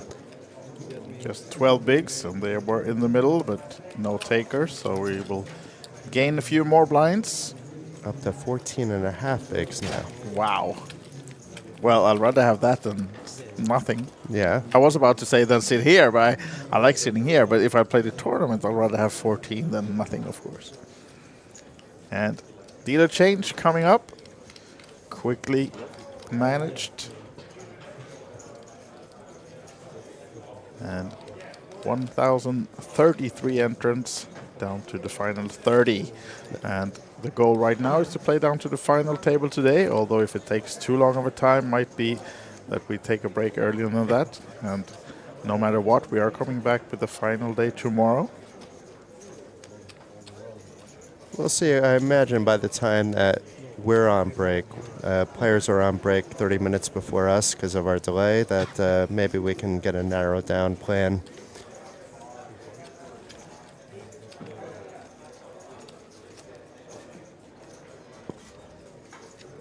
They also have to estimate from at which stage how long tomorrow is going to be, because you want to make sure players have enough rest and not go too late tonight, but you also want to balance the fact that tomorrow shouldn't be a 15-hour day. Exactly. That's the case. And that's why we have such quality people like Olivier. We have Anna Boyko on the floor. Sarah's around too. Teresa running the entire show. They will come to the correct decision, but I think they may need to actually see how this goes a little bit longer before being able to do that. But to play down to a final table at this stage is not on the clock anymore, so I think they understand that that's going to be likely too late to go to.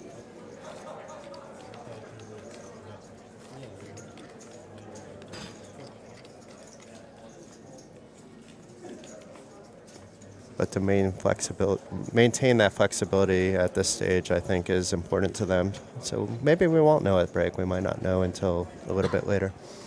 Yeah, might be the case. Now, sevens. Lucky sevens for Petteri. Easy with some open. 20 bigs behind. Looks like a min raise. Yeah. Gertz is gone. Alexis has one of those sevens, but doesn't want to play the suited gappers from the small blind. And is John going to defend his queen 5?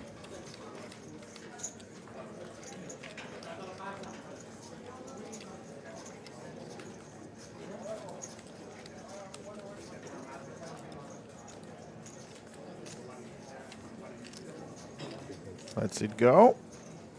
And Petteri can't be too upset with that result. Sevens doesn't flop super well. I mean, the fact that you would have been in position against the blinds increases your chances of winning the hand, but as things are, he had a guaranteed 2.5 big blind without having to see anything. So John and Johan still 1 and 2. As chip millionaires, Alexis not that far behind. Nobody really in super jeopardy once again. Nobody has to shove if they don't want to pre-flop. I mean, I suppose you never really have to shove, but nobody should feel the overwhelming need to do so. And unfortunately, a friend of mine, a friend of many of us that have been to OlyBet events. He's been to Vilnius, he's been to Riga a few times, in fact, to both locations, but he's best known for coming here to Tallinn for the Kings of Tallinn. And Vidar Asserson from Norway out in 30th place. And that leaves the Norwegian contingent down to Christina Soli and Christina Soli only. So how's she doing? Do we have an updated stack on her? It's hard to tell from here. I don't know when it was updated, but the last time it was updated was 870,000, which is healthy enough if she still has that. And we will get a full update on the break coming in about 40 minutes, is it? 50 minutes? So after that one, we'll be able to give you the updated chip count for the entire field as well. Ooh, that could be fun. I read off all 29 names, and we can do the over-under on how many I butcher. But we're not supposed to have side bets. Well, we're allowed to have side bets as long as we're not actually betting anything. Okay, cool. Yeah, fair enough. Then it's just pride. Yeah, we have to still practice. Yeah. For when Juhani returns. Of course, and we have a spectator. We have paparazzi without the paparazzi equipment, but a special thank you to who's watching, and Jan Vebel, the head of everything that you see here at OlyBet that relates to poker. Fantastic changes. The whole spinning gold arena was a big hit. I know at least Andreas, Teddy, and I took full advantage of the enjoyment of that pit. And the return of the lounge is amazing. I know players have loved the variety of the events. And it's nice to see an old friend back running the show once again. with a big passion towards also the Estonian poker community to add. Now he's trying to tear down the setup here as well. We still have one more day, Jan. Yeah, we have to wait. We can have that party tomorrow. Edgar's maybe wouldn't like that too much, but I can run pretty fast. Ace King suited now for Geert. Hijack position.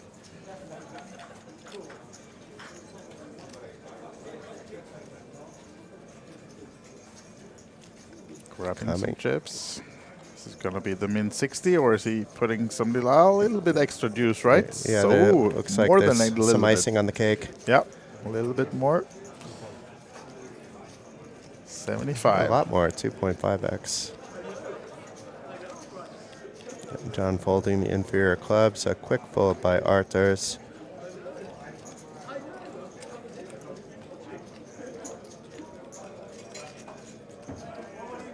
And Nicholas seemed to want to have played that. Maybe if it was a min-raise, he would have. He loves peeling. And now we have more paparazzi here. Unless Jan has changed like a chameleon.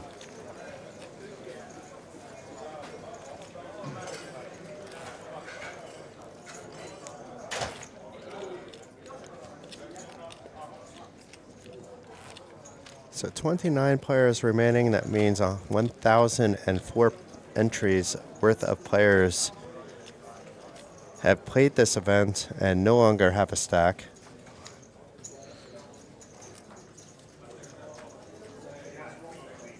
This guy has a stack of 1 million, but he has a weak hand, so he will not be entering this one. But Geertz, another big one. Ace Queen off this time. So he will come racing again. Let's see if someone gets tired of him opening 2 in a row and gets over the top. Because now it makes it a bit less. Yeah. So playing around with his opening sizes, maybe based on hands, maybe based on feel, maybe based on an RNG in his head. Might be the case. But I like to start to try to pick up patterns when I'm at the table, and it's easier in the booth based on bet sizing when people vary it so much. So we saw a strong hand from in position. I think it was the hijack with Ace King for 75. And a little bit less strong with an offsuit Ace Queen with the smaller opening, but still quite a strong hand. Yeah, Petri defending with the Ace-3 suited. Is he getting rewarded? Open-ended with Ace-3. It depends on how you define getting rewarded. Yeah. I think in this case, yeah, especially with the quick check back, it invites now Petri. Although that's actually, even though he connected with the 3, a scare card for him, even though we see how good it is for him. But I think that will prevent him from turning his hand into a bluff like he might have with, let's say, like a 9 of clubs. And now Geertz decides to come with the 60K Yeah, there's no bet. folds with Petri to this. He shouldn't be concerned that all of a sudden Petri deciding to check the flop and get value out of a weird flush on the turn. Has no 7s really in his range other than pocket 7s, and it's a king of spades on the river. So if Petri can stay in the hand, he will win it. And if Geertz bets big though. Yeah, it's going to need a big bet, but he gives up, checks behind, and Petri will be happy to see that little 3 on the turn earns him this pot. A little bit of a smile Ah, there, a little look. bigger there, yeah. That's as much you can get out of a Finn playing poker, right, at the table. Not much shenanigans. I made him normally laugh a going bit on. in Riga. He's Okay. all right. But by the table or off the table? No, on the table. We were Okay. sitting next to each other, so it was fun. Yeah. I got to know him a little bit. And which, oddly enough, I never played with the 2 Latvians that are in the mix after being in Riga for so long. Maybe Arthurs, but there's so many others I recognize from Riga that aren't Latvian.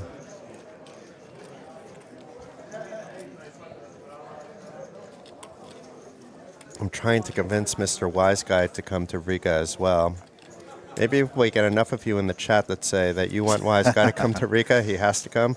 But I'll be there from the beginning. It's March 14th to 22nd. At least that first weekend, I'll have a little bit of fun with the poker community. Yeah, I like the Riga Casino. I don't mind going there, actually. So, I mean, now living here in Tallinn, I can just hop on the bus, right?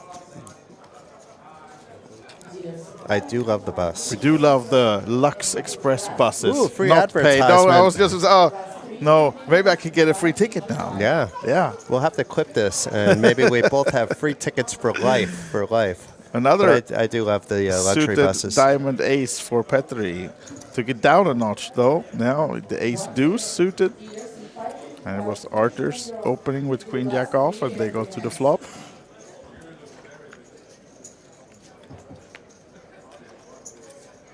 And this time it's no open-ender for Petri. A two-card but flop. Oh, there it is. A two pair for Arthur's. This could actually be quite dangerous for Petri.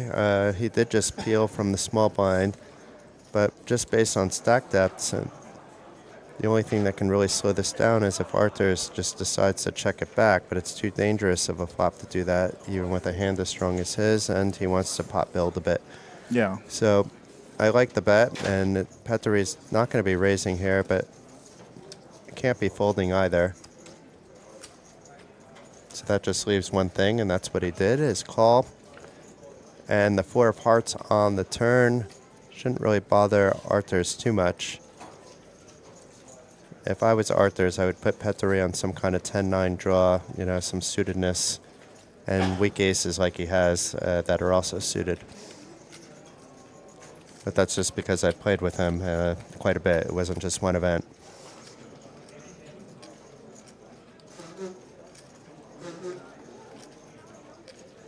Goes with a, it's a 110 bet.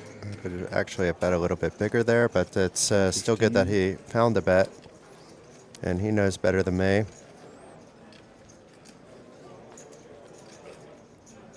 And Leho, it would be still hard to lay down, but now it looks strong, the double bet. If it was a bigger sizing, it would actually look a little less strong, to be fair. This just looks like milking the cow, which is exactly what it is. The moolah. The moolah cow. And he didn't look happy about it, actually, but he did call. There's some cards that can help him, a 4, deuce, or ace. And it's the deuce that comes, so this is dirty. This could spell trouble for the one-time chip leader, Arthur's Doggis. He was leading most of today, and it could be Petri Leho putting him to rest, but perhaps this check saves Arthur's. Because he should still be targeting some hands, but that ace deuce, ace 4 suited were 2 of those hands he's targeting. There's already enough in the pot that if his 2 pair is good, he should be happy with that. Is he going to risk his tournament life on his 2 pair? Which is often good. We see it's not. Yeah, I mean, you need to be targeting some polarized hands like ace 10 if you're going to get called by something worse here than your 2 pairs. But exactly. Ace 5 suited, ace 6 suited are candidates. All the suited aces that didn't connect, but I like the check back. Yeah. And he'll like the check back when he sees what happened, but he's going to hate that river. Yeah, exactly. He's going to be both mostly unhappy, of course, showing that he was ahead all the time. And yeah. Frustrating for Arthur's, but still with the stack. It's more than a single chip in a chair anyway. It is for sure.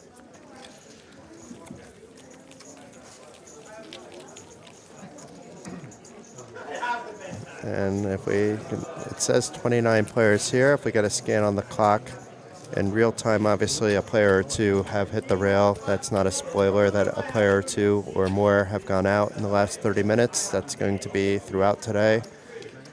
But we'll not be updating in real time here. But if you are kind of curious about a sneak peek off the stream, Christopher Carlin is doing reporting on poker.pro about the side tables, and you may catch a snippet or 2 of somebody that you are curious about or following, or just want to know what's happening in general while we're focused on a single table. And John Dwyer has been a little bit quiet lately, but really just not getting cards. Opening his suited gappers for a little more than a min raise. Nick taking his time from the cutoff. It would have been a hand from the past set we know he would have actually min opened if he was following the same pattern. But he's actually thinking of doing something here, maybe sensing something from John that he's opening a little bit weak. It is an early position open. And he is. He's reaching for chips. Yes, he is. Coming for the 3-bet here now. And found actually a good spot against John, assuming nobody else wakes up with hands. Let's see, Petteri quickly folding.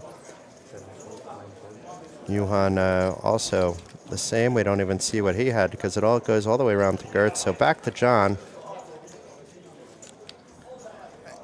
I don't know exactly about this from Nick though. I mean, King 7 suited with just 270 behind now. If he gets called by John, it's just 75 more for him. And it's such a light 3-bet too. Yeah. If you're going to 3-bet, you know, I think you 3-bet a little bit bigger, but off this stack size, I guess that's what the determining factor is. And maybe he's thinking if I do it like this, it looks like aces.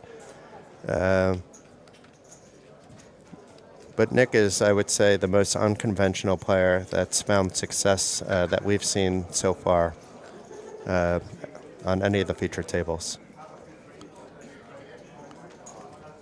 John is staying in though, so they're heads up to the flop.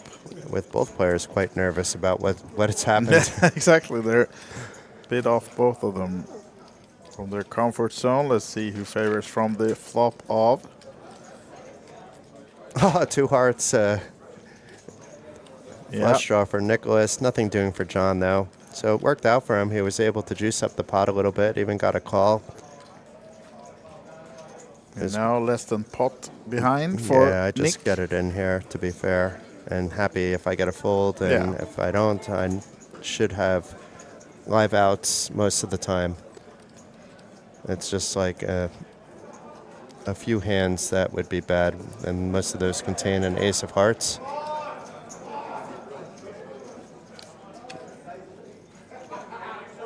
But Nick, who likes to play his short stack differently from what we've seen before, opting for 40,000, which certainly would get almost anything to call, but is that enough for John to fold, or is he trying to induce a raise? It's interesting, this bet. I don't know what this means, but it definitely can induce, you know, to other holdings if that's what he was trying to do, and it's good enough at just betting literally like a little more than 10% of the pot. Yeah. And showing the 7 of hearts. 7 of hearts, yeah.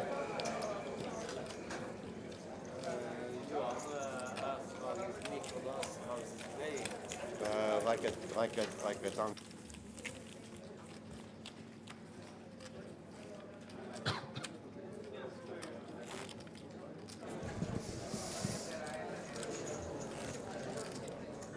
So 28 left now, wise guy. Yeah. And These I are imagine unlucky number 29.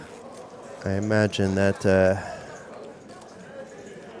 we're going to keep going at this pace, but it is a Lithuanian that we did see at the feature table today in Davidas Dobaris, who played very well at the feature table, and 4,450 reasons to be a little bit happy, but of course when you get to the final 4 tables you want to keep going, so I feel your pain, Davidas, and onward and upward. But from Lithuania, because we like to do these nationalized updates, I think we only have 1 player to root for. No, we have 2, okay, thankfully, which would be rare since the pandemic ended when Lithuanians started coming in better numbers. And it's a GTS as well that's still in, who we had earlier, actually playing next to Davidas at the time, and at GTS Metonis, and Polis Kiselis, who I believe either won or took second in a side event yesterday on his day off, I suppose, or later. It must have been a nighttime or the day before, but I know I wrote about him recently, is also in, and it appears with one of the shorter stacks. Yeah. Sweden still has Anton,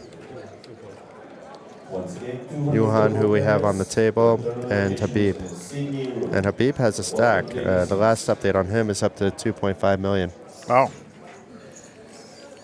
But meanwhile, boring hand here. Petteri picking up a small stack, small pot.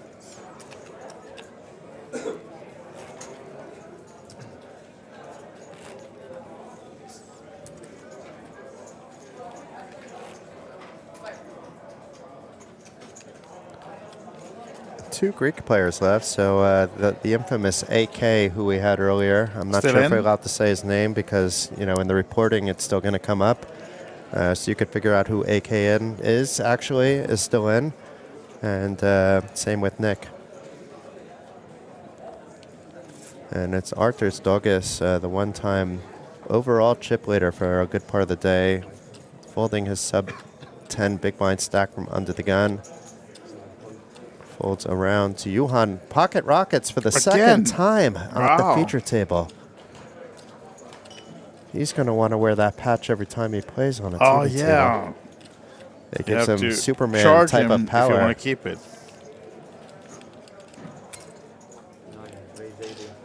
The lucky patch. Maybe. We don't know that yet. He hasn't won neither this hand or the tournament yet by far, but would be trouble for Geertz now if he decides to come over the top, though, at least, because I think it's that bigger opening size instead of doing a min raise may have actually stopped that in its tracks. Yeah, it has some. I'm not sure he would have done it anyway. I don't think he would have, but it would have made it much more likely. Is he going to show them again? He does show them. Yuan likes to have fun. Yeah. I'm not a fan of showing cards, but it's his choice. Yeah. I mean, and on a TV table, actually, you know, it's less of a problem because they're going to find out soon anyway if they really want to know. Yeah, and there's a redraw coming up, so it won't be the same tables after a few more eliminations, but still. Yeah, that's right. Just 4 more to go. And maybe that'll happen at around, the best thing would be it happens right before the break. Exactly at the break, right? That would be the best, but even if it's like 5-10 minutes before the break. But the pace of play, my bet would be, I mean, I just looked at the clock, so I'm not going to give away any information. I should have kept my eyes away from that. I'll position myself, I think, tomorrow that I can't see anything. Maybe we close actually all the doors tomorrow is a good idea, unless you like having spoilers. No. We can get them anyway when we want them. Yeah, exactly. As now, another premium hand with Geertz. Widow too big to jam from the cutoff, but I won't blame him if he wants to do that on this kind of table, where players at this stage are a little more capable of figuring things out and putting you in uncomfortable spots. Shoves, right? I don't mind this. It's a little bit big. I would open, but if I determine that I'm at a disadvantage in post-flop play and just want to take it down and if not, see 5 cards. The big blind is short, so also makes it less of a decision. I think on this table, when you have the 2 players after you, though, in Alexis and John, neither have really been kind of doing anything fancy with the 3 bets. Maybe they were before, and you shouldn't really care that much if you peel. I know you don't want to be putting chips in and then folding, but you still have more than 15 big blinds, and it's better, I think, to juice up the pot a little bit. You play ace-queen in position.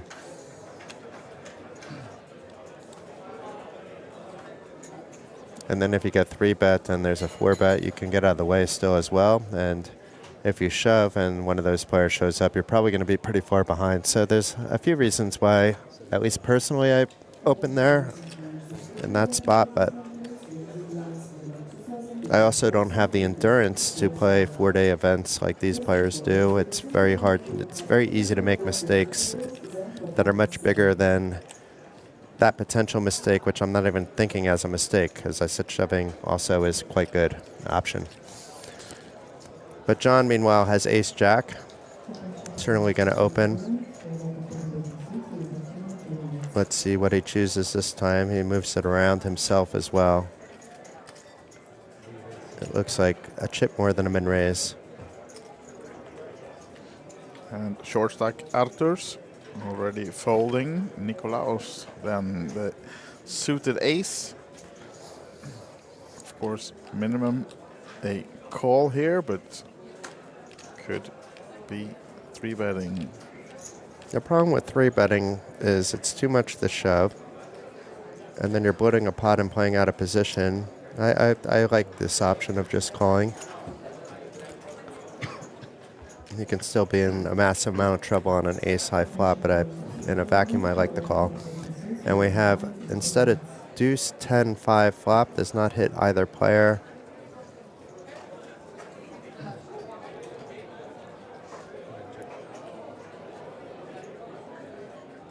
And John with a decision to make. Reaching down, the decision has been made. A bet is incoming. Looks like 90,000, so a little more than half the pot if that's correct. 65,000, so about a third of the pot.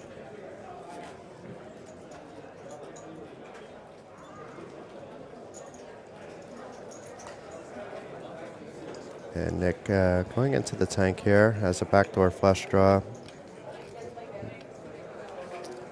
Nick is being a little bit sticky.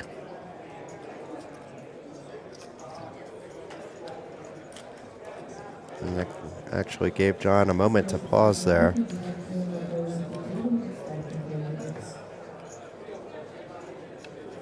And very often this just goes check, check. John now with the gut shot and the ace of spades. Potential flush blocker if there another spade would come.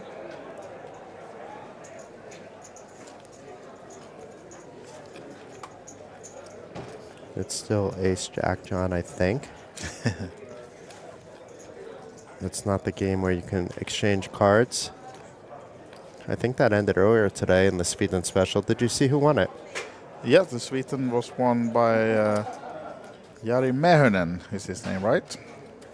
From Finland, right? Yes. Jari Mehonen, yeah. Right. And he's been coming here even longer than me, actually. Yeah, and he was heads up against Denis Lebedevs. Ah, he was in the lead, Lebedevs, to start the final day. Yeah. So was able to parlay that at least into heads up. I don't necessarily remember where Jari was in that mix. I think he came third, actually. And we have Nicholas, who called a flop with nothing. He's looking like he feels like his ace-9 might be ahead even after the queen of spades come. And John doing this whole production act of rechecking his cards, pausing to maybe try to make this bet seem stronger than it is, but he was betting while he was ahead. And Nick seems to think maybe he shouldn't have folded. He's trying to get some information from John, what he actually had. Yeah. And he shouldn't really believe whatever John might be telling him. Poker players shouldn't necessarily always tell the truth about what they have. And Arthur's now down to less than 7 big blinds, so getting a bit urgent for him to find something. And getting back to the Sweden, Jari was actually 5th. Ooh. Greger Larsson, Sweden 4th, and then we had all the medals went to non-Swedes. Carlo Braccini 3rd, Denis Lebedev 2nd, and it was Jari Mehonen taking the win and the so 12K. That's the take runner-up, okay. And Carlo goes wherever there be mixed games, and there's certain plenty here. Yeah. There'll be plenty more soon where you're going next, which I believe is Bratislava for the festival series. Lots of mixed games there. So there were 5 Swedes coming back for day 2 today out of the 11 remaining, but they didn't manage to snatch any podium position. No medals for Sweden no and medals. Sweden. That's embarrassing. Alexis now, min-racing hijack with a suited ace-king. Are you embarrassed for your country? About Sweden? Yes. A little bit.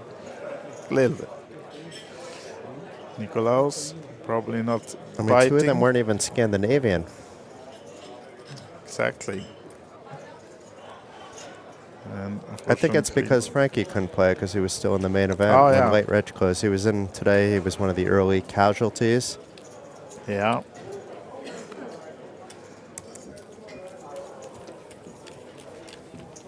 And it looks like players are on break in real time if the clock that we see on the screen is correct, because there is a break as the next level listed, and we are 30 minutes behind. So we should get some idea of the break chip count soon, but we'll share them when we're actually in the right time.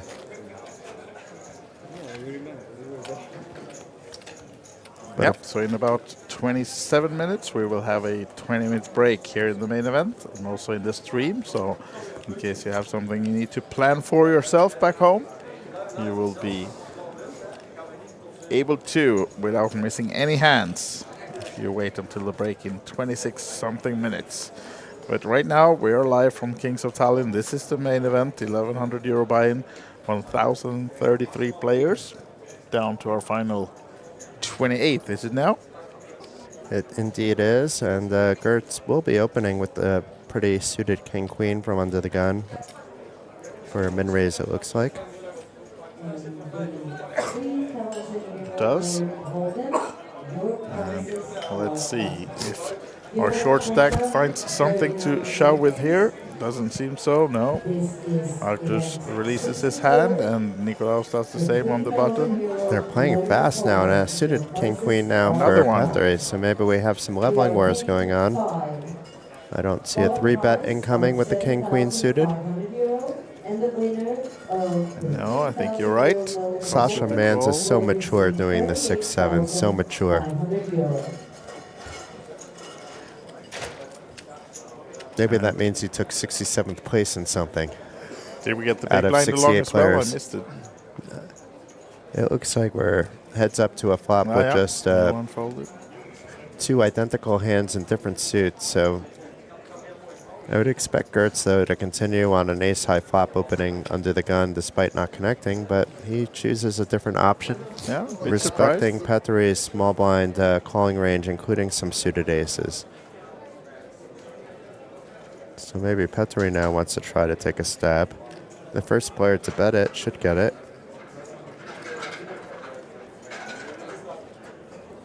That is Petteri, and then we'll see whether you're right or not. I mean, he could have opted to, he could opt to actually raise over the top, but a call would be a bit ambitious. And Yeah. I think on this stack size, if you didn't bet the flop, you probably should be folding here. And Gertz folding the identical hand. Petteri stealing it away, and he's at a all-time high for him, at least at this table, I for think so, 1.3 million. Yeah, slowly building.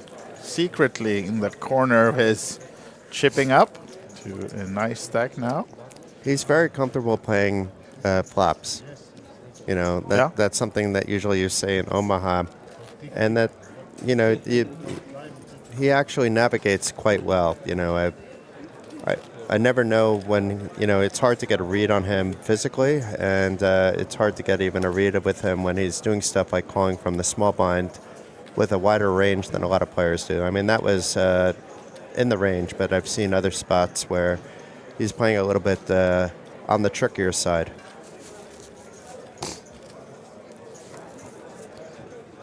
Even in turbos, I was on a turbo final table with him, and it was quite similar. Was that the one you won? Did I win one in Riga? I don't think I won in Riga. Ah, it was Riga. Okay, no, sorry. You win almost everywhere. I can't keep track. I think I took runner-up in that one, to be fair. Ah, but you it see was, yeah. how close it was. Now then, let's see if he attacks the blinds. Petteri with the queen 9 on the button, folded to him, and here we go with a min raise to 60. No, Riga's the one trophy I'm missing, actually, I believe. Ah, to complete your Grand Slam. Yes. Then I have to go to the smaller casinos that also have festivals, like in Klaipėda, Palanga, Kaunas. I do go to Kaunas once in a while for the smaller ones because it's a little more than an hour drive. I'll go up with a friend usually for the night and then drive home if neither of us back up, or probably go home either way and come back in the morning. Nice. And gives folding the big blind now, so Petri amassing some more, slowly building, and well over the average stack of 1.1 million now then, as we're still on 28th and 22 minutes till that break. And then blinds will go up to 2040. So the jumps are getting serious at this stage. Yeah, quite a big jump, right? That's a 33% jump, and we're typically looking at 20 to 25% jumps. But once in a while, there has to be a bigger one, just because you're not going to go to a awkward. I've seen it, but it's already a 4-day festival with this amazing structure. There's no reason to add a 20,000, 35,000 level. So sometimes that'll happen, but still, it's not that drastic. Back in the day, you've seen structures where the blinds just randomly double, or go up at 60%, and you don't see at least that very often anymore.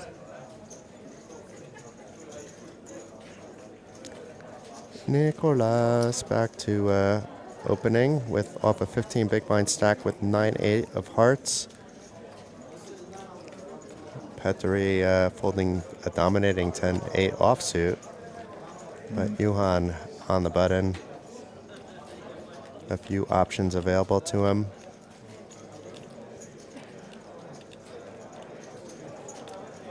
That's certainly one of them, which is fold.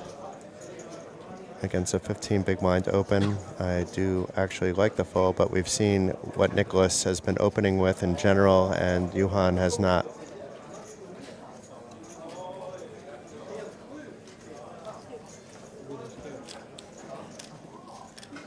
So nice for Nicholas there. He got a few better hands to fold. Yep. No reason to jam, and it just opens to 15 big blind stack and up to 17.5 big blinds. John Dwyer and Petri Lejo up top as chip millionaires. Johan up to nearly $1 million again. Alexis approaching that area as well. And Nick just chipped up to 525. And Gertz and Arthurs are two Latvians at the table, are the short stacks. Arthur being the shortest of them all, our one-time overall chip leader until basically, he was in the top 2 at least when he reached this table. So it hasn't been very good, but maybe this is his spot. Look what he's waking up with, and perfect timing it is from under the gun. There's only one move to make off a sub-7 big blind stack under the gun, and and look at this, out of turn. Wow. He has a raise out of turn to his left. Now you can actually... No, you can't, because anything he does other than fold changes the action. Yeah. I was going to say, now you can play that to your advantage, but he can't. But at least he knows that those are in the pot already, the raise to 60, so... No, it gets taken back if the action changes, actually, according to the TDA. So let's see. Nick is asking for a clarification on it about what his options are. But this comes up. It happens every now and again, and I'm pretty sure it wasn't done intentionally as an angle. It just looked like the way the chips are positioned, that actually does look like, to, depending on the angle you're looking, like possible that Arthurs was in the big blind. But meanwhile, it's a shove by Arthurs, and Nicholas now, I believe, can take back his bet. You don't believe so? No. But the action has changed. Yeah, so he can either... I mean, you can never take back your chips. Doesn't matter if the action changes in front of you, right? I'd be surprised. Then it becomes invalid what he did. That move became invalid, but it looks like it doesn't really matter with Nick anyway. That he may play this regardless. No, but I mean, he's getting punished for betting out of turn by having to... He has to give up his chips. It would just be like a one-hand penalty or something like that the first time you do it.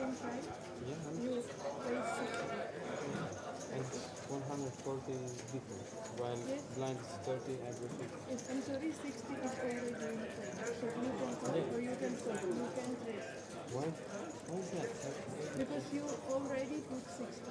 So it's after me. Yes. But even if it was after me, I could raise.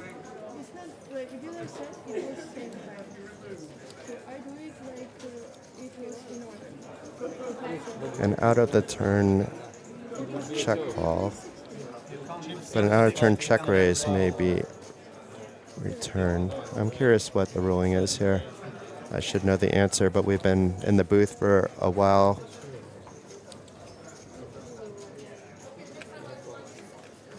If you bet out of turn and the action doesn't change before it reaches you, your bet is usually binding and must stay in the pot. And you did wind up calling. So Arthur's in a good spot, actually. Oh, look at this. Jacks for Alexis now, and after all this confusion, he wakes up with a major hand in the small blind, and he of course knows that Arthur's is already all in, and Nikolaus is really committed with almost half his stack already. I think based on all that table talk by Nick, Alexis should come over the top and not just call. Yeah, absolutely he should. Although it could have been the best Hollywood act ever, and he's doing it with aces, Yeah, so maybe yeah, that's sure, what Alexis sure. is thinking about. Was he trying to make but it look still, like it he's would only weak? be he will still be left with over 300 if he's wrong, or if it's. He jams it. I love Yeah. it. And Nick is going to get double punished after Yeah. putting it in a second time. I mean, he may call, but we've seen him fold with a short stack before after putting a good portion of his chips in. Maybe this is another time.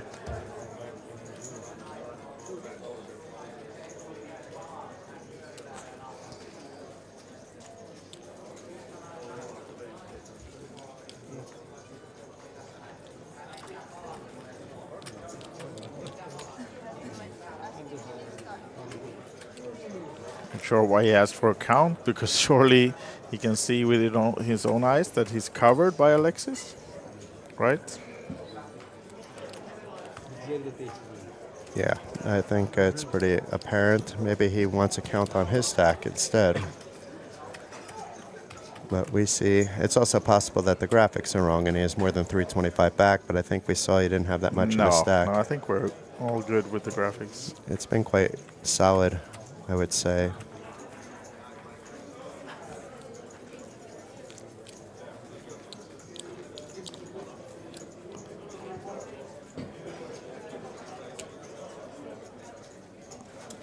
And also now imagine if he ends up folding here, and then he would have had the winning hand eventually. Would be a third punishment as well. And I'm going to punish you right now because unfortunately another Swedish player just hit the rail. I just saw that, player, Anton Erland Breval for 450 euros. Getting us closer to that three-table redraw. We're also itching a little bit on the break, so I think it's going to be break then redraw, but time will tell. We'd have to have 3 players drop in 15 minutes. There could be 2 players dropping here if Nicholas finds a call and doesn't improve against Alexis's jacks. And we see there's only 2 kings out, but there's diamonds and does There's fold. the fold. And he's going to step away Yeah, to gain needs some a breather steam. here now. Yeah. Exactly, and now we see Can't the blame hands. him. No. So off to the races with the one-time overall chip leader, Arthur's Doggis, at risk. Now it's a chance to triple up against one hand only. Against Just Alexis extra 200. Busabrini, who may become our latest chip millionaire on Who Wants to Be a Chip Millionaire. That's no help for the ace king. Yeah. Backdoor flush possible. Arthur's needs some help. I kind of feel for him because he's had nothing go his way since he's been on the table. Club for a sweat. Well, we saw a 3 of hearts. I guess it's going to be a burn card because it's a 10 of hearts that hits the board. So that's actually good news for the ace king. That's one less card to come on the river. That is no bueno, but now it's an ace or a king, and it's a 10 of clubs. King 10 folded by Nick. Oh, my God. Wow, and he comes back to Oh my see this God. as well. You should have stayed away from the table and never asked about that board. Wow. Well, Yeah. we should honor Arthurs, who's leaving us now in, I think, 27th place. He's actually in 26th place because Okay. around the same time we had Denmark's Christopher Bering hit the rail. So in a way, all that shenanigans was good for Arthurs because he managed to ladder up. Oh, I made the pay jump just because of the Unless there's- confusion. Yeah, So- I'm just so- going to double check that Some extra- coincides with us. I think there's something off where the pay jump actually took place one person before. I'm going to see if we could double check this on the break as well when we're on break. because I think Christopher also deserved 5,100 for 27th place, but it says 44.50 in the back end. Well, but I'll double check against the official clock. It's possible at least one piece of our information is not coinciding with the other at the moment, though. All right, so down to 25 and a few more minutes before we have our break. So we'll see whether we get the redraw before or after the break. Yeah, the sweat is real now, actually. Yeah, itching closer. So full redraw on 24, and then when they form their last 3 tables, we will of course have a new TV table in place as well. And then we're going to follow this, and we'll see whether we get to the stop of 16 or 9 or somewhere in between until we go to the day 4 tomorrow. Because the aim is to play down to final 9, but might be a bit too late. And they need some time off as well before we restart at noon tomorrow. Yeah, I mean, being that it's already 10:20 local time, I mean, they can play more than the 2 levels after the next break, but not that much more to give the players rest. So we'll probably hear some updates on that soon as well. Yeah.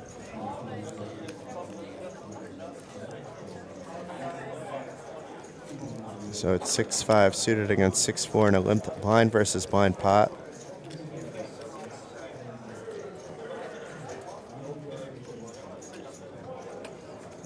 And no connection to the boards for either player. John, though, with the backdoor flush draw.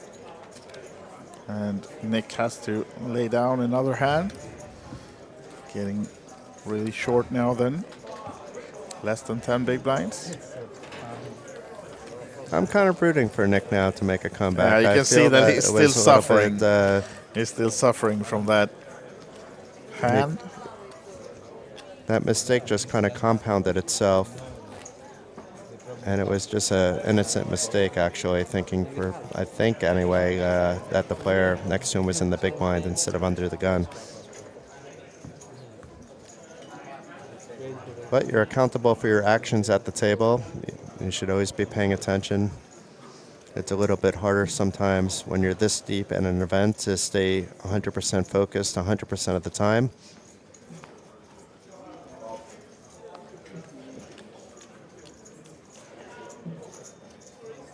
Hello, Queens. Oh. And Alexis will be opening.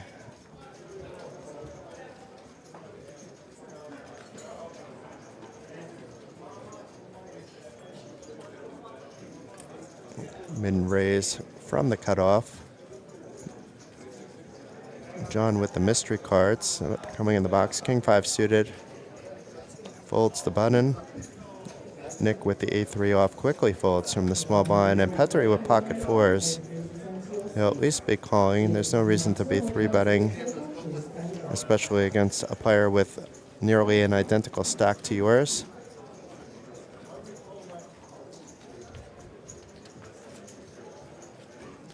But no reason to fold when you're getting some good odds on the set line, implied odds. Yeah, as you said, Petri also like a guy who likes to play post-flop. Not a stranger to getting frisky after the flop or later in the hand as well. So starting with the set mind, that doesn't work out, but there's a king, a bit scary for Alexis. A little bit scary. Small, little. I think he should feel confident. And yeah, of course, not scared at all. But if Petri thinks that he's doing something, but now really not connected with the board at all, maybe it's not that Petri never folds. Or it is a small bet, but still. Look at the evil eye there. I love this. And he is going to call, hoping to do something later. Perhaps a read that he was a little bit nervous about that. He plays the player a little bit too, I think. Yeah. And the jack as well, but this often will go check. And depending on a river, maybe we'll see Petri stab. Alexis now, though, 2 blockers to the nuts. He can still bet here as well if he's been paying attention to Petri not having a full button that often to small flop bets. denies some equity, but on the flush draw potential, he's blocking straight opportunities potentially. Doesn't need to be concerned about a queen 10 so much, but there are some kings that would call from the big blind that wouldn't 3-bet.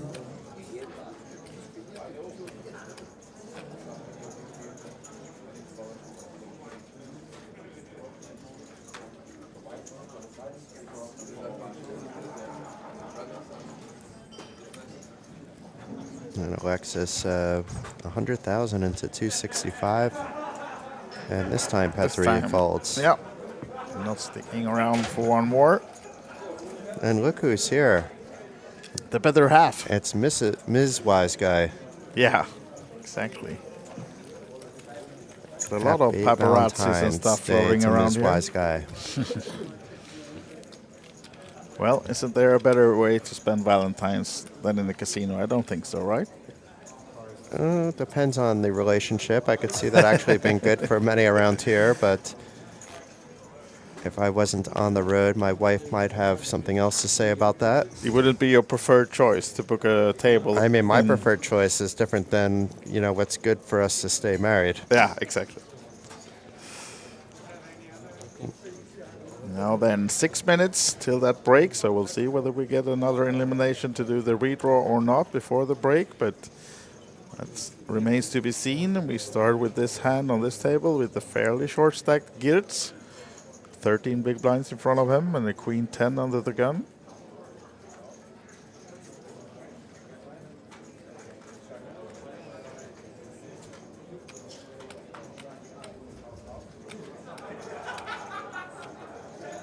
Eventually lets it go. John then mixing it up a bit. He stays active for a while and then he's quiet for a while, and seems like this is almost a mandatory open though. Yeah. Especially now they're playing more short-handed as well. And interesting, Nick folding his ace-5, respecting what you just said, that John hasn't been as active as he was when he first came to the table. Or just wanting to find a better spot in general, but Johan is at least going to call here. Yeah. To ducks. Quack, quack.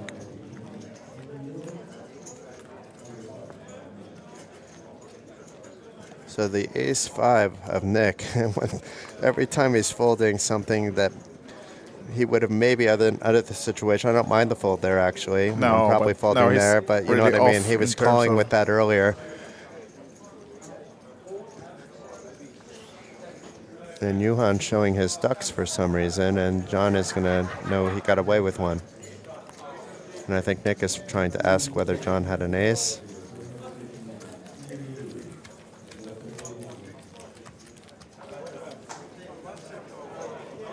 But nothing really Johan can do there. Once you don't flop the set, you're going to have to let it go very often. And Nick now, 8 bigs. See if he could get something going before the break. He's at comfort zone until 5, I think, based on what we've seen. He can still min-raise. Yeah, exactly. Yeah, actually. Johan now, not entering any pots for a while, losing a bit of chips on the blinds and antes. Let's see Nick get one back before we switch tables, or maybe he'll be back on the redraw table. I imagine if the redraw doesn't take place before the break, that we may even see these players come back, because anyway they're going to have to switch the tables on a redraw, which should happen very quickly, either before or after the break. But we don't have too much more time for it. John has the momentum going, raising another one. Queen 8 off this time.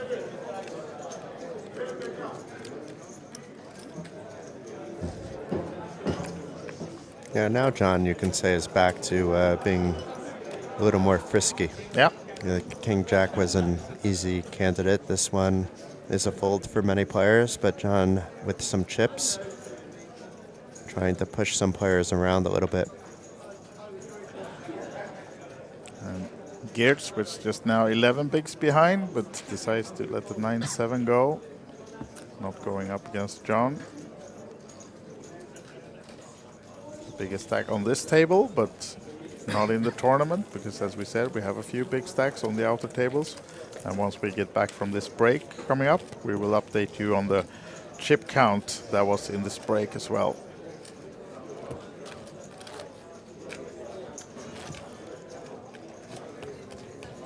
So unless a player goes out in this hand, on this table, or other tables, it looks like it'll be after the break, the redraw. Yeah, it looked like it now, yeah. It looked like that for a while until we got down to 25 pretty quickly from 28. We'll see, though. We have 2 short stacks on this table, and one of them is looking back at the clock now, so I don't think Nick has seen his cards yet, but it might be that he wants to get it in before the break. We'll see. This is Jack a candidate, 10 suited, actually. Yeah, exactly. Maybe he had seen his hand. From the hijack. Is he going to min-raise, though? He might fold here, but the shove is the... Oh, really? Oh, the min-raise, or the raise non-all-in is what's coming here. Okay, that's very good. I like this. Yeah. Now, he doesn't want anybody to wake up with anything, but if somebody does, and as long as it's not like aces, kings, queens, or jacks, he has some equity. And even those hands are more cracked by a hand like Jack 10 than some of the other combinations. Johan asked for a count, so maybe he has woken up with something. Actually, does come with a call. And the hand is King Queen, so a dominating hand of King Queen. One Jack folded as well, but there's one King folded, so Nick still needing help. And I haven't seen too many clubs folded, actually, so there's a lot of possibilities for Nick. I don't think Nick has any fold equity. It looks like they're just going to get it in on the flop. At least Johan plans to if it's checked to him. Johan being the old school players, not from really one of these, should we get it in, you know, like not adapting to this thing of keeping one chip back. There might be some stalling because we are on a pay jump. So Nick does this for a reason, but now when he flops the top 2, happy days, bricks it in, but it's open-ended for Johan, so no, by no means dead. 60-40-ish. And all those cards are live. Any ace, any 9. Of course, there's redraws with the Jack 10 for a boat. Not sure why that 5K chip is going to the main pot, but it's going to stay there apparently. And that's no help for Johan, so Nick still... It actually hurts Johan because some of those outs no longer exist. The flush even gets there with the straight, so yeah, Johan gets there, but yeah, exactly. The wrong 9 for Johan, but the good one for Nick, so he doubles up just before the break. It seems like they are leaving the table, so we might have reached that 20-minute break just now. I believe we have. Yep, the clock is on 1 second with players getting up. Yep. Doesn't look like a redraw either. And here's a look at the chip count. So John basically got a lot of those chips very early in him joining the feature table and still has around 2 million. Nicholas out of danger zone. And we're down to 25 players. Okay, yeah. We did not reach that redraw just before the break, as we were saying we were going to be on the line, but it will happen once we're down to 24. But now still 25 players in the main event here in Kings of Tallinn, and we will have a 20-minute break. Jason, is it time for some refreshments? It's time for some refreshments and maybe to check to see if we can gain any additional information that we can also share with the viewers when we get back as well. Yeah, absolutely. Some chip counts coming up as well. And stay tuned because we've got a lot of poker left on this main event today. See you soon.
täna me avame Baltimaade kõige suuremat sisekotikeskust.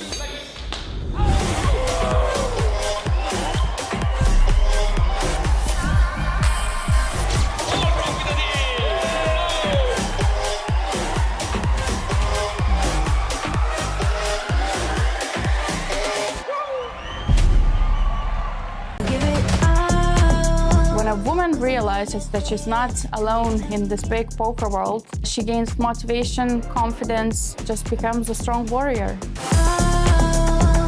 A lot of people think that in women-only poker tournaments, the skill level is not the same. But a lot of people keep on forgetting that anybody can beat anybody. Women play poker a little bit differently than men. They are more sticky players, but I have never seen a female poker player flipping over the poker table because of the bad beat. Queens of Tallinn stopped being just women's tournament practically when it was just announced in 2023, because this was the first time in Europe when we had the 3-day non-stop poker games. So this was something fantastic. One in a million, one in a million, one in a million.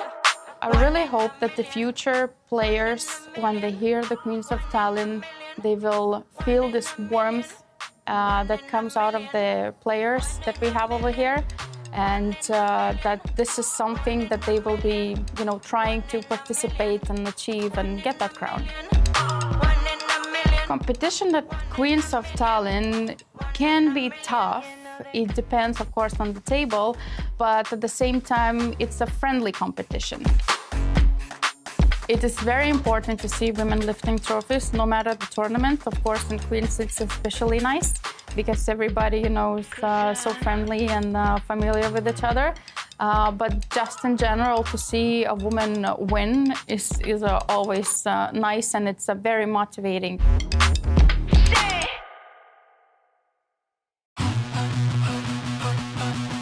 I'm very, very happy that we're coming back to Estonia, back to Olympic Casino. We will do 2 stops here in Tallinn, one in the summer and one in the autumn. And then we will have a stop each weekend in Vilnius and in Riga. So I'm very, very excited coming back home.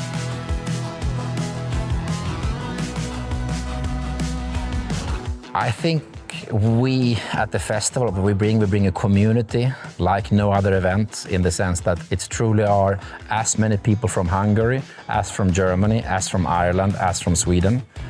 Somehow with the mixed games, but still a lot of Texas, but with the mixed games, the road is open to get to know people from all walks of life, from all countries. So we bring a different community.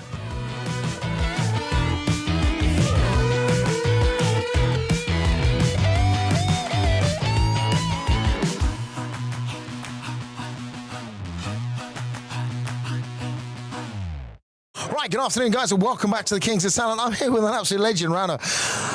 2015, you were the previous champion. Must feel like a lifetime ago. Yeah, that feels a long time ago for sure. Yeah. My beard was not even growing then. Like, I was so young in the picture. I just recently looked it up. It was actually very important tournament for me, because that kind of was the starting of my a live poker scene area. Yeah, okay. And that gave me a lot of confidence, and winning at my hometown with all my friends there, it was amazing experience. I mean, you've been known as an Estonian legend. Obviously, I met you in the summer. You were introduced to a legend. I mean, how is it going? First things first, how's it going today? Because your day 2 has started. Yeah. I'm cruising. I have a very good stack, almost 2 times average, and just chilling. Yeah. So you've actually been in Asia for 2-3 weeks, something like that? A couple of weeks? Actually, more. I was a month and 2 weeks. A month and 2 weeks. The results were really good out there. I saw your results. How did you enjoy Asia? Was it fun? Yeah, it was fun. It was completely it's a very different culture, and how the game plays, it's very different. So I have to adapt, and you see things you don't normally see, like the aggression from the local players, and it's just it's a completely new world out there. but it must be nice to go and experience new worlds, not just play your local players. Absolutely, it widens your perspective, you know. What I love is the fact that you've actually left Asia to come back here to play the King's Tallinn, because that's how much it means to you, because you are a champion for them many years ago. But I know you came back just to play this main event. So is that something that is in your heart? Is this the sort of heart that Kings of Tallinn is always going to be there for you? Yeah, for sure. As I said before, like I had this very beautiful experience of being fortunate enough to be the first ever Kings of Tallinn champion, and that stays in my heart forever. And you know, this series, I hear it actually from everybody, even when I play like in other places in the world. All the people say the Kings of Tallinn is the real deal, and for me it's also like the people, the fun, like it runs so well. Teresa does amazing work. Everybody does great work. It's just an enjoyable series, you know. It's a fun with over 70 events now. It's getting bigger and bigger. I'm going to ask you one more thing before you shoot. I know you're on a break, so I know I've quickly grabbed you. I've got to ask you a question. And a lot of poker players have different routines. How do you prepare for a tournament, a big tournament like this? Do you have a routine you go through? Do you just go, right, I'm going to go play poker tomorrow? Or was there anything that you do to like get a routine ready? How do you prepare? Yeah, I actually work with a performance coach. So we have like a protocol and things that we do.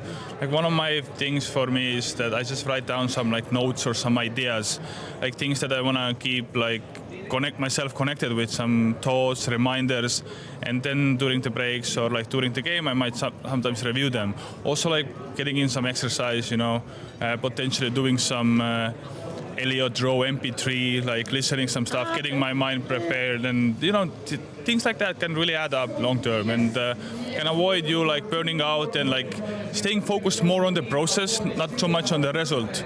Because you know, as a poker players, we don't have like so much control of short-term results, and if we try to do our best to be focused more on the process and things we can control, then it's just gonna be much like easier to take up the losses and like carry on with like a healthier mindset, you know. I love that, because it's more than a passion, it's a job. Yeah, it is. It's a job. So at the end of the day, it's your business, you're running it. And if you can control that business the best way you can, you're going to take every advantage that suits your head as well. Because poker's a funny game, as we know. It's a long game, and we have ups and downs like everyone else. And if that's how you control it, I think that's brilliant. Absolutely, yeah. It's every edge matters, you know. In a game of pressing small edges, every edge matters, and being prepared mentally can give you a pretty significant edge, I'd say. I love that. Thank you very much for opening up and telling me about that. Next time I interview Rana, I'm going to get some platform shoes, all right, so I can actually jump up on the stairs. He goes, oh, that's much better. Rana, thank you very much, man, and good luck. Play well, yeah? Thank you. You never know, we might be interviewing him, holding the crown at the very end for the Kings of Tallinn. Thank you very much. Thank you. Cheers, buddy. Thank you. Bye-bye. All right, welcome back to the Kings of Tallinn. It's another busy day. Right now behind me, we are playing the 555 Pot Limit Sweden Championship, and I'm joined by Anders Bengan Bengtsson. How are you feeling, Bengan? Good. Good, and it's nice to have you here. And you are actually a very important person in this room, because you invented this game. Can you tell me about the night the game was invented? Yes, it's very, very drunk, very, very late. We were 4 guys, and we thought mix some games, and we invented Sweden. Amazing, and what an amazing invention it has been. You know, during the WSOP Circuit Tallinn back in August, they actually had, it was the first ever time it was played as a ring event, and you weren't here. Where were you back in August? I was working. Well, you were getting married, wasn't you? Oh yeah, that's right. Yeah. I was getting married. Yeah, he was getting married, and we shot a celebratory video for him, and that was amazing. Yeah, that's right. Yeah, everyone who's been playing Sweden says that it's so much fun. Everyone who's played it think it's their personal favorite game. Why do you think that is? Because it's such a social game. Everyone is having fun. It doesn't matter how much it costs. It's always fun to play. I agree, and compared to Texas, there's a lot more action, of course. So how are you getting along in this tournament so far, being the inventor and everything? Let's not talk about it. Let's not talk about it. Well, to be fair, right before we started, he actually split a pot here. So a split pot, that happens, that's very rare in this game, isn't it? No, it's not rare. No. It happens every hand. So Sweden, obviously, it has become like one of the most popular games in Sweden, I think. What do you think is the reason that Sweden has been able to spread across Europe and the world? Franke. Franke, yeah. Of course, Franke, who's a big poker entrepreneur, one might say. He's been taking the game across the seas and everything. There are many Swedes in the field here. Who would you say, as the inventor, is the best Sweden player alive? Everyone say Peter Laterra, but he sucks. So I would say Jari. Yeah, okay. And where do you rank yourself in this? In the bottom 20%. You're being modest. I think you're playing great. So, if you can't choose Sweden, what is your favorite game? Because you don't strike me as a Texas guy. No, I hate it. Do you like deuce to seven triple draw or 5-card draw or something else like that? Nah, not really. So, maybe Omaha. If I'm supposed to play anything, I play Omaha. Which is as close to Sweden as it gets, right? Yeah.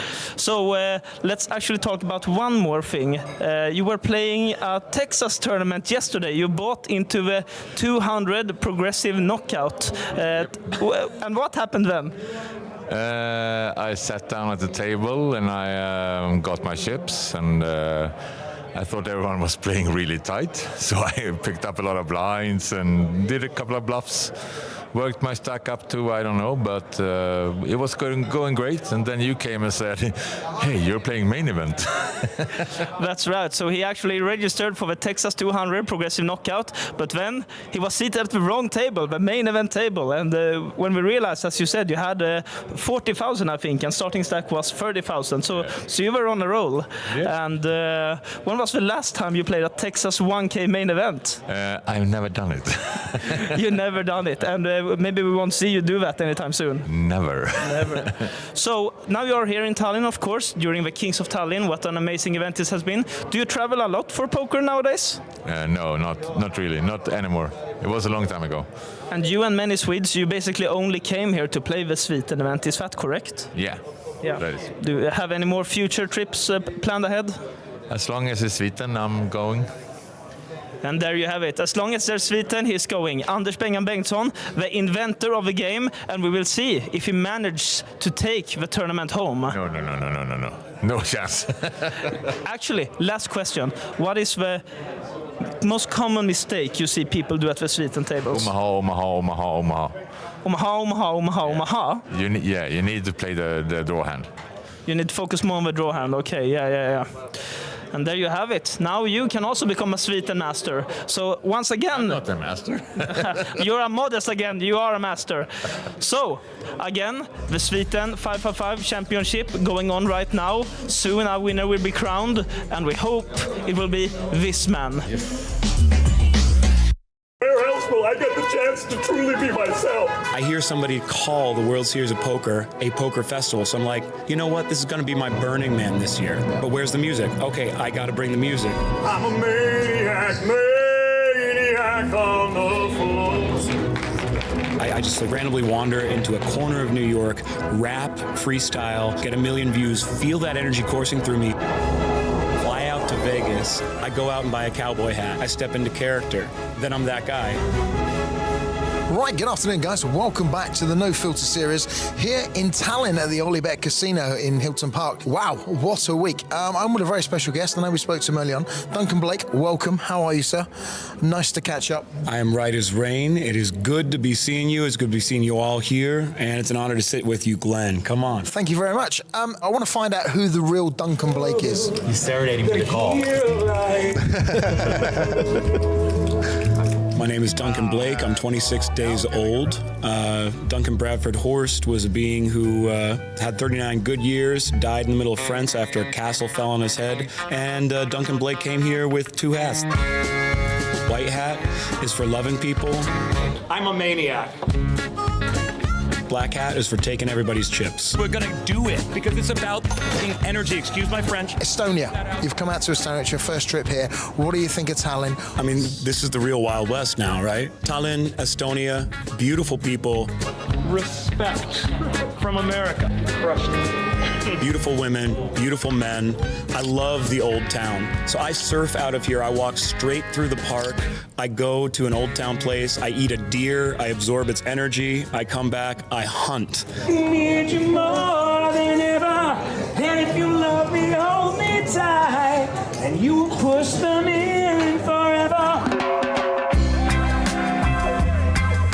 brings you around the world to do it. Yeah. Poker brings you around the world to meet people, meet men, meet women you would never meet otherwise. Play ball! Let's go! No. I mean, I watched you on the WSOP singing to people at the tables and stuff, and the next thing I know, I meet you in Estonia. So how does it go from there to here? What actually ends up happening, I hear somebody call the World Series of Poker a poker festival. So I'm like, you know what? This is going to be my Burning Man this year. But where's the music? Okay, I got to bring the music. Winner takes it all, the loser standing small. I wear an American flag suit, and at exactly midnight on July 4th, I sing, God Bless America. It gets like 1 million views on the WSOP, right? Mike Murphy, tournament director, is in it. All the tournament directors know me, love me now. And then 2 dudes are like, yo, are you playing the main event? I was gonna fly home on the 6th. I was like, no. They're like, no, you have to play. The energy's amazing. I'm like, I'm not planning on it, guys. My clothes stink. They smell like a dog rolled in something dead. They're like, all right, we will roll you. All I wanted was to break your walls. So that's how I got to the main event. Then day 2, I'm singing at the table. Munir hears me on the table, hears that people are paying me to sing songs. He pays me $20 for Hotel California, which is his favorite song for obvious reasons. We stay friends. He's like, come drinking with me tonight. I'm like, that's a terrible idea. All right, let's do it. So, you know, I meet that guy and he's like, you know, we have this no filter poker tour. I think you would be perfect for it, Duncan. Come on, let's go. Let's do this thing. I will stop you, Duncan Blake, citizen of Sweden. I fly in last minute, feel this, get to see Sweden, get to see Estonia. Get surrounded by 7 Finnish people at the final table of the legends and get absolutely sniper rifled by their snow team. Finland is for me. Okay, good luck, Duncan. Tommy with the snap call. For Duncan, it's not to be, unfortunately. Good luck, Finland. Run it up, take it down. You got my chips, that's worth a lot. If you don't win it, I'll be disappointed, sonny boy. How did that feel? Because you did really well at Legends as well. So you've turned up here, not only singing to everyone, entertaining everyone all week, this is just, I know you're pulling the energy from everyone else in, but exhausting. But you actually made the Legends final table as well, which was great fun. How did that feel to make, knowing like people like Mizrachi's here, Scotty's here, Helpy's here? I mean, it feels phenomenal to actually have the results to back it up, to play with some of the best here, to get to know the world, to get to know the players, to get to share my unique brand of love and fire to everybody who's here. It makes me a bigger person. It makes me a better voice. The jam is, it's about love. Poker is the best form of therapy for men. If you can get it, I'm in. We're in Tallinn. It's been great to get to know the real Duncan Blake. My honor, Glenn. You absolutely bring it. You're here for the long haul and you're here for the right reasons. All the best, man. Safe flight home. Guys, Duncan Blake, I need not say anymore. Lose your filters right now. We're playing poker, baby. Woo!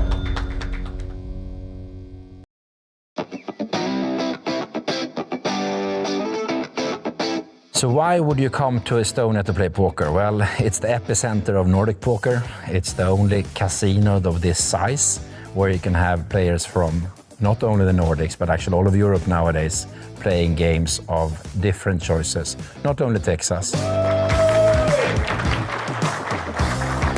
A good component of any tournament series out there is, of course, a great community. Prize pool doesn't matter. 90% of us will lose money.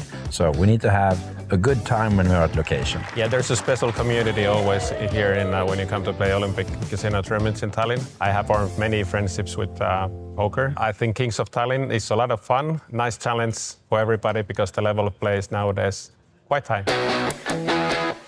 High quality of service, dealers, organization. Of course, the marketing and also communication between the players. A lot of Finnish players come, a lot of Swedish players come, and a lot of local players come and they have fun. So it's a bit more relaxed here than in most other poker stops. It means a lot to be a Kings of Tallinn main event winner. You get your name to the stairs here, and you're appreciated in many ways when you're a main event winner here, and you get invited to special events, so it's a very nice thing. It's a great pastime activity, it's a great hobby. You use your brain, you meet people from all walks of life. You can travel a fair bit, and wherever you go, most people knows the rules, so you meet people in different cultures, different settings, but they play all the same game, and we all love the game. That's why poker.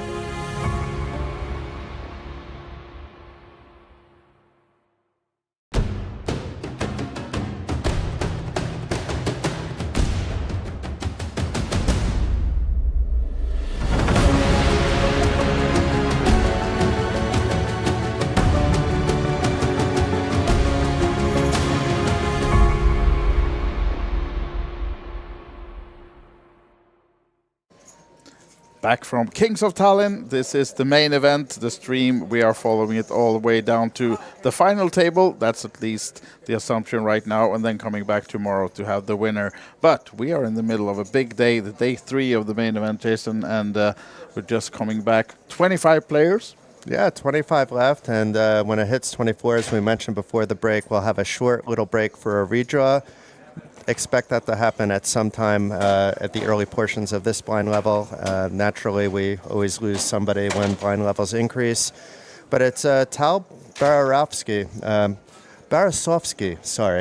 from Israel, who's in the lead with nearly 4 million in chips, 3.75 million.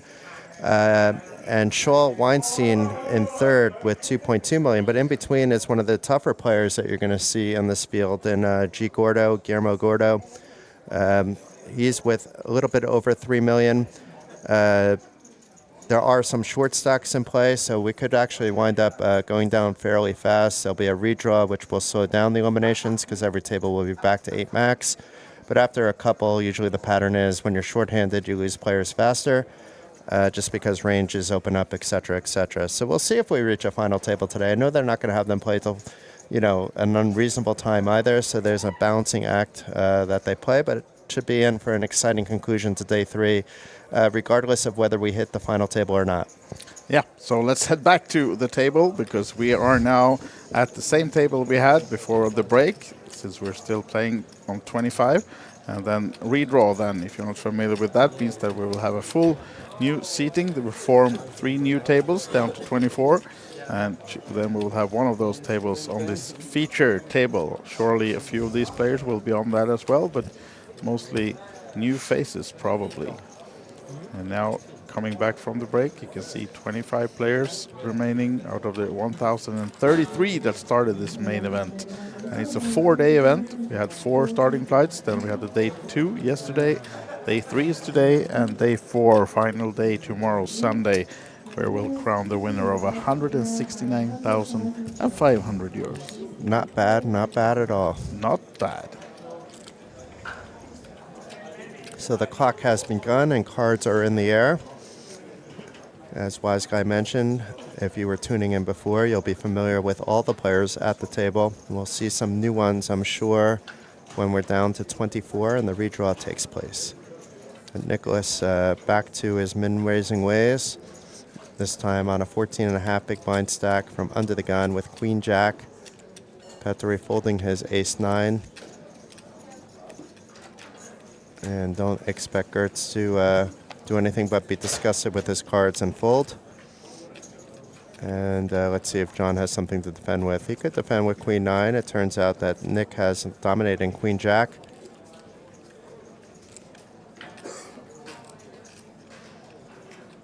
Let's see, Nick got himself short twice, doubled up both times. And this time he finds himself in pretty good shape with a dominating Queen Jack to John's Queen-9 after getting a call.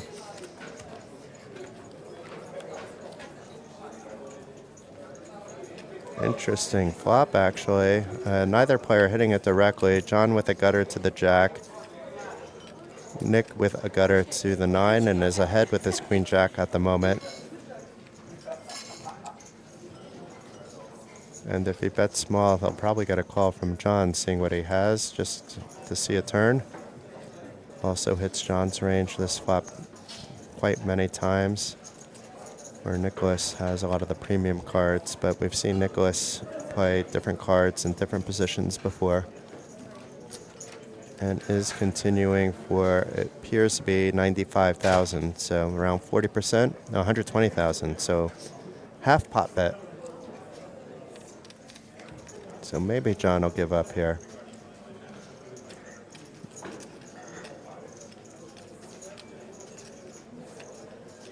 We can see how bad off John is. Basically just drawing to a jack. Yeah. And John not playing around here. So Nicholas, I think this is the highest we've seen him at 715. He was down to 200 something just before the break.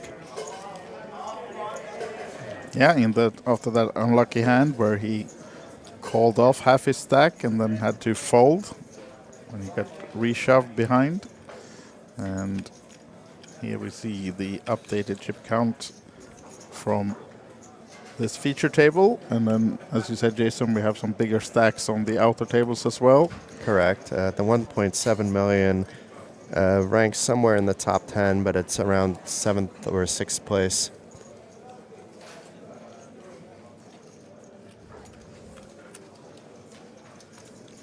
Petteri with the pocket rockets from under the gun. Oh.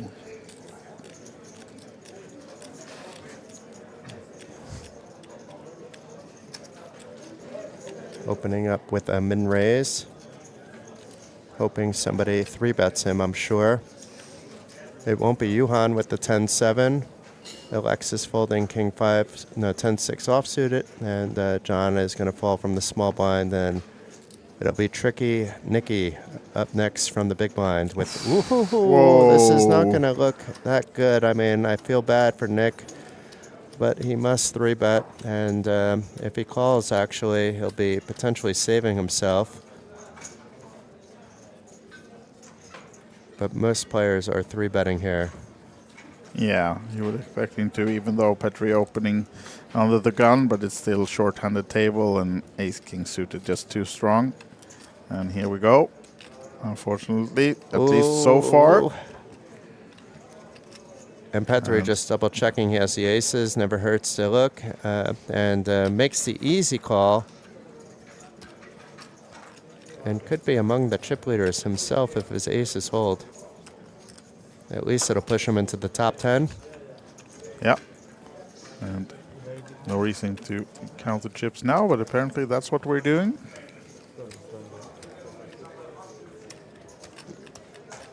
It's good to do. You don't want to set the pot. You could wait till after, but on...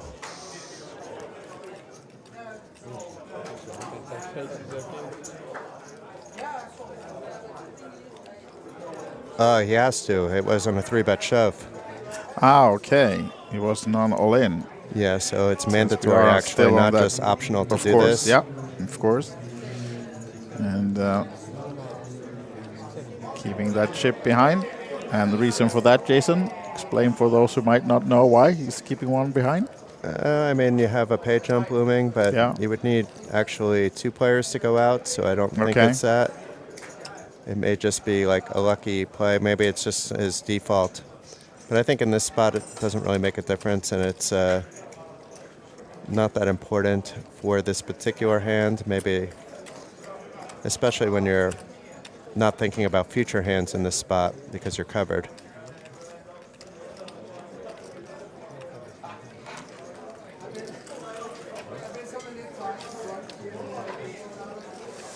Yeah, you can see these both old school players don't understand this new thing of keeping one chip behind. Not a fan. Oh, wow. Nick with some hope, and now he's actually excited and thinks he's ahead, but it's not going to turn out that way. He's still far behind. Needs a club. 2 of them were in other people's hands, so 7 remaining, but technically 9. And needs to find one more club. Oh, wow. The case doesn't is... change too much, though, because he still needs that club, and it's not to be for Nikolaos Oikonomou of Greece. Is our 24th place finisher, which means 25th. 25th, sorry, which means we're down to 24. Correct, and we will have a redraw as well. Yes, exactly. So just shortly after the break, they come back, play a few hands, and now we're down to the final 24. This is the 5 remaining on the feature table, but they will now consolidate into 3 full tables of 8. So I think that means that we will go on a break now to have the tables set up, and 10-minute break coming up shortly, but let's summarize these few hands. Nicolaus really having a roller coaster. I mean, what can you do there? You have ace king. You know, he could have just shoved it. It didn't really matter, but I don't mind him playing it the way he did. And then the emotions that he must have felt, you know, thinking, you could tell he thought he was like, you know, going to win that one, but running into Petri's rockets, a bit little too much, not enough luck on his side to get all the way there. It would have been the bad beat delivered to Petri.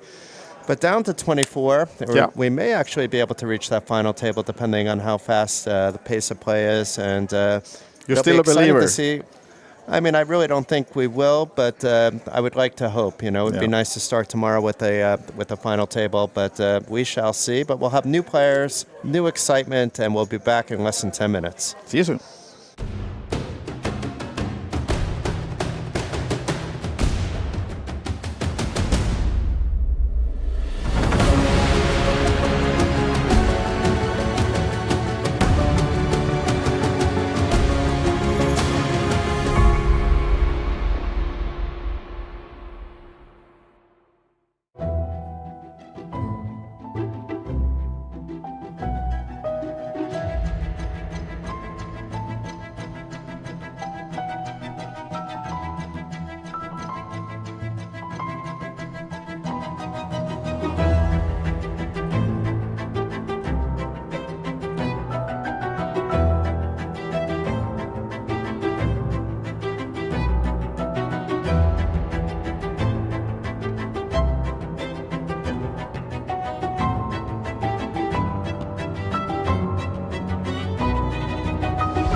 täna me avame Baltimaade kõige suuremat isekotikeskust.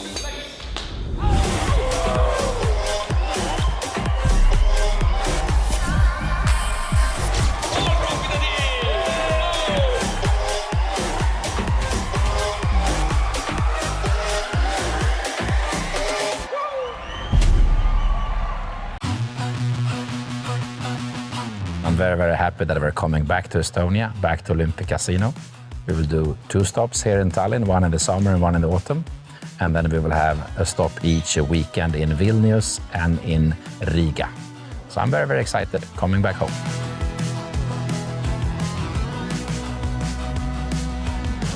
I think we at the festival, we bring a community like no other event, in the sense that it's truly are as many people from Hungary, as from Germany, as from Ireland, as from Sweden.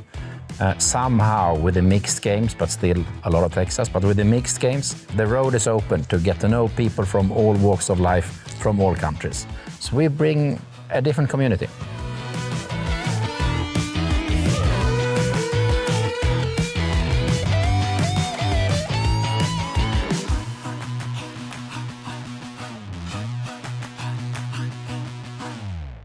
Right, good afternoon, guys, and welcome back to the Kings of Talent. I'm here with an absolute legend, Rana. 2015, you were the previous champion. Must feel like a lifetime ago. Yeah, that feels a long time ago for sure. Yeah. My beard was not even growing then. Like I was like so young in the picture. I just recently looked it up. It was actually like very important tournament for me because that kind of was the starting of my like a live poker scene area. Yeah, okay. And that gave me a lot of confidence. And winning at my hometown with all my friends there, it was like amazing experience. I mean, you've been known as an Estonian legend. Obviously, I met you in the summer. You were introduced to a legend. I mean, how is it going? First things first, how's it going today? Because your day 2 has started. Yeah. I'm cruising. I have a very good stack, like almost 2 times average, and just chilling. Yeah. So you've actually been in Asia for 2-3 weeks, something like that? A couple of weeks? Actually, more. I was a month and 2 weeks. A month and 2 weeks. The results were really good out there. I saw your results. How did you enjoy Asia? Was it fun?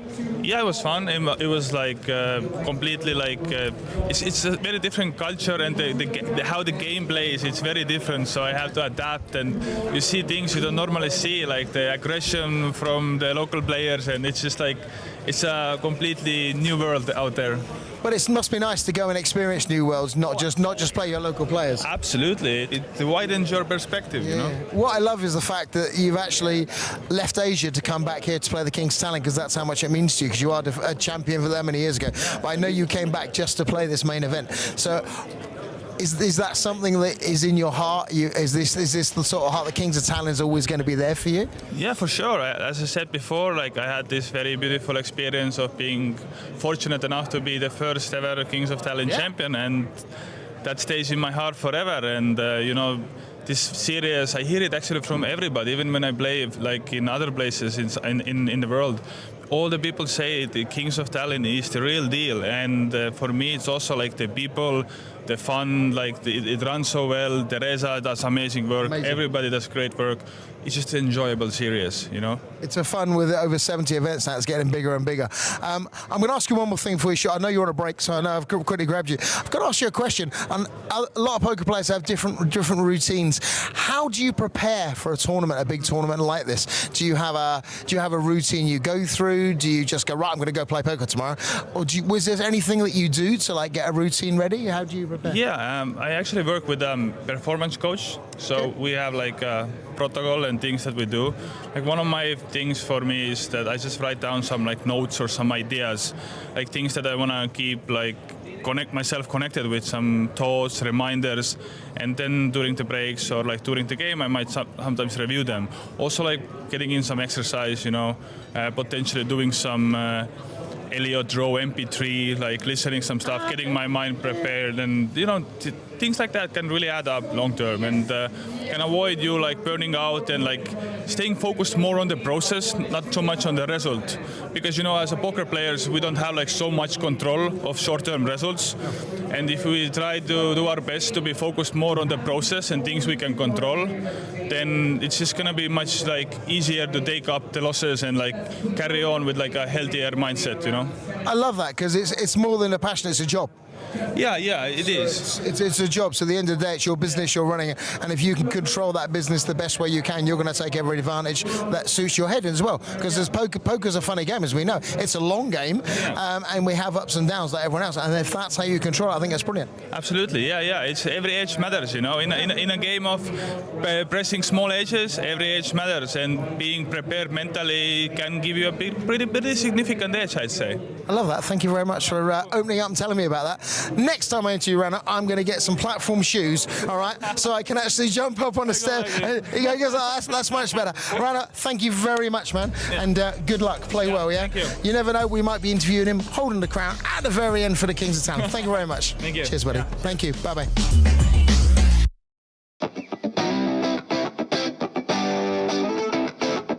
So why would you come to Estonia to play poker? Well, it's the epicenter of Nordic poker. It's the only casino of this size where you can have players from not only the Nordics, but actually all of Europe nowadays playing games of different choices, not only Texas.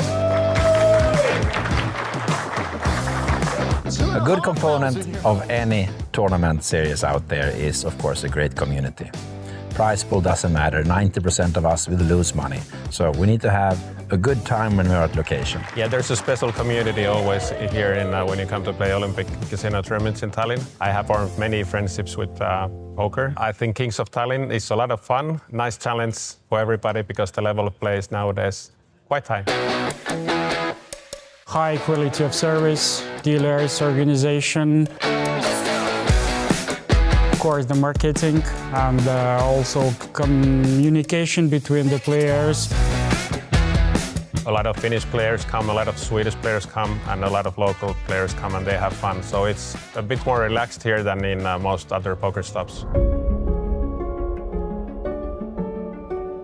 It means a lot to be a Kings of Tallinn main event winner. You get your name to the stairs here, and you're appreciated in many ways when you're a main event winner here, and you get invited to special events, so it's a very nice thing.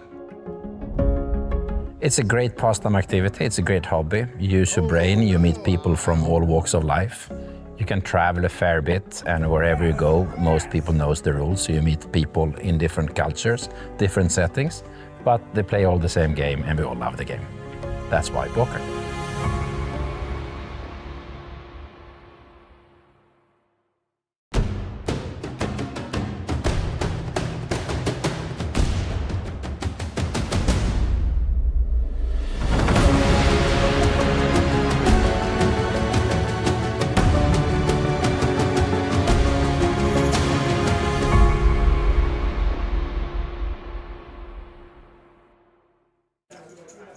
We are live from Tallinn. This is Kings of Tallinn main event, day 3. We are down to our final 24 players and Jason Glatzer in the booth with me.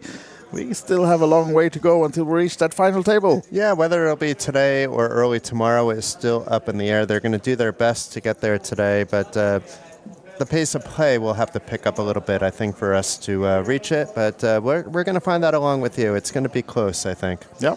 So we came back from a break some 10 minutes ago and then played a few orbits before, or a few hands actually, before we got down to the final 24. So let's head back to the tables now to see the new formed feature table for us. And we recognize a few of these. A few are coming back from the earlier feature table, and we at least see we have Ville-Matti Kärrelen in seat number 1. We have Kristina Sol in seat 2. Paul Newey seat 3. Those are some notables. And Tallinn 7. Yeah. And then we also had this guy on the feature table earlier today. So we recognize most of these players, but a few really new faces as well. But one thing I've noticed, they also come back to a money jump. So they've locked in 5,100. The top 23 are guaranteed 5,900. So the pay jumps are a bit more serious now, which temporarily may even slow down the play, at least for some of the short stacks. Yeah. All of a sudden, they have a hand to think about a little bit longer, that type of action. But Veli-Pekka is not one of the short stacks and is happy to open up his king-jack from early position on a full ring table now with 8 players. And Antoine is back also on the feature table. Now on the shorter stack than he was here moments ago. And this guy has chipped up since last we saw him. Yeah, he's the overall chip leader. He had nearly 4 million on the break. It looks like he gave up a blind or 2. He did get extremely lucky earlier with Queen King to River Broadway after everything was when a 10 coming on the river with them getting it all in on the turn. But sometimes a little luck never hurts, and it looks like he's used those chips well since then as well. Petteri still on this feature table, and now Ville-Matti. So we have Veli-Pekka and Ville-Matti, the two Finns with the double names, but no interaction with this one for Ville-Matti. And I expect Kristina to be defending here, and she will be fortunate enough to have 2 live cards if she does. 790k behind, so pretty much the same stack she left the feature table with a couple of hours ago. Maybe they just froze her stack. Yeah, she's been sitting on a side table just waiting, like in team poker, right? Now then, off to the flop between these two, and favoring the aggressor, even though not hitting with the king-jack, but of course more in the range advantage of the opener. And if Veli-Pekka, like he seems to be doing, continues here, I expect him to take this pot down already here. power of position and pre-flop aggression in full display at the moment. We have seen some moves from Christina before, though, already today, but maybe this is not the spot. We could see that she wasn't really that bad off, No. but against the range of the opener, she could be very in bad shape. So if you're for some reason just tuned in, this is the new formed feature table at the Kings of Tallinn main event. Final 24 players, 3 full tables of 8 have just formed. We have 3 Finns on this feature table. We have Tal from Israel up top, overall chip leader. And actually I got some information, interesting information in the break, because I've been talking about the team competition earlier, also with Rasmus who was here. And you know, you form a team of 4 and you gather as many team points as you can throughout the full series. And there were some discussions because, the Scott Kenyon who we had. I was going to say, I think it was Poker Bros that you were talking to. He was a bit worried because his team is 3rd or 4th right now. I think it pays 5. And 3 players in this 24-man field is in the same team. Do we know which 3?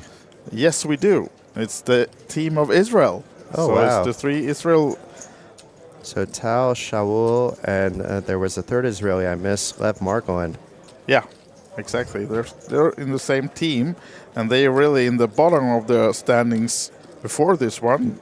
But of course, or not in the bottom. They have 33 points, but they're not in the running before going really deep in this one. But if they all, let's say they all make final table, they will have a big score. And I think the first place in this pays over 100 team points. So current leaders has some 220, I think, the leading team. But now it's Mathieu. Interesting call here by Petteri, but we've seen him like to do this in and out of position, both from late position and the binds. Call with the suited aces. Oh, look at this one for Paul New in the big blind. I Kings. don't expect just a call. He's looking at the stacks of players, but he'll see that they both have more than him, which makes decision making a little bit easier. He just shoves wow, right that's in. a bit bold here, Paul. Yeah. That's a 35 big blind shove at least. Wow. Against 2 stacks that cover him, but he's not afraid. Of course, it's a premium hand, so he should definitely raise, but a bit surprised to see him just shove, but that's the choice of line he takes. And we can see actually it's not actually based on what the computer is showing there, 42%. It's actually not as bad of a shove as I thought against these 2 players, but I find it hard to believe that Petteri is as high as 35% there. Especially with the 9 of hearts there. I don't know, it doesn't make sense to me. But Paul taking it down. Yeah. And he's been chipping up since last we saw him. He was on this feature table earlier with a little bit less than $1 million, and now nearing that 2 million mark. And you can see in the background, the average stack right now is almost 1.3 million on 24 left.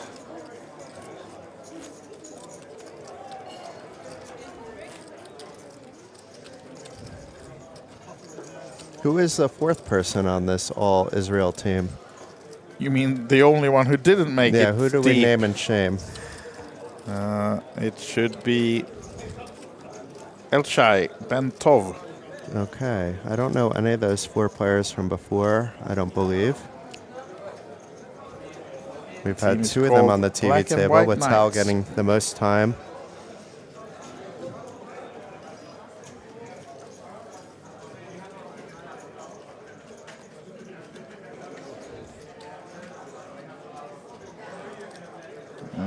Speaking of which, the overall chip leader.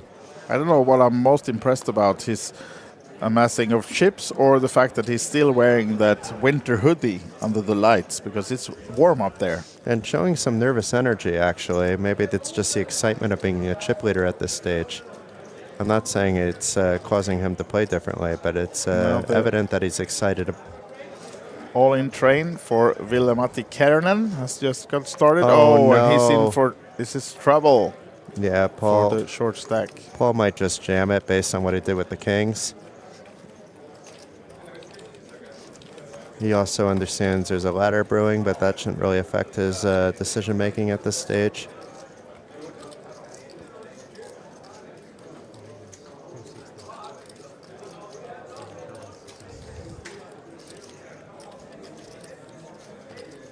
Paul Newey, no stranger to TV tables. And he does shove. Yeah. Protecting Veli Mate a little bit. And Veli Pekka, wow. Oh. If he just calls, I don't know. You know, maybe or raises, you know, maybe there's a side pot. I don't know. But Veli Pekka is going to need to lay this down, actually, even though it hurts so much to do. There's no point in risking your whole stack at this stage. Although if it's in a vacuum and not Paul Newey actually doing this shove, maybe it's a little bit different. The fact that it's also Paul, who is, at least I would say the majority of the time, not going to be light here. No.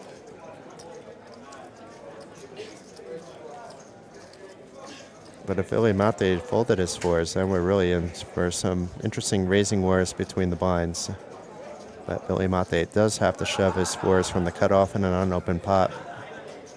Not too many options with 6.5 big blinds for him. And Veli Pekka may talk himself into doing something, but does eventually fold. And it's Veli Mate at risk, needs a 4 or some other love to get ahead of Paul's ladies.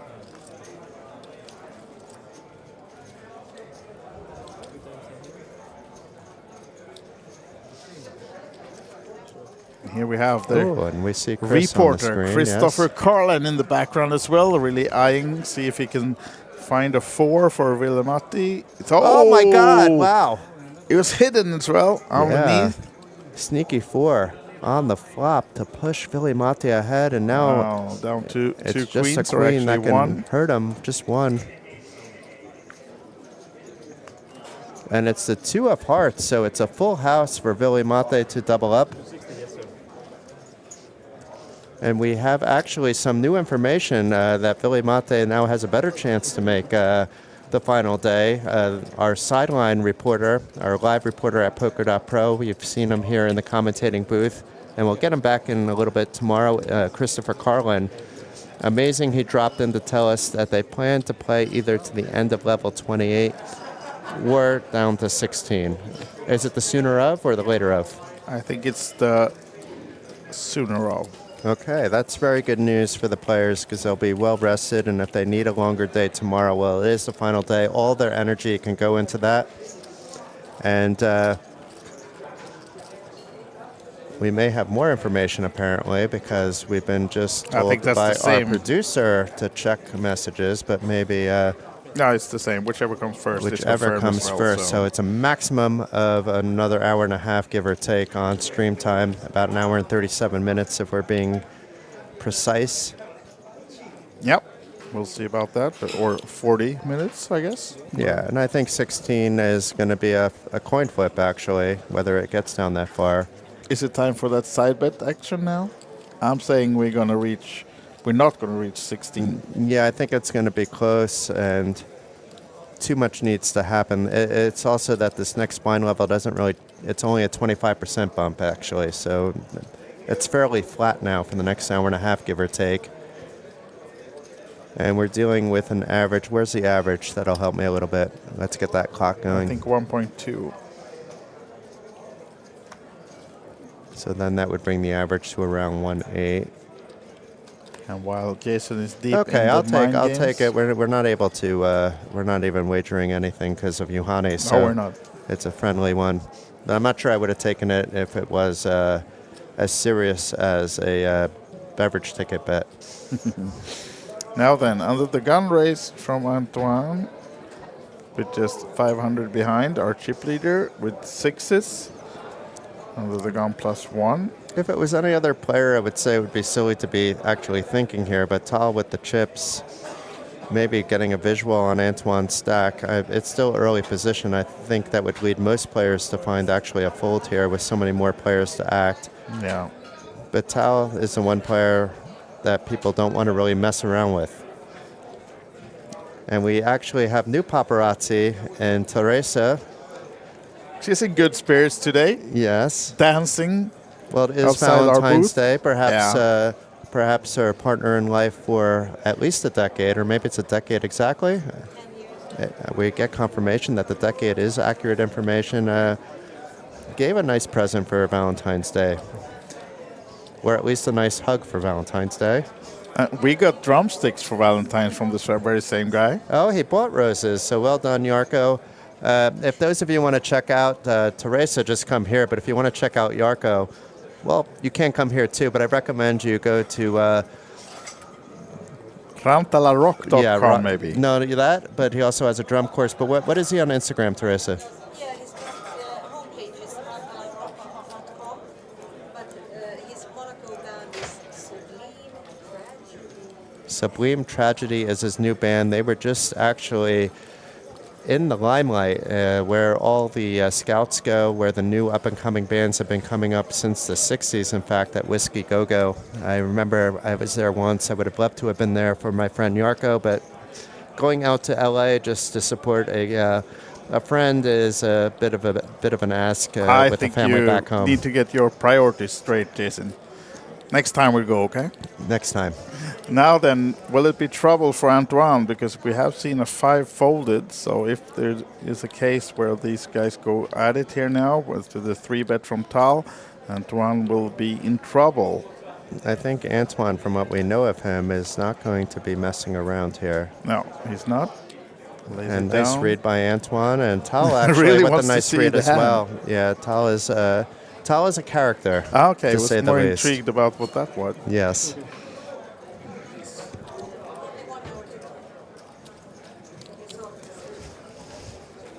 Yeah, that now we know the reason why Teresa's dancing. It's just an hour to go. But she never leaves this room. Teresa says that she wants the final table finished tonight, and she wants players to go until about 1 p.m. until they're done.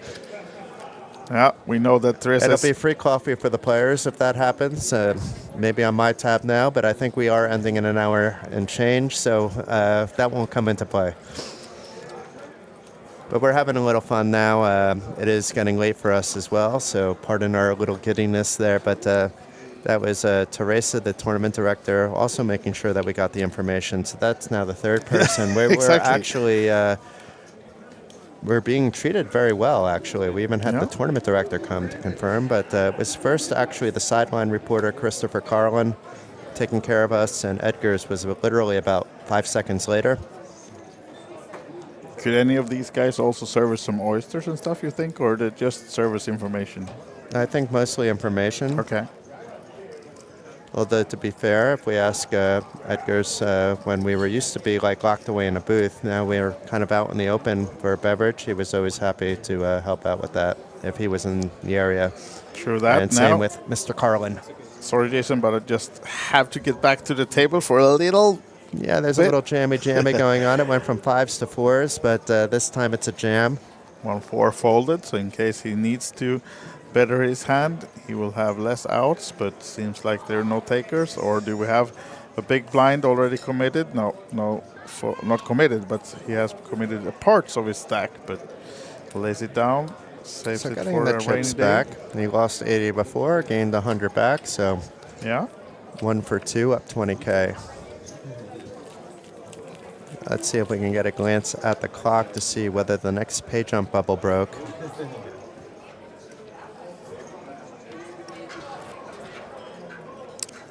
Not this hand, it doesn't look like.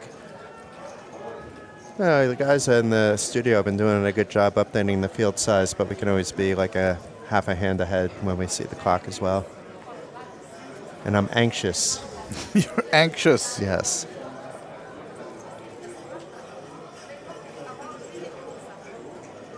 Just because you're about to make it to day 4. You're making a deep run. Me? Yeah. Okay. You're going to be here tomorrow, stack? right? Oh, yeah. A deep run in the booth, I mean. A deep run in the booth? Yeah, it's been a while, right? Are we going to play open-faced Chinese in the booth and have deep runs? No, but just by commentating on a day 4. The last time with you was, I think, Kings of Tallinn last year, and then I think I did most of it actually with with Colin Grant at Poker News. True that. Now then, queens for Veli-Pekka. And surely putting some chips into play, make it in a min 80k race. We are on a 20, 40k blind level still. And ooh, now then, unfortunately for Antoine, this is not something we can fold on 10 big blinds. It's just unfortunate timing.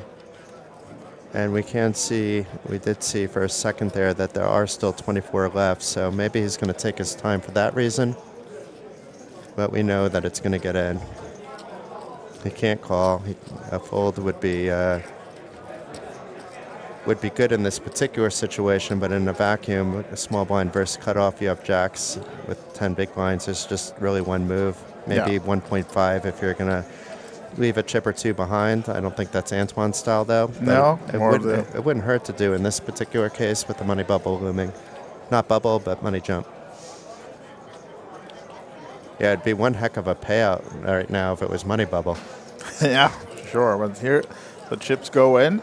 So unless someone else wants to get involved, we will have a showdown between Finland and Netherlands. And you shortly. never know with Tal, but we know at least with this one where it's going. But Tal has been playing a little bit tricky. Yeah. Now we have the bad news for Antoine, but of course he has outs, ways to win the hand. And does have 50k back. So he did. So just another one. Well. Oh, he did adapt to this new thing. We're keeping some chips behind on the pay jump. But Antoine has the ability, Veli-Pekka has the ability just to put him in now, but it could take enough time off the clock for him to ladder up. Or for him to summon a jack. Yeah, okay, so Veli-Pekka has put him all in. He's just waiting because we are on a pay jump, stalling a bit. It's a kind of situation, though, like from a realistic point, that if you really are at the table, you can almost call clock right away. That's what he's doing. You don't need to be that upset about it, but you understand, that emotions can run high on day 3 of a main after so many hours invested in play. But when it's this obvious what you're doing and that you're always going to call, the floor can intervene and put you on a 10-second clock immediately.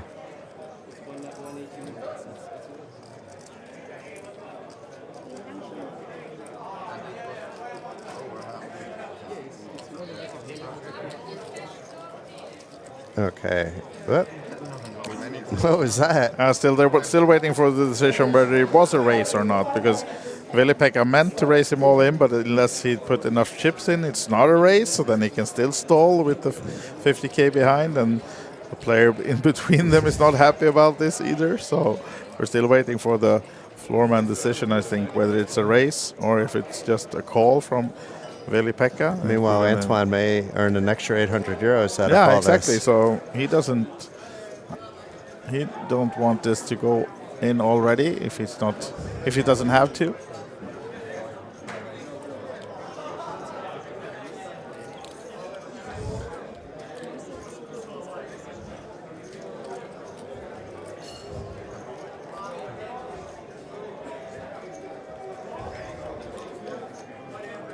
And now I don't know if we're still waiting for the decision or whether we are on the time clock for Antoine to call, maybe.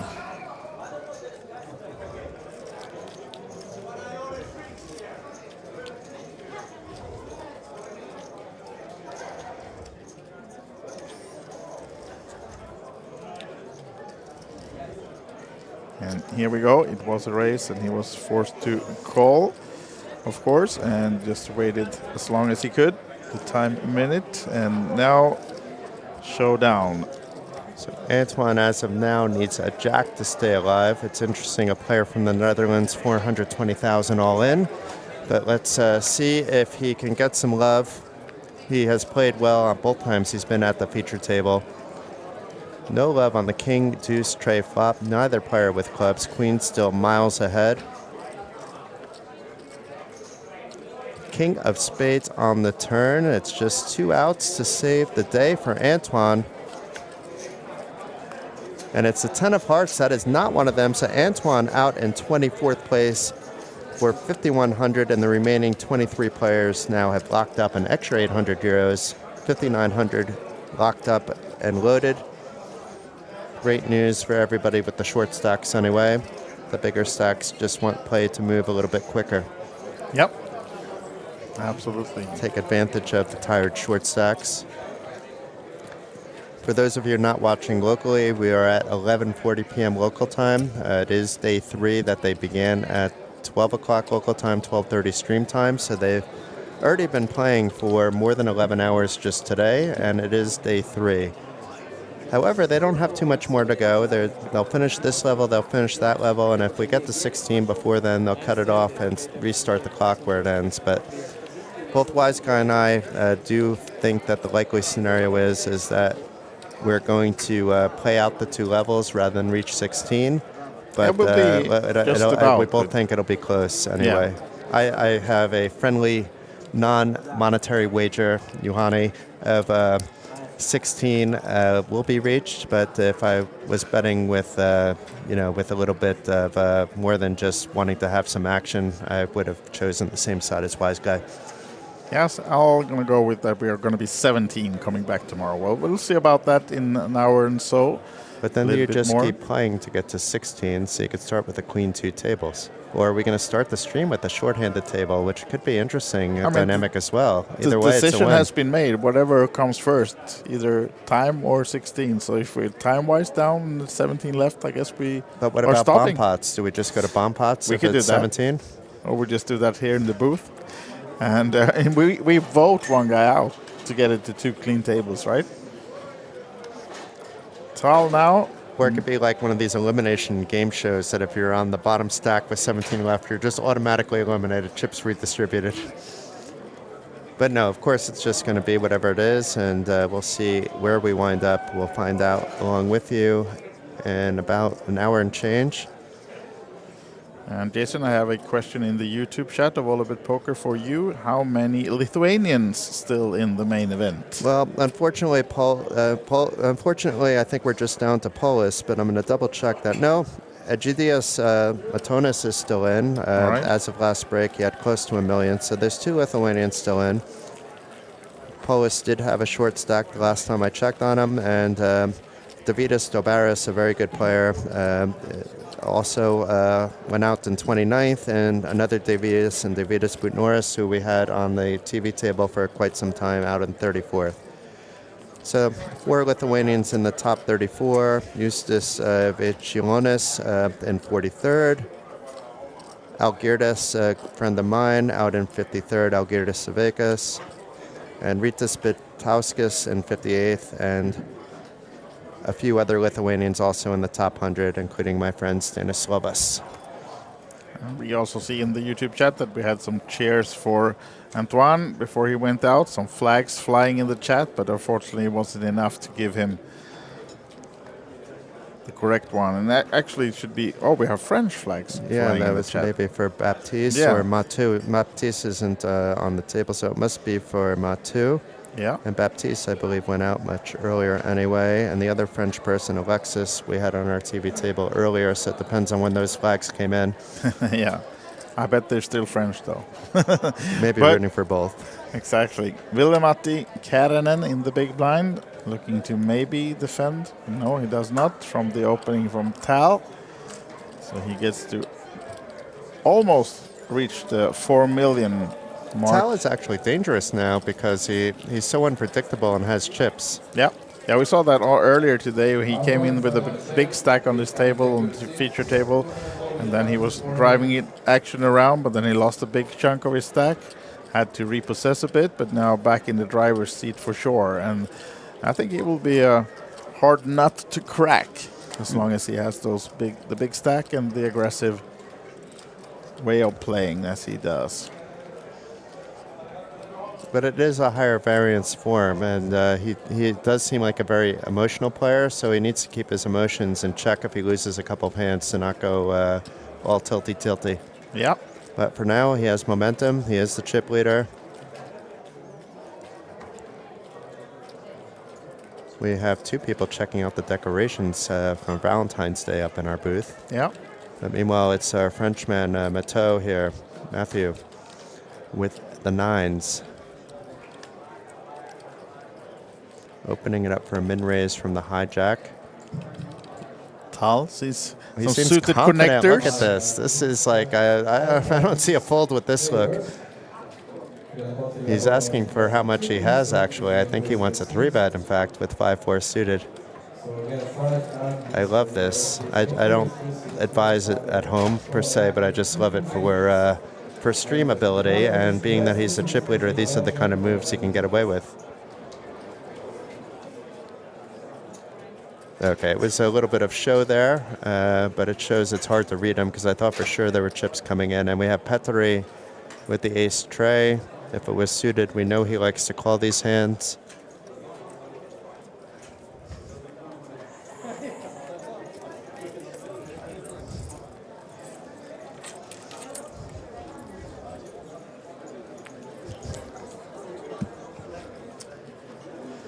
And we have Christina likely to defend here, one of the few Norwegians left, the only lady left for a while. But an overall very strong player, often deep in open fields and main events and other big spots. But you still haven't solved the Rubik's Cube. She's had all day. Yeah, that's true. Maybe it's set up to the lucky pattern. You know, it's the solving cube. And I think Christina's thinking about whether she should do something other than call. And I don't think fold is that question. There isn't a pay jump looming.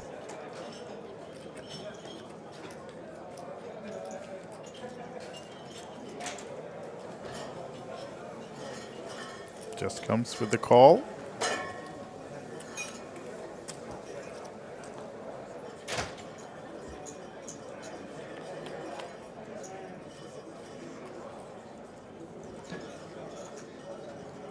Not the worst flop for nines. You're blocking the nuts. You could be betting that way and know that Christina doesn't likely have them. Christina's likely to check here, and she does fairly quickly. And let's see what Matthew does here. There's just one overcard. It's a pretty good flop for him, but he does check it, not targeting an 8 or 7. And now he has not the nuts, but he did complete that inside straight. And an open-ender for Christina, so... Oh yeah, this could be some action. Could be some check bet call. Because there's not too many nines Matthew should have from the hijack. There are some. But Christina not opting to increase the variance in this hand, trying to take it down, which would have resulted in that, but I don't expect Matthew to check again.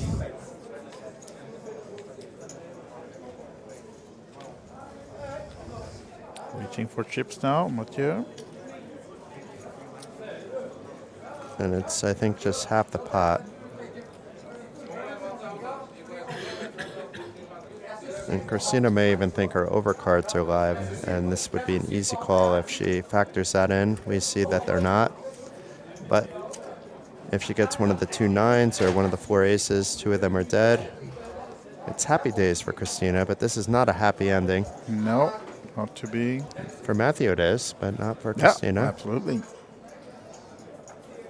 But for Matthew, it also isn't. If it was something like a king, he would maybe be able to get one more street of value. As it turns out, he's going to try. But it's just not going to be where he wants it to be.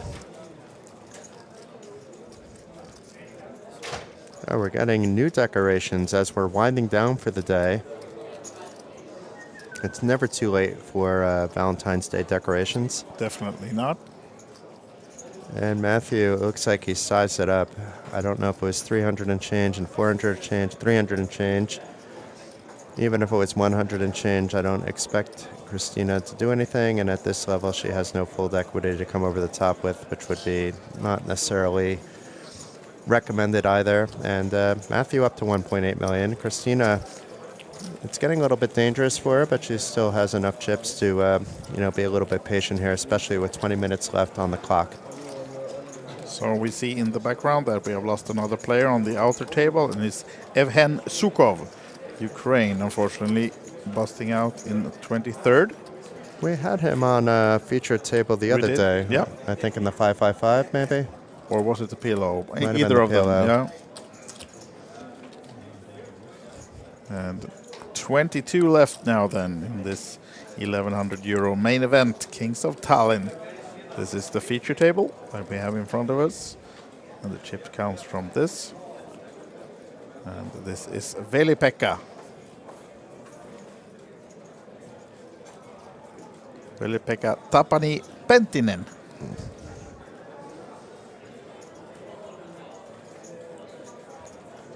And this is our overall chip leader, at least in the last break, Tal Barasovsky, Israel, who has two countrymen still in. Shoal Weinstein and Lev Margolin is still in for Israel, and they are forming a team as well in the team competition. So Could be a running sneaky shake-up, actually, in Yeah. the standings. we could. Now as Ville Matti, the other Finn on the table, goes all in.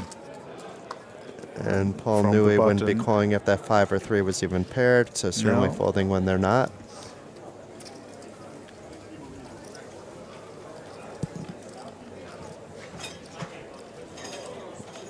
I would like to say that Paul is one of the best players that has employed like a tight aggressive style.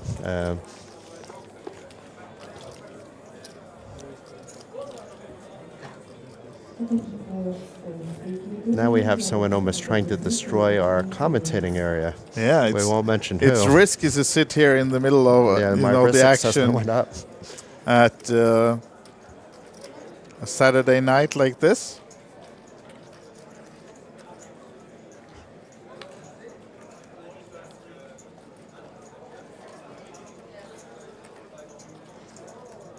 And it will not be Mathieu opening the action of the next hand, folding 8-4 of course, and Tal ships the 9-3 off into the muck. What about our hijack man, Petteri? He likes these weird aces. He would love it if it's suited, but he's going to be opening. I've played enough with him where I've seen these cards turn up. It makes it very difficult to play him, actually, because he's very sticky post-flop as well. Paul now, interesting spot, out of position, small blind with the king, queen. And I'm actually not going to be surprised that Paul folds here. No, me neither. And I'm not saying it's horrible if he does. But I'll be surprised if he folds, though. Yeah, he has to call. He's priced in to just put in a chip. King Jack is fine. If he can approach it cautiously post flop, even if he hits, if he so chooses, on a 2.2 million stack. We saw one of those kings in Paul Newey's hand.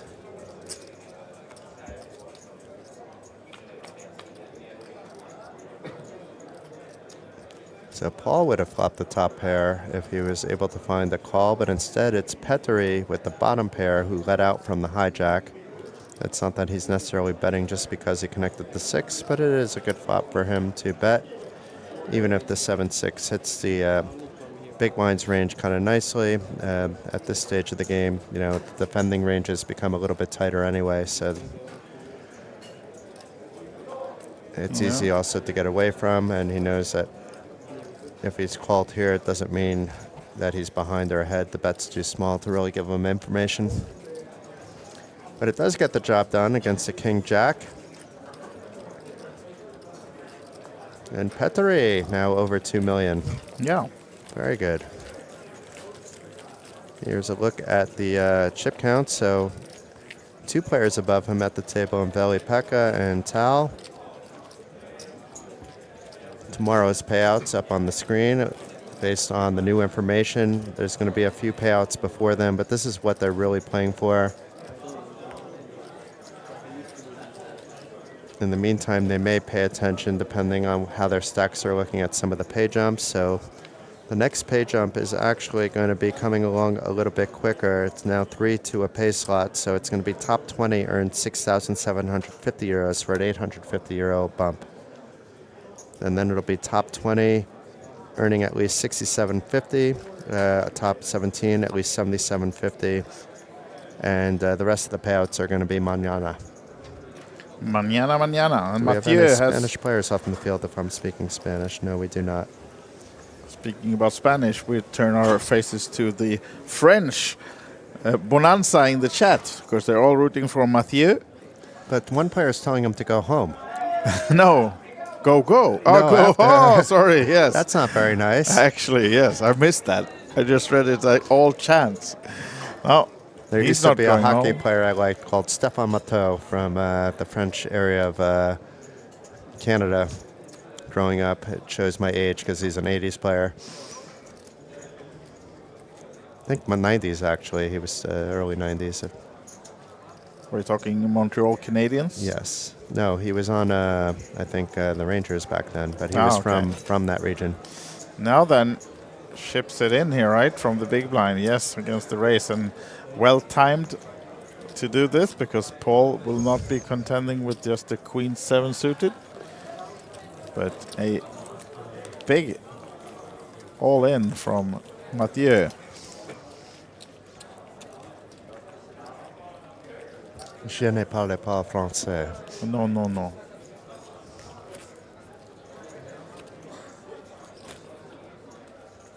I actually like, I'm going to call him Matt for now just because I'm unsure of the pronunciation and I'm pretty sure that's safe. I like his actual demeanor. Like, he seems like he's ready to attack at any given moment. You know, he's intensely focused. An example of that was when he was getting a little anxious when there was this, time weirdness going on with a couple chips left behind. But that applies to other parts of his game. So I'm kind of curious how he proceeds over the next day and a half. Now then, in position on the bottom, Veli-Pekka, most likely to come raising with the ace-8, attacking the blinds of Matt and Tal. You've adopted that too. Yeah, let's keep it simple, as I don't think even Tal will contest with a 3 high, but we'll never know with this guy. It may be a 3-bet. Yeah. But no, it's not 99% likely going to be a fold. No. Unless he has a prop bet with one of his friends, I'm going to win a hand with 3-2 on the stream from the blinds. What are my odds? But it doesn't look like that bet's in play because it was the obvious fold. I think, Jason, you have to keep up the French, because now it's all French in the chat, so we might have to switch language. I did live in for these Brussels, comps. but that was 26 years ago. So I really don't remember that much anymore. Right. And I was speaking, I was learning some Flemish back then too, so it all gets confused. That's why I know a little bit of Dutch.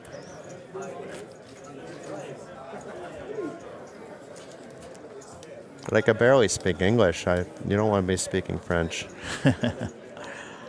I can understand a bit of Spanish, and I can read Italian to a small degree. I can read menus and simple street signs in Italian.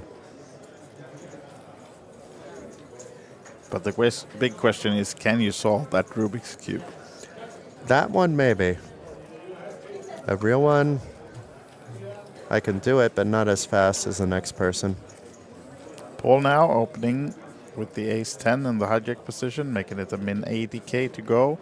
Veli-Pekka is out. What about Matt? Not this time. Nope. Not against Paul Newey for sure. We know this is probably the bottom of his opening range from the hijack. Maybe King Jack is the bottom.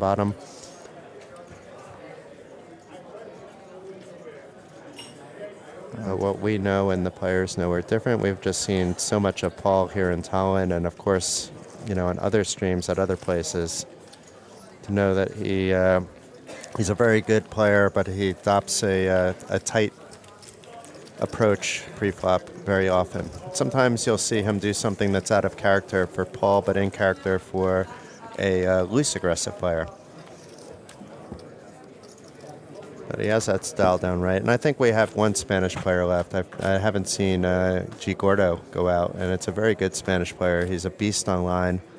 Has some results live as well, but it's mostly his online play that people know him for. Yeah, he was actually second in chips on the break we had. So most likely sitting on one of the outer tables with a good stack. At least we know we're here still in. But we don't have a view of the exact happenings on the outer tables. So. And the good news for the Estonians is, even though I don't think you have any left, is Magnus Puck still in? That would be the one that I don't remember coming up. Yeah, he's still in. So you have actually an Estonian and a half in because, you know, the Spanish players such as G. Gordo have been here now for nearly 6 years, a lot of them. And they feel at home here, and the Estonian community has welcomed them too. They still kind of click together to some degree, but, you know, they do separate now, which wasn't the case, you know, the first year or so they were here because they weren't comfortable speaking any other language but Spanish, not because they're unfriendly people. My broken Spanish was making them laugh when I first met them, though, because I knew a couple of them from, you know, from around that do speak English, like David. Yeah. Who's not here anymore, unfortunately. It's good for the players that are playing because he's really good, but would still be nice to have him around. He's a good personality. But meanwhile, we have some good personalities on this table, and Petteri is one of them, keeping things interesting with another call from the small blind with suited cards. This time it's a pretty Queen 10 that's actually dominating the hijacks open with Jack 10. And Veli Mate deciding what to do, asking a couple questions. Will he defend with the 7-4 clubs and be very unlucky if clubs come on the board, or will he hold off? He's trying to get an idea of some stack sizes. In the meantime, unless the field number is correct, it isn't because of a pay jump, but it's certainly possible it's that as well. But we'll head to a flop with Queen 10 suited against Jack 10 being the opening aggressor. And not the flop that hits either player, but certainly the range of both players.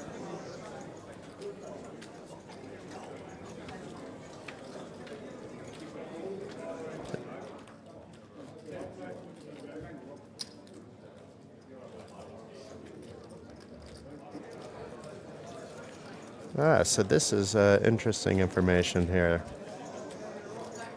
We'll get back to that, but now we see that we have a fold from Petteri. And we got some inside information from our own Frenchman in the management team, Olivier. That's reason for maybe a lot of extra fans showing up for Mathieu is that he's having a large online channel, streams a lot. I'm not sure if it's only poker or other things as well, but he has a huge following. So bon chance. I think I said that almost correctly. I think you're on spot on. So rumor has it he's sent a lot of his viewers as well to this chat. Merci, merci. Of course. Thank now you, we have Matthew. Olivier also in picture here on the stage. And being that we have a lot of new viewers, let's tell them where they can find out more information about this event, because not everything is here. You should go to first OlyBetEvents.com to learn more about the festival. If you want to see what's going on some of the outer tables, maybe catching up on some of the prior hands of Matthew, our reporter Christopher Carlin is reporting on poker.pro. Easy to find from there. Also, I would check out not only the YouTube, which you're on right now, maybe you're watching somewhere else, but there's OlyBet Poker on Facebook, OlyBet Poker on Instagram. I would click the like and follow on those and subscribe on YouTube. And of course, some love and support for my organization, Poker Pro. We are Poker Pro World on all social media, YouTube, Instagram, Facebook. Maybe other platforms to come, and any likes and follows are great there. But there's a lot of good videos, photos, and of course stories and hands. As we now have the chip leader, Tal, opening it again. This time with an 8-7 suited to 80k. This time Petteri doesn't get sticky. And we have an active chat too, so I'm gonna, while you're paying attention, I'll respond to some of the questions in between actions. We have a question, is this at the Hilton Casino? And yes, it is at Olympic Park Casino, and the action itself is in the conference center here at the Hilton Tallinn Park, a place that I love. It's a second home to me. Is Johan Stolraker's out, and Johan was just on the TV table before the redraw. He was a chip millionaire at the time. I don't know what his stack is now, but he is still in play. And a random question, what's the reward for 22nd place? So first we can announce who finished in 22nd and 21st, and both received 5,900 euros. Unfortunately, we lost one of our two Baltic players, one from my country that I live in for a long time in Lithuania, Paulius Giselis, out in 21st, and Davis Mielsens, who we saw on the TV table earlier, out in 22nd place, leaving just a field of 20 players remaining, now locking up 6,750 euros. And being that we have a lot of new viewers as well, Wise Guy, why don't we introduce ourselves again? Yeah, why don't we? Yeah, you're Wise Guy. Exactly, and you're not so wise, but you're Jason Glatzer. Yes, I am. Maybe some of you have seen me around as Wacky Jackson back in the day as well, but, you know, a media guy that's been around for quite a while, doing a lot of reporting, occasionally in the booth, occasionally doing some video work as well. Now running Poker.pro, so it's an honor to be in the booth. Normally I'm behind the scenes coordinating quite a lot these days versus being out in front, and it's been a pleasure, Wise Guy. And you're not even tired of me yet. I don't know how that's happened. No. Maybe tomorrow. I'll tell you the truth about that after we've seen this hand. Okay. But of course I'm not. And Christina now, she's been dwindling a bit in her stack, down to 400k after having to fold a few hands.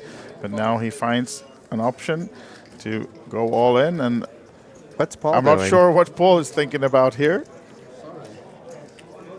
Did he say... Maybe he accidentally said something where that somebody thought he said something, but obviously with 4 deuce, you know, Paul is folding quite wide in general there. Maybe he outed his hand or something because he didn't see that Mathieu was in. Fair enough. But yeah, that would maybe be a one-hand penalty or something, but it doesn't really because it didn't affect show, but anything maybe he in this said, like, particular I'm not case. playing 4 deuce in this case. But anyhow, Mathieu has folded, so Christina gets to pick up some more chips and maybe start a build back because she was up on $1 million, but now it was down to 400 before this hand. And as you can see in the background, blinds are still 20 and 40,000 with a big blind ante of 40,000 for a few more minutes. And this is the updated chip count after Christina stealing some blinds ante in the race from Mathieu and up to 14 big blinds. I said it at the beginning of the day, and I'm glad she's still in, and I hope that things go ahead. I'm on Team Christina at the moment, despite there being some Lithuanians, and also on Team Johan, who wants to wear the Poker.pro patch, so I appreciate that. But really, I like so many So I'm on other the team styles of everyone player. else then. Yeah, you're on. You get everybody else, but the fact that Matthew has been so kind to bring his audience over to us, I think now he's also a fan favorite of mine as well. And as I mentioned even before I knew that, I appreciated his intensity actually at the table. He's still being quite friendly but intense when the cards are going on, and that's the perfect combination you want to approach. The other perfect one is something like Christina, who's always just hyper-focused and tuning everything out around her. Yeah, she's really locked in. All the time. It's not just here. In fact, if she wasn't on this table, on the TV table, you would probably see her wearing her giant headphones as well. Okay, yeah. Whatever helps you, you know. Absolutely. What podcast do you put her on? Podcast. If she's using the headphones and listening, or do you what think is it's she music? listening to? Well, I assume music. I don't know. If I'm listening, it's rare that I put headphones on these days because I like to meet the new players, and it's only if you wind up in a spot where you're actually sad that you entered the tournament because everybody's grumpy. And even though I do play a little bit for money, my fun EV is more important than the profit EV. I'll enter a fun event versus entering something I may feel I'm more profitable in. As an example, I don't mind if it's something like people wearing headphones, but when people are being nasty towards each other for no reason, then it's not my scene. It doesn't happen up in Tallinn, or if it does, at a very, very low frequency, but depending on where you travel in the world, especially if you travel outside of Europe, you can experience that randomly at a higher frequency. But we lost another player, Wise Guy, and unfortunately it was the real Estonian and not the pretend one in G. Gordo and Magnus Puck, another solid player, but that's it for the Estonians. Out in 20th for 6,750 euros, so at least able to ladder up.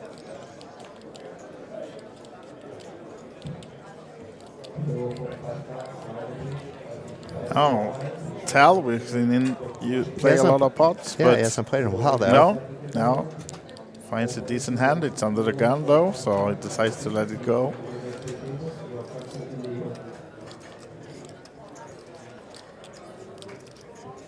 So it's going to be close. We have 19 players remaining. We need to lose another 3 to end the day before the end of this level, level 28. The blinds are 25-50 after this hand. And now Ville-Matti Kärinen is all in from the high deck position with ace-8 suited, and we can see that Paul New is thinking about it with the ace-7 to his left, +1, but... There's almost a 0% chance that he will call, but you never know. Waiting for the It would be more count. than half a stack with just ace-7, not Paul's style. And we have some cheers for Suomi in the chat as well, Finland. And let's see if your boy is getting away with this one. Ville-Matti, no, he's not actually. Oh, look at this. Wow. A clash between Ville-Matti Kärinen and Mathieu Chauffardet. So Ville-Matti needs some help, and pretty much everybody that's watching is rooting against you outside of the person that said Swami. Ace-King is ahead on the 4-6 Queen Rainbow flop. No 9 of flush clubs. draw, so just down to 3 8s for Ville-Matti. Oh my God. Ouch. Oh my God. Sits down and doubles up through Mathieu. Unfortunately for all the French viewers. It even got Christina out of her chair. Yeah. She got disgusted and ran away. Wow, That's wow, a river wow, for wow. you, guys. Unfortunate for Mathieu, but he's still in, of course. He will have over $1 million still in chips, but you can see here now he doubled Ville up to 1.3, so he would have been in good shape if that 8 doesn't come. But that's still. poker-wise, guys. Yeah. You know, if we wanted to play chess, I think we would have a lot less people interested in it. I mean, chess is a popular game, but, you know, the type of viewers that we have, they want to watch poker. I know that most of the chat would have loved to have that hand hold. We do have some Finnish people still watching as well, though, so...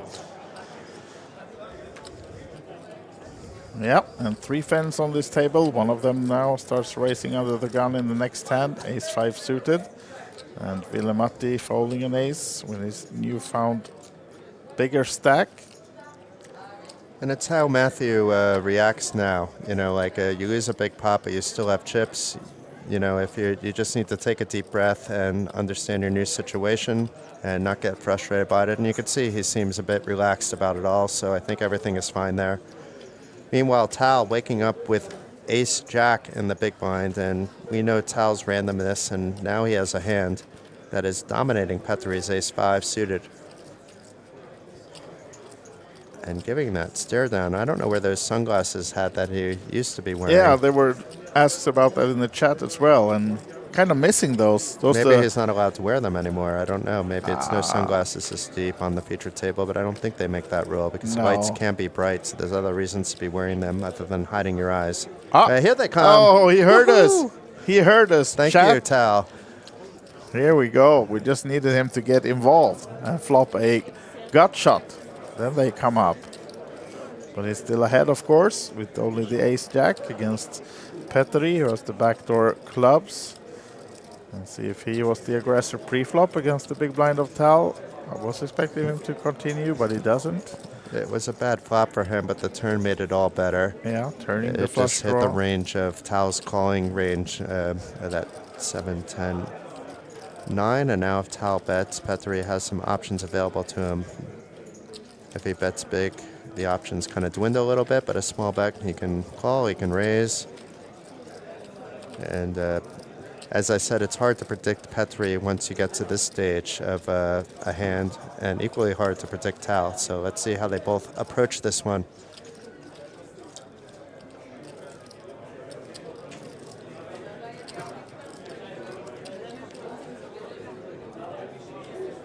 And it does look like a big sizing, 225 into 275. So that's not as straightforward as I think for Petteri. I think you still call based on your stack depth, and if it's checked, even if you don't hit the flush, you can potentially still get the pot. but it is bigger than I thought it would be. If it was smaller, it's easy to just call. But Petteri not wanting to give up, it seems. Has some implied odds as well. If we were just going on pot odds, it's not a call, but the implied odds in Petteri's mind makes it a call. And look at that. The 8 also giving Tal the straight. Wow, this could Inside straight gets there, but Petteri has the nut flush. This could prove disastrous for Tal, actually. Especially if he leads out here, which many times he's going to feel he's good. But it does check. That may have saved him. And Petteri is definitely going to be betting. He has the stone cold nuts. How much does he think he can get out of his opponent is what he's thinking now. Yeah. How do I make this look like a bluff? Because it's not just the jack he'd be targeting in that case. It's also some other hands that weren't happy with that 8 of club coming, or that were happy and are disguising it. So it is a decent sizing there. It looks like $500,000, a little bit less Some maybe. discount, right? 450. And I feel Tal, you have to call. You know, you can't raise. Petteri is capable of betting 450 without the flush. He may be thinking, I'm only calling